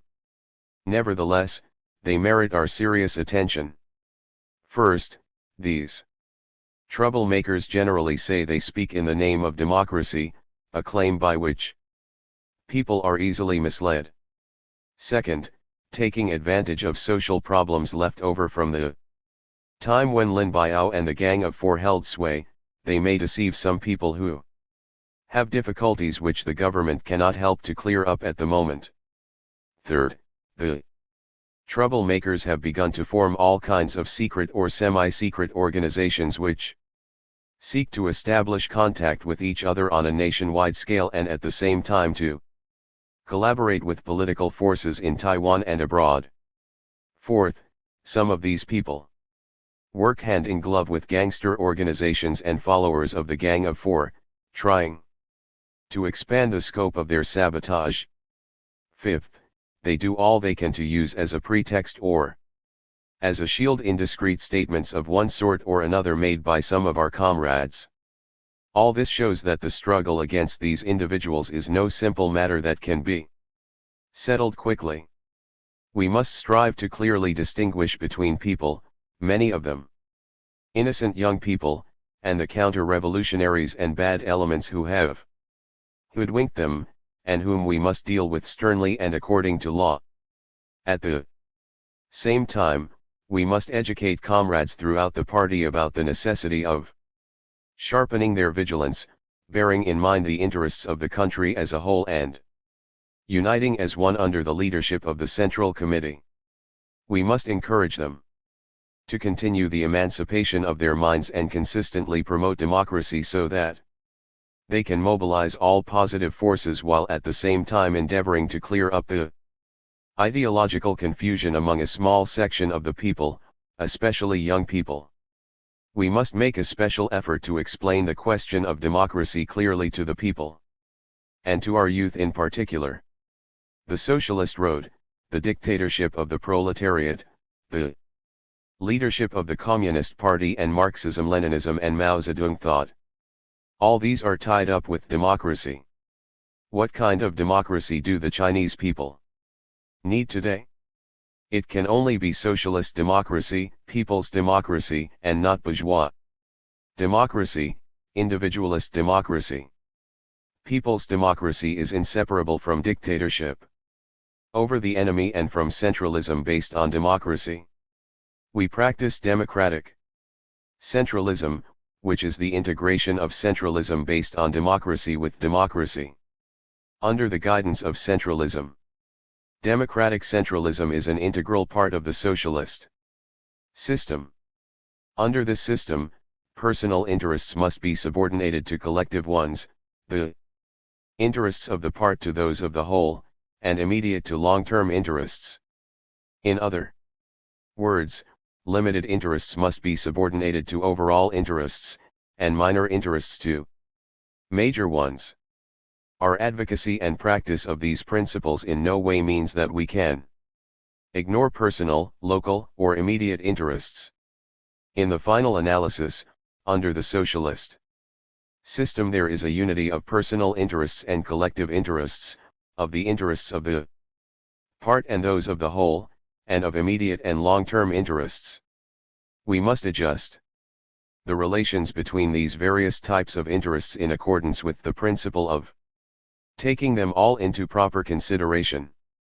Were we to do the opposite and pursue personal, local, or immediate interests at the expense of the others, both sets of interests would inevitably suffer.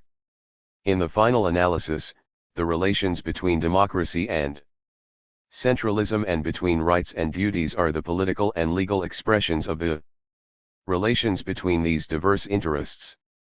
This is precisely why Comrade Mao Zedong said that our aim is to create a political situation in which we have both centralism and democracy, both discipline and freedom, both unity of will and personal ease of mind and liveliness. That is the political situation which exists when there is true socialist democracy, the situation we must strive to create today and in the years to come.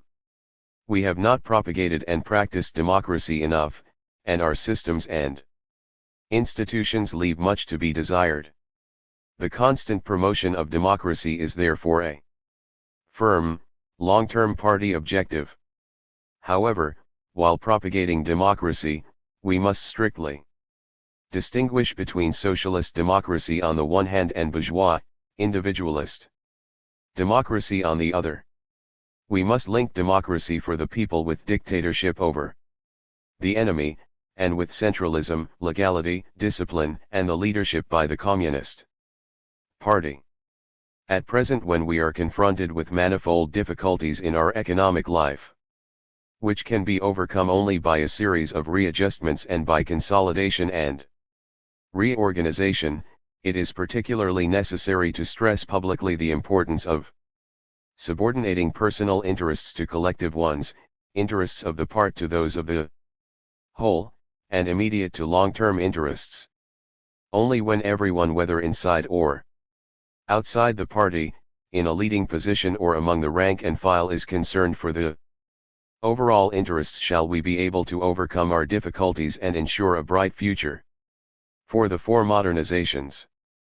Conversely, departure from the four cardinal principles and talk about democracy in the abstract will inevitably lead to the unchecked spread of ultra-democracy and anarchism, to the complete disruption of political stability and unity, and to the total failure of our modernization program. If this happens, the decade of struggle against Lin Biao and the Gang of Four will have been in vain. China will once again be plunged into chaos, division, retrogression, and darkness, and the Chinese people will be deprived of all hope. This is a matter of deep concern not only for the Chinese people of whatever nationality but also for all people abroad who wish to see China strong, and even for those who merely wish to expand trade with China. Here I would like to raise the question of standards of social conduct. Thanks to the correct leadership of the party and government, these standards were quite sound in our country for a decade or more after the founding of the People's Republic. Most of the young people who grew up under the party's education had high ideals, ardently loved the socialist motherland, responded actively to the calls of the party and government, defended the people's interests, helped safeguard public order, and generally displayed a fine spirit of dedication and discipline. This type of conduct on the part of young people had a good influence on the conduct of other members of society, and vice versa. And this won the praise of foreigners as well as of our own people. However, in the decade of the Cultural Revolution, Lin Biao and the Gang of Four plunged our party, government, and society into chaos, poisoned the minds of many young people and did grave damage to socialist moral standards.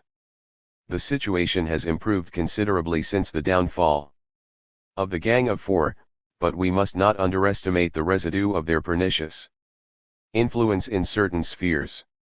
The present state of affairs is entirely incompatible with the requirements of the shift of focus in the party's work. We encourage normal contact between Chinese and foreigners, because it is essential to the growth of understanding and friendship between our people and other peoples and to the acquisition of foreign technology and funds. There will be a vast increase in such contact in the future. However, some unhealthy phenomena have emerged among a small number of young people, because we have not adequately educated or guided them.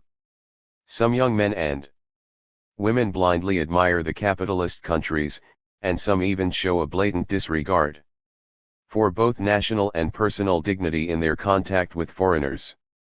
This is a matter requiring our serious attention. It is imperative that we educate our younger generation, take effective measures in all spheres to raise the standards of social conduct and deal sternly with offensive behavior which seriously lowers them. To raise the standards of social conduct, we must first of all improve the party's work style, and in particular this requires that leading party comrades at all levels set a good example. The party is a model for our entire society, and the leading party comrades at all levels are models for our entire party. If the party organization ignores the views and interests of the masses, how can it expect to win their trust and their support for its leadership? If leading cadres in the party do not set strict standards for themselves and observe party discipline and the laws of the state, how can they be expected to help reform the standards of social conduct?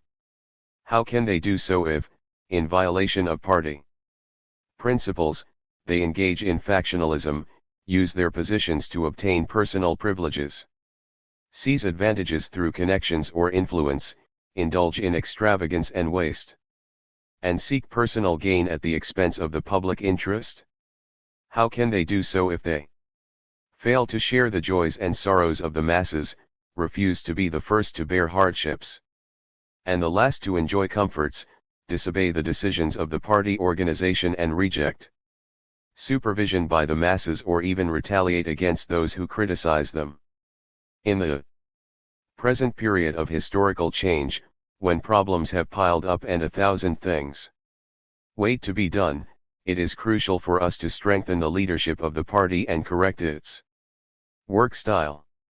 Comrade Mao Zedong said, once our party's style of work is put completely right, the people all over the country will learn from our example.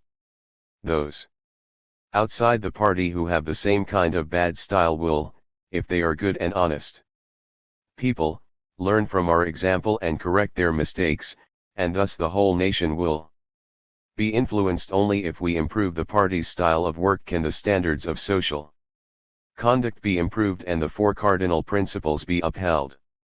Is anything I have said here out of keeping with the spirit of the third plenary session of the party's 11th Central Committee? No, everything I have said relates to measures that must be taken to carry out the principles and policies laid down at that session. Let me repeat, if we fail to adopt these measures, these principles and policies will come to naught. So will our effort to shift the focus of our work, so will our modernization program, and so will the promotion of democracy inside and outside the party.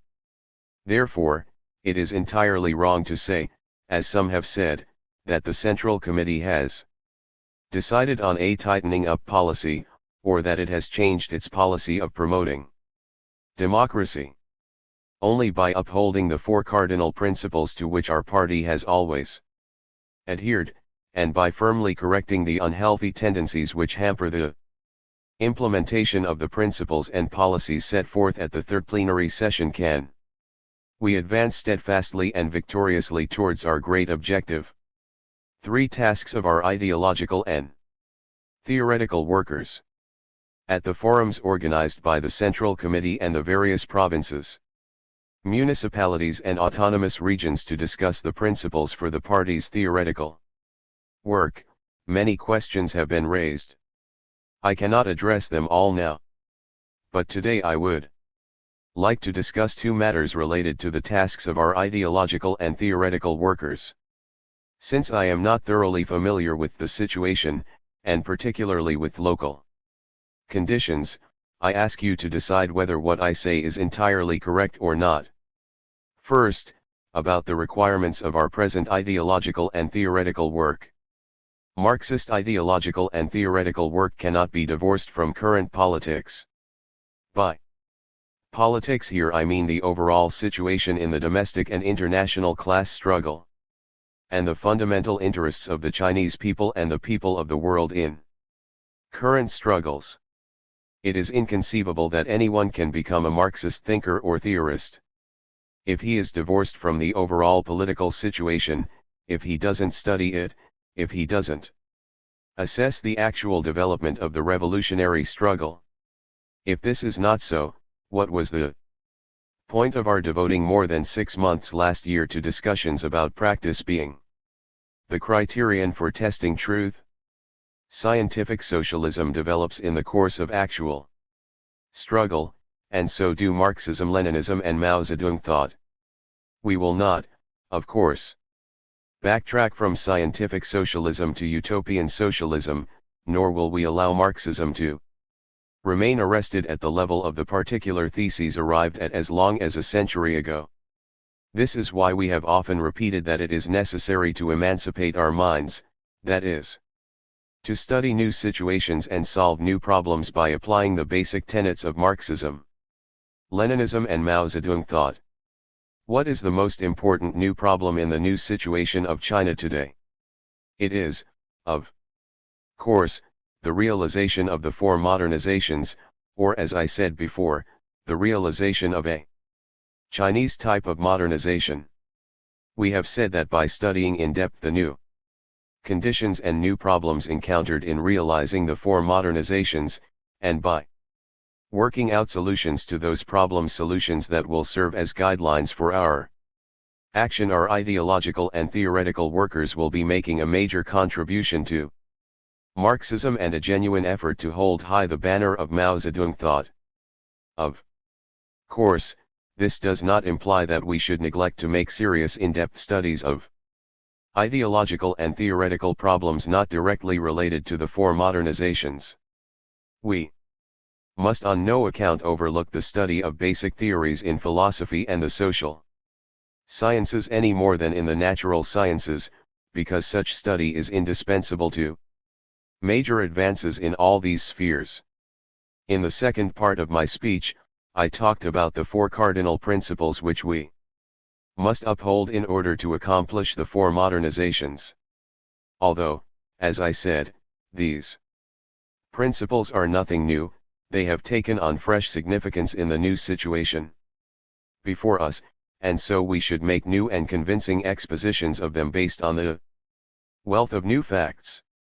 Only in this way can we educate the people of the whole country, including our youth, the workers, and all the officers and men of the People's Liberation Army, and convince people abroad who look to present-day China for the truth. This is a momentous theoretical and political task, and it certainly cannot be accomplished just by rehashing the same old arguments copied from a book. It is honorable, creative and scientific work which places great demands on our revolutionary theorists. Because of the decade of troubles generated by Lin Biao and the Gang of Four, so much ideological nonsense has been spread for so long that people have lost confidence in many cadres and teachers engaged in political and educational work. This is not the fault of these cadres and teachers. They too are deeply disturbed, as are many parents, old workers, and veteran fighters. This is another significant circumstance exploited by the handful of hostile troublemakers. Our comrades on the ideological and theoretical front must quickly organize their forces and draw up plans to fill the vacuum in the shortest possible time by publishing a series of articles and books, including readers and textbooks, new in content and ideas and presented in fresh language, in other words, works that will carry weight. I suggest that the propaganda department of the Central Committee take charge of this task. I also suggest that the authors of really good books and articles be awarded monetary prizes by the party and government, so that the work in this sphere, which is seemingly routine but actually very demanding, is given due recognition. Realizing the four modernizations is a many-sided, complex, and difficult undertaking. The task of the ideological and theoretical workers cannot be confined to discussion of the basic principles. We are confronted with many questions of economic theory, including both basic theory and theory applied to particular spheres such as industry, agriculture, commerce, and management. Lenin called for more talk about economics and less about politics. In my opinion, his words are still applicable with regard to the proportion of effort that should be devoted to theoretical work in these two spheres. I am not saying, of course, that there are no more questions to be studied in the political field. For many years we have neglected the study of political science, law, sociology and world politics, and now we must hurry to make up our deficiencies in these subjects.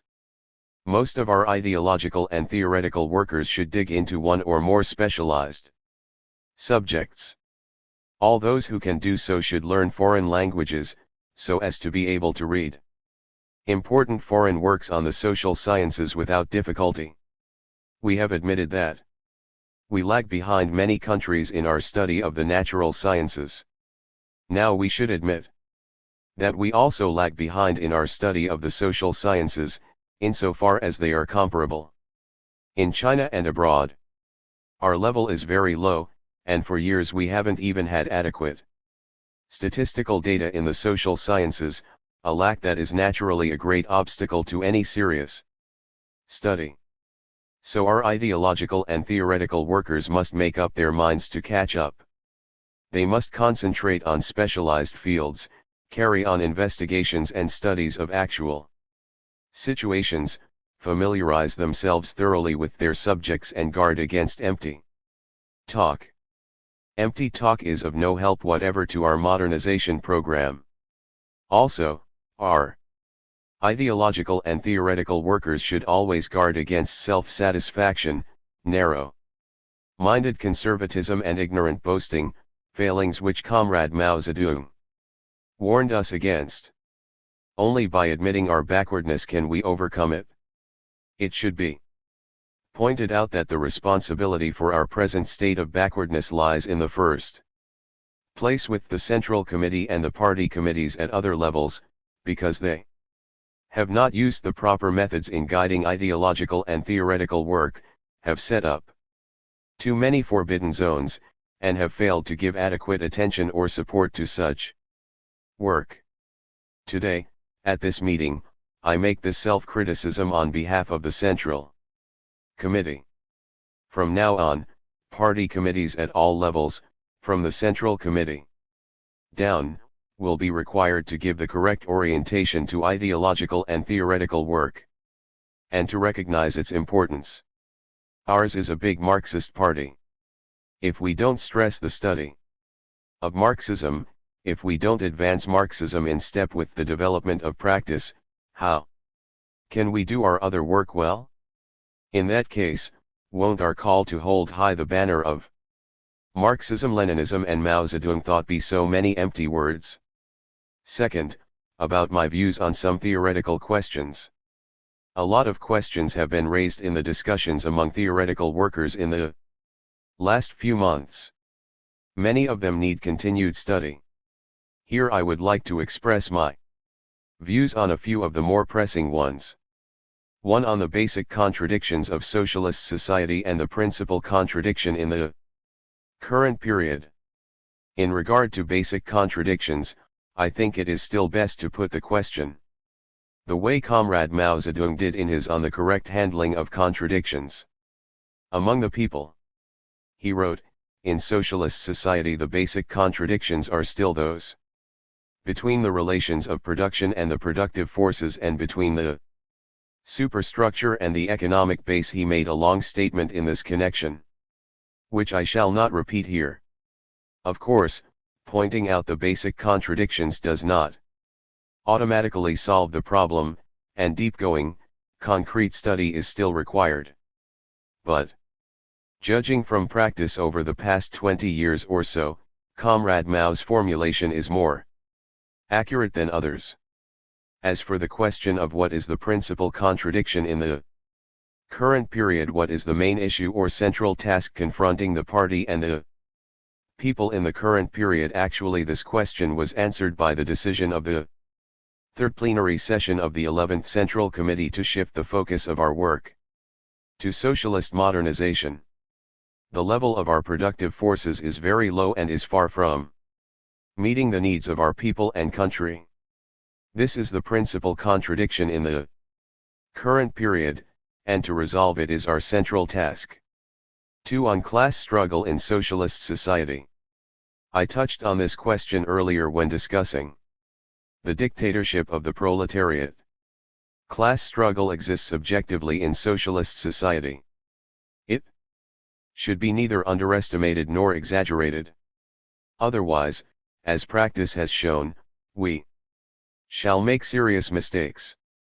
The problem of whether or not class struggle of one kind or another always exists throughout the entire historical period of socialism involves many complicated and difficult questions both of theory and practice, and they cannot be answered merely by quoting from books by our predecessors.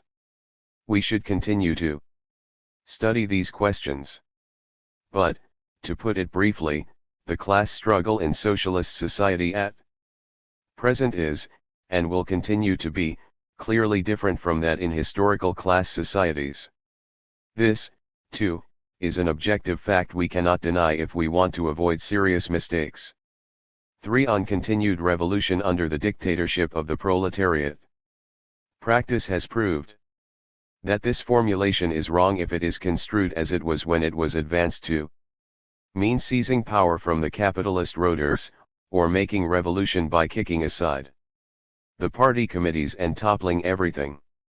As for making a new interpretation, that is something we can continue to study within the party. 4. On whether there can be further discussion of certain formulations involving the line of the party's 11th Congress. The party's line, like its resolutions, should always be tested in practice. This is a principle repeatedly expounded by Comrade Mao Zedong. It should never be said that once a formulation has been adopted by a party congress, there can be no further discussion of its correctness. If that were so, how could new formulations be put forward at a subsequent party congress? It often happens that, because of a change in the actual situation, the Central Committee has to amend the resolution of one party congress before the next. Owing to the changes in the actual situation and in our own understanding of it, the line formulated by the party's 11th Congress underwent necessary readjustment at the successive plenary sessions of the Central Committee, and particularly at the third plenary session. Further readjustments may also be required in the future. This is entirely normal. But according to party discipline, discussion of formulations involving the line of the 11th Congress, except for those on which the Central Committee has made formal decisions, should be confined to appropriate party meetings. However, in the study and discussion of ideological and theoretical questions, we must always resolutely follow the policy of letting 100 flowers bloom. 100 schools of thought contend, the principle of the three don'ts: don't pick on others for their faults, don't put labels on people, and don't use a big stick, and the principle of emancipating our minds, abandoning blind faith and proceeding from reality in everything.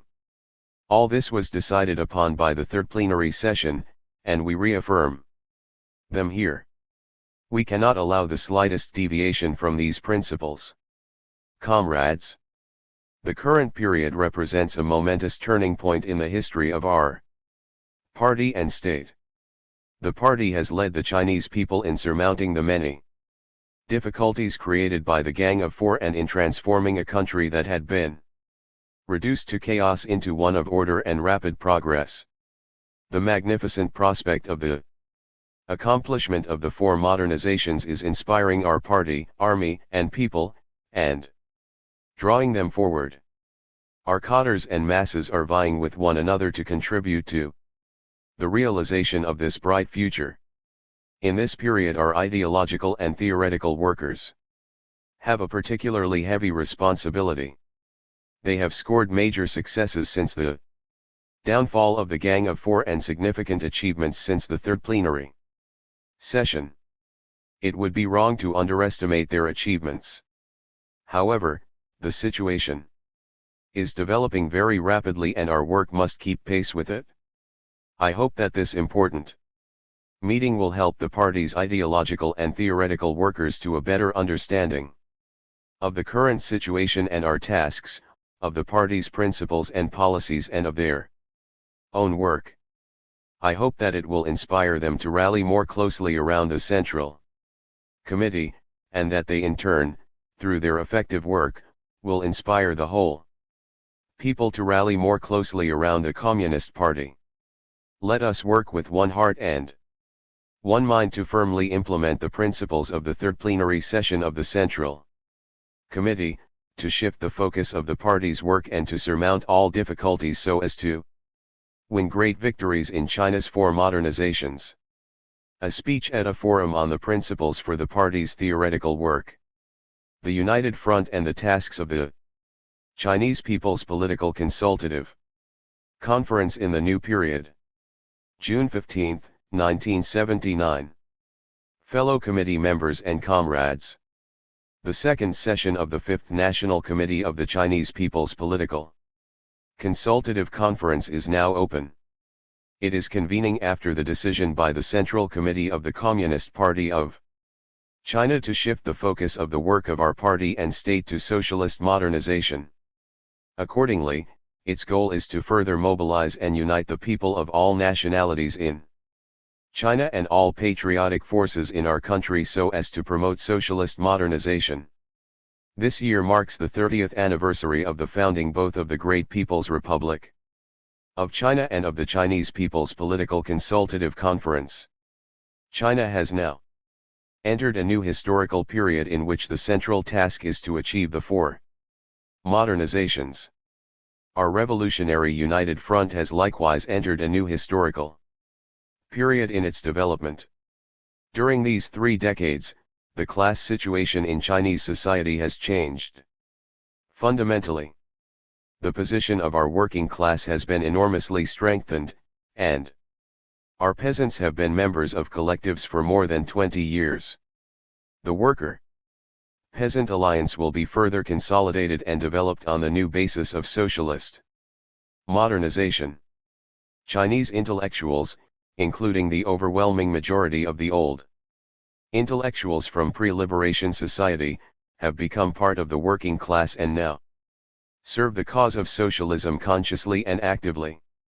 Through democratic reform and socialist transformation, all fraternal nationalities in China one after another have long since taken the socialist road, and they have formed a new, socialist type of relationship among themselves, a relationship of unity, fraternity, mutual assistance and cooperation.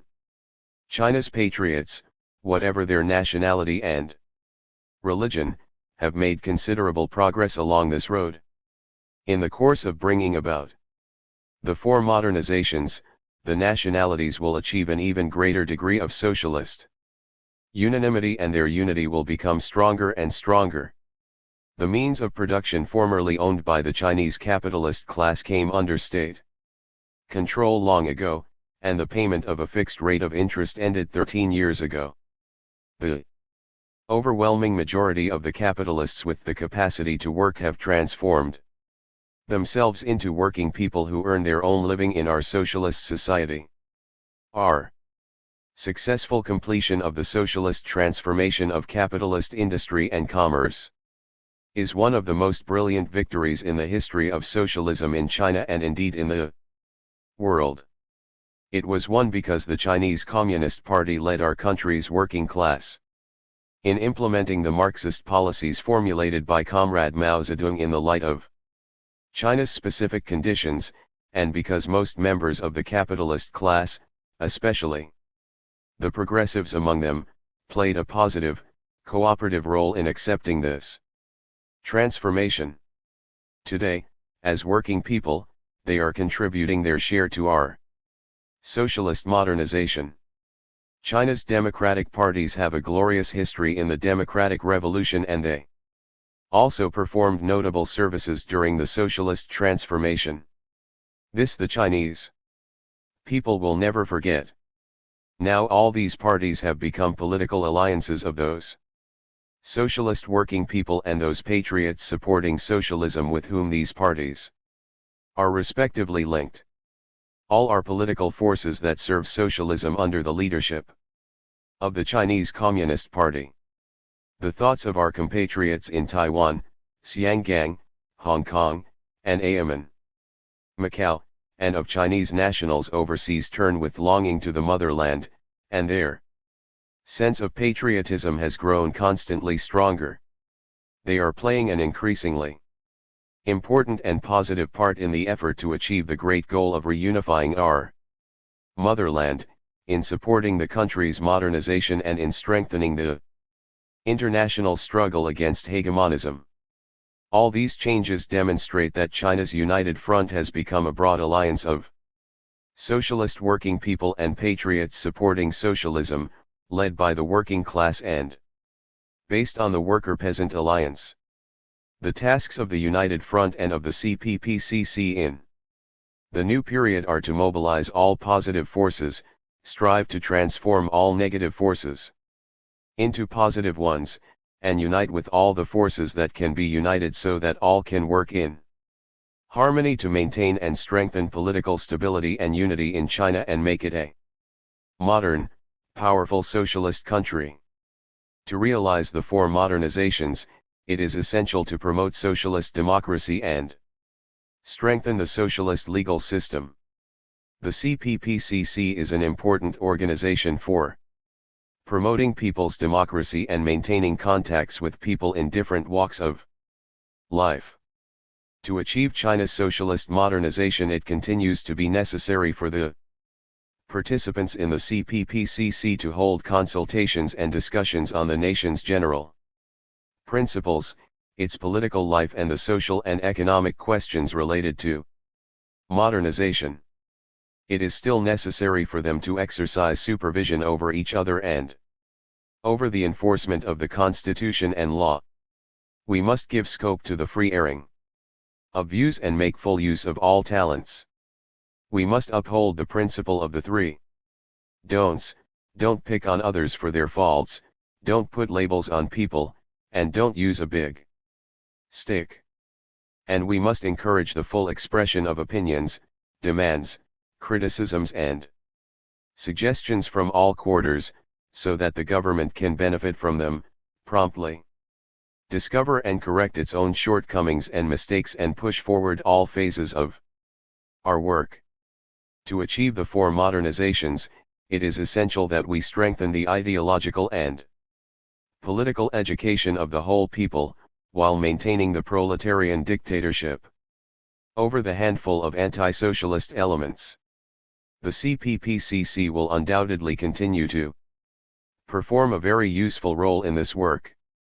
The United Front and the CPPCC should carry forward the tradition of self-education and self-remolding, continue ideological remolding in accordance with the formula unity, criticism, unity, and help the masses and prominent individuals in various spheres to constantly strengthen unity and make new progress on the common basis of service to socialism. The current situation, both international and domestic, is very favorable to the great cause of the reunification of our country. The Chinese government has clearly proclaimed the general principles concerning Taiwan's return to the motherland. The CPPCC should take an active part in promoting the patriotic United Front and working for Taiwan's early return, so as to accomplish national reunification. At the same time, it should actively expand people-to-people diplomacy, promote amicable exchanges with foreign friends, and make its contribution to the growth of the international United Front against aggression and expansionism. In this new historical period, the CPPCC has a glorious task to fulfill, and it can do a great deal in its capacity as a united front organization. Let us unite under the banner of Marxism-Leninism and Mao Zedong thought and, led by the Central Committee of the Communist Party, march forward along the socialist road towards the magnificent goal of the four modernizations. May this session enjoy complete success. Opening speech at the second session of the Fifth National Committee of the Chinese People's Political Consultative Conference. Neither democracy nor the legal system should be weakened.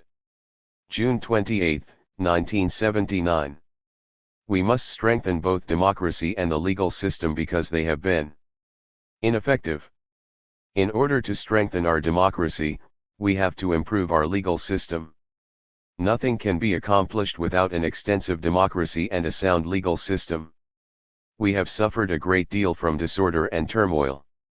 Not long ago, some leading administrative organs in Shanghai were violated, and this type of offense cannot be allowed to happen again. In fact, it reflected an ideological system which urges beating, smashing, looting, and violence, as was advocated by the Gang of Four. We really have had no laws and no legal system to follow for many years now. At this session of the National People's Congress, we formulated 7 laws. Some of these laws contained articles which revised the Constitution. For example, we restored our former administrative structure by disbanding the revolutionary committees. This was a necessary precondition for creating a political situation of stability, unity, and liveliness. If we do not establish such a political situation, the 4 modernizations cannot be realized. Following this session, we shall formulate a series of laws We lack many necessary civil laws. We also need to enact many laws governing economic development, such as those pertaining to factories. The laws that we have made are too few. We need about 100 of laws which we do not presently have. Therefore, we have much work to do. And this is just the beginning.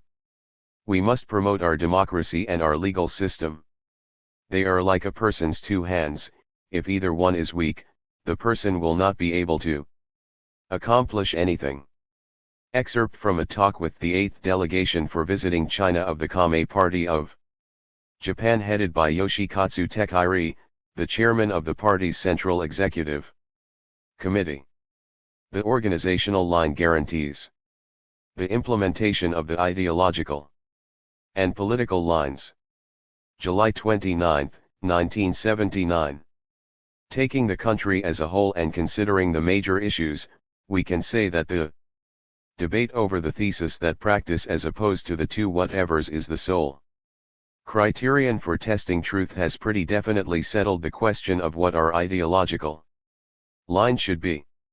It has restored and developed the ideological line advocated by Comrade Mao Zedong, that is, to seek truth from facts, to integrate theory with practice and to proceed from reality in everything. This is very important. The article on the criterion of truth in the Daily Guangming Ribao had immediate and strong repercussions. When some people said that its author was chopping down the banner of Mao Zedong thought, my interest and attention were further aroused. Lin Biao was the first to cause confusion about our party's ideological line. The quotations from Chairman Mao Zedong which he launched vulgarized and fragmented Mao Zedong thought instead of helping people to study and apply it correctly and as an integral whole in considering problems, raising them for discussion and solving them. I disapprove of the two whatevers because they don't represent Marxism-Leninism or Mao Zedong thought. That is why I proposed that Mao Zedong thought should be studied correctly and as an integral whole and later elaborated on how this should be done. At the outset, quite a few people opposed the view that practice is the only criterion for testing truth, but now it is gradually being accepted by most of the cadres and masses throughout the country. The debate is still going on, and it is highly significant that the Navy is beginning to pay more attention to the question. The discussion on the criterion of truth is a fundamental one, for it is impossible to establish a correct political line let alone carry it out unless we clarify our ideological line and emancipate people's minds. Our political line is to achieve the socialist modernization of our country. The Gang of Four came up with the idea, rather an impoverished socialism than a rich capitalism. But socialism cannot endure if it remains poor. If we want to uphold Marxism and socialism in the international class struggle, we have to demonstrate that the Marxist system of thought is superior to all others, and that the socialist system is superior to the capitalist. Without emancipating our minds, seeking truth from facts, proceeding from reality and integrating theory with practice, it would have been impossible for us to work out our present set of general and specific policies and thus arouse the people's enthusiasm, and we could not possibly succeed in modernizing and in demonstrating the superiority of our socialist system. Yesterday some comrades from Shandong province said that in one of their counties, which used to be very backward, the people have overcome their long-standing difficulties and made notable progress by emancipating their minds and developing production in accordance with local conditions. Our ideological line is important because it serves as the basis for working out our political line. Whether a correct political line can be implemented depends primarily on whether we have a correct ideological line. Therefore, we should not belittle the importance of the discussion about practice being the sole criterion for testing truth. This discussion is of tremendous significance, for the Essential question it involves is whether or not we shall adhere to Marxism-Leninism and Mao Zedong thought. Despite the fact that some people still have reservations, the party's ideological line and political line have been established. What question remains to be settled, then? The extremely important question of organizational line. Once a political line has been set, it has to be concretely implemented by people, and the results will vary depending on who does the implementing, those who are in favor, those who are against, or the middle of the roaders. This raises the question of what kind of people should be our successors. Since the overthrow of Lin Biao and the Gang of Four, and especially in the past year, we have made remedies with regard to cases in which the charges were false or which were dealt with unjustly or incorrectly. Many veteran cadres have returned to their previous posts or to similar ones.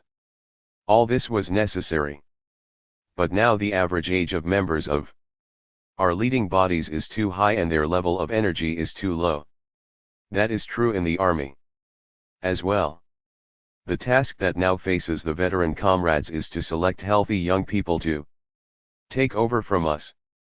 We should try to solve this problem while we are still around, because it will be hard for others to do so after we've left the scene.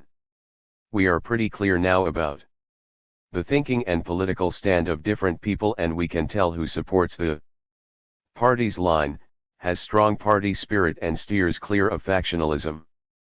Party spirit includes keeping in contact with the masses, working hard and living simply, and seeking truth from facts. We have several criteria for selecting cadres, but two of them are most important. One is support for the political and ideological lines established by the third plenary session of the party's 11th Central Committee, and the other is strength of party spirit and avoidance of factionalism. We must take note of the fact that a fair number of people are still opposed to the party's current political and ideological lines.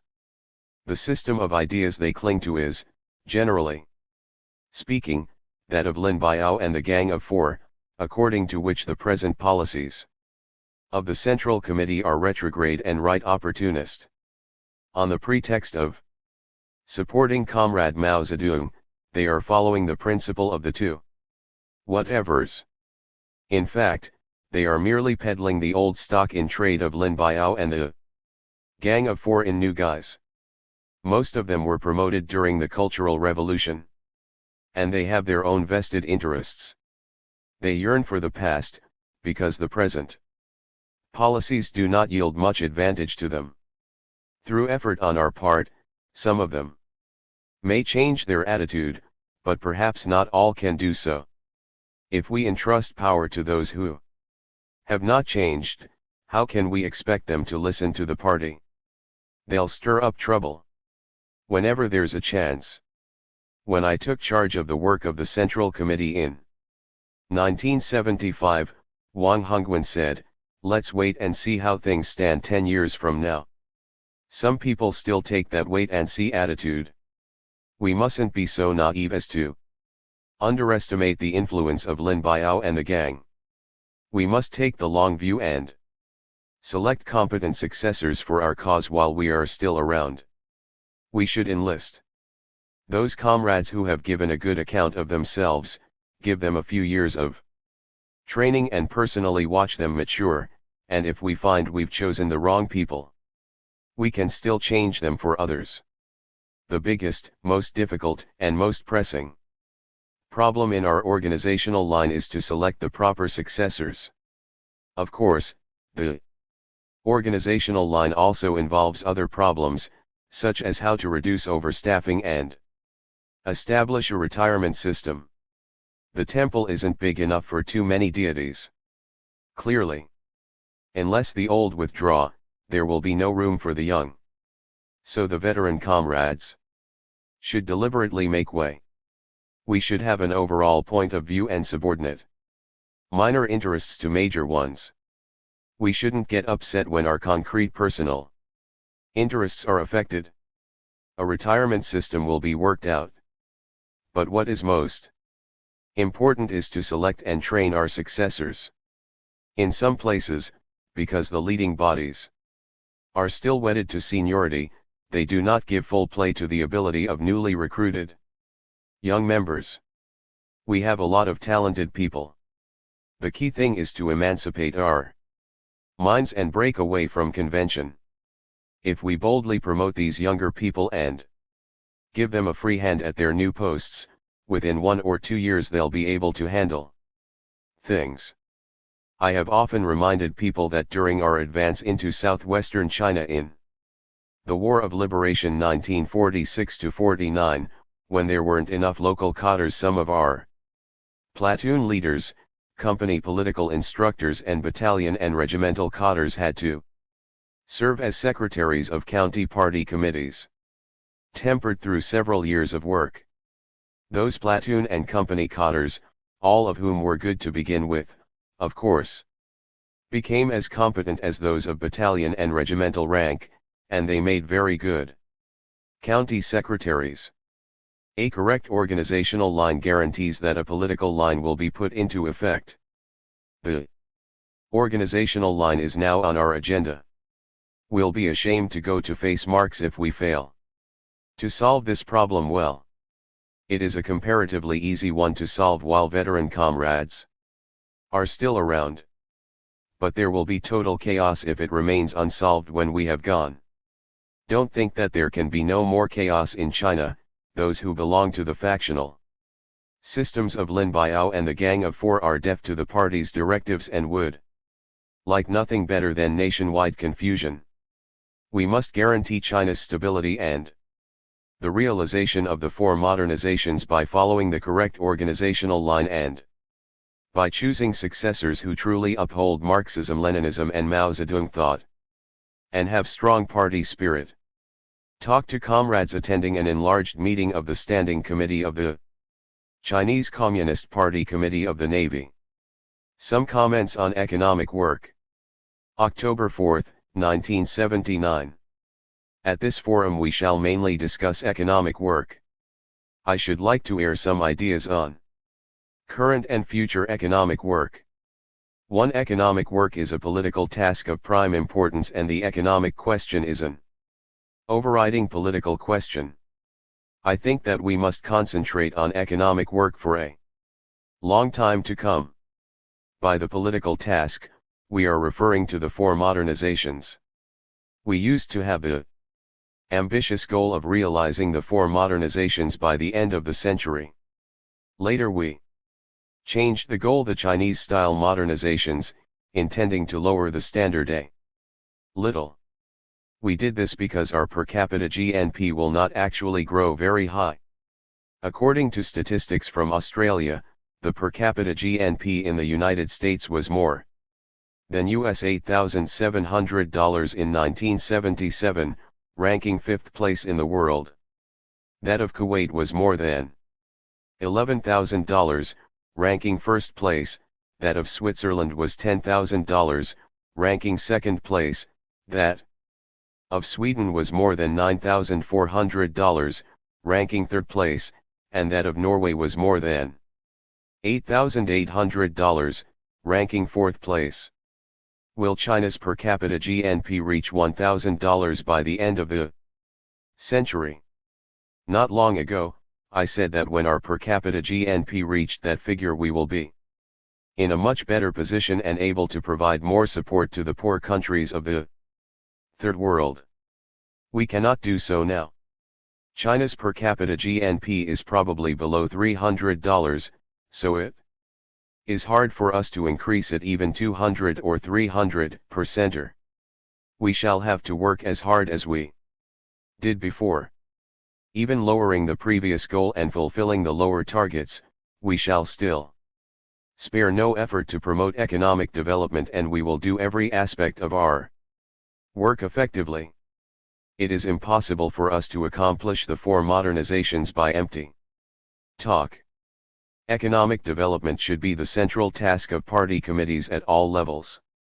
In addition to economic work, the party committees perform many other kinds of work. but many issues involve economic affairs. For instance, the question of ideological line requires thorough discussion. Instead of conducting campaigns, such endeavors should be accomplished through routine and chiefly economic work. If we combine discussions concerning the criterion for judging truth with practical work, we shall achieve better results and avoid formalism. For example, a production team should discuss how to improve productivity by making full use of every hill, water surface, plot, and corner. A factory should discuss how to expand production, increase variety, improve the quality of its products, reform administration, open up markets, solve the workers' and staff's problems, and help eliminate the practice of anyone taking advantage of social connections to secure special privileges. If we discuss those questions and emancipate our minds, we shall achieve better results. We should advocate a method of work that encourages every production team, factory, and school to solve their own problems. Some movements which we carried out, learning theory for example, failed to combine with actual practice. As a result, people became fed up. Of course, I am not saying that political work is no longer necessary.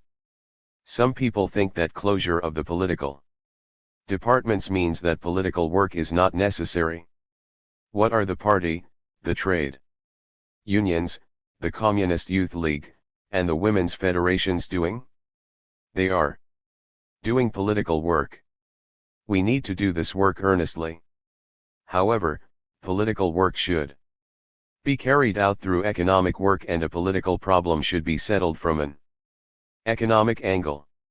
For example, the issues of implementation of the party's policies, of employment, and of the return to our cities of educated urban young people who work in the countryside and in mountainous areas are all social and political problems that should be solved mainly from an economic perspective. If the economy does not develop, these problems can never be solved. The above-mentioned policies are primarily policies concerning the economy. To create more jobs, Beijing, Tianjin, and Shanghai are practicing collective ownership. They are using economic policies to settle political problems. In solving such problems, we should have a broad outlook and adopt flexible policies. In a word, we should use economic methods to solve political and social problems. We should open all possible avenues and try all possible means to settle problems that arise. Now that we have set a high goal, we must realize it and not indulge in empty talk. As I said before, our economic work should be done more carefully. 2. I favor the idea that we should encourage people. But I must stress that we need true, not false encouragement. That is to say, our efforts should produce practical results. Scientifically speaking, we should act according to realistic principles. Economic work should be done in accordance with economic law. We must follow scientific methods without practicing fraud or chanting empty slogans. If we want to do our work according to economic law, we should train people to act accordingly. We need specialists. There are so many people who are jacks of all trades and masters of none, serving as cotters. We have 18 million cotters but lack technical cotters, technicians, managerial staff, and other professionals. If we can increase by 1 million our judicial cotters, employ an additional 2 million qualified teachers, and utilize 5 million scientific researchers and 2 million capable businessmen and businesswomen, progress will be much easier. Our present personnel structure is irrational and it will take a long time to change it, so we need to set about this now. Otherwise we shall not be able to operate excellent machinery and equipment. We should be confident that we can train such people. Comrade Fang Yi related to me that we have fine directors in the departments and bureaus of the Ministry of the Metallurgical Industry. These intellectuals are between 40 and 50 years old and graduated from universities and colleges in the 1950s or 1960s. They are very energetic, conversant in professional knowledge and good at negotiating with foreigners. I believe that such people can be found in all departments. Why aren't they promoted? What are the obstacles to this? We must eliminate these obstacles. Of course, this is easy to say, but it must be accomplished step by step. If we fail in this endeavor, our goals will be slow to achieve and may become hopeless. Organizational line is a major question. We do have talented people who have been stifled. With regard to the personnel system, which is connected with the promotion of talented people, we should establish a retirement system. All departments and units in the country should establish special sections to minister to those who are retired and who can serve as advisors. These sections should also take charge of their political treatment and welfare. If we properly resolve the question of retirement, we can easily utilize talented people. It requires much effort, but we have to do this now. Giving real encouragement also requires us to do our work in a correct manner. For instance, our targets should not be exaggerated and our products should be up to standard and marketable. If your products are not in demand, why should you manufacture so many? If there are no raw materials, how can you plan to manufacture products? If materials are not up to standard, what will you be able to do with your products? By true encouragement, I mean that we should emancipate our minds and solve problems in a realistic manner. When we improved the railway system in 1975, there was a problem. It was difficult for railway workers, especially engine drivers, to take a bath. The workers got dirty during their work and needed to take a bath. Was it that difficult for such a large enterprise to produce a few shower nozzles? Nothing was done. I think that such is the case throughout the country. Solutions depend on human effort. If someone acts, results will follow. When there are many problems, people often simply give up trying to solve them. Consequently, nothing is accomplished. 3. I should like to talk about economic readjustment. The essence of the 8 character policy is readjustment. What is the purpose of readjustment? As I see it, it is to create conditions so as to ensure a better and faster growth rate during and especially after economic readjustment. During a recent discussion about the growth rate, we considered whether to increase the total value of industrial and agricultural output by 8 or by 6% over the next 2 years. In my opinion, it does not matter whether the growth rate is higher or lower. The increase by 6% is all right, provided that this is a realistic and not an inflated figure. During the Cultural Revolution, the figures published were falsified. There were duplicate calculations, products were not marketable, and their quality was very poor. It is good for us to consider the history when we ponder current issues. In the future, the growth rate figures must be genuine and not be exaggerated, and our products must be of high quality. In this way, the true level of our economic development will be reflected. If we can accomplish this, other methods of work can be altered, our managerial and technological levels can be raised, and many more benefits can be secured.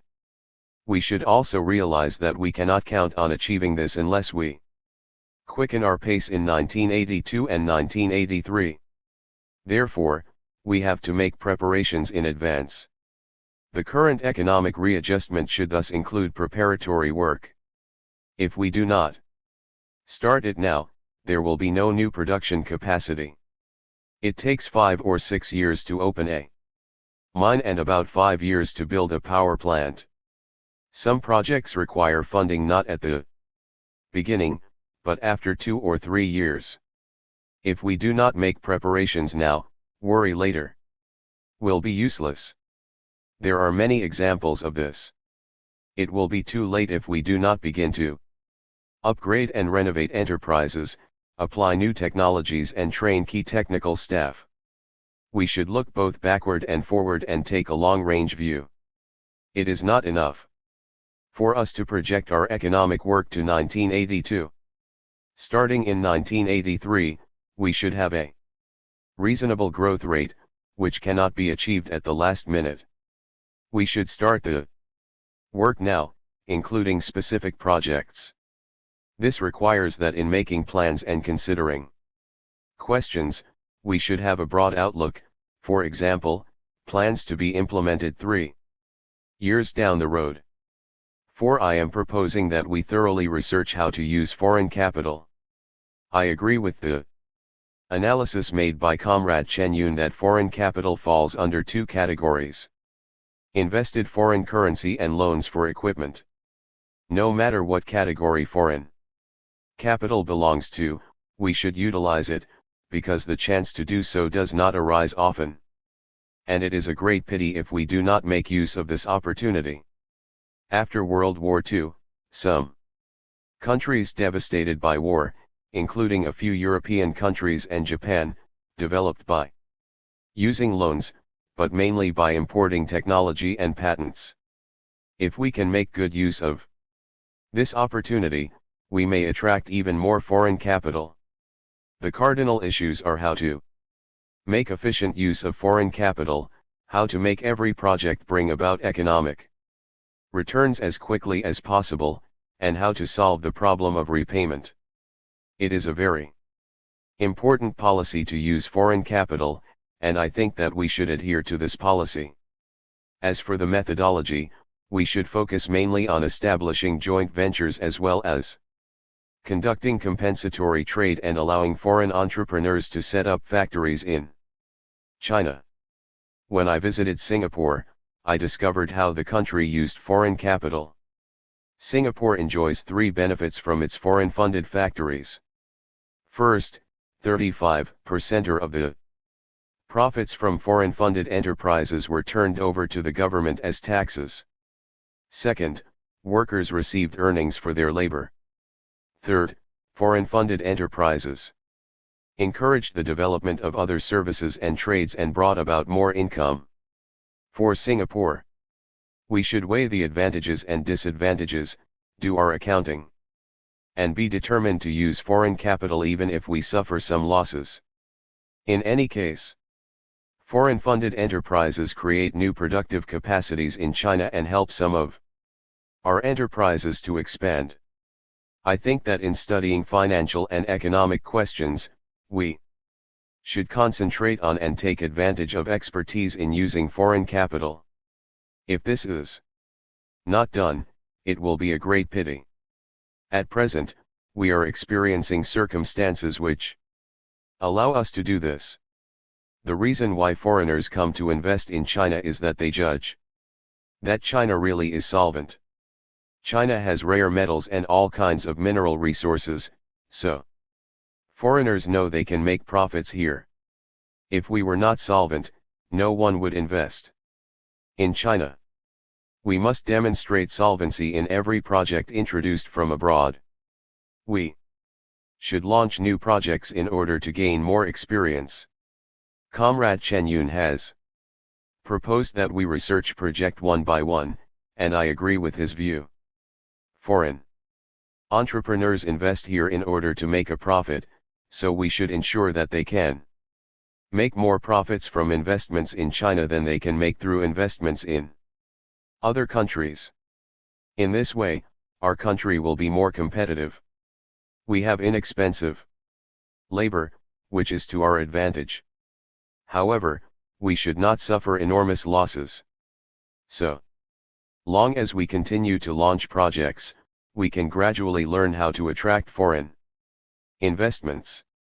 In addition, projects introduced from abroad must help our enterprises to expand.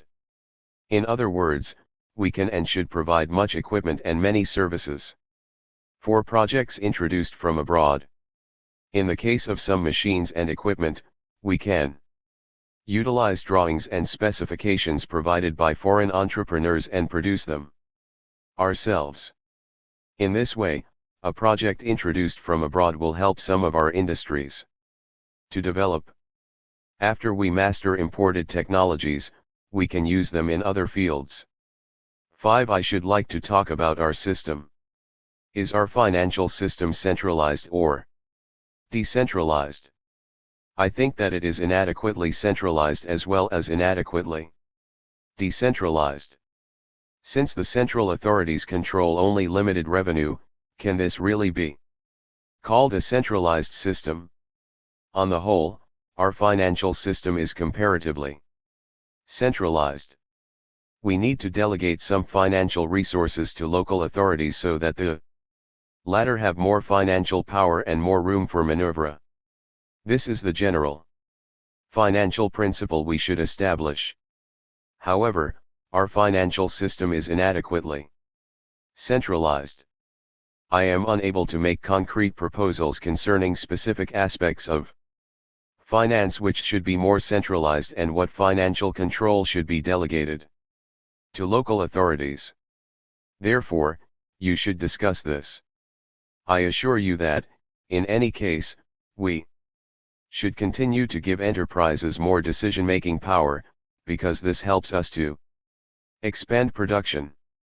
In the past, we exercised a too centralized management of the economy. This impeded economic development. Our system also exercised a too rigorous control over some sectors, in particular, foreign trade. Too many regulations are not conducive to the development of foreign trade or an increase in foreign earning. For example, the iron and steel products of the Wuhan Iron and Steel Company are in demand in foreign markets. However, according to the current international price for iron and steel, for every ton exported, we suffer a 40 yuan loss. Why can't our government provide a subsidy of 40 yuan for every ton exported, which will then bring in more foreign currency? Many countries subsidize exports. So this problem involves the superstructure, our system, and policies. We should encourage the export of products which are in demand, because this is very advantageous and brings in foreign currency. There are many complaints about our finance departments and banks. Some feasible projects need only an investment of several 100,000 yuan and can bring in profits very quickly. However, these projects cannot be launched because of limitations imposed by the financial and banking systems. I am afraid that this situation occurs often. If we exercise a too rigorous control over the economy and there is no room for maneuver, we shall be stifled. Of course, we must act prudently with projects that require investments of up to tens of millions of yuan. Some of these projects can bring us quick profits, therefore, the finance departments and banks should support them. In this way, the economy will thrive. This is not simply a problem of financial centralization or decentralization. We must truly operate our banks on a commercial basis. Why have so many unmarketable products been stockpiling in every province and city? One reason for this is that under our present financial system we allocate funds rather than grant loans by banks. This system must be reformed.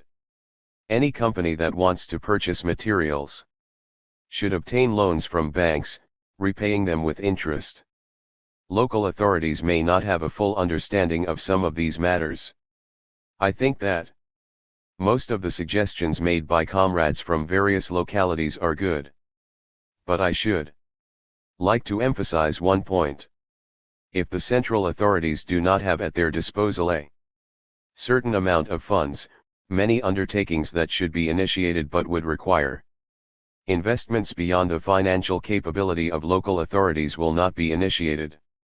Some key projects that can only be invested in by the central authorities may be affected.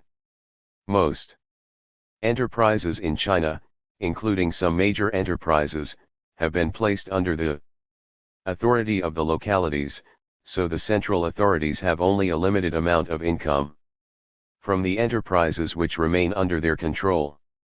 This problem needs to be studied. At present, people often say that the central authorities centralize too much power and delegate too little to local authorities, and that they do not reflect on the issue of what should and must be centralized. However, the central authorities must ensure that some power be centralized. Naturally, people have differing opinions about economic problems. Since our country is very big and our aspirations are very lofty, all of us should pool our wisdom in order to settle the question of how to develop the economy smoothly, withstand risks, overcome difficulties and barriers, and seek rapid economic development. Therefore, at this meeting, you should fully raise any pertinent issues. I propose holding a lively face-to-face debate, and avoid any covered politics. Truth prevails following debate. Some comrades have proposed that the central authorities and comrades from all provinces and municipalities reveal their tentative plans. At this meeting, not all of their problems can be solved. After problems are posed, we should sort them out, weigh the advantages and disadvantages, and decide what to do. We should never think that our solutions and ideas are completely correct. Comrades from the various localities have made many suggestions to the central authorities, some of which are very acute. This should give no cause for criticism, because it is quite right for them to consider one matter or problem from a certain angle, and in light of the conditions existing in their respective provinces and municipalities. From the perspective of considering the country as a whole, it may be impossible to solve their problem. At present, we should strive for consensus and take the overall situation into account. At this meeting, problems will be posed first, and then the central authorities, in particular, the Financial and Economic Commission, will sort them out and derive fairly workable solutions to them. The reason I say this is that solutions should be practical. It is impossible for solutions to be completely correct. We cannot find panaceas, and our solutions must be tested through practice in the days to come. Practice should be our criterion for judging truth. We should improve on these solutions after a couple of years. However, this will not work if we cannot reach a consensus, in which case it will be very difficult to solve problems. Consequently, since cotters spend days merely drawing circles around their names on documents submitted for approval and await the decisions of others, matters that should be handled rapidly are handled slowly and problems that should be solved cannot be solved. At present, we need to reach a common understanding. If we reach a consensus, we can make concerted efforts. 6. We should lose no time in increasing production and economizing. If we do this, our economic growth rate could be more than 6%. We should increase production and economize as much as possible. This is not a short-term goal for only this year or next year, but extends far in the future.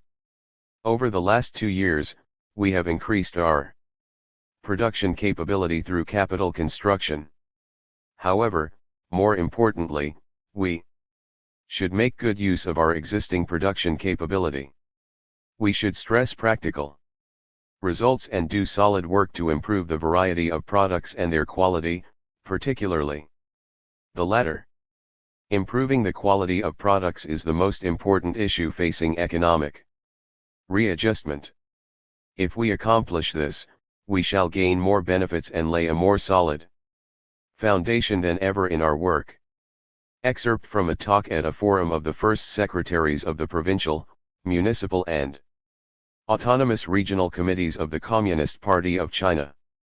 All democratic parties and federations of industry and commerce are political forces serving socialism. October 19, 1979. During this new historical period, China's Patriotic Revolutionary United Front also enters a new stage of historical development. The United Front is still a magic weapon. It should not be weakened but must be strengthened, and it should not be diminished but should be expanded. It has become the broadest alliance of all our socialist laborers and patriots who support socialism and the reunification of the motherland.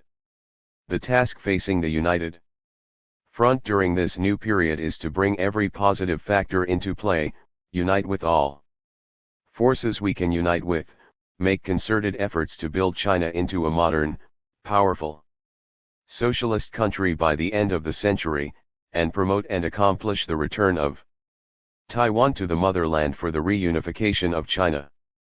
All of the democratic parties as well as the federations of industry and commerce are important components of China's Patriotic Revolutionary United Front. They have been cooperating with our party for a long time and also fighting side by side with it, and they are its close allies in the struggle to succeed in the new democratic revolution and to found the People's Republic of China. All the democratic parties played an important role. Since the founding of the People's Republic, all the democratic parties as well as the federations of industry and commerce have made valuable contributions in urging and helping their members and people with whom they have affiliation to accept socialist transformation and to participate in socialist construction and in the fight against enemies at home and abroad. During the 10 years when the vicious Lin Biao and the Gang of Four ran rampant, all the democratic parties and federations of industry and commerce had to cease their activities and many of their members were subjected to cruel persecution. However, most of them have withstood this severe political test with firm faith in the leadership of the Communist Party and unequivocal resolve to embark on the socialist road. This is commendable. The democratic parties and the federations of industry and commerce have become political unions and mass organizations, consisting in part of socialist laborers with whom they have contact, patriots supporting socialism, and other political forces aimed at furthering socialism. Construction and development of socialism has become the common interest and aspiration of all democratic parties, federations of industry and commerce, and our party. During this new historical period, the democratic parties and federations of industry and commerce continue to play an important role that cannot be ignored. We believe that in the future the democratic parties and federations of industry and commerce will make even greater contributions to consolidating and developing the political situation of stability and unity, accelerating the socialist modernization drive, promoting democracy, strengthening the legal system, conducting self-education and striving for the reunification of the motherland.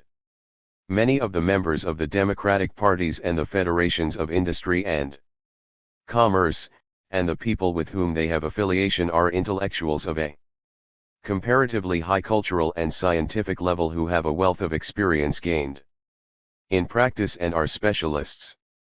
All of them are indispensable forces needed in the modernization drive.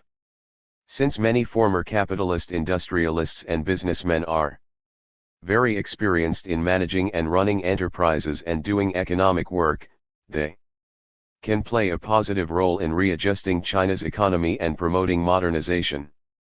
Also, the former Kuomintang military and governmental personnel and other patriots can use their special knowledge and social connections to facilitate useful contributions to the modernization program and the effort to reunify Taiwan with the motherland. At present, there are still many problems in arousing and giving play to the initiative of intellectuals, specialists, and other people from all walks of life. These people are experiencing difficult conditions in their life and work. We should make inquiries, study these problems, and then take effective measures to solve them gradually. We hope that all democratic parties will cooperate with the party and the government so that we can make a concerted effort to improve the living and working conditions of these people. Multi-party cooperation under the leadership of the Chinese Communist Party ensues from specific historical conditions and the realities in our country, and is also a characteristic of and an advantage to our political system. In 1956, when the socialist system was basically established in our country, the Party Central Committee and Comrade Mao Zedong put forward the principle of long-term coexistence and mutual supervision towards all democratic parties, which has been a consistent policy for a long time now. During the current new Long March, to consolidate and safeguard the political situation of stability and unity and handle state affairs, it is very important to exercise mutual supervision, fully develop socialist democracy and strengthen the socialist legal system under the guidance of the four cardinal principles. Since the Chinese Communist Party plays a leading role in the country's political activities and all undertakings, the correctitude of the party's line, principles, and policies, and whether or not we can do our work successfully have a direct bearing on the future of the country and the success or failure of the socialist cause. Meanwhile, since our party is the party in power, some of our comrades are prone to be tainted with subjectivism, bureaucracy, or sectarianism.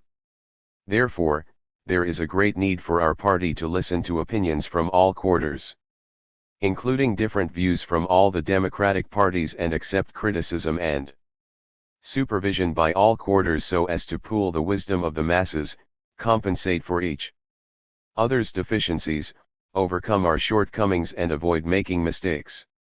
We sincerely hope that all the democratic parties and federations of industry and commerce will act as the masters of the country, concern themselves with state affairs and devote themselves to the socialist cause. We also hope that they will bravely and conscientiously air opinions on major state policies and all aspects of work, making suggestions and criticisms, and thereby become our party's allies, who can give forthright counsel and assist in handling state affairs smoothly. Accomplishing the return of Taiwan to the motherland for national reunification is a common aspiration of the Chinese people, including our compatriots in Taiwan, and is a glorious and sacred task facing our patriotic revolutionary united front. The major policies which the Chinese government has announced concerning the return of Taiwan to the motherland give full consideration to the circumstances, interests, and future of the Taiwan people and authorities, and are therefore completely fair and reasonable. All Chinese patriots belong to one big family. Those who promote the reunification of the motherland render valuable service to the nation and to the Chinese people. We cooperated with the Kuomintang 2 times in history. The great cause of the reunification of the motherland is an important issue that conforms to the historical trend of the times and satisfies the needs of the Chinese people. We hope to work together with the Taiwan authorities in this respect. Since the compatriots in Taiwan have been patriotic for a long time, they will certainly make valuable contributions to the cause of the reunification of the motherland. The democratic parties and federations of industry and commerce maintain extensive links with and have great influence among our compatriots in Taiwan, Hong Kong, Macau, and among the Chinese residing abroad, so we hope that you will help bring Taiwan back to the motherland. We are in a great era serving as a link between the past and the future and are undertaking a great cause that has not been undertaken by our predecessors. As we advance, we shall encounter difficulties and resistance. However, so long as we adhere to the four cardinal principles, strengthen the great unity among all China's nationalities and continue to develop the revolutionary patriotic united front, no difficulties can prevent us from progressing and all obstacles will be overcome. Our cause must succeed, and we shall unquestionably attain our goals. Let us, under the great banner of Marxism-Leninism and Mao Zedong thought, help emancipate people's minds, maintain the political situation of stability and unity, achieve the four modernizations and accomplish the reunification of the motherland. Let us work together to build China into a powerful modern socialist country. Excerpt from a speech at a banquet given by the National Committee of the Chinese People's Political Consultative Conference and the United Front Work Department of the CPC Central Committee to the delegates attending the Conference of All Democratic Parties and the Conference of the All China Federation of Industry and Commerce. Speech greeting